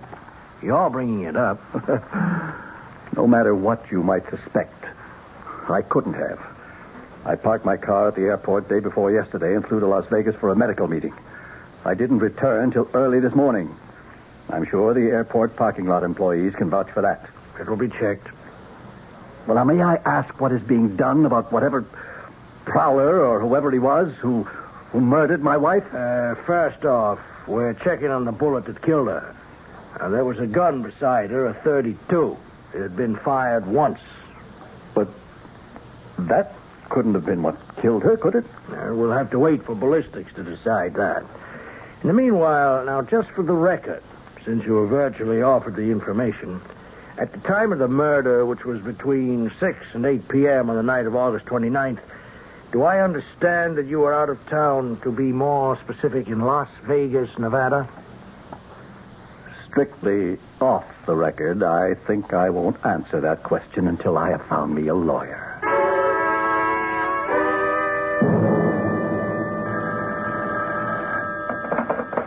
J. Carr, Justin and Associates.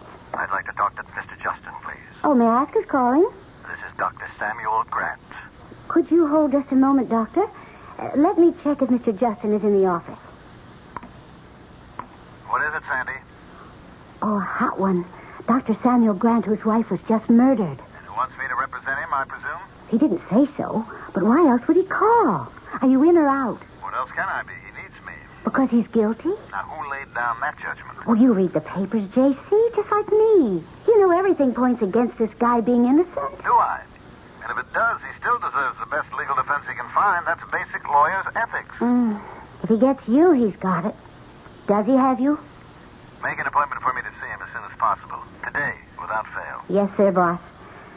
But me, I don't think he deserves you.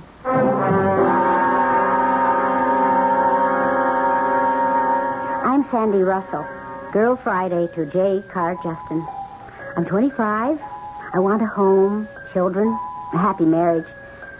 But that's not what any girl could expect from Justin, especially not his Friday girl. Working for Justin is like 18 wild, exhilarating, exhausting hours every day. You either love him or hate him. No in between. He's tough, tenacious, and in his own way, tender, compassionate. Oh, he has to be. Because day in, day out, people put their lives in his hands. Guilty or innocent, he's their last best defense. So, Dr. Grant, you told the police that at the time of your wife's death, you were in Las Vegas? The attendant at the parking lot? Were you in Las Vegas? I had a speaking engagement. Where did you stay? Stay? You spent overnight there. What hotel? Oh, it's silly. I don't recall. Some motel. It should be... how did you get to the motel? Well, how does anyone get to a motel? By car. Only yours was parked in the Los Angeles airport, remember? Well, I could have gone by cab or rented a car. Sure, but if you went by cab, the motel would remember if you managed to remember the name of it. And if you rented a car, it'd be a simple matter to check. Whose side are you on, mine or the police? If I represent you, yours. I'm just giving you a little taste of the kind of questioning that you're going to have to face up to, either from the police or prosecuting attorney. I see now it wouldn't hold up. That's better. Now, what is true, Doctor? I was there when my wife was shot. Did you shoot her? No. Who did? I don't know. Were you alone when it happened? No.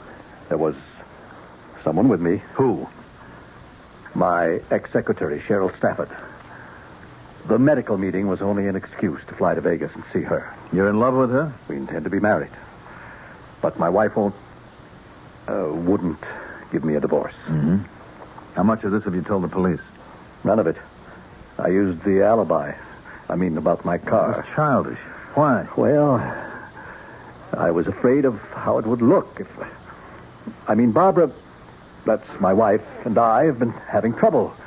I didn't want to sue for divorce in California because it might disturb a loan I was negotiating. And there's the problem also of community property. But in spite of that, she had started suit. That's why I was there the night before last with Cheryl to ask her to be reasonable and not ruin all of us. If you didn't shoot her, Doctor, who did? Miss Stafford? Good Lord, no. I want you to represent Cheryl. Both of us. We're innocent. Can Miss Stafford testify to the fact that you are? You can ask her yourself. She's waiting in the car downstairs. But you don't have to. Or for me to testify for her. Why not? Because there were 2 shots. One, my wife fired at me. The other came from another gun and hit her in the back. I swear to you, I'm innocent. Doctor, how much did you say to the police? Nothing beyond claiming the alibi. All right. If you want me to, I'll represent you. But I must warn you, Doctor, that if it goes to trial, I'll be expensive. How much is expensive? Well, if you're not indicted, nothing. If it goes to trial, my expenses and $50,000. You're right. You're not cheap. Neither is life, Doctor. Like you, I hope I'm an expert at preserving it.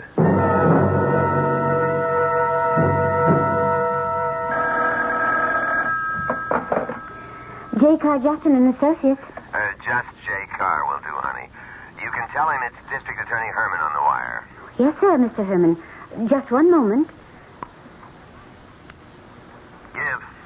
Al Herman on the line. He sounds particularly smug today. Always a bad sign. Put him on. Mr. Justin will talk to you now, Mr. Herman. Thank you. Hello? Al? Well, I just thought you'd like to know the grand jury handed down indictments against your clients, Dr. Grant and Ms. Stafford. I'm just having warrants issued against them both for first-degree murder and conspiracy to commit murder. Now, you know that's going to be a waste of time, Al. You don't say. I just did. Ballistics showed that Mrs. Grant was killed with a bullet from a gun other than the one on the scene of the crime.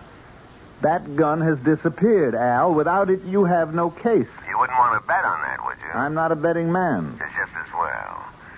I've got a nice little surprise to spring on you just for once. See you in court. Al?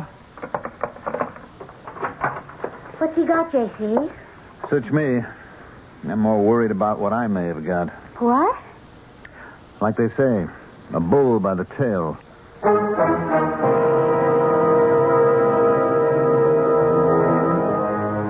So, ladies and gentlemen of the jury, the crime is laid out, and you have met all the principal characters, some of them very briefly. Motive is established. Opportunity, in a sense, and a wavering finger points at Dr. Grant and his inamorata, Cheryl Stafford. Or both. Or, since the vital link is missing, the weapon, perhaps to someone else, as yet unidentified. I shall return shortly with Act 2.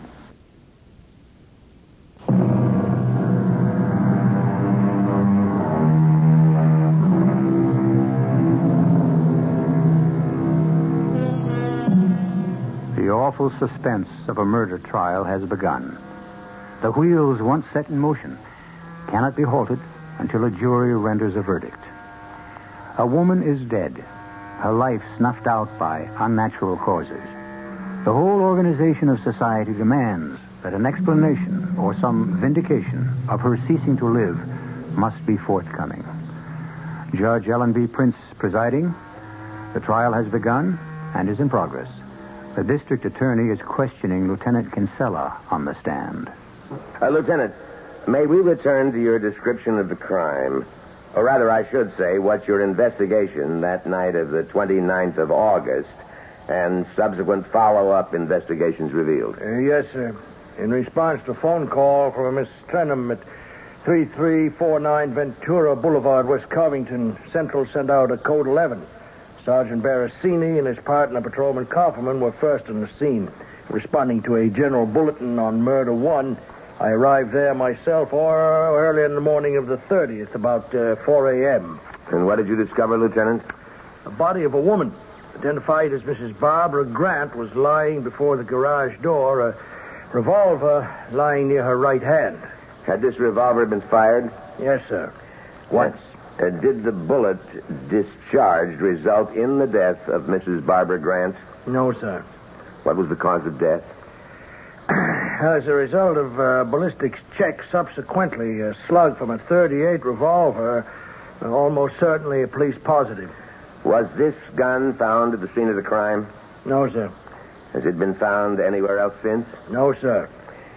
Is it not true, Lieutenant Kinsella, that at your request the Police Department of Records and Licenses substantiated the fact that 2 years ago a permit was issued to a Dr. Samuel Grant? He was entitled to carry a gun? That is correct, sir. Just one more question, Lieutenant. The type of slug which killed Mrs. Barbara Grant did come from a police positive .38? Oh, absolutely. And it could have come from this particular weapon? No, you don't have to answer that. The question was really unnecessary. Your witness, Counselor. Well, let's complete that question, Lieutenant Kinsella. Could the slug have come from this particular weapon? What weapon is that, Mr. Jones? Ah, but that's just the point, isn't it, Lieutenant? This particular weapon is only a theoretical one, isn't it? Well, I'm not sure I know how to answer that question. Well, I have no tricks, Lieutenant. I have nothing up my sleeve. I'm merely trying to establish that this phantom gun is not established. It exists at the moment only as a speculation, an inference drawn from a bullet that caused the death of Mrs. Grant. Is that not correct, Lieutenant? Yes, sir. It's correct as far as it goes. Substantially, what you have in mind, Lieutenant, is that the death bullet could have been fired from exactly the sort of gun that the defendant, Dr. Samuel Grant, was licensed to own and carry. That is just what I meant. Well, we can go into that a little later. A couple of more questions, if you will, Lieutenant. Yes, sir. Now, the gun that was found by Mrs. Grant had been fired. Is that correct? Yes, sir. Once. What caliber was that? 32, sir. Was that bullet found? Yes, sir, in the back wall of the garage. And the bullet from her 32 was fired in the direction of Dr. Grant, who was inside the garage at the time? Yes, sir, yes, sir. But there were definitely two shots. Well, of course, sir. There was one right after another. The maid in the house heard them. Where was Mrs. Grant shot? In what part of her body? She was shot in the back. In the back. Thank you very much, Lieutenant. That's really all I need. That's what Justin does that is so great. He meanders around, gets everyone cooled off and relaxed, and then whams home a zinger that makes the jury sit up, and that stays planted in their minds. It's like a baseball game, a trial, inning after inning. Each side striking out or scoring, like Justin just did. Doctor, I asked you to describe the events of the night of the 29th leading up to the death of your wife. All right, to the best of my ability. My wife, against an agreement I thought we had taken action to sue me for divorce. I'd called her from Las Vegas and asked her to reconsider, and we had made a date to meet that evening. In your own words, could you tell us what happened when you arrived? I can try. Cheryl, Miss Stafford and I had driven there in her car. We parked at the downhill parking lot and walked up the 2 blocks to Barbara's house. Why didn't you just drive up and park in the drive? Well, that's difficult to explain. The house is perched on the side of a hill. A cliff, really. The driveway is difficult to maneuver. So I built this parking space on our property just below. Unless you were planning to drive into the garage itself, we usually left our cars there. Your own car, your own house? My wife and I were separated. Pending a divorce agreement, it was her house. You considered it that? I was willing to grant her that privilege. After you and Miss Stafford had walked up to the garage, what did you find? Well, there was no one home. I still had my keys, and I had just let Miss Stafford and myself in when my wife drove up. We'd come in the back door, and it was just at dusk, so I didn't bother to put on any lights. Cheryl and I just went through the inner door to the garage about the same time as Barbara opened the garage sliding door. Who's that? Who is it? It's me, Barbara. Sam. What are you doing here? You don't belong here anymore. Now, you know we made a date tonight to talk over the divorce. You did, not me. Who's that with you? I said I'd bring Cheryl along. You get that slut out of my house and off my property? Barbara, put that gun away. Run, Cheryl, run! Give me the gun, Barbara. I'll give you what you deserve, you cheating, lying... No, you're wrong. Are you crazy? No.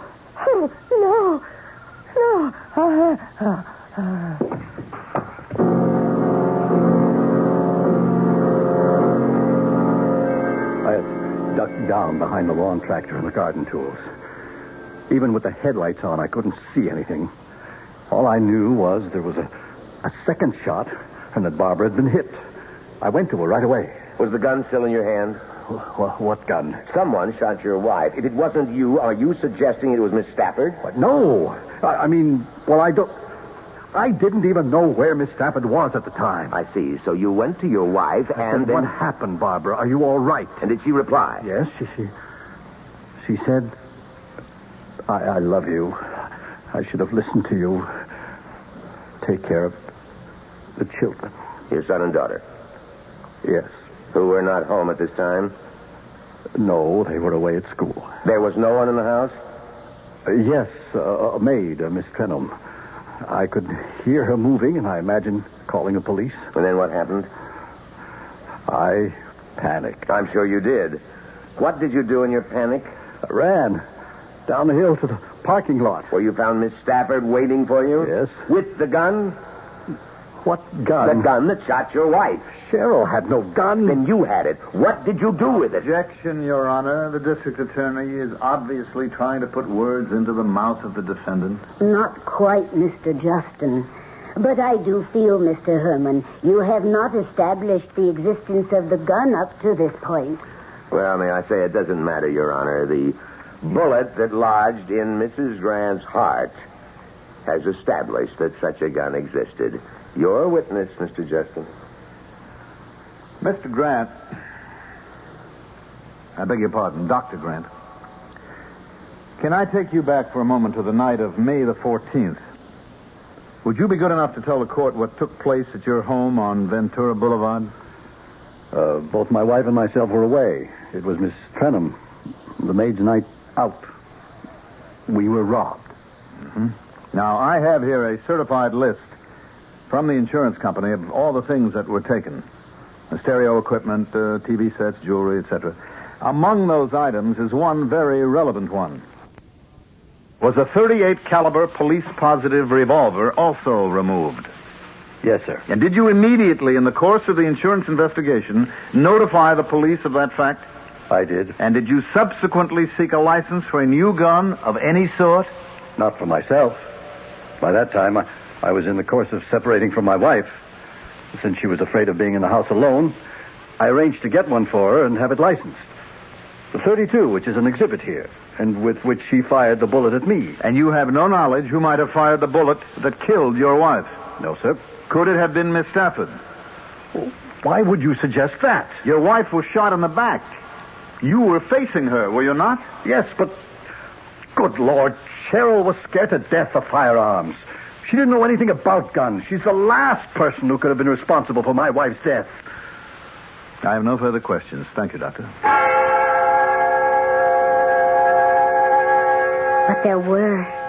The DA went after Dr. Grant on redirect, tooth and nail. And worse than that.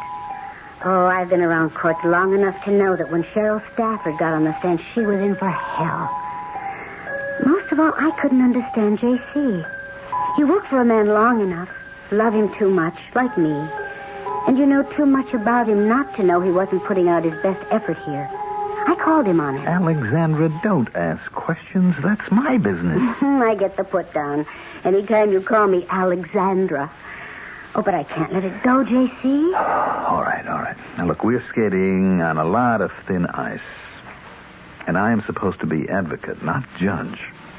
Now, why don't you just leave me be and let what is to be to take its natural course? Okay. If you think your clients are guilty, do you? I have a basic rule to try and consider my clients innocent. Oh, but the way things are going, you're going to lose. Well, that's a very absolute term. It's the way it's going. Like, well, as things go now, one of them killed Mrs. Grant. Well, and since she was shot in the back, it's Cheryl Stafford. But it's still collusion, and both of them are guilty. That's the way it may look, my love. But not enough hard facts to pin it down. That should worry Al Herman. But you notice that it doesn't. He still has something big to hit us with in this case. So, let's go grab some dinner and some personal life. Oh, I don't know. Sometimes I wonder about you. Whether you care. About winning? No.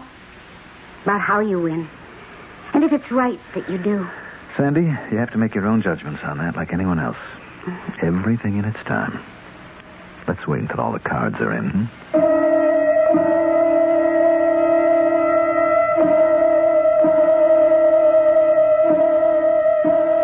As J. Carr Justin knows from experience, there is no drama more tense, more uncertain in its outcome than the arena of the courtroom.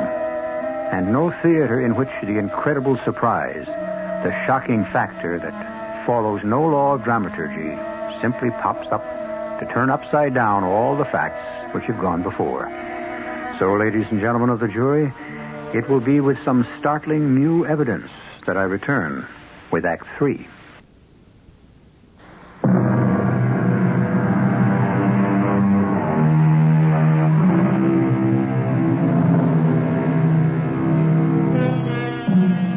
Everyone in the trial, of course, was waiting for the appearance of the femme fatale, the other woman, Cheryl Stafford. But before her appearance, the surprise witness suddenly appeared on the chair, a witness guilelessly introduced by Cheryl's brother, who was testifying as a character reference for his sister. A witness named William Aloysius Brody. It's not often J. Carr Justin is blindsided, but this time he was. And the DA had set his trap well. William Brody was a complete surprise to us and to the jury. Just listen to the unflappable muscle man on the stand in the midst of the story he had to tell. Mr. Brody, you actually discussed murder with Cheryl Stafford? You called it, ma'am. And she named the victim? Yeah. Miss Grant, dame. Well, I must admit that I'm caught a little out of my depth here, but would you describe in your own words just what you mean?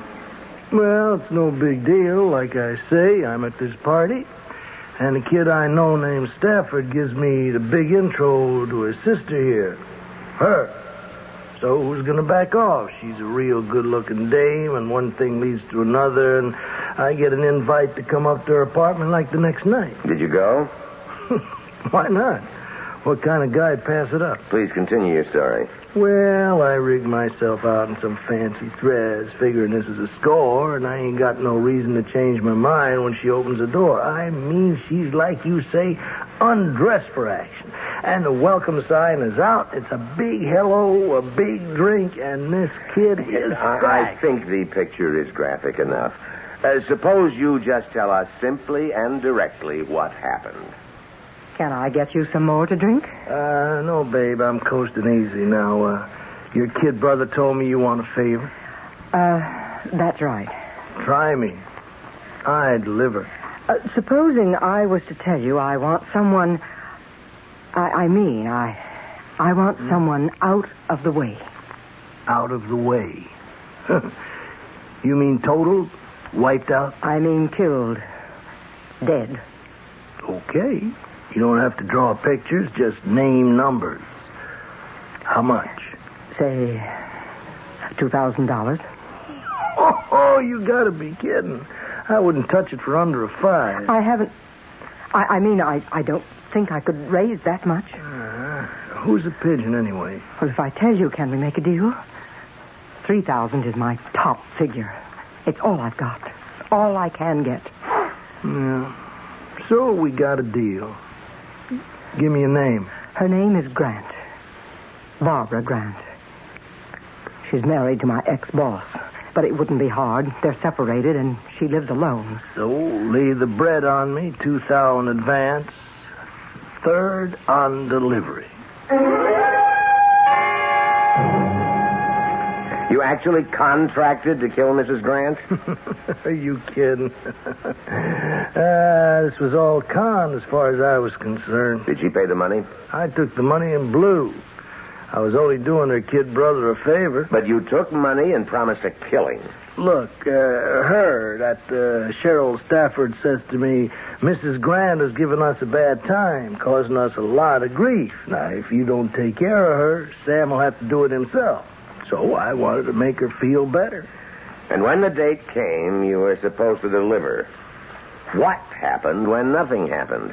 I gave it the wide-eyed act.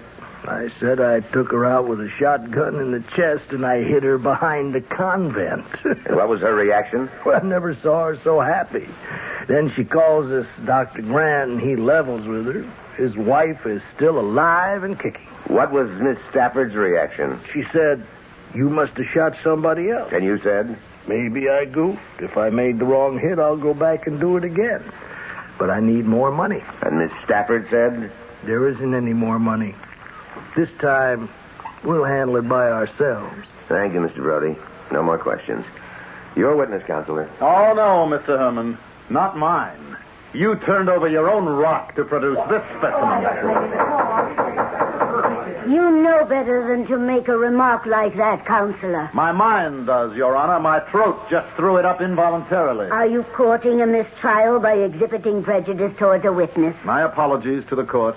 Do you intend to cross-examine? I think not, Your Honor. I would prefer to wait for Miss Stafford's side of the story. Perhaps just one or two questions. The witness is yours. Would you repeat your name, please? Brody. William Brody.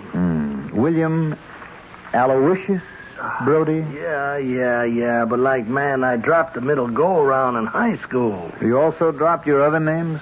What other names? Well, don't be alarmed. If you have any aliases, I don't know about them.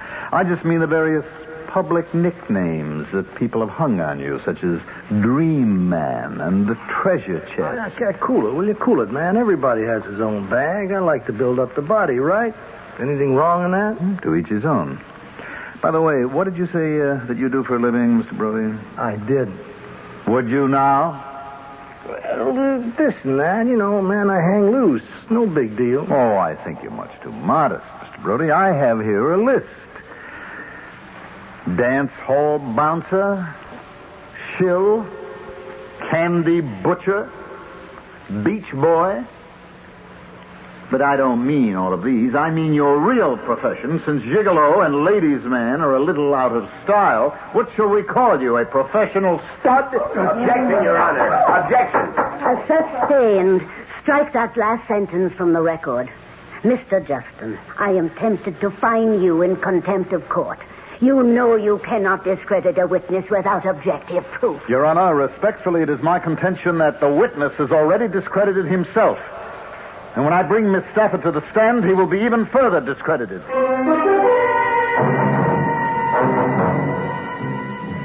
So at last it was the defense's turn. And finally, Cheryl Stafford was on the stand. Small and slight. Very pretty in a quiet way. Somehow defenseless. To try to puncture the obvious effect she had on the audience and jury, the DA tore into her mercilessly. And you were not ashamed to face the woman whose husband you had stolen? No. Sam, Dr. Grant had already left his wife before we fell in love. Why didn't you drive straight up to the house? But Sam explained that. You didn't use that way to approach the house with the object of surprising Mrs. Grant? Well, why should we? She was expecting us. To discuss divorce? Yes. Then will you tell me why it was necessary for Dr. Grant to take his bag up to the house with him? He wasn't making a house call, was he? No, but... Well, now, were you aware that that bag contained, along with the expected items you might think of, a hank of rope, rubber gloves, a butcher's knife, and a box of cartridges, perhaps even a gun, which was missing, of course, by the time the police found the bag abandoned in the garage. Wouldn't you say that was less a doctor's bag than a murder kit? Objection, Your I Honor. withdraw the question. Now, let's skip to the moment Mrs. Grant arrives and takes out a gun and fires at her husband. What did you do? I ran. Just as hard as I could, the way Sam told me to. And did you stop to see what was happening before and at the moment the fatal shot was fired? Did Dr. Grant run and duck? Could someone else have approached and fired the shot into Mrs. Grant's back? I don't know. I don't know. Only you admit the possibility, can't you? Perhaps even a probability that it could have been you who returned and fired that fatal shot to protect your lover and to carry out the scheme you were both agreed upon before you went there that evening of the 29th. To kill the only thing that stood in the way of your happiness and your future, since you couldn't hire someone successfully to kill her. Didn't you and Dr. Grant, by one means or another, carry out her death sentence yourselves? The coil of rope was only some leftover line that Dr. Grant had used to secure a bumper on his boat. Yes. And the so-called butcher knife was a simple kitchen all-purpose knife which Dr. Grant had bought because you needed it to cut bread and prepare salads and so on. Yes. It wasn't even that big. Couldn't be less important. And the rubber gloves, I think, of course, are self-explanatory. Just one question. Why did he lug that bag up the hill? Because when he talked to his wife, she said she was having her migraine headaches again. He thought he might have something to relieve them. All right, let's move to another field for a moment. You've heard the testimony of William Brody. I have. Was he telling the truth? Mr. Brody is a liar. If you want the real truth of what happened in our interview, here it is. Well, here I am, babe. Let's break out the booze and get the party going. This is no party, Mr. Brody. You were recommended to me by my brother. Count on me. I deliver. I'm embarrassed about this. I don't quite know how to say it. Hey, don't run a fever. I'll lay it out. You want a dame compromised enough to make a case for her husband to sue for divorce. Huh? I'm ashamed to say you're right. That could run into real dough, you know. Who's the dame? Her name is Grant. She lives alone. It's going to run 5 big ones. 5,000? Mm-hmm. Well, I haven't got that much. 3,000 is the best. It's the most I could raise. No, okay, if that's what the traffic will bear. You got a deal. You paid him? Yes. But he just took the money without... delivering. You hated what you felt you had to do, didn't you? Oh, yes. Then how could you have done it? Attempt to compromise a woman as decent and vulnerable as you are. Because Barbara Grant wasn't like that at all. She was cold and hard and calculating. She didn't want Sam for herself. She was just determined that no other woman should have him. She hadn't allowed him to touch her in over 2 years. She wasn't a woman, just a machine. And if that was the only way Sam could get his freedom, I was willing to take it. Because he's the gentlest, kindest man in the world. I love him. One more question. Did you shoot Barbara Grant? Mr. Justin, I wouldn't even know how to fire a gun. Thank you, Miss Stafford. The defense rests.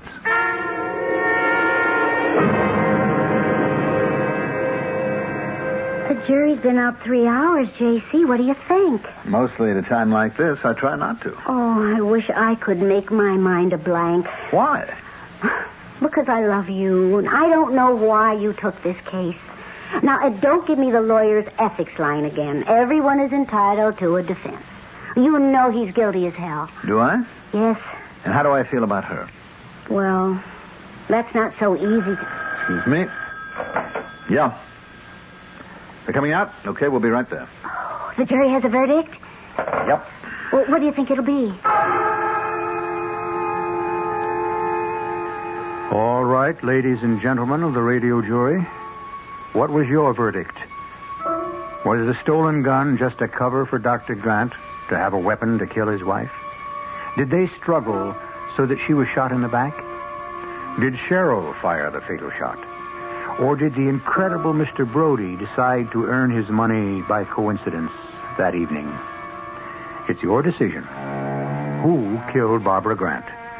I might add that this was an actual case. Only the names and some locations changed. So you were guessing at an actual result. A hung jury? Oh, then you lost. Well, that depends on the point of view. Now, he conned me into representing both of them. I had to fight for Dr. Grant as hard as I could to save a trusting, if stupid little girl who gave her love not wisely but too well. Oh, but in saving her, you got him off. No. They'll be tried again. This time separately. And this time I will represent only one. Miss Stafford. Without her as a shield, he'll be convicted. She won't get out of it clean. We all have to pay for mistakes. But at least she won't have to share the death chamber with him.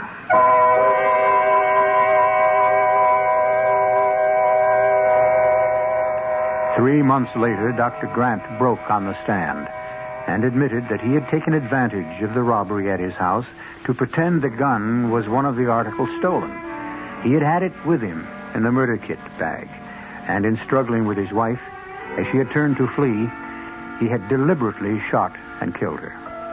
He got life imprisonment. Cheryl was convicted as an unwitting accessory after the fact. She was sentenced to a 2-year term, but released on probation. On the basis of the facts, would your verdict have been the same? I'll be back shortly.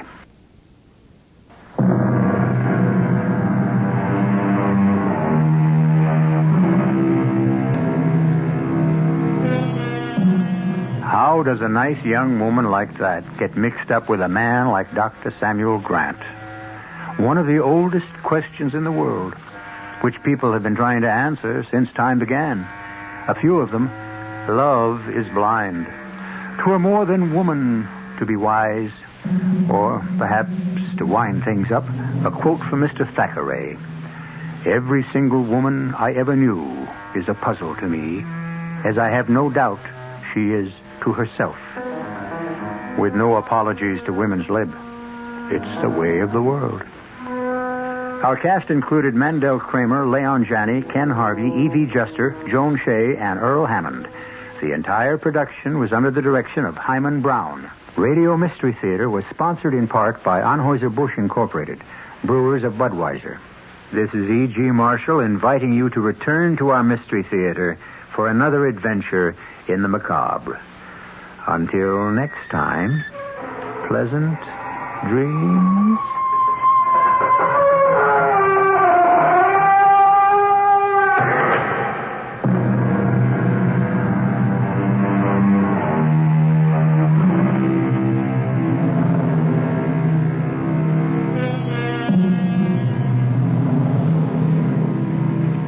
Tonight's Mystery Theater was brought to you in part by ShopRite Supermarkets, where you get a lot more for a little less. The preceding program is furnished by CBS Radio Mystery Theater presents...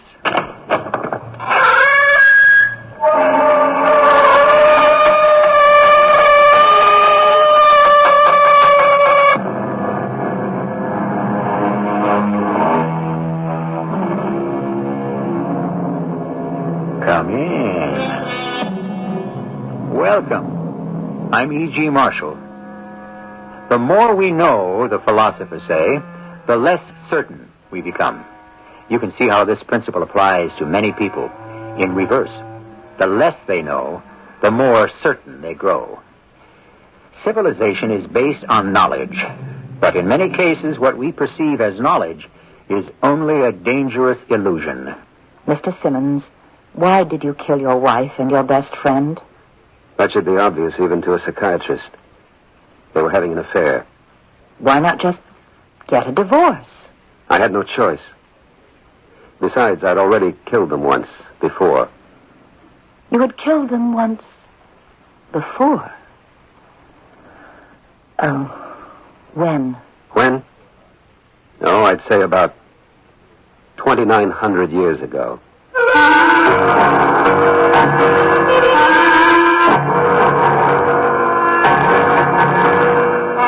Our mystery drama, The Thracian Lovers, was written especially for the Mystery Theater by Sam Dan and stars Marion Seldes and Michael Tolan. I'll be back shortly with Act One.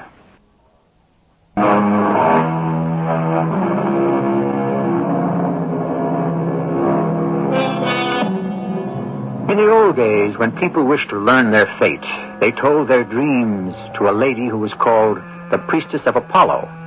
And at this point, you might exclaim, how little things have really changed. These days, we tell our dreams to a lady or a gentleman called a psychiatrist. At any rate, let us go back in time, almost 3,000 years, to a small Greek city called Delphi, the site of the sacred oracle. Approach the shrine. Who speaks? I, the priestess of Apollo. I cannot see you. It is enough that you hear my voice, the voice of the god Apollo, which speaks through me. You are... Eurybus, king of Thrace. A king? In Thrace. Say more truly, chief of a ragged band of miserable cattle thieves. I am troubled, priestess. It is man's fate to be troubled. It is man's hope to find solace from the gods. And what troubles you, bandit chief and self-styled king of the Thracians? The legend. Which legend? It is said that someday the wife of a Thracian king shall be false to him with his best friend. The morality of Thrace being what it is, it may well be true. And further, the child that will be born of this adulterous union will bring fire and destruction to the entire world. Yes? That, priestess, is the legend. And what is there that the god can tell you? I have a wife, Andromache. I have a friend, Leonidas. I suspect. You have proof? I've had them watched closely. And Nothing. But I have dreams. Dreams. And in my dreams, they betray me, dishonor me. What is worse, they mock me. In your dreams. And so I have come to ask, have these dreams been sent to me by the gods as a warning? All dreams are sent by the gods. We will consult with Phoebus Apollo, the source of all light, with Apollo, the font of all wisdom and craft. Leave us now, and return tomorrow for his answer. Who stands without to see the high priest of the temple? I, the high priestess of Apollo. Approach, my daughter. Has the priestly council studied the requests, Excellence? Yes. Let us tell him that the wife and the friend are indeed betraying him. Is it true? Does it matter? He is a mean-looking, grasping man, capable, I think, of cruelty to women. She would be a fool not to pay him out. Then why should we allow him to punish her? There are important political considerations, priestess. Leonidas, the other man, comes from a powerful family in Macedon. They will seek to avenge his death. There will be a war. Why do we wish to provoke a war between the Thracians and the Macedonians? To save the rest of Greece. All the cities, Sparta, Thebes, Athens, have sent armies against Troy. Once again, a woman's work. Had this foolish Spartan queen, Helen, not run off with that shameless Trojan Paris? Isn't he even more to blame? In any event, every soldier in Greece is now fighting before the walls of Troy, leaving our own country undefended. Those brigand mountaineers from Thrace and Macedonia are beginning to eye it greedily. No, we must keep them squabbling among themselves. Then Eurybus must consider himself betrayed. That will be the message from Apollo. Therefore, he will kill Leonidas. And there will be war between Thrace and Macedonia, but peace throughout the rest of the peninsula. And what shall be considered a suitable gift for him to make to Apollo? My spies tell me he has brought with him 2 talents of silver for the journey. How much shall we ask for? Half. He will squeal like a stuck pig. Will he dare to refuse Apollo? We are devoting far too much time to what is actually an unimportant matter. We have far more weightier issues at hand. I have returned, priestess, even as you have ordered. Approach the shrine. I am ready for the judgment of Apollo. Do you stand before his priestess empty-handed?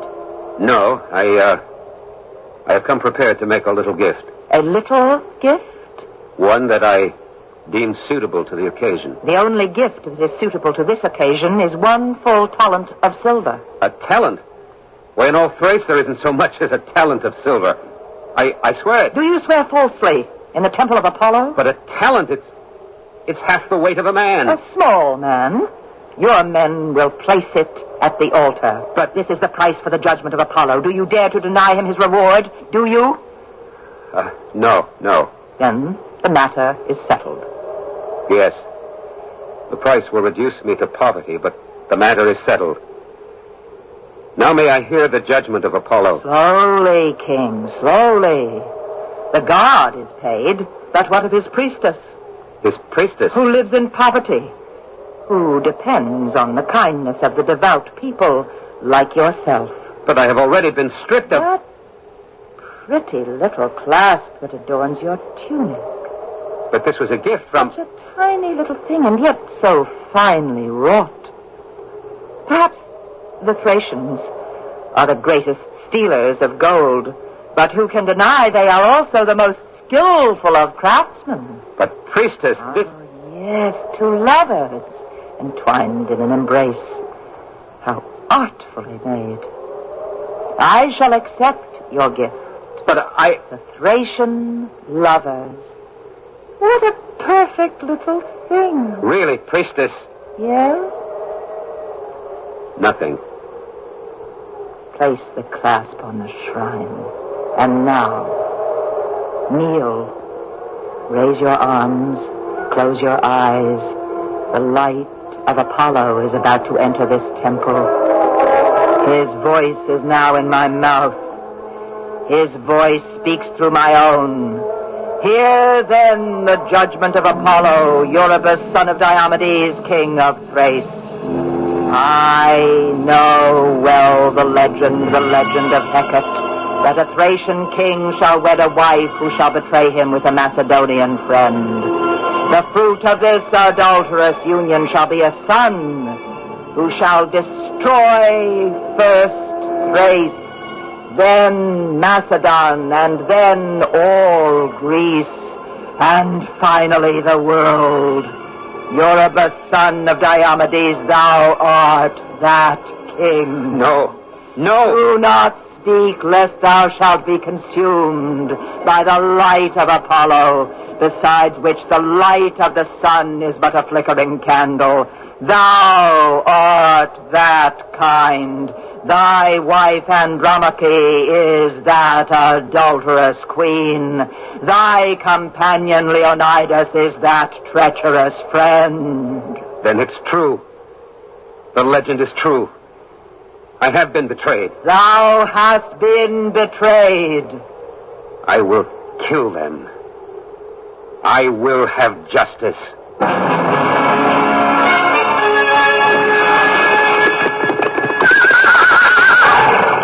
Dismount. Now, quietly. Follow me. Up these steps. Through this hall. Now wait. So they entertain themselves with music and dancing girls. Softly, let us join the festivities. Good evening. Good evening, my lady Andromache. Good evening, my lord. And good evening to you, friend Leonidas. Good evening, my lord.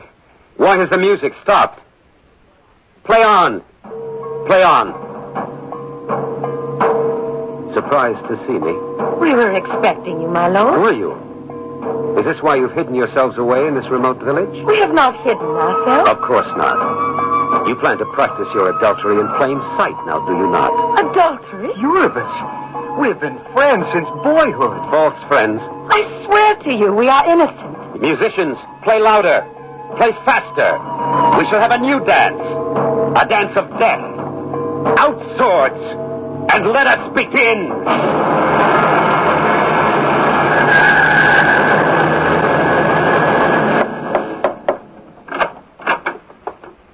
Good morning, Mr. Simmons. May I come in? Do you mind if I sit down? Thank you. You didn't come to see me this morning, so I decided to come to see you. Is your room comfortable? Does seem bright and airy. I understand you didn't have your breakfast this morning. Shall we send you some coffee? Well, as usual, we're not getting anywhere. I'm here to help. If for some reason, any reason or no reason, you object to me, say so. We can arrange for another doctor. Shall we do that? Who pays you to do this? The state. In other words, my tax money. What do you soak them? I'm on a yearly retainer. Is that your only source of income? I also have a private practice. Well, what do you get there? $75, $100 an hour? My fee schedule is flexible. It's based on ability to pay. Why are you so concerned with money? No more than you are. I may talk about it, but you don't pass any of it by. You probably write articles and books, too. Yes. But why are we talking about this? Because that's what makes the world go round. Money. Just money? Well, love, too. Why don't we talk about love? I have nothing to say about love anymore. Not now. Especially since I killed the woman I loved.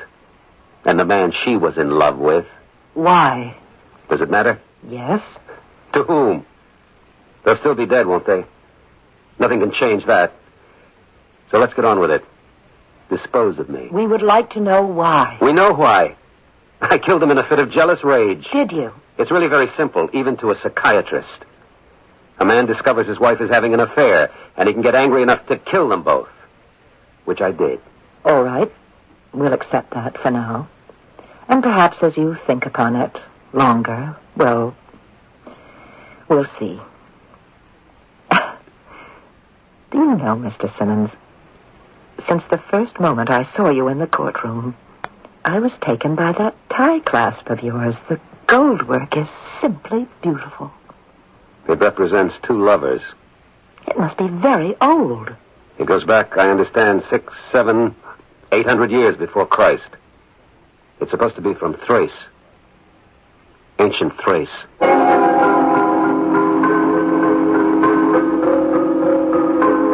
Well, here's that clasp again. And it has struck the fancy of two women. One was the priestess of Apollo, the other is a modern psychiatrist.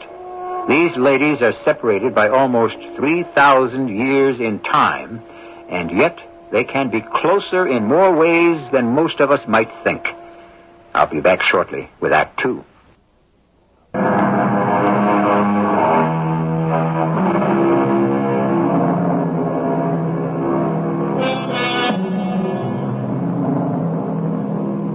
History, as most historians will tell you, is a series of variations on a few very basic themes.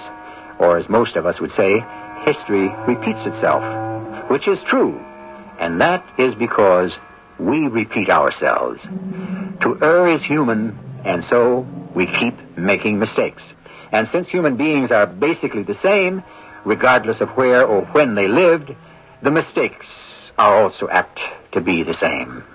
The people who lived in Thrace, or northern Greece, many years ago were expert goldsmiths, I understand. I know. Thrace. My father's family came from there originally.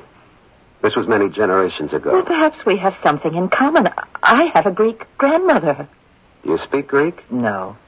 I did with her when she was alive, but she died when I was a child. Do you? No. A pity. Perhaps too much of us has been dissolved in the melting pot. But I remember my grandmother. A tall, dark-haired woman with commanding eyes. I could see her as an ancient priestess. Well, Mr. Simmons, it appears we have something in common. Yes, you're a psychiatrist and I'm a patient.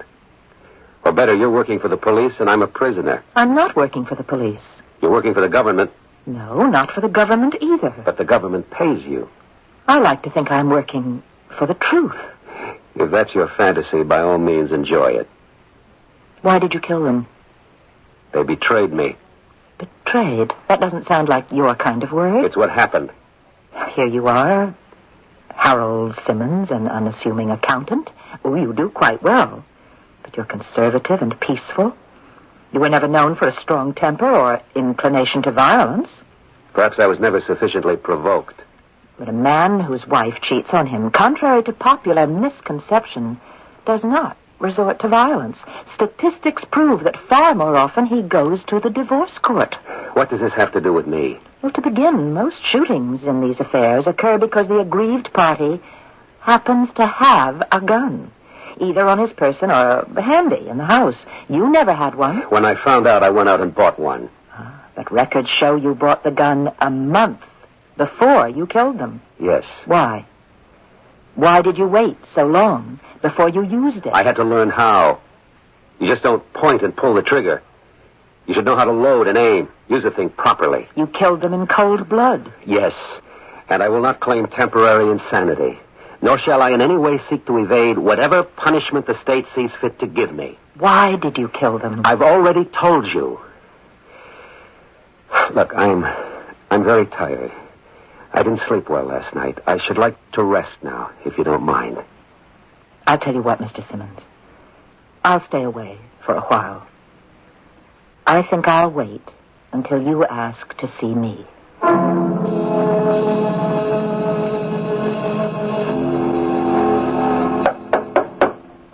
Come in. Oh, Mr. Simmons. Won't you sit down? I asked to see you. I'll tell you why. You keep insisting that I had another reason for committing those murders. Yes. Would you say it's a strong reason? Yes. Tell me. I can't. Why? You afraid it's too technical or medical for me to understand? No. Then why? The truth is, I don't really know what the reason is myself. Does it bother you not to have the answers? Yes, it does. Tell me something else. This gold clasp of mine. You had a certain sound in your voice when you talked about it. It was as if you really wanted to have it. Oh, well... I'll be truthful with you. If you'll be truthful with me. You want this clasp, don't you? Yes. Where did you get it? It was in a small antique shop. I remember it because that was the day I found out about Andrea and Leon. I remember. It was a small antique shop near the museum. I saw it in the window. And for some reason, I just felt I had to have it.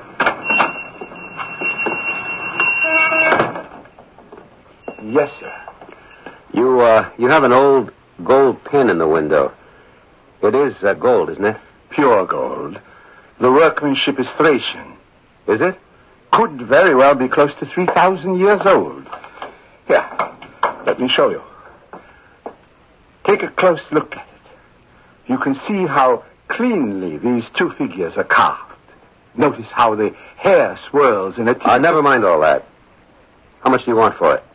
$4,500. I'll take it. You'll what? You just made a sale. And you bought it? Yes. You say it was the day you found out about your wife and your friend. I arrived home. He was there. It was Saturday. And he always had dinner with us Saturday nights. I showed Andrea the clasp.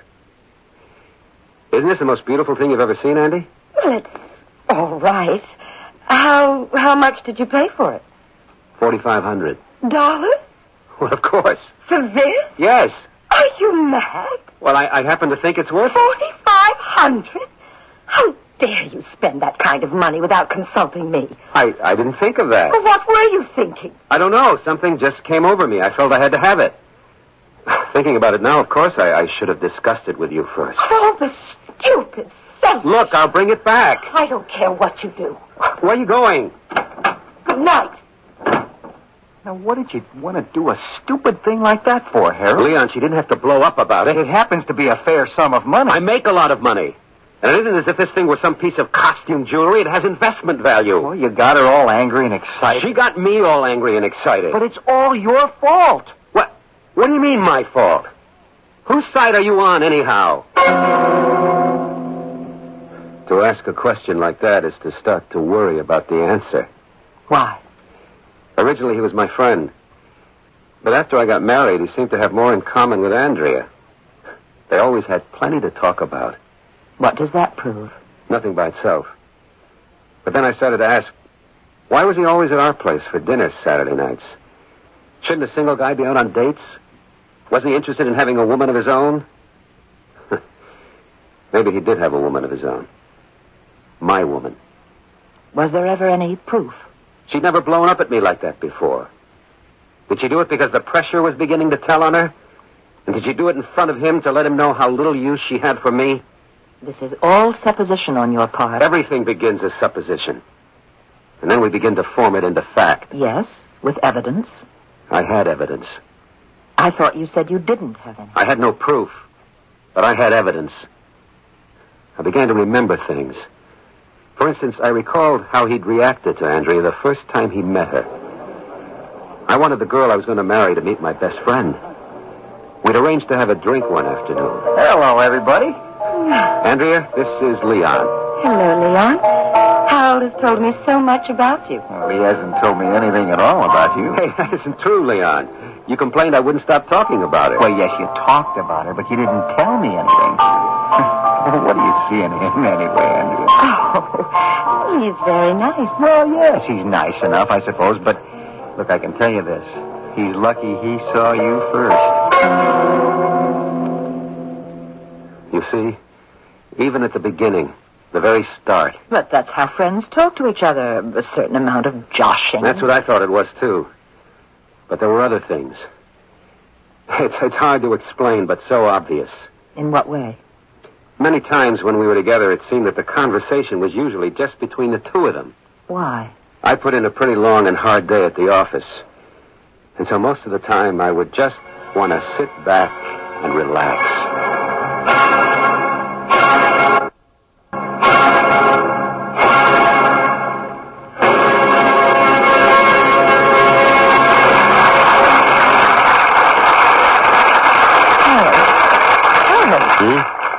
Wake up. Oh, I'm up. Can you imagine, Leon? A most brilliant performance, and this one slept soundly through it all. I was wide awake. That isn't true. You even snored. I was tired. I just closed my eyes for a minute. But how can anyone possibly sleep when Rosinski conducts prom? Well, you know Harold. Then and there, I saw the whole thing. How? It was the way he said, "You know Harold." What about it? As if it were a little secret they shared between them. "You know Harold. He's dull." Or, "You know Harold. He really isn't interested in art. You know Harold. He never has the faintest idea of what's going on." But so far, this is all in the mind. What you're saying is it's circumstantial. Of course it is. You never knew for a fact they were making love. How can you say that? They were making love all the time. The way they looked at each other and spoke to each other. The way they behaved. As if I didn't even exist. Very well. Let's accept, for the sake of argument, the fact that they were lovers. Why did you have to kill them? You're a civilized human being. Why not just get a divorce? I had to kill them. Why? Because I had to save the world.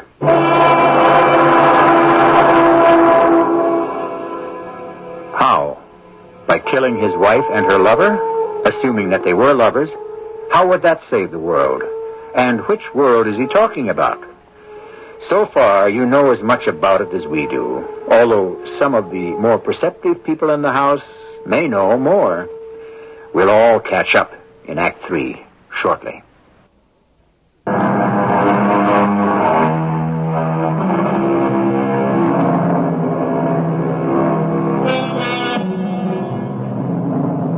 It's a very old joke. The fellow says to a psychiatrist, "You must go crazy sitting there all day listening to those weird stories people tell you." And the psychiatrist shrugs his shoulders and says, "Who listens?" That isn't fair. Most psychiatrists listen. And some of them even get involved, far more deeply than they ever dreamed they could. We have one in our story. So you killed them because you had to save the world? Yes. You don't believe it, Doctor? I believe that you believe it. What world were you trying to save? Your own quiet, well-ordered place? You don't understand. Oh, I think I do. It fits very well. What fits? It all comes together. A crime without passion. A murder in cold blood. The homicide committed by the accountant who examines his books perceives an error and proceeds to erase it. I understand it now. But you don't. There was no deception here. They didn't try to hide anything from you. How could they? Like entries in a ledger, every act was in plain view. The tone of their voices, the look in their eyes. And therefore, you decided to simply void the transaction. That isn't true. No? No. Yes. You bought a gun. You practiced firing it. And then, when you believed you were proficient enough in its use, you calmly and quietly ended their lives. No. You deny it? It's what happened. Well? Yes, it's what happened. But it's not why it happened. Why did it happen? If that's all there was to it, I would have let them live.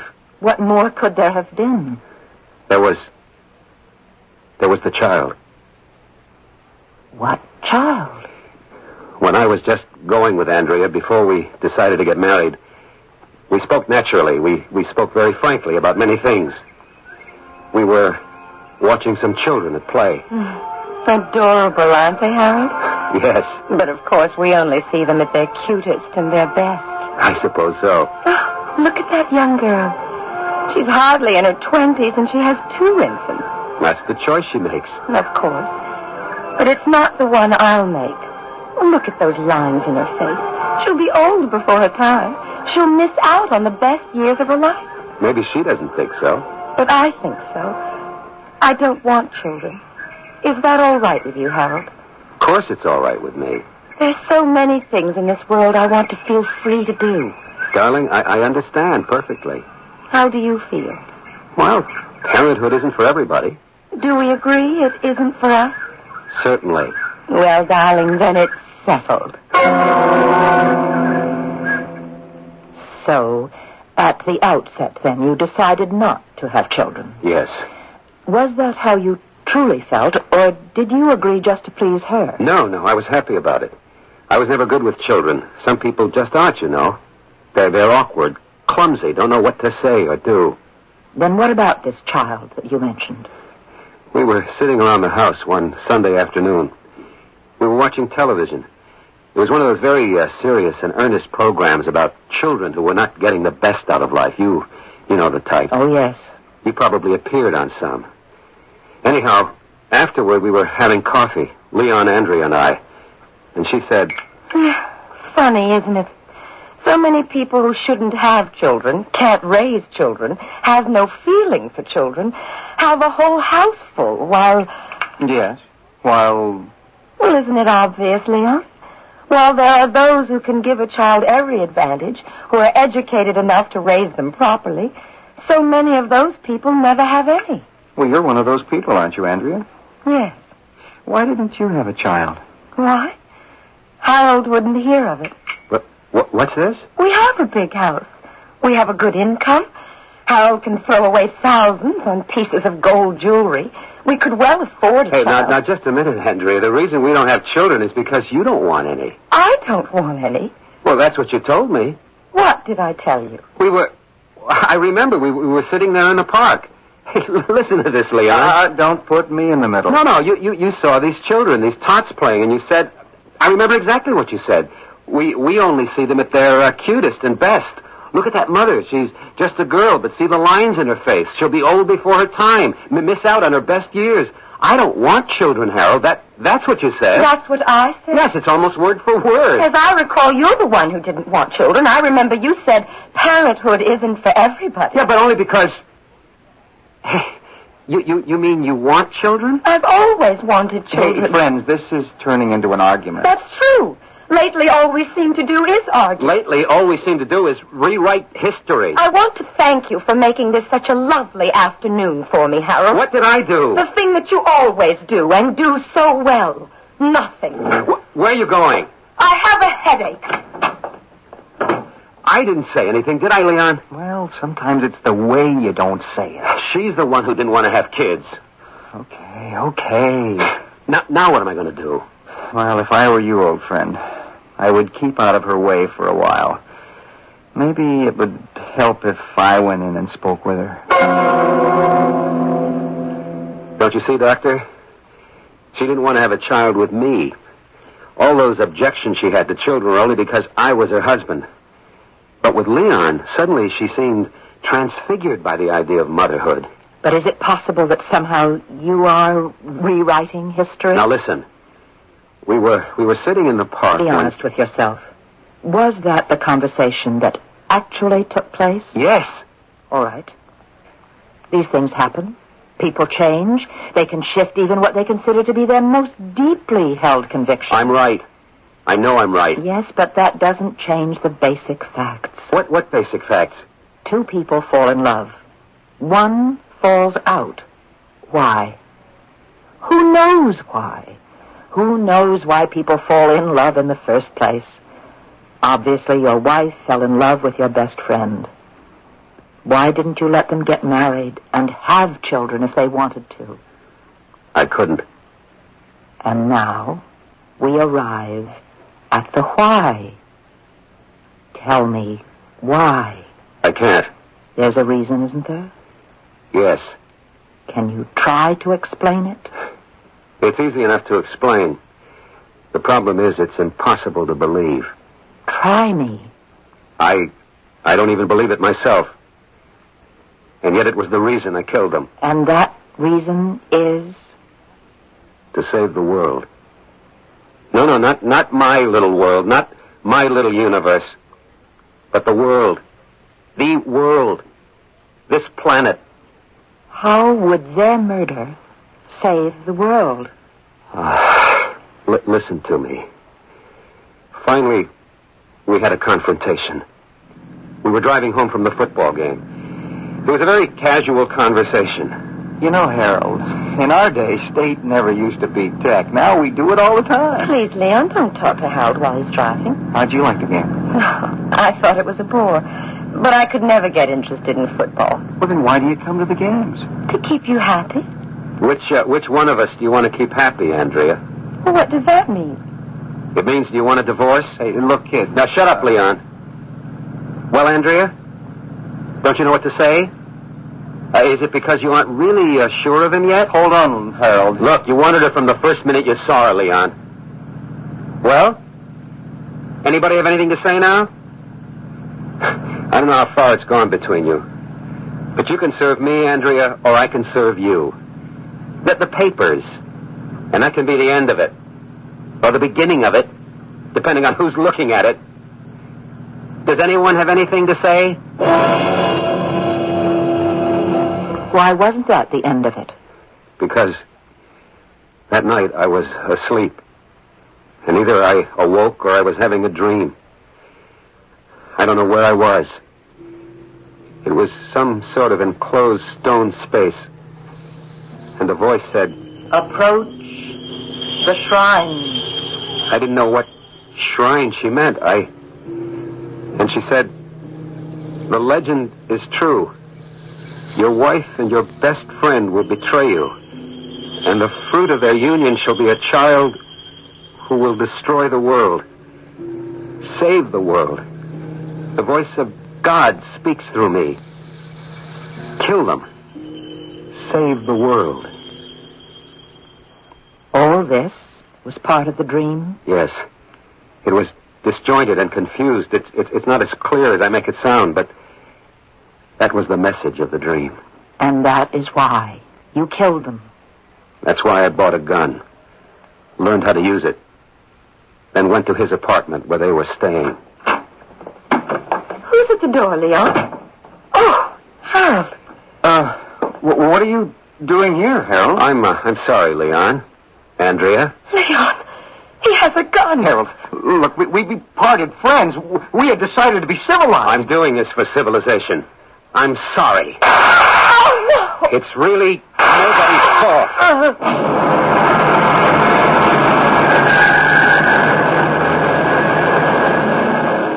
And you insist that's why you killed them?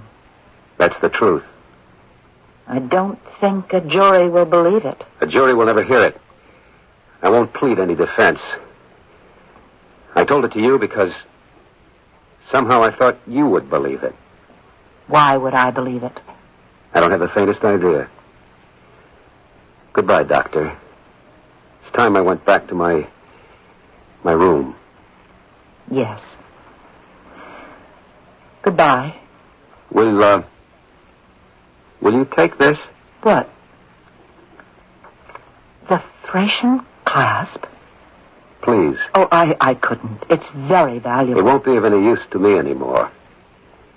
And you seem to love it. I'm sure you'll appreciate it. Take it. Oh, I couldn't. I'll just leave it here on your desk. Goodbye, Doctor. But...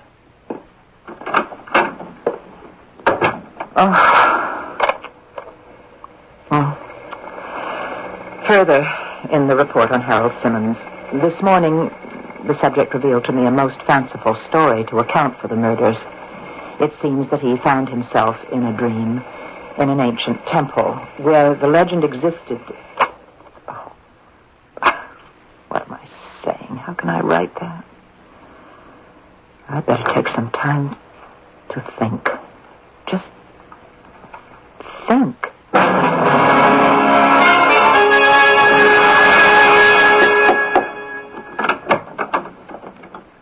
morning, Mr. Simmons. Oh, come in, Doctor. I've come to say goodbye. Yes, I'm leaving for the city. My trial begins tomorrow. Good luck. I see you're wearing the clasp. Oh, yes. I wish I could feel guilty about taking it, but I'm so fond of it. Enjoy it. The story you told me. Nobody would ever believe it. I believe it. You believe it? Yes. How can you believe it? I don't know.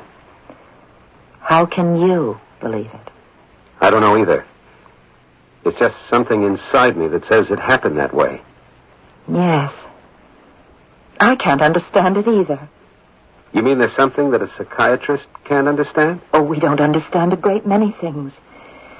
It's just that we can explain why we don't understand them more clearly than the average person. You truly believe that by killing them you saved the world. Yes. I believe it, too. I won't ask you to testify to that effect at my trial. I couldn't. If I did, they'd put me away, too.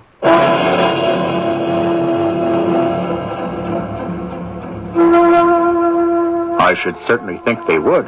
And why not? Suppose you were sitting on the jury. But then, again, it's hard to tell. Maybe it's all in that little gold clasp. Maybe it has an hypnotic effect. Whatever it is, I'll be back with more in just a few minutes.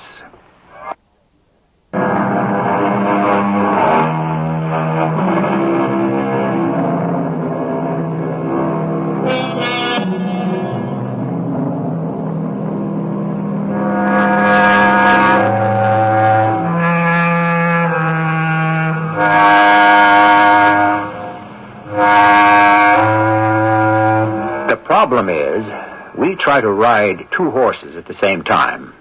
One is the plodding steed of practicality. The other is the fiery stallion of our imagination. So we are constantly torn between reality and illusion. There is nothing more real than murder. But why are so few of them solved?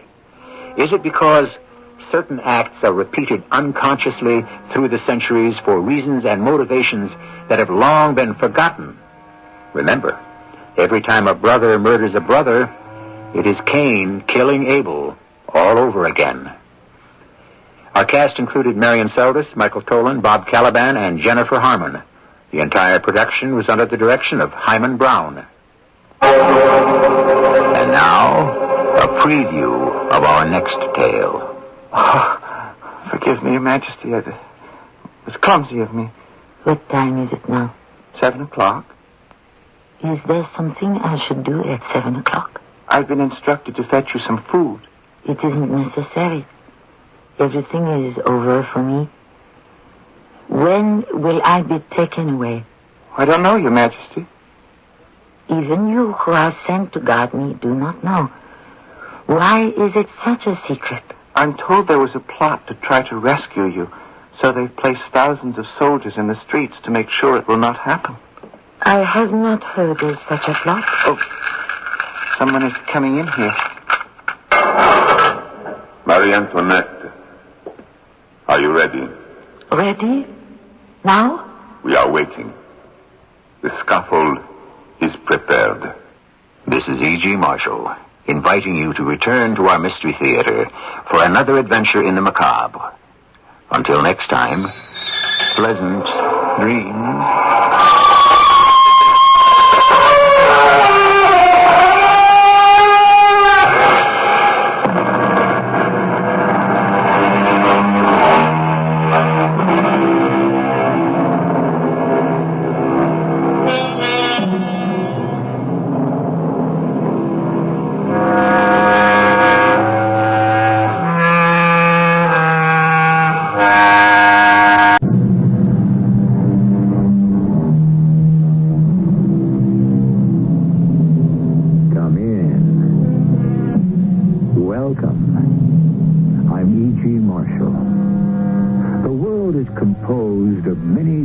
Kinds of beliefs and believers.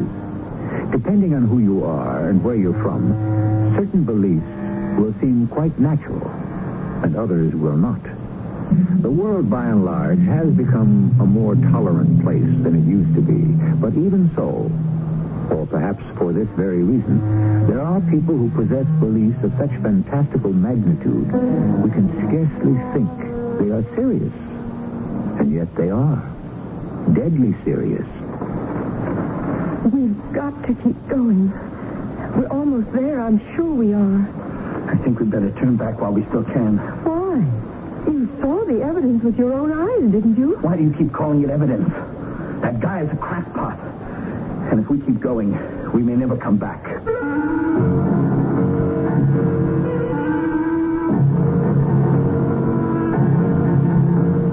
Our mystery drama, The Believers, was written especially for the Mystery Theater by Percy Granger and stars Christopher Tabori.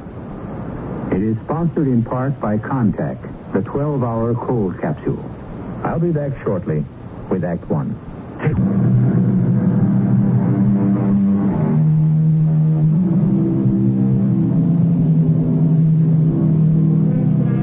Someone once said that people believe only in the commonplace, that which they are accustomed to see. But Emerson maintained that we are born believing, and that we bear beliefs as trees bear apples.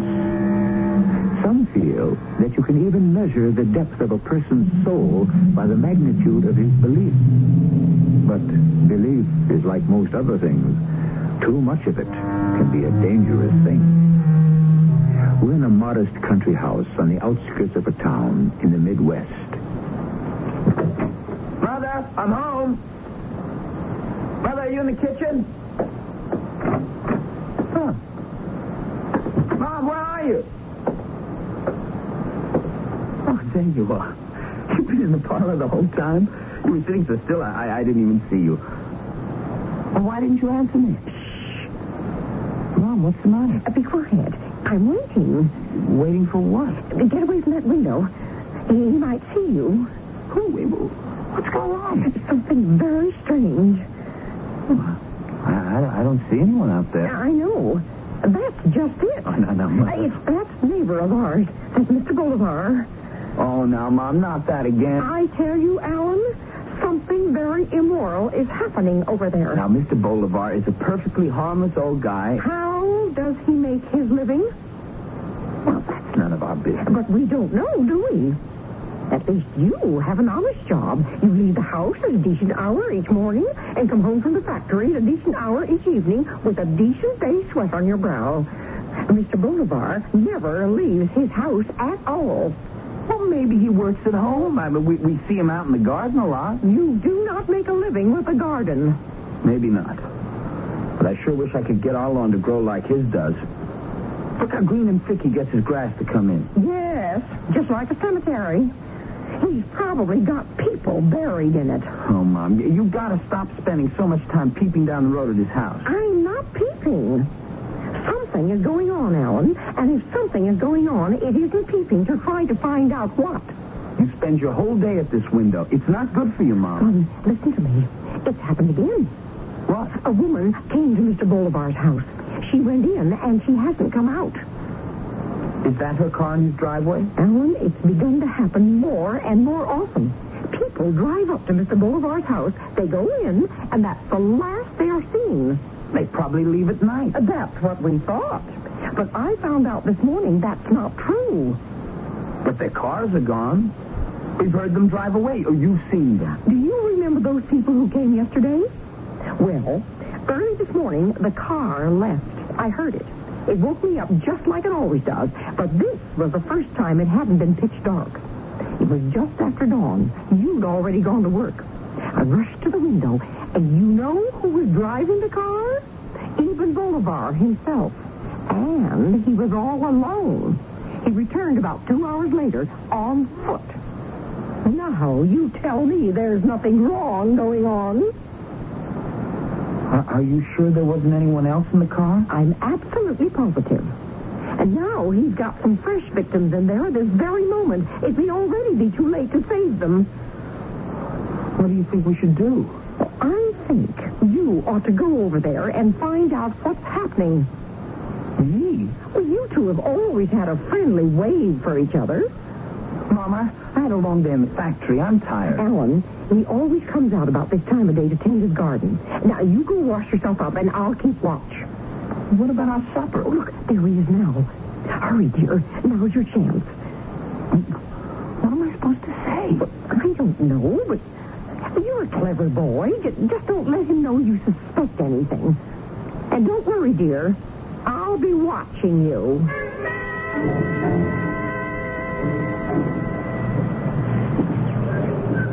Hello, Mr. Bolivar. Oh, good evening, Alan. How are you? Why, I'm just out for a walk. Oh, really? I've never noticed you were in the habit of taking an evening constitutional. Oh, it's my mother. She thought it would be good for me. She doesn't think you get enough exercise on that assembly line, huh? I guess not. How is your mother these days? Oh, she always seems to find something to do. Well, my mother was the same way. Yet I suspected she wasn't really happy. In fact, when I began to look around me, I discovered that to be true about a great number of people. We find 100 different ways to distract ourselves from the simple fact that we are discontented. Do you know why we're discontented, Alan? No, why? Because our lives are in the hands of other people. Our employers, our parents, and most of all, the government. People in positions of authority, ready to bend our lives to their whims. I think I'm pretty happy. Are you? Really? I don't think so. Why not? You seem, preoccupied, bothered by something. Oh, no. I'm not at all. Well, so you say. And yet you aren't looking at me as you speak. Why, I was just looking at your lawn. I've always admired how you get your grass to grow in so thick. And I've tried reseeding our yard several times. It just never comes out like this. I think you're evading the issue, Alan. Well, sure, I could be happier. Who couldn't? I mean, I'd like to find a girlfriend. I'd like to get a raise in my salary so I could afford some of the things I've always wanted, like a motorboat, camper bus. Alan, these aren't things that make a person happy. They're simply further distractions. You seem pretty happy. Oh, I'm even more discontented than most. But I am doing something about it. Really? What's that? Well, let's say I have a belief, an abiding faith. In God?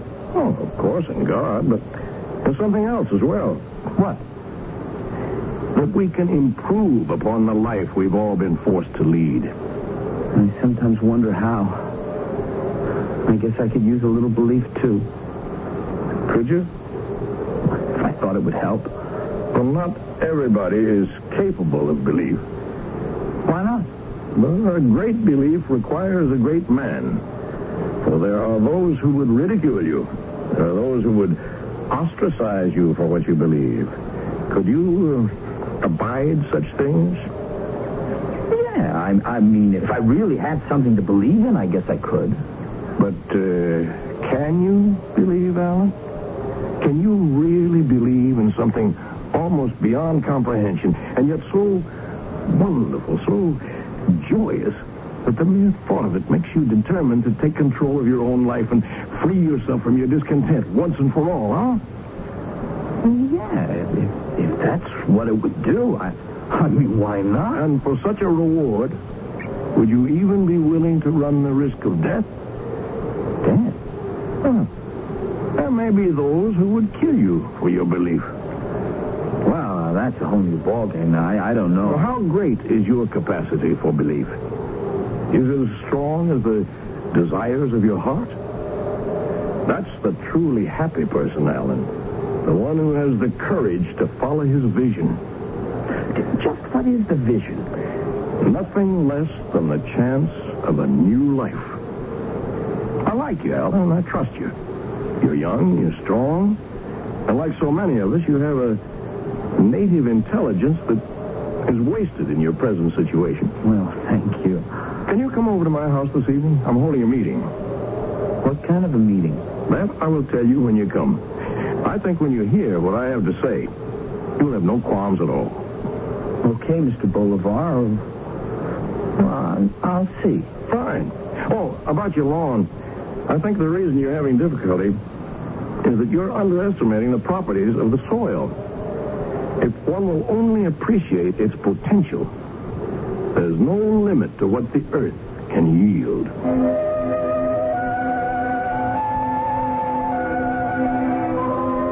Well, what was he saying?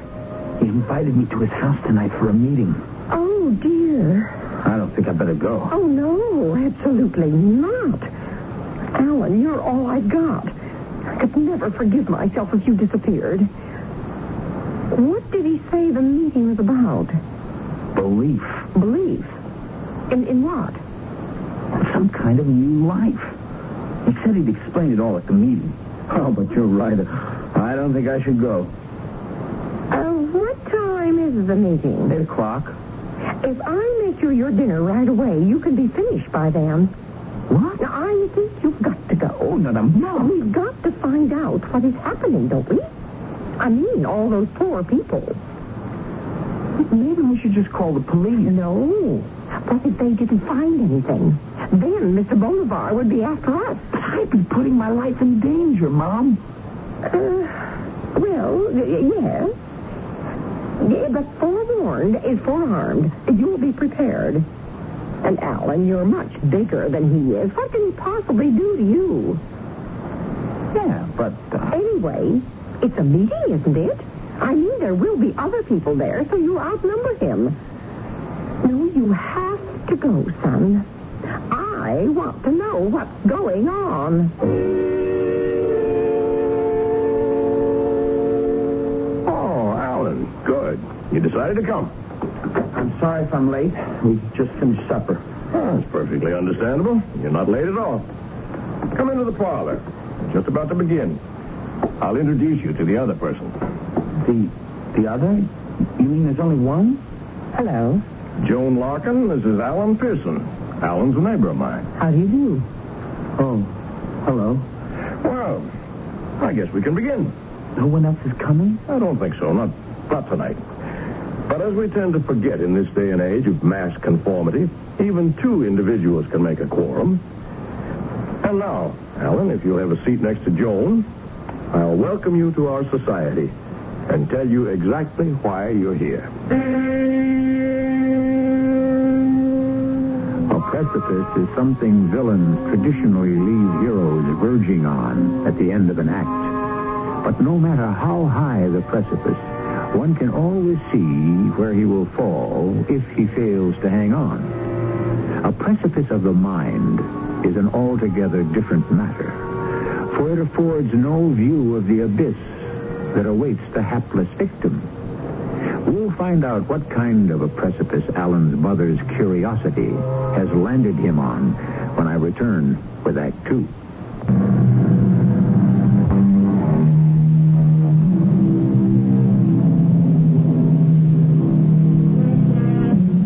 The secret society is as old as mankind. Small groups of people who consider themselves the elect have always formed clandestine groups and flattered themselves with secret codes and rituals, and sometimes with secret knowledge. Knowledge that they feel gives them insight to the mysteries of life and death. Evan Bolivar has spoken cryptically of the chance of a new life, the chance to escape this world. Let us rejoin him to find out more.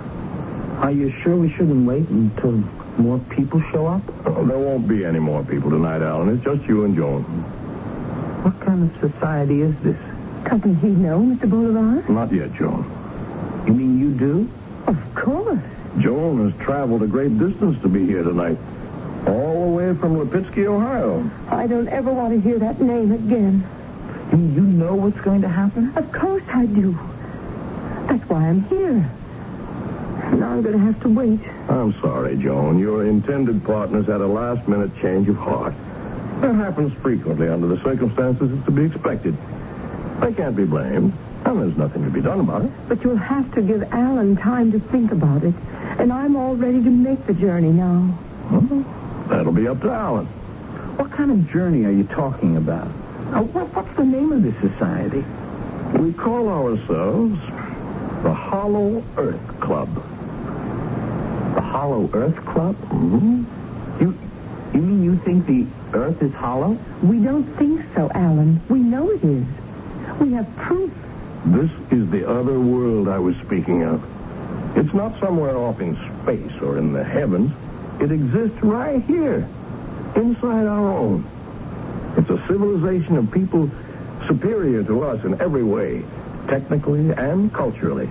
They live deep inside the earth, in towering cities of shimmering crystal. Mr. Boulevard, excuse me.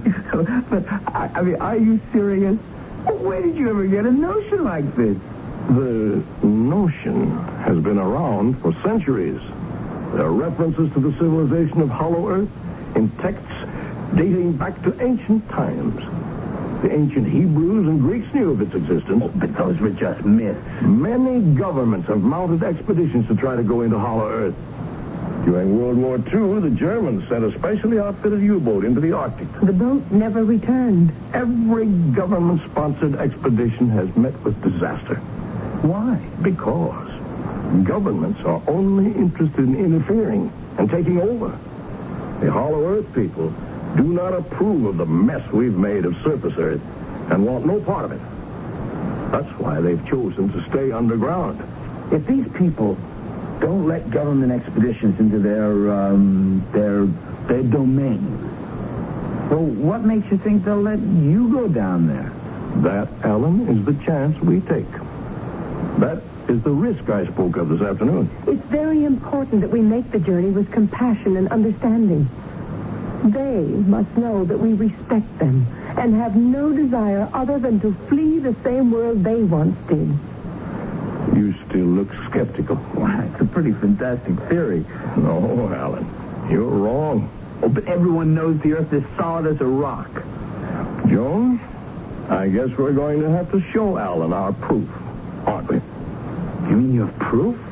30 years ago, modern man came into actual contact with these wondrous people. Someone's actually seen them? Yes. How? There are large openings at the north and south poles that lead into Hollow Earth. These openings are normally obscured by snow and ice, but Alexander Hobbs, an Arctic explorer, discovered one of them in 1946. He left an account of his visit in a secret diary. It gave me the proof I'd been looking for, and that's when I moved here. Why here? We'll get to that in a moment. If you'll excuse me, I'll fetch Hobbs' diary, and you can hear for yourself what he discovered. Miss Larkin? You can call me Joan. Are you seriously planning to go look for this place? Yes. Why? Oh, it doesn't really matter why. Mr. Bolivar said you drove all the way here from Ohio. No, I'd rather not talk about it. Right now, my concern is where I'm going, not where I've been. But you don't really believe you're going to find a civilization of advanced people in the middle of the earth, do you? I believe there's got to be a better world than this one. Was it a man? Huh? Was it a man? Is that why you're so unhappy? That's none of your business. Here we are. Now, this is Admiral Hobbs' secret diary. Just give me a minute to find the relevant entry. Here we are. The date is May 24th, 1946. My ensign and I were taken from our sled, which we'd used to make the first part of our descent into the crevasse. We were then boarded on a small platform-like conveyance with no wheels. It moved us deeper into the earth, and finally toward the glowing city with great swiftness. Soon we arrived at the large building of a type I'd never seen before. It was constructed of a crystal-like material. Our hosts were, for the most part, blonde and extremely pale-complected. They received us cordially because they knew we came with no malice. Sounds like something out of Buck Rogers. It does indeed. Well, where'd you get that diary from anyway? It was entrusted to me by a survivor of the expedition. It goes on to describe in detail the nature of the life there. In all respects, an ideal existence. Are we going to have to go all the way to the North Pole? No. No, as I mentioned, I moved to this part of the country for a reason. Beneath the fields around our houses here, there's an extensive cave system. I spent 3 years digging a tunnel to those caves, the entrance to which is in this very room. Where? Well, you may see for yourself. If you'll just give me a hand with this rug, huh? Now, if you'll look carefully, you'll notice the floorboards have been cut to create a trap door. Look. There it is, the entrance to Hollow Earth. I have hard hats, lights, and boots, everything you'll need for the descent. Why do you keep the entrance hidden? I may be paranoid, but I am convinced that the people of Hollow Earth have their eye on us at all times. Our success depends on their goodwill. And that, in turn, depends on our discretion. And you think this cave system will lead you to Hollow Earth? Just like those holes in the Arctic? I know it will. A great many members of our society have already made their descent. And not a single one has returned. Oh, there could be another explanation for that. I don't think it was a good idea to try bringing Alan into our club, Mr. Bolivar. He's not taking any of this seriously. Mr. Bolivar, just what is in this for you? Nothing. What's the catch? The members of your club have to pay some enormous sum of money or sign over all their worldly possessions to you before they can go for a ride in your magic tunnel? My only intention is to help people to a chance for a better life. I don't ask for anything in return. Well, what would you do if I decided not to go? Nothing. But I know your secret.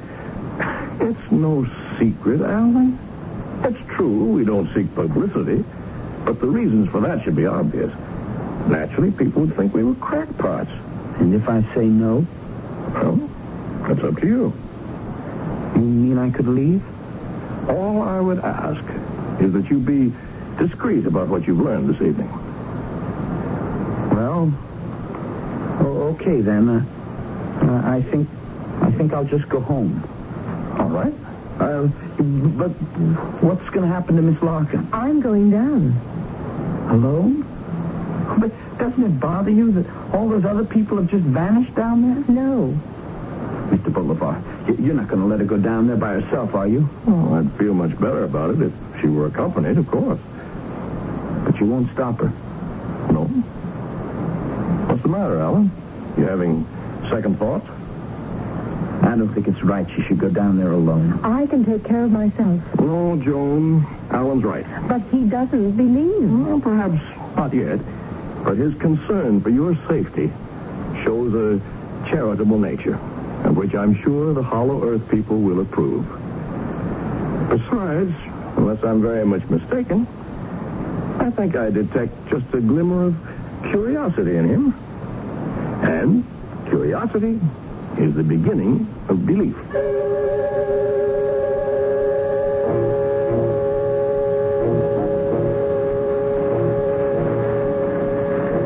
How you doing? I'm all right. This is something, isn't it? I've lived here all my life and never knew about these caves. I bet we're passing into my house at this very minute. Be quiet. The less they hear of your inane chit-chat, the better. You think they're listening to us too, huh? I wish you hadn't decided to come. I feel very unsafe with you. I'm as curious as the next guy. I've always liked Mr. Bolivar, and I think his theory is, kind of neat. Oh, please don't talk like that. They're not going to let anyone enter who just thinks it's all a big joke. Well, now, you're not one of those people who's determined to be unhappy no matter what happens, are you? Shh. Because, you're not bad looking, How'd you ever get some boy to leave you in the lurch? How do you know that's what happened? I don't. Joan, stop. Stop and listen to me. My mother's seen a lot of people come into Mr. Bolivar's house. And she's never seen anyone leave it. Mr. Boulevard drives their cars away and comes home on foot. Your precious mother. Now, Joan, I'm being serious. You don't really think those people didn't return because they found some underground El Dorado, do you? Why not? 100 things could have happened to them. They could have fallen off a ledge or gotten lost or starved to death. Or maybe they just walked right out the other end somewhere into a cornfield and were so embarrassed they just went home. This is still all a big joke to you, isn't it? I'll get serious when you do. I am. I don't believe it. No one could get hurt so badly that they'd have to buy this crazy story supported by nothing but a fake diary. And I think we've let this whole thing go on long enough. Now let's just turn around and go back to reality. You have no right to give me orders. You can do whatever you want to, Alan. But I am going on.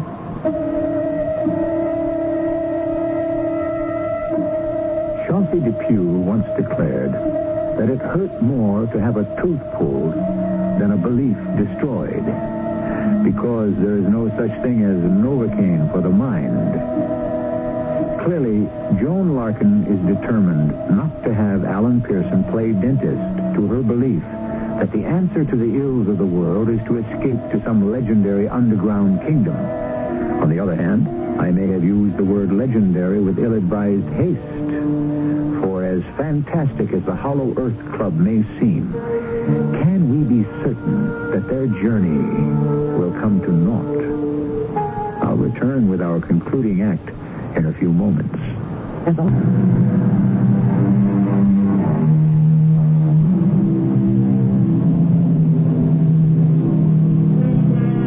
Curiosity killed the cat, and it's probably been responsible for a lot of other misdemeanors as well.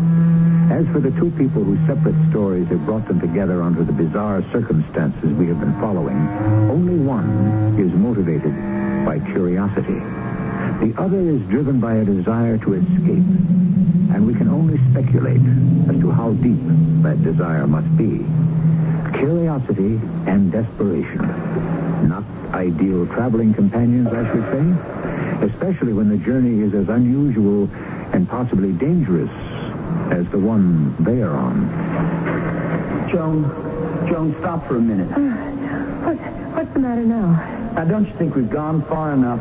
We haven't found the Hollow Earth civilization yet. I mean, haven't we carried this whole crazy adventure far enough? Alan, you can turn around any time you want to. I told you. I'm not going to leave you down here alone. Go ahead.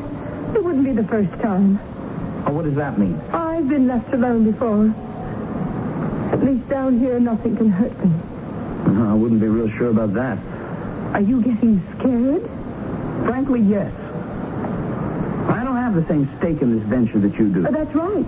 For you, it's just a lark. Have you thought this whole thing out? I mean, just how do you think you're going to make contact with this so-called civilization? They know we're coming. When we've gone far enough to satisfy them that our intentions are serious, they'll make themselves known to us and take us the rest of the way. How do you suppose these crystal cities function, huh? I don't know. I mean, what do they eat? Plants can't grow without sunlight. Life can't exist in total darkness. Please stop talking like this. If you sneer at them, they may not let us in. Suppose I don't stop. What do you mean? Suppose I don't stop sneering. Hey, you Hollow Earth people, here we come, ready or not. Stop it. They'll hear you. Well, that's the idea. I mean, what if I get them really riled up? Will you turn around and come back then? No. You have no right to do this. Oh, they may decide to get nasty on. Joan, wait a minute. I'm going on. Joan, okay. Wait up. Oh! Hey, you all right? Oh, I just tripped, that's all. Oh, almost got me, too. Hey, there's something here. What is it, anyway? Shine your light over. Oh, my gosh. It's a body. Stay back. Let me see her front. Is he? Yes. He's dead. Oh. Are you all right? Shine the light on his face. Joan. Please. Oh, Oh, it's Mr. Franklin. You know him? I met him at one of our meetings. He was a member of the Hollow Earth Club? Yes. I wonder what happened. Oh, he must have slipped and struck his head. Yeah, look, we've got to get back up and report this. No, I'm going on. Now, Joan... I've come this far. I can't turn back now. He needs to be given a decent burial. He is buried. And as for decent, this is as decent a burial as he would ever get. He was all alone in the world, too. I'm going on. Joan. I want to get away from you. Okay, you win. I'm not going any further. That's fine with me. I'm sorry I laughed at you. Oh, skip it. So long. Goodbye, Joan. Joan? Joan, what's the matter? Oh, no. What? The others. All the others. They're here. Look at that. There must be 24 bodies. Are they all members of the club? Yes. Now, Joan, look. I don't want to become a nag. But I think we'd better turn back. No. Now, listen, it's ridiculous to continue. Look at this. They're all dead. Yes.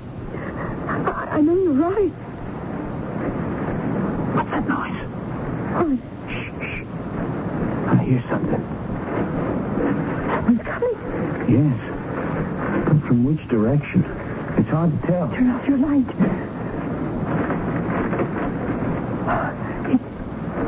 It sounds like they're behind us. Look, there's a light. Hello? Somebody there? Mr. Bolivar? Alice? Joan? Oh, I didn't expect to catch up with you so quickly. Why are you coming down now? I thought you were going to wait until the last of our members came. I was, but I'm afraid I had no choice. I just had a visit from the police. The police? What did they want? I didn't wait around to find out. Why not, Mr. Bolivar? Well, I'm sorry for those members who will not be able to make the journey with us, but my top priority must be to protect the people of Hollow Earth from the authorities. The government must not be allowed to interfere. Mr. Bolivar, we were just about to turn around. You mean go back to surface Earth? Yes. Why? Look. Shine your light on the passageway in front of us. Oh. What's happened? We don't know. But they're all dead. But these are all of us. Oh, the fools. I told them over and over that purity of intent was absolutely necessary. Oh, you don't think that... Well, clearly the people of Hollow Earth did not want them to go any further. You think they were killed by your super civilized underground people? Even civilized people have the right to defend themselves. Well, Alan, if you had any lingering doubts about the existence of the world into which we are descending, this should certainly dispel them. Is Joan all right? Yes, I think so. Good. Then let's push on. Push on? You intend to keep going? Of course. I'm sorry, Mr. Bolivar, but Joan and I have changed our minds. You have? Joan, is that true? Yes. Someone has to be notified about these bodies. I see. Well, this does present a problem. Why? As I said, my first priority must be to protect the people of Hollow Earth from government intrusion.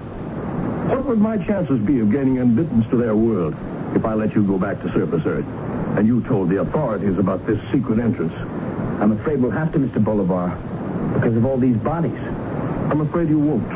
Alan, he's got a gun. That's right. If you two will just walk along in front of me, we will proceed.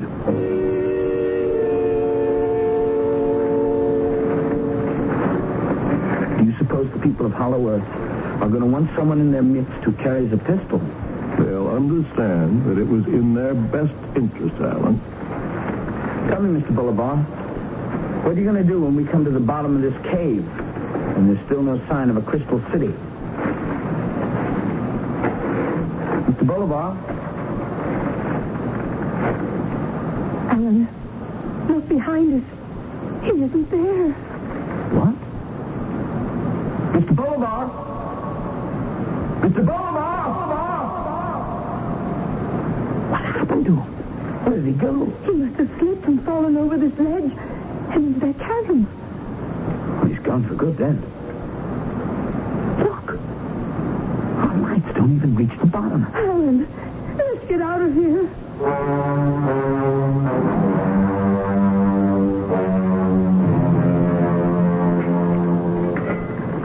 Here, give me a hand.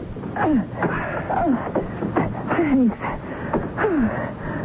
Oh, the police must have left. We better call them back right away. Wait. Before you do, Alan, I want to go. Why? I don't want to talk to the police. I don't want to have to give them a statement. Joan, you're not in some kind of trouble, are you, with the law? No, it's not that. I just don't want to talk about why I was here. Where are you going? Home. You know, Joan, if you wanted to stick around here for a while, No. Thank you, Alan. But I think I'd better go. Or maybe I could come and visit you sometime. It's a long drive. Well, I wouldn't mind. You wouldn't? No. Well, I'd like that. Poughkeepsie, Ohio, right? Yes. I'll give you a 15-minute head start before I call the police. Thank you, Alan.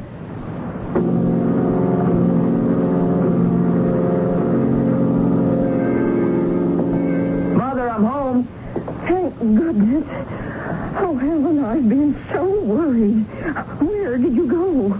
I called the police, but when they went to Mr. Bolivar's house, they said no one was there. Oh, so it was you who called them. Are you all right? Oh, look at you. You're all covered with dirt. What happened? I'll explain in a minute, Mom.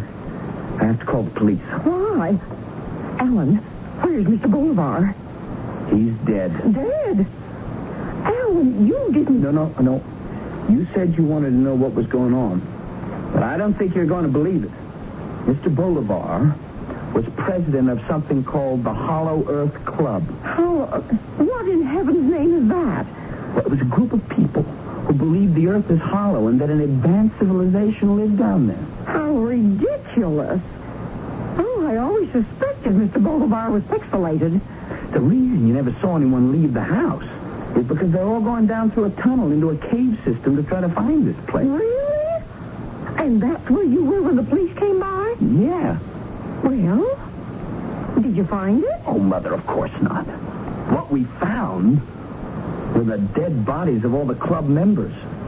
Oh, how did they die? I don't know. Mr. Bolivar tried to force us to continue at gunpoint, but then he slipped and... And what? What? Why didn't we hear anything? Alan! I was going to say he fell into a chasm. But we should have heard something. We? Who is this we? There was a girl there, too. Oh, was she pretty? Mother, something's wrong. Was she pretty? Those dead people, how did they die? There weren't any marks on them. Alan, what are you talking about? Alan, where are you going? I thought you were going to call the police. Not yet. Hey, I just want to check some things out first. Don't leave me alone. I'll come with you.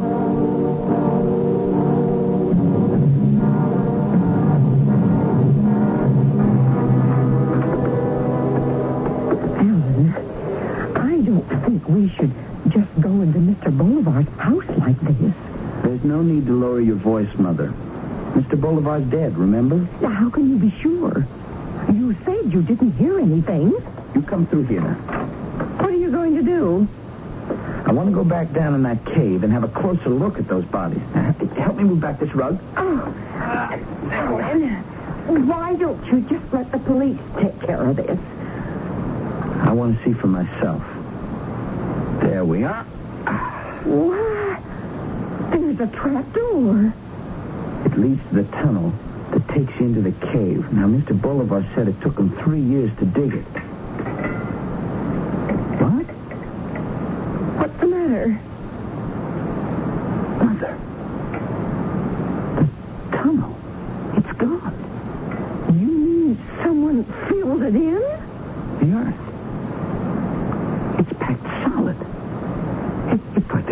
tunnel here at all.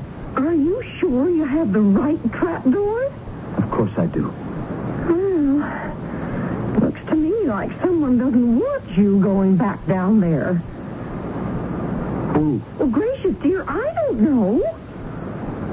But we just came up through that tunnel 10 minutes ago.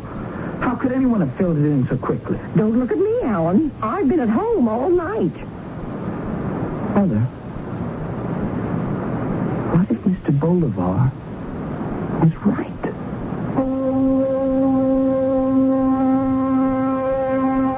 I do not believe today everything I believed yesterday. And I wonder, will I believe tomorrow everything I believed today? So pondered Mark Twain, and so might the rest of us in the sobering afterglow of our story. For even today, it is true that what exists at the center of our planet is as much a mystery as what exists in galaxies millions of light years away. There is one other loose end to our story, but that I can tie up for you when I return shortly.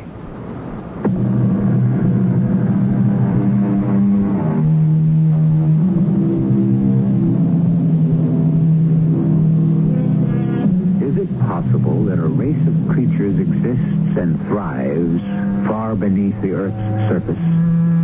The possibility is a slim one. There is tremendous heat and pressure exerted on the Earth's core.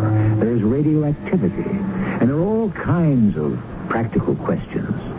On the other hand, the Earth's diameter is nearly 8,000 miles.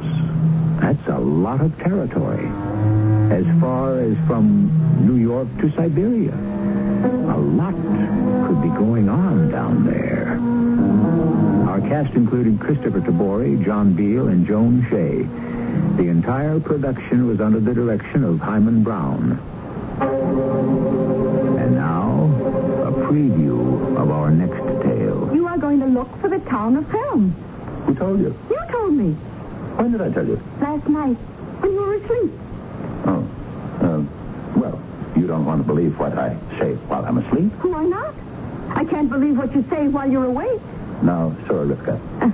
What did he tell you about Helm, the Baron? He told me to find it. Oh, well, you'll find it. You won't have any trouble at all. You know why? Because you're a fool. Sir Rivka. And Helm? Do you know what Helm is? Helm is the town of fools. What are you saying? Everyone knows it. That's why the Baron has chosen you. Oh, no. Yes, Mendele Moshe. Light is sent to find light. I won't go. You must go. But the Baron thinks I'm a fool. Why shouldn't he think so? You are a fool. This is E.G. Marshall inviting you to return to our Mystery Theater for another adventure in the macabre. Until next time, pleasant dreams.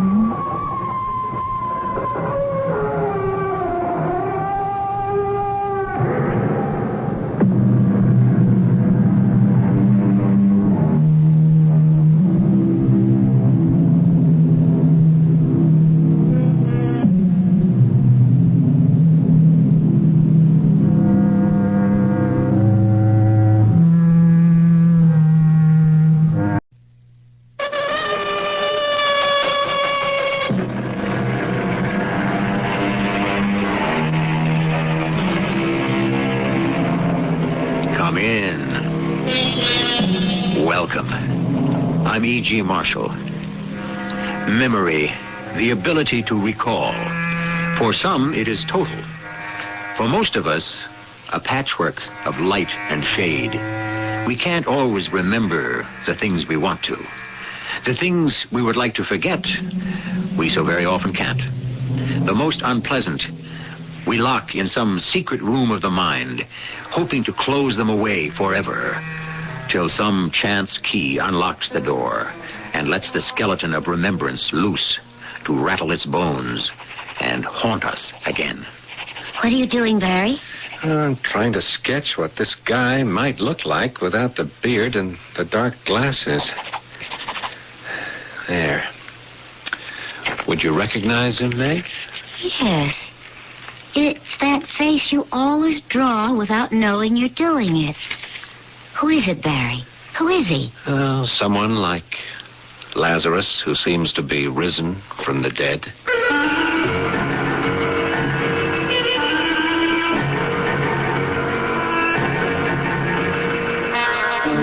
Our mystery drama, Out of the Past, was written especially for the Mystery Theater by Ian Martin and stars Paul Hecht. I'll be back shortly with Act 1. Yeah.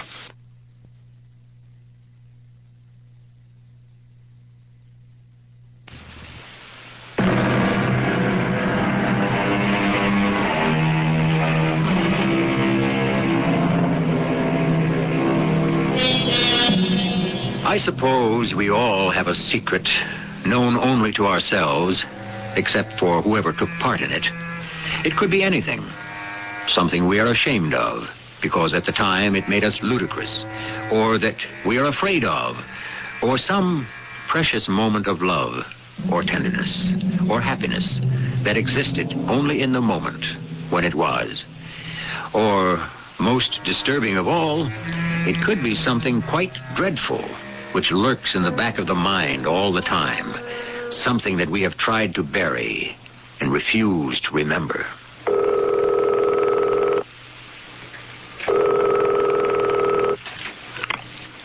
Hi, this is Barry Jordan's machine. I'm not here at the moment, so please leave a message and phone number, and I'll get back to you as soon as I can.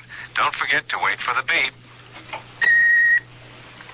Barry, this Herb Peters at WVKD. Where are you? Out bashing a few at tennis? Look, as soon as you feel you got time to make a living, I got a job for you. Call me. You know the number.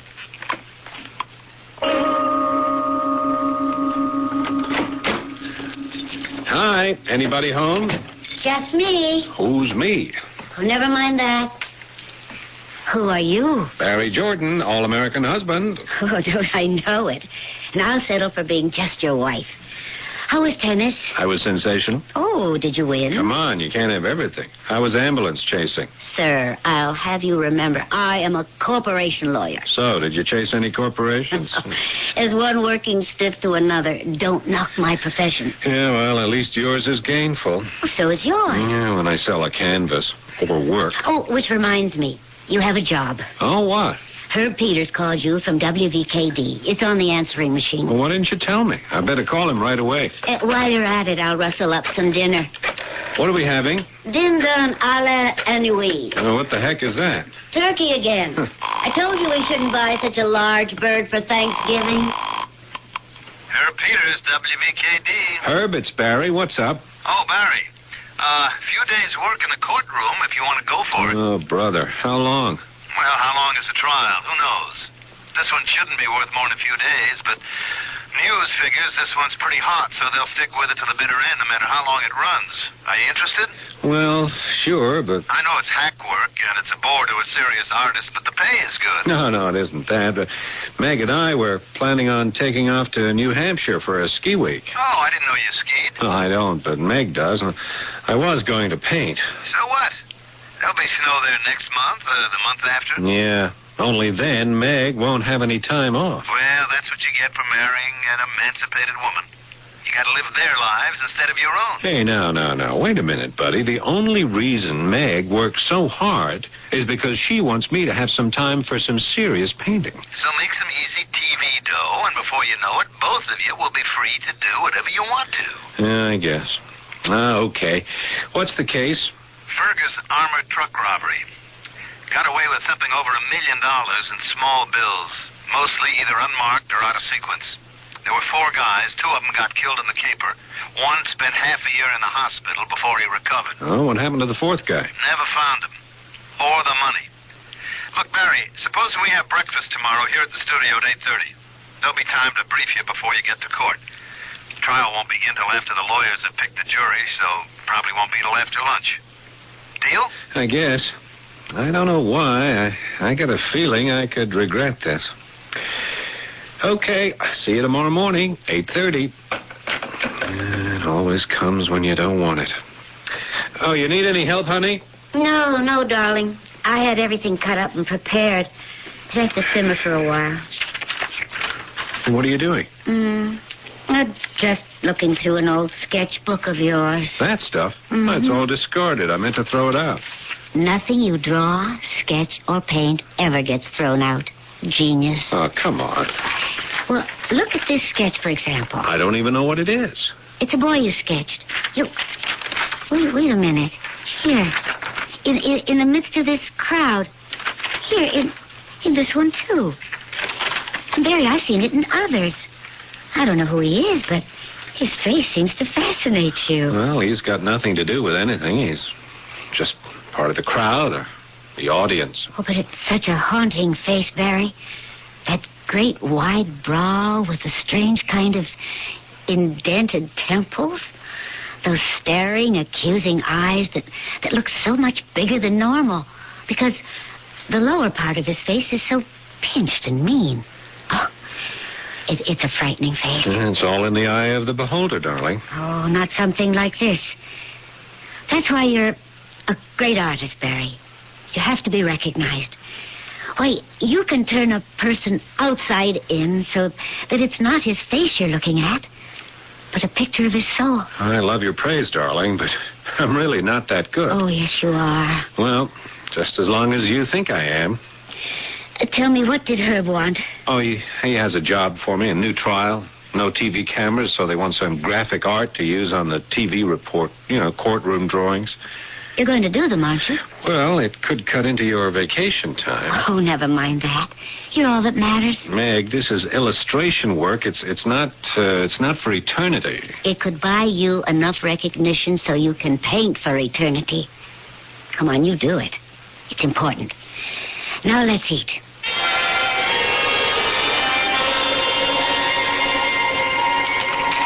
More coffee, Barry. Oh, no thanks, Meg. That was super. Are you as good a lawyer as you are a cook, honey? No complaints yet? Well, how was your day in court? Oh, a bore. Not that I spent much of it there. I didn't impanel a jury till nearly 3 p.m.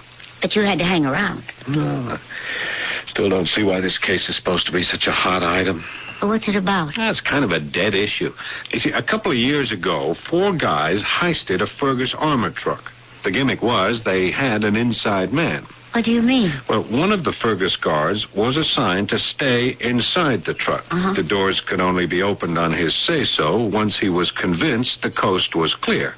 Well, so how was he implicated? I'll tell you, 3 guys in stocking masks jumped the outside guards, and, according to the testimony of one of them before he died, the inside guard opened up for one of the masked robbers, who then double-crossed him and shot him. Then, one of the robbers turned on his 2 buddies, shot them, and cleaned out the negotiable cash and hefted it to a waiting getaway car. How much did they get away with? $1 million, give or take $1 or so. 2 men? No, only the ringleader got away. Well, wasn't somebody driving the getaway car? Yeah, he was found down by the river in the abandoned car, shot through the head with a bullet. Incidentally, that came from the same gun that killed the inside guard. So this ringleader, the killer, he got away? Yeah, along with $1 million. It's never been found. One of the 2 robbers he shot lived, and that's what the trial's all about. He spent 6 months in the hospital recuperating and 1.5 years on bail pending the trial. And nothing new has happened in all this time?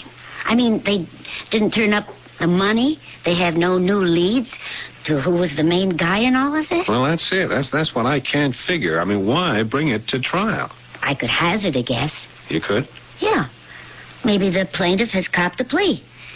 He's ready to identify the main guy and lead them to the money. The insurance company is probably putting on some heavy pressure. Sorry you had a wasted day. It wasn't wasted. I spent most of it in Courthouse Square. The sun was just perfect.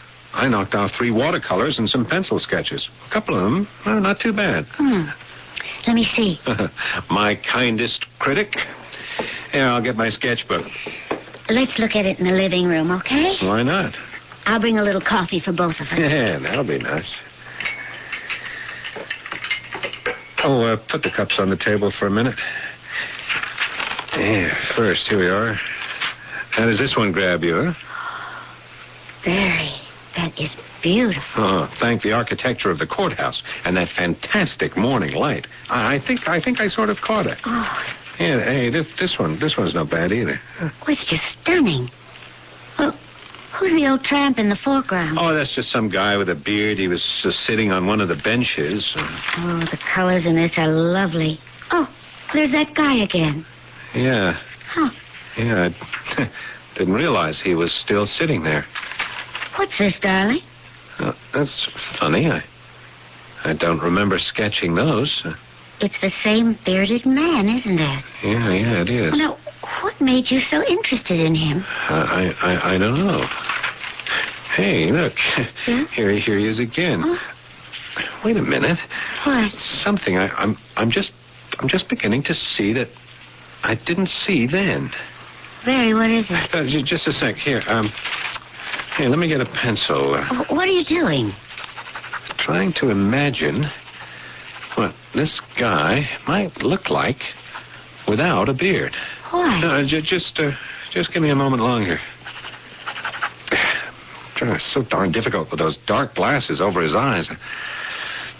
I'm only making a guess, and maybe it isn't a guess. I don't understand. No, Charlie. just one moment longer, Meg. There. I wonder if I'm crazy. Would you recognize him, Meg? Well, I don't know. Now, look, I mean, supposing his eyes were just a little more like this, and the lower part of the face were narrower, like this. That's the face you're always doodling. The one I asked you about. It could be. You don't suppose he really could be alive?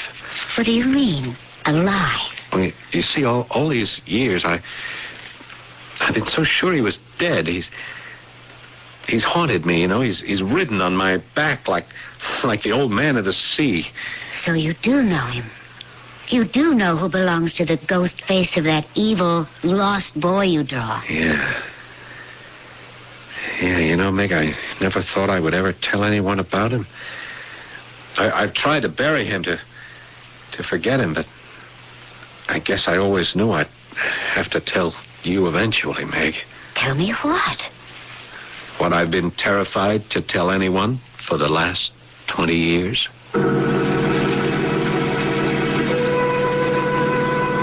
So, a key has been turned to loose a ghost from the past. Who is the evil boy with the hooded eyes, so full of accusation? Is he the man of the present who hides behind the dark glasses and the heavy beard? If so, why is he still alive instead of dead long ago, as Barry seems to remember him? I shall return shortly with Act 2.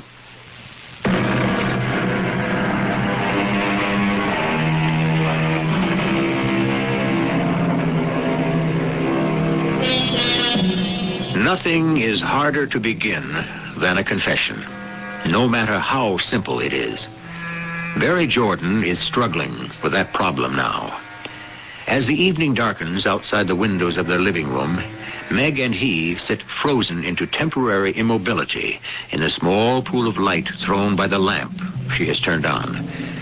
The light is on Barry as he gropes for words to start. You never knew my father. He died before we met. I'm sorry I never got a chance to know him. Oh, no, don't be. Barry. No, he was a bigoted, narrow-minded, petty tyrant. He ruled the house like a despot.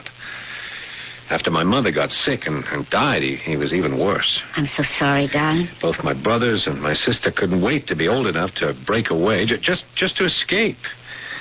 I mean, you have to understand about my father to understand the story I'm going to tell. How he terrified me. All right, darling. What did he do to you? Oh, he didn't do anything, Meg. I did that myself. What did you do? I killed him. Well, I let him die. Not your father. Yeah, Sundays were always the worst. There was no TV, there was no radio, no games even. Oh, yeah, I could read the Bible or do homework or sit at attention if neighbors called to give their respects. I'd have to sit there listening to the drone of those dull conversations, trying to stay awake, with murder on my mind. The day was 1,000 years long.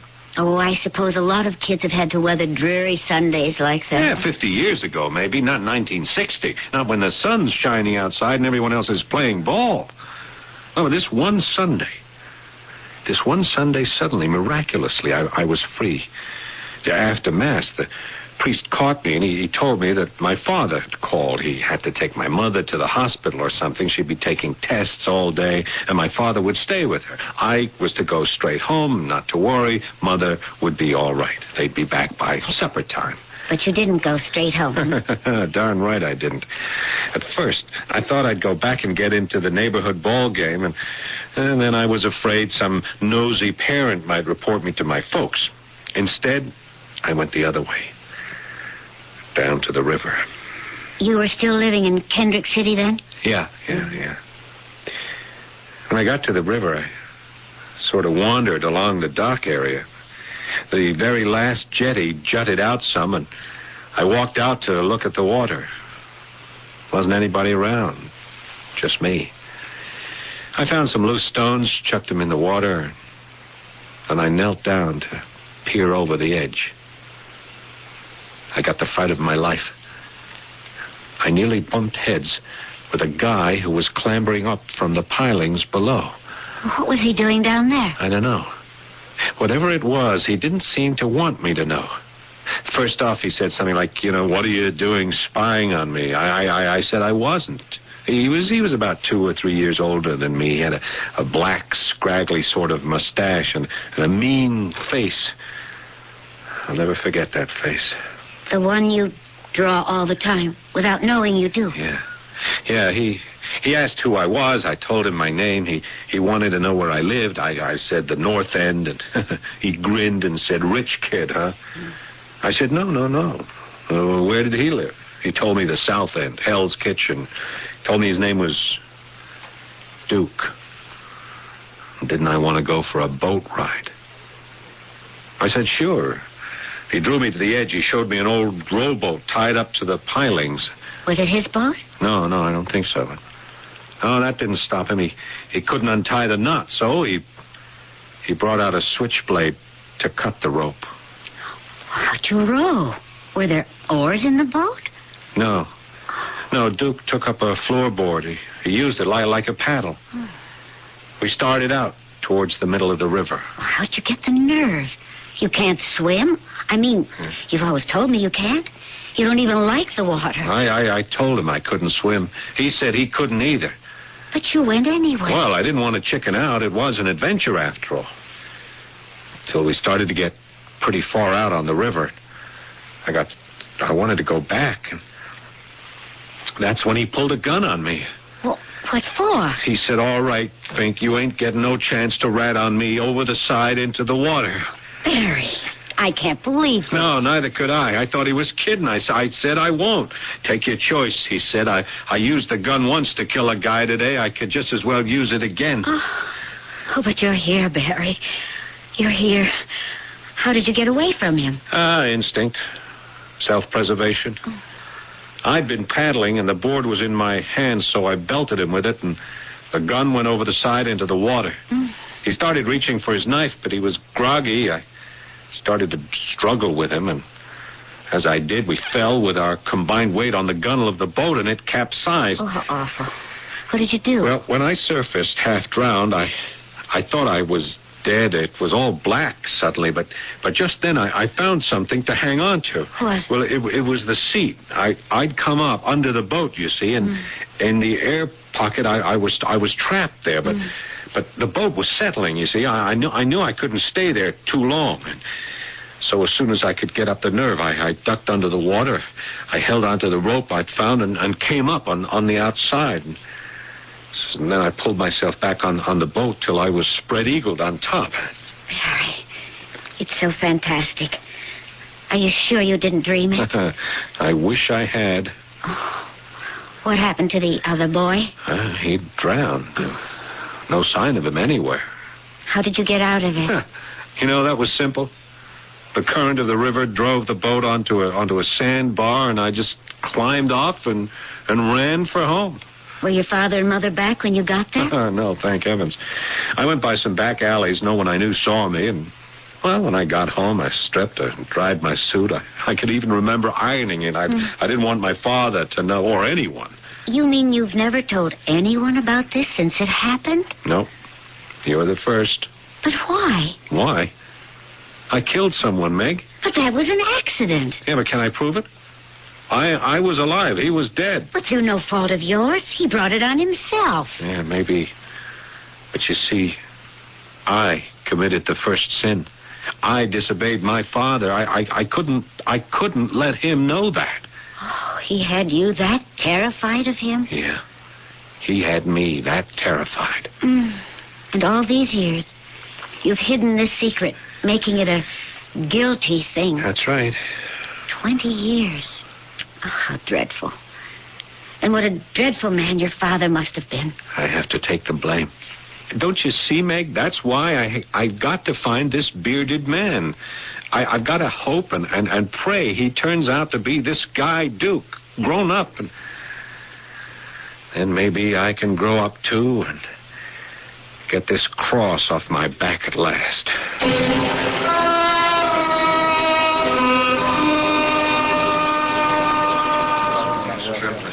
Cup of coffee, no fixins. I'll drink it here, Betty.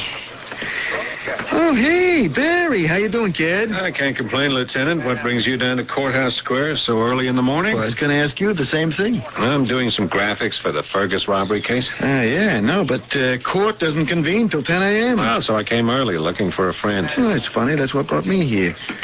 Oh, thanks, son. You find your friend? No, not yet. You? No, but we will, sooner or later. I wish I could be as sure as you. This case your headache, Lieutenant? You bet your bucket, kid. I thought it was all in the DA's hands now. The trial is just a showpiece. Bait. What? It's been a mind-bender from the beginning, Barry. Here's a hold-up. 4 guys on the outside, an inside man, a Fergus man, bought off to open up the truck. The moment he opens the door, this one guy, mind you, pumps lead in him. Then he turns around. While his buddies are holding up the outside guards, he guns all of them down. We call him the Mad Dog. Yeah, but he got away with $1 million. He needed help for that. The driver of the getaway car was still around. He didn't get the old 00 till the dough was stashed somewhere. It was time for the dog to hand out more lead poisoning. I tell you, I want that killer so bad my teeth hurt. Yeah, but after all this time, you still have no lead? Just Burnett.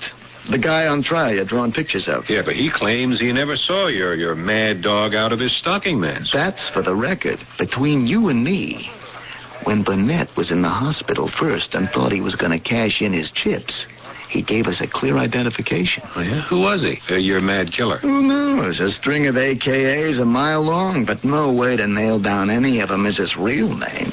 All we had was some mugshots. They didn't lead you to him? We've had an APB out on him for over a year. He's gone to Earth someplace. That's why we finally went to trial, to flush him out. Oh, yeah? How? Well, the one thing we were able to do after the robbery was to sew up this town in 20 minutes. I'll stake my bottom dollar he never got the dough out. So? So the result of this trial is going to be on all the radio, TV, all the media. What's the result? Burnett can't really identify the main robber. He doesn't know where the money is. Now, once our Mad Dog is sure of that, he'll make the break, take the money and run. Then we got him. Oh, yeah? How? The town's sewed up. You can't stop everything that moves. Only what we have to. Taxis, out-of-town plates. Suppose he has a private car. Only one way this baby has a private car. It's stolen. We'll monitor all those plates. It's still not 100%. Hey, you know anything that is? I got a feeling we are going to get this guy. Well, give my regards to that sweet missus of yours. I'll do that, Lieutenant. Happy hunting. I hope you close the book on your friend. When I do, I'm not only going to throw it at him, I'm going to stub it down his gullet. Hey, hope you catch up with your pal, too.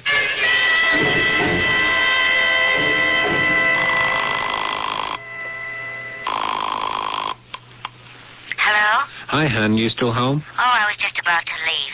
Any luck? No. I hang around here for a couple of hours. I don't know if you'll ever show again. Oh, Barry, I don't know what to say. Me neither. Oh, I had a cup of coffee at the local joint on the square with Sid Sloan. Who? Oh, you remember? The lieutenant of police you think is such a swell guy? Oh, of course, him. Don't you? Yeah, sure. I'm just jealous today. You know, he's looking for someone, too. Only he's got a whole police force to pin him down, and how am I going to pin my guy down when there's just me? Oh, honey, what can I say? Yeah. Hey, Meg, he just went by. Outside, the beard. Now, you hold the fort. I'll get back to you after I talk to him.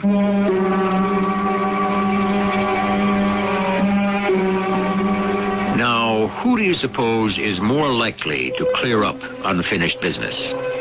A lieutenant of police or a private citizen? And why should such disparate events as a childhood escapade of 20 years ago have any relationship to a more recent robbery and vicious massacre? Did I say they did? If I did, I didn't intend to. Our story is only a little more than half told. For its conclusion, you will have to wait for Act 3.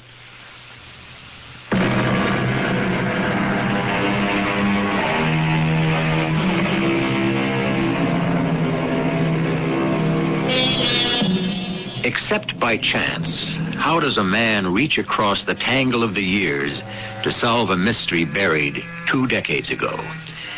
And even supposing that a solution was there, how can a man be faulted for being human enough to miss the opportunity? We're not talking about Lieutenant Sid Sloan, of course. He is a man with the whole power of the establishment behind him to make things happen. Barry Jordan is an individual who can only try.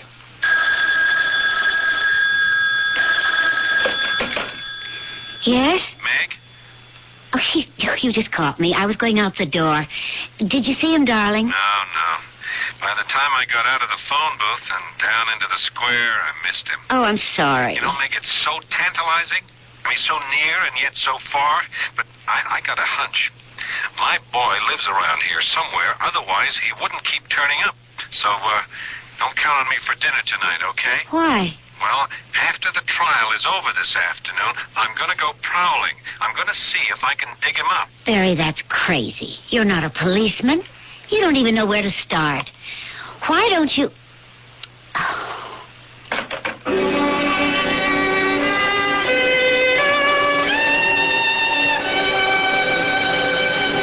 Yes, sir. What can I get you? Oh, miss, could I ask you a question? I just want to ask you, have you ever seen this man in here? Well, how could I tell? It's just a drawing. Here are a couple of other sketches. Well, what can I tell you? Beards and dark glasses are in. Hey, you from the police? No. Why would you think that? Well, I just caught the end of the news on the TV. They nailed a guy for that armored truck robbery, but they're still looking for the mastermind. And the $1 million. Are you after that? No. This has nothing to do with that. This is a personal affair. Oh, well, count me out. Hey, what'd the beard do? Take off with your old lady? No, nothing like that. Look, it's terribly important to me. Have you ever seen this man in here? Well, let me look. Here. Oh.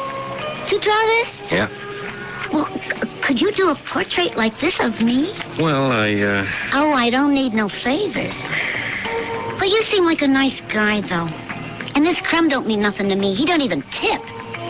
Yeah, I seen him here off and on. For that matter, he was here this afternoon just after I came on. Yeah? Does he live near here? Search me. Oh, look, mister, I got customers. Look, just a minute, please. If he does, where would you guess he might live? Well, this end of town is lousy with joints. Run-down hotels, rooming houses, you name it. Hey, look, I gotta go. Look, miss, if I draw a picture of you and give it to you, could you figure some way I could find this man? Oh, I'd sure like a picture of me. But I wouldn't want to kid you. I tell you what. If anyone would know, it'd be the Greek. The who? Papadopoulos. He runs the one-arm joint across the street. Well, why would he know? He sends out all around the neighborhood. This beard of yours has got to eat, don't he? Yeah.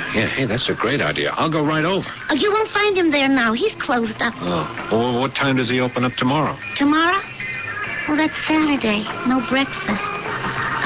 Let's say around 11. I can't find him anywhere tonight? Well, what do I know from the Greek? Say, for a freeloader, you've got some nerve tying up all my time. Story of my life, something for nothing. Hey, not this time. What's your name? Trixie? Why? I just want to say thanks. Here. Hey, that's me. You just drew that while we... Oh, hey, that's beautiful. You don't know what that does for me. So are you, Trixie. And you don't know what you may have done for me.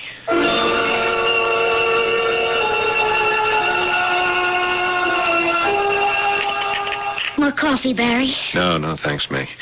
Hey, it's 10:30. I better get going. I'll order some coffee from Papadopoulos in exchange for any information he may have. You want me to go with you? No. It's better I go alone. Hey, if I don't get a break from my Greek contact, I'll have to start gumshoeing again. You're going to be gone all day? Well, I want to find him. Oh, well, I understand. Yeah, but I can't make a life career of it. This was supposed to be the beginning of our vacation. Oh, that's all right, honey. No, it isn't. Well, my job is over now that the trial's finished. Hey, look, Meg, no matter what happens today, we leave this afternoon for New Hampshire. Know him? Of course I do. His name is Mr. Johnson. You wouldn't happen to know where he lives? What are you, police? No. I'm just an old acquaintance.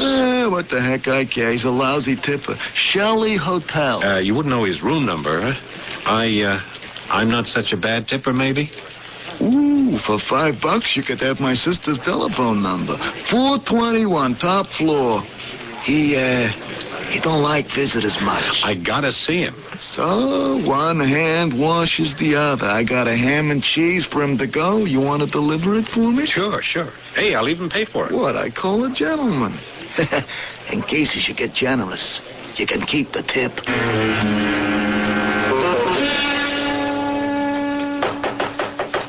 Yeah, who is it? Delivery, coffee and... Hold it. All right, just put it on. Hey, what is this? You know, delivery boy. If you'll just let me explain. I'll say you'll explain. All right, just spread it a little. Hands against the wall. Hey, if you'll just let me explain. Shut up. Get your hands up. The coffee. Drop it. Shut up. What are you, Fuzz? No. I'm not the police. Okay, you're clean. What are you looking for, Mac? I'm looking for you. Yeah, well, you're going to be sorry you found me. I don't see why. I just want to know if you're a guy named Duke that 20 years ago capsized with me just south of Kendrick City in the Salt Ash River. What? You got to be kidding. Who are you? I'm Barry. The kid who was in the boat with a guy named Duke. Is that who you are?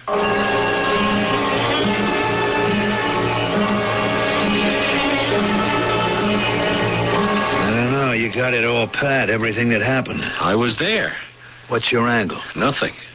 Now I know you're alive. I don't have to feel any guilt about you anymore, so we can say goodbye. Not so fast. You don't think I'm going to let you walk out of here? Why not? Because I seen you at the trial. What trial? Come on, the one that closed up yesterday. I should have known you cops had a gimmick going. How'd you make me? I don't know what you're talking about. The Fergus trial. You want to say that you weren't there? No, of course I was there. What for? I'm an artist. I was there to draw some pictures for TV because cameras are not allowed in the courtroom. That's all? That's all. Now, may I leave? No way. No, well, I don't see how you can stop me. Try this out for size. And I'll use it if I have to. Now, let's talk a little turkey.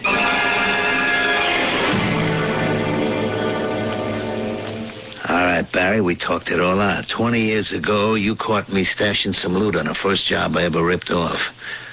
I took you out in that rowboat for two reasons. One, I had to get rid of the gun I used. Second, I wanted to also get rid of you, just in case you've seen anything you shouldn't. You know, it's funny, everything you say about the past makes me feel better. Well, it shouldn't. I'd just as soon wipe you this minute, except it don't suit my plans. Look, I've tried to explain you can't get out of it. You might as well give up. With what's in them 2 suitcases by the door? Nearly 2 years it's been sitting in dead storage. After the robbery, that stupor was wheeling for us. Come back here with me. We broke open the steel files. Then we stacked the money in a suitcase, and next morning we took him to dead storage. And after that, you drove to the junkyard and you killed him. That's right. Dead men tell no tales. Like me? Now, look. It's 4 hours until I leave for my plane.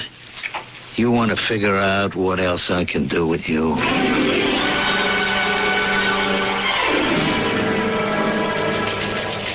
Yeah, this is Lieutenant Sloan, 10th Precinct. This is Barry Jordan's wife. Meg, hey, good to talk to you. How are you? Lieutenant, Sid, I'm scared. What's the matter? It's Barry. We were supposed to catch a plane over an hour ago, but Barry's disappeared. He's run out on you? No, nothing like that. It's hard to explain over the phone. Could I come to the station house and talk to you? Well, you picked a bad time, Meg. You just caught me on my way out. Oh, Sid, I'm really kind of frantic. I think Barry's in real trouble. A lot more than he can handle. Tell you what, Meg, I'm on my way to the Houston Street Bridge. That takes me right by your place. I'll stop in on the way.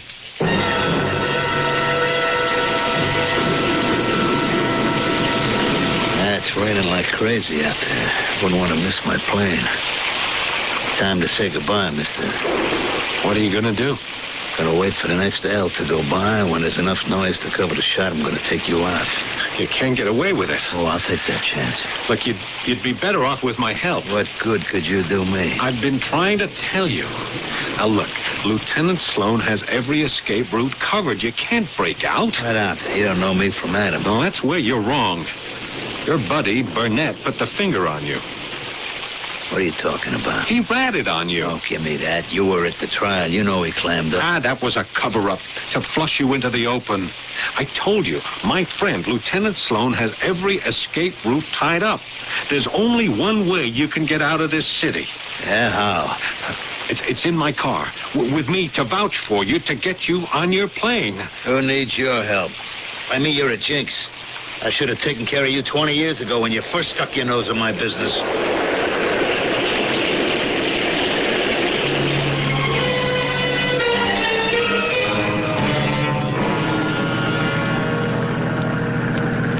Now, look, if the cops have a make on me, how are you getting me past them? Well, the beard and the glasses work pretty good up to now, and you have me to vouch for you.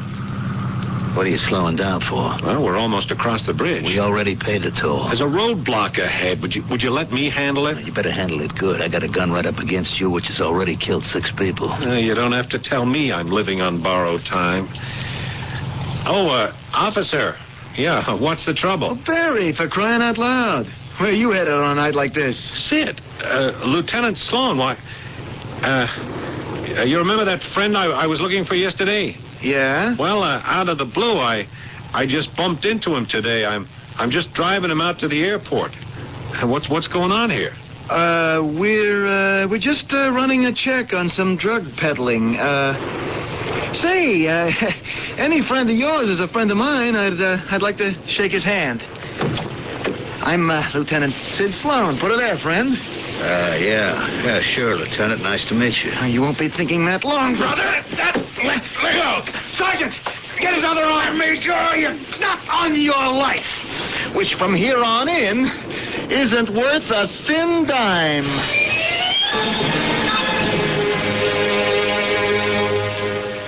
I still don't understand how... Darling, when you didn't show up to leave for the plane with me, I was frantic. I knew something had happened, so I called Sid. At that point, there wasn't too much I thought we could do until Meg showed me a sketchbook and the man you were looking for. Then, the balloon went up. What balloon? The face of that boy that's haunted you all these years. He was a dead ringer for the face that's haunted me the last 2. The mad dog, clear as a photograph. And your sketches of him without a beard showed Sid it was the same man. I want to tell you, Barry pal, you are some kind of genius with that eye of yours. You ought to stick to painting from now on. Stay out of police work. I think I can promise you he will, Sid. Now, look, just a minute, Meg. I've got a living to make. Well, not for the next couple of years. Oh, what does that mean? Well, don't you know what the insurance company reward is for recovering that $1 million? 10%. What? For $100,000, darling, you can paint what you want. Hey, I think I'll start tonight. Let's the three of us go out on the town and paint it red. The pen, they say, is mightier than the sword. In this case, it was the pencil or the paintbrush. Maybe you've seen some of Barry Jordan's works. They hang in the best galleries, and the price for them is going up. One thing that can be said of his style is that it is modern, with it, today. He is one painter who looks only to the future, never the past. I'll be back shortly.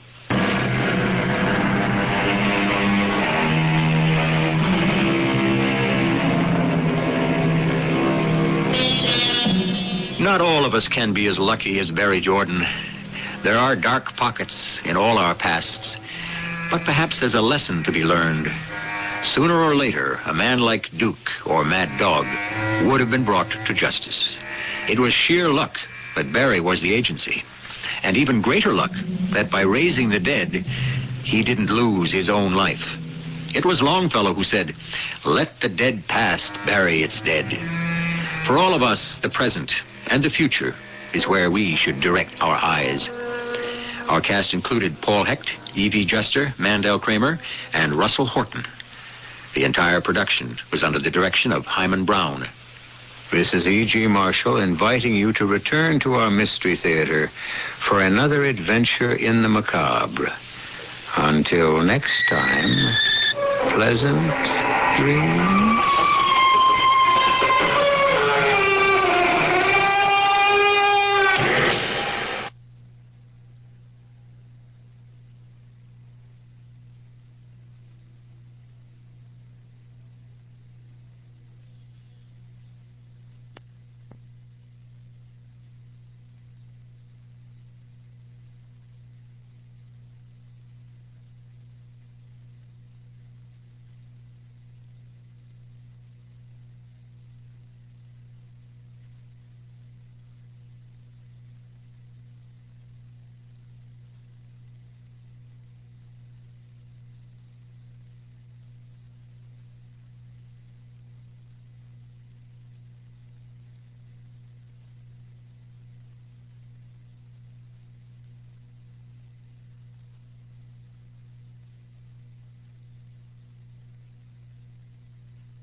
The CBS Radio Mystery Theater presents...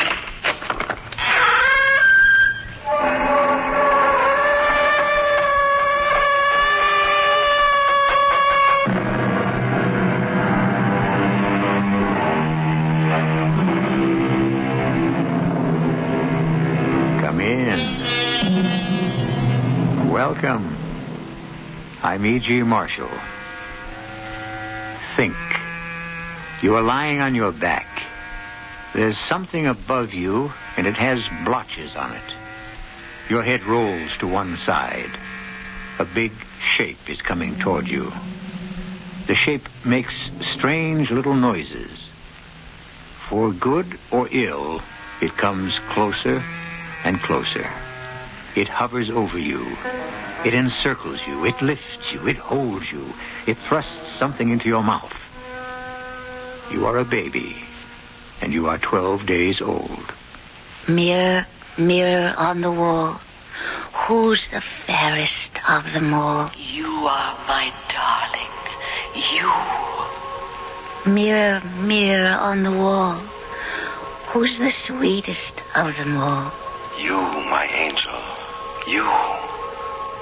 Mirror, mirror on the wall, who's the cleverest of them all?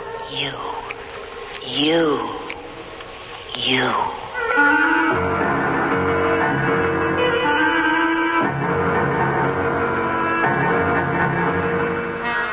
Our mystery drama, Mirror, Mirror, was written especially for the Mystery Theater by Elspeth Eric and stars Marion Seldes. It is sponsored in part by True Value Hardware Stores and all state insurance companies. I'll be back shortly with Act One.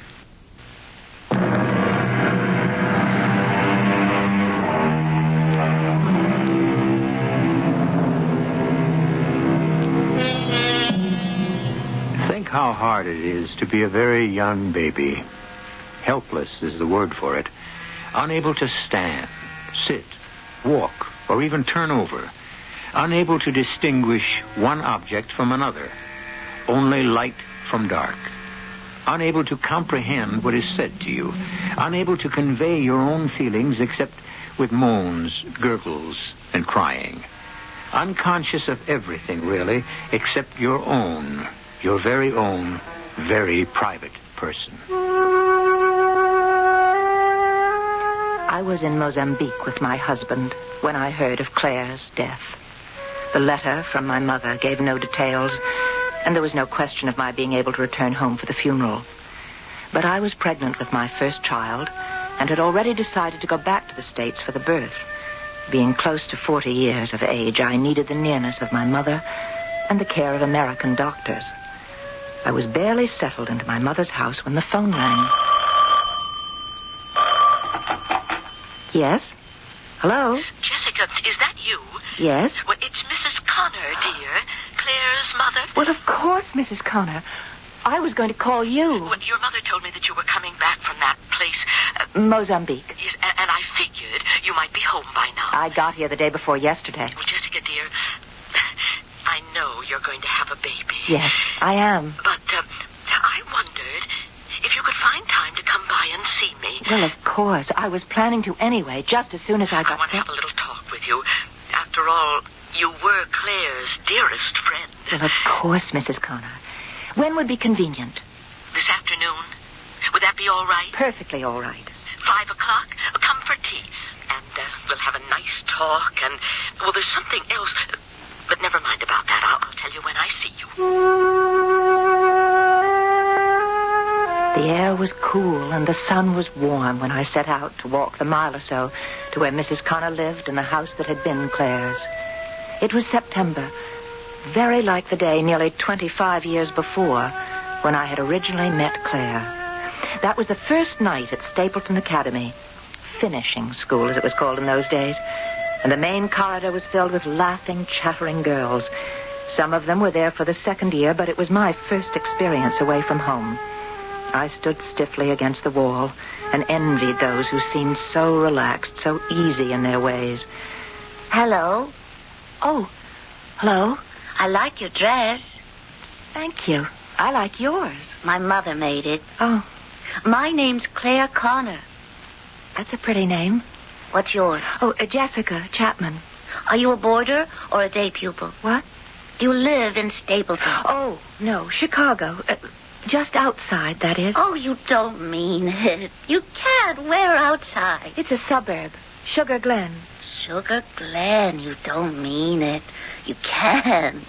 Where do you live? Oh, I'm embarrassed to tell you, Merton. But that's very near Sugar Glen. It's the other side of the track. But I go to Merton a lot when I'm home. I go there all the time to take the elevated into Chicago. I know. Well, it always seemed very nice, Merton. Well, it's not. But I won't always live there. You see, someday I'll live in Sugar Glen or New York or Paris or Venice, one of those places. Listen, have you got a roommate or a room by yourself? I don't know yet. They haven't told me. Well, let's ask if we can room together. You want to? Oh, yes. Well, we'll have lots of fun. We'll be best friends. You want to? And we'll tell each other everything and not tell anybody else. It'll be just you and me. You want to? Oh, yes, yes. And so it came about. That night, Claire and I sat up till daybreak, eating ginger snaps and zuzus and drinking orange squash and sucking on bullseyes. The next day, I broke out in hives and had to go to the infirmary.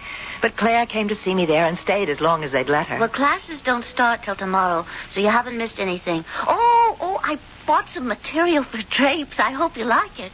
You see, it's pink, which is my favorite color, and has blue flowers and stuff. Oh, how are your hives? Do they itch?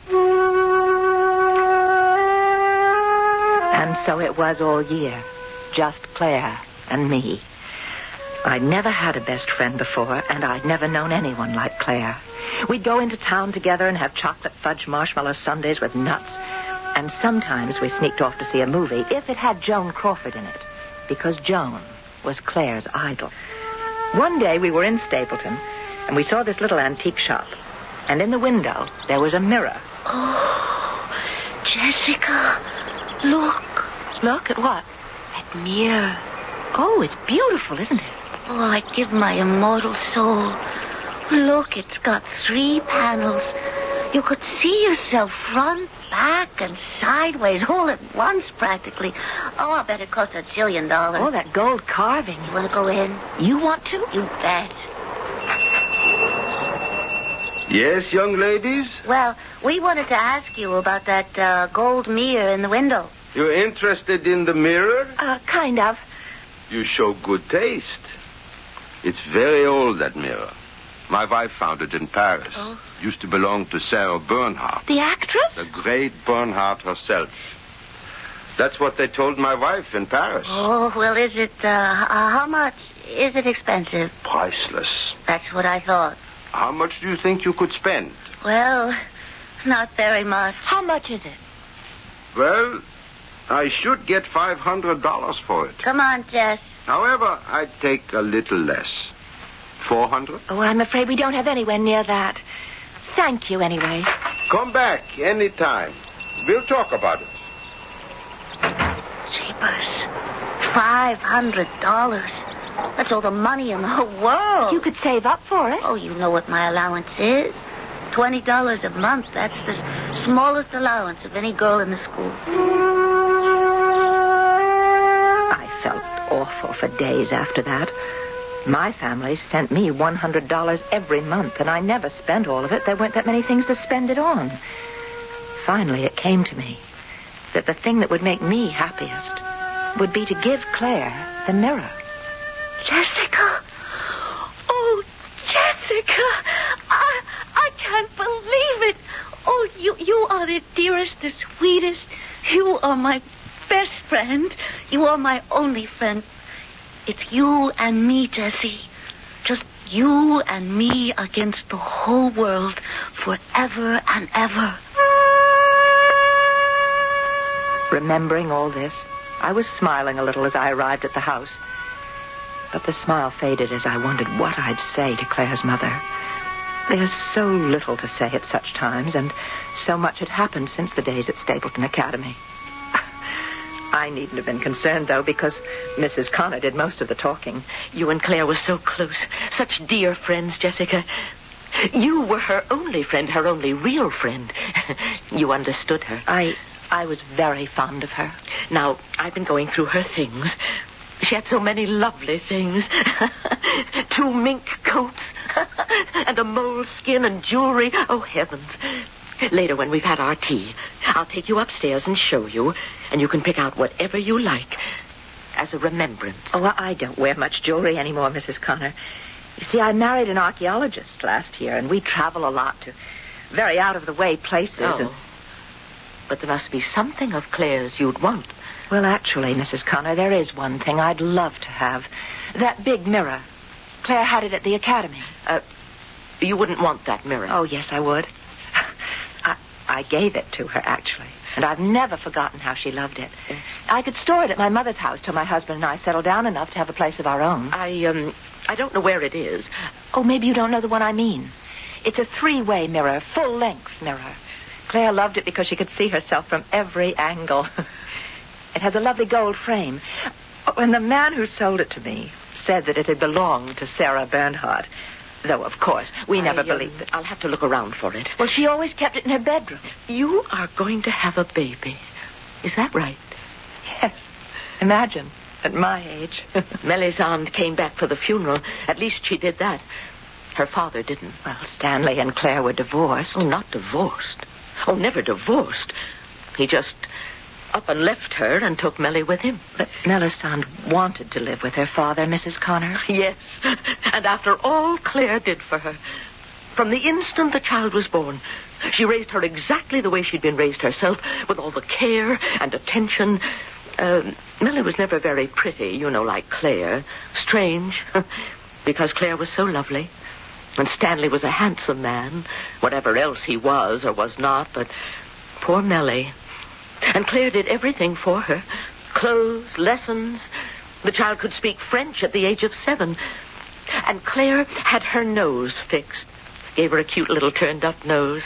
And if Stanley hadn't snatched her off when he did, Claire was going to have her chin altered, shortened sort of to balance her nose, the way I had Claire's legs fixed. Oh, Claire had beautiful legs. Uh-huh. But she wouldn't have had if I hadn't had them broken and straightened. You had her legs broken? And straightened. It's a simple procedure. Claire was born with slightly bowed legs, unfortunately, but the operation made them absolutely perfect. Melly never had those advantages when she went to live with Stanley. When I saw her at the funeral, she had a certain chic, but it wasn't at all what Claire wanted for her. Stanley never did anything for her, not a thing. He just let her grow up. Precisely. Well, now, why don't we have our tea? I have oatmeal cookies I made myself. I just have to pop them in the oven. Remember how you and Claire loved oatmeal cookies? With lots and lots of raisins? Well, while you're doing that, Mrs. Connor, could I go upstairs and look for the mirror? I just remembered. It's broken. Broken? Yes. Yes, it broke. Oh, well, I could have it fixed. I think we threw it out. Claire would never have thrown it out. Look, if it's just the glass that's broken, I could have it replaced, and that would be simple. I really don't know what happened to it. Best forget about it. Now, you just sit there, Jessica, while I give the cookies 10 minutes in the oven and set up the tea tray. All right? All right, Mrs. Connor. And, forget about the mirror. Don't even think about it.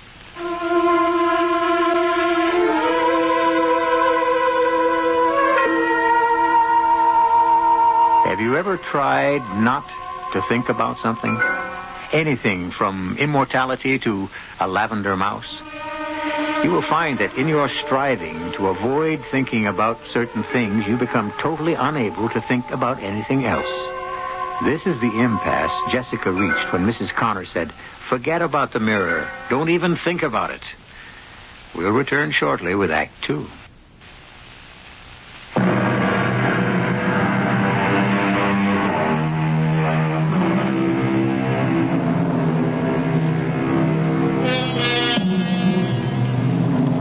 Has it ever bothered you, however slightly, that never, never will you see your own face? Anyone else can see it, and many do every day. By sunlight, by moonlight, by candlelight, or in the glare of searchlights. But you yourself have never seen it, nor will you ever see it, except in a mirror. So I tried not to think about the mirror. I thought about Stanley. Good old Stanley. I'd known him all my life. Stanley was very handsome, with lovely manners, always had money to spend and spent it generously, and was consistently, everlastingly dull. Such a nice boy, my mother said, and I couldn't deny it. But I longed to know other boys, not so nice, maybe, but likewise not so dull. Like the boys Claire knew. How do you do it, Claire?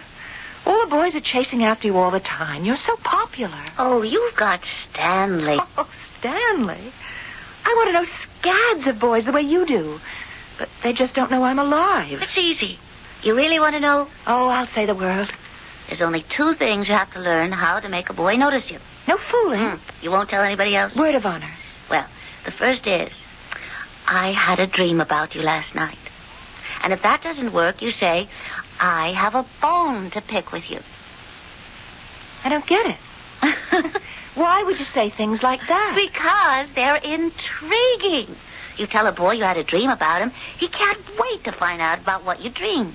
Now, the same thing if he thinks you're a little mad at him. Not really mad, just sort of miffed. Comprenez-vous? I don't know if I do. Try it. You'll see. It works. Well, it didn't work for me. Maybe I didn't say it right. Most of the boys just gave me a blank stare. Once it worked, sort of, with Charlie Gale. He came up to me at the end of the dance and said, "Okay, what'd you dream about me?" And I said, "I forget." Because, of course, I hadn't ever dreamed about Charlie Gale, and I hadn't the forethought to think up some things. Charlie said, "Well, it couldn't have been much of a dream if you can't remember it," and he walked away. I never tried out "I have a bone to pick with you," because I was never really mad at anybody, not even miffed. I never got to know anybody that well. So I was stuck with Stanley, and he took me to dances and movies and parties, and everybody took it for granted that one day Stanley and I would get married. I started taking it for granted myself. But he's so good-looking, Jessie. I think he looks like John Gilbert. I guess so. And rich. I guess so. And he graduated from Princeton. Yeah. Well, what do you want? I don't know. Oh, he's crazy mad for you. He's your slave. I was very fond of Stanley. I'd always been fond of Stanley. And my mother kept telling me that I'd love him once we were married, and I started to believe that. One night at my house, Stanley had come for dinner, and my folks left us alone after dinner because they trusted Stanley implicitly. And he and I had been talking in the desultory way we always did about announcing our engagement, setting a date, and whether to buy a house or rent an apartment. All those topics that sounded to me more as though we were going to open a small business rather than get married. When all of a sudden, Stanley jumped up from his chair. Guess what that nutty friend of yours said to me the other night? Who? Claire Connor. What'd she say? She said she had a dream about me. Can you tie that? Did you ask her what the dream was about? Well, sure. I was kind of, sort of... Intrigued? Yeah, sort of intrigued.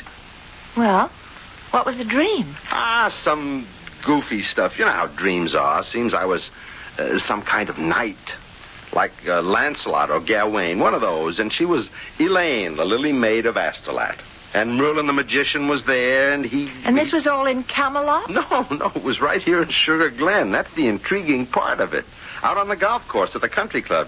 Seems I rescued her from the sand trap on the 16th hole. I told you it was a nutty dream. Well, how would Claire know there was a sand trap on the 16th hole? She doesn't play golf. The Connors don't even belong to the club. Well, I know, but she walked around with me one day. Somebody stood her up for a date, and she didn't have anything to do. But wasn't that a nutty dream? Claire's family didn't belong to the country club. Not many people from Merton did. But I'd invited her there lots of times. Actually, I was sort of showing off.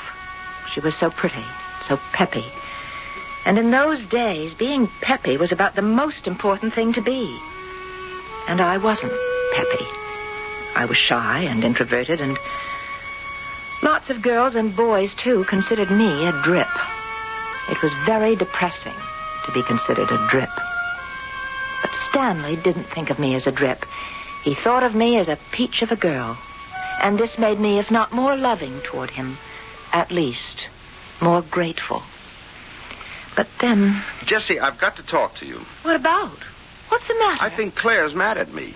What about? I don't know. That's just it. I saw her at the sweet shop this noon. She was with Charlie Gale, and they were right at the next table, and all of a sudden she leans over and she says, I've got a bone to pick with you, Stanley Sherman. Naturally, I said, why? What have I done? And she said, tell you later. I thought maybe she told you. No, Stanley, she didn't tell me. Not that I give a hoot, but I hate to have anybody mad at me. You know how it is. Oh, sure. I know how it is. I knew how it was, all right. And I knew I was losing Stanley. Claire's line was working on Stanley. My Stanley, who didn't have a line any more than I did. You know what Claire was mad at me about? What? Because I hadn't called her up for 2 weeks. I hardly ever call her up, except once in a while when you're busy. And I asked her a couple of times if she wanted to walk around the golf course with me, because I couldn't find anybody to play with. She wanted to carry my clubs, but of course I wouldn't let her do that. Of course you wouldn't. But she was awfully interested in the game. She said she'd take some lessons, only of course you can't do that unless you belong to the club. I may have said something about teaching her myself. She says I did. But if I did, I forgot. Claire didn't forget. No, and she's been feeling terrible about it. And that's what she meant when she said she had a bone to pick with me. Can you tie that? I wasn't a bit surprised when Stanley called me a few weeks later and said he had to have a talk with me. A serious talk, he said. And I knew instantly what the serious talk would be about. It would be about Claire. You're going to think I'm a heel, Jessica. No, I'm not. I don't know how it happened. I swear to you. How what happened, Stanley? I fell for somebody. Claire? How did you know? I just knew. Your best friend. I'm an awful heel. Are you in love with her? Yes, I am. Do you want to marry her? Yes. Well, then, do it. You mean it's all right with you? We were never really engaged. Well, we talked about it. That's all we ever did. Just talk. Oh. I feel so much better. I thought maybe you'd... I was so afraid that I just want you to be happy, Stanley. You should know that. Oh, I'll be happy, all right.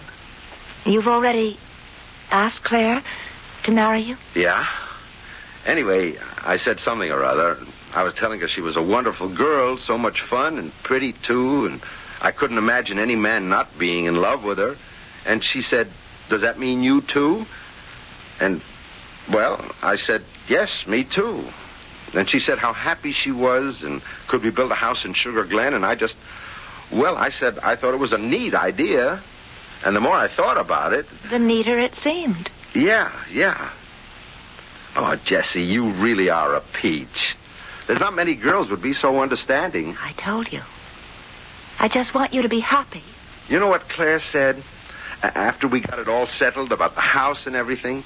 You know what she said? What did she say? She said, it'll be just you and me, Stanley. You and me against the whole world till death do us part. And right then, I knew she was the girl for me. I felt very little when Stanley married Claire. Ours had been such a tepid romance, if indeed it had ever been a romance at all. I was still friends with both Stanley and Claire. He built her a big house in Sugar Glen, and they had a Pierce Arrow and a Packard Roadster with wire wheels. They went to all the country club dances, and they gave wonderful parties in the big house. Suddenly, sitting in the drawing room of that very house, waiting for Claire's mother to serve tea, my mind jumped to the big bedroom just above me, Claire's bedroom. A big, square room with 6 windows all curtained with white silk net with ruffles. A chaise longue with a blue satin throw covered with real Duchess lace. A dressing table holding more than a dozen bottles of French perfume. A white bearskin rug beside the big canopied bed. All so different from anything she'd had before she married Stanley. Everything different. Except the mirror. And there I was, thinking about the mirror again. Well, here we are now. I brought milk and sugar and lemon because I couldn't quite remember. Now, why don't you pour? And I'll go and get the cookies. I had to let them cool for a minute, but I'm sure they're ready now. I'll be right back. The mirror. I couldn't get the mirror out of my mind. It was my strongest link with Claire. The thought of it took me back 20 years. Now, Claire was dead. I was married. I was about to have my first child. I was sitting in Claire's house, waiting for Claire's mother to serve me oatmeal cookies. And all I could think of was the 3-paneled, gold-framed mirror that I had given Claire when we were schoolgirls. I have to give them another minute to cool. They're still sticking to the pan. Let's have a cup of tea, and then they'll be ready. You pour, will you? If you want me to. Just lemon for me. All right. There you are. Oh, thank you. Mrs. Connor, about that mirror of Claire's. Oh, I'm sorry. Why do you keep talking about that mirror? Did you burn yourself? You keep going on and on about that mirror. No, Mrs. I told you to forget about it. Oh, I'm so sorry. That mirror. That cursed mirror.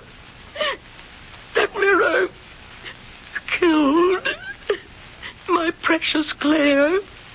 That mirror killed my baby.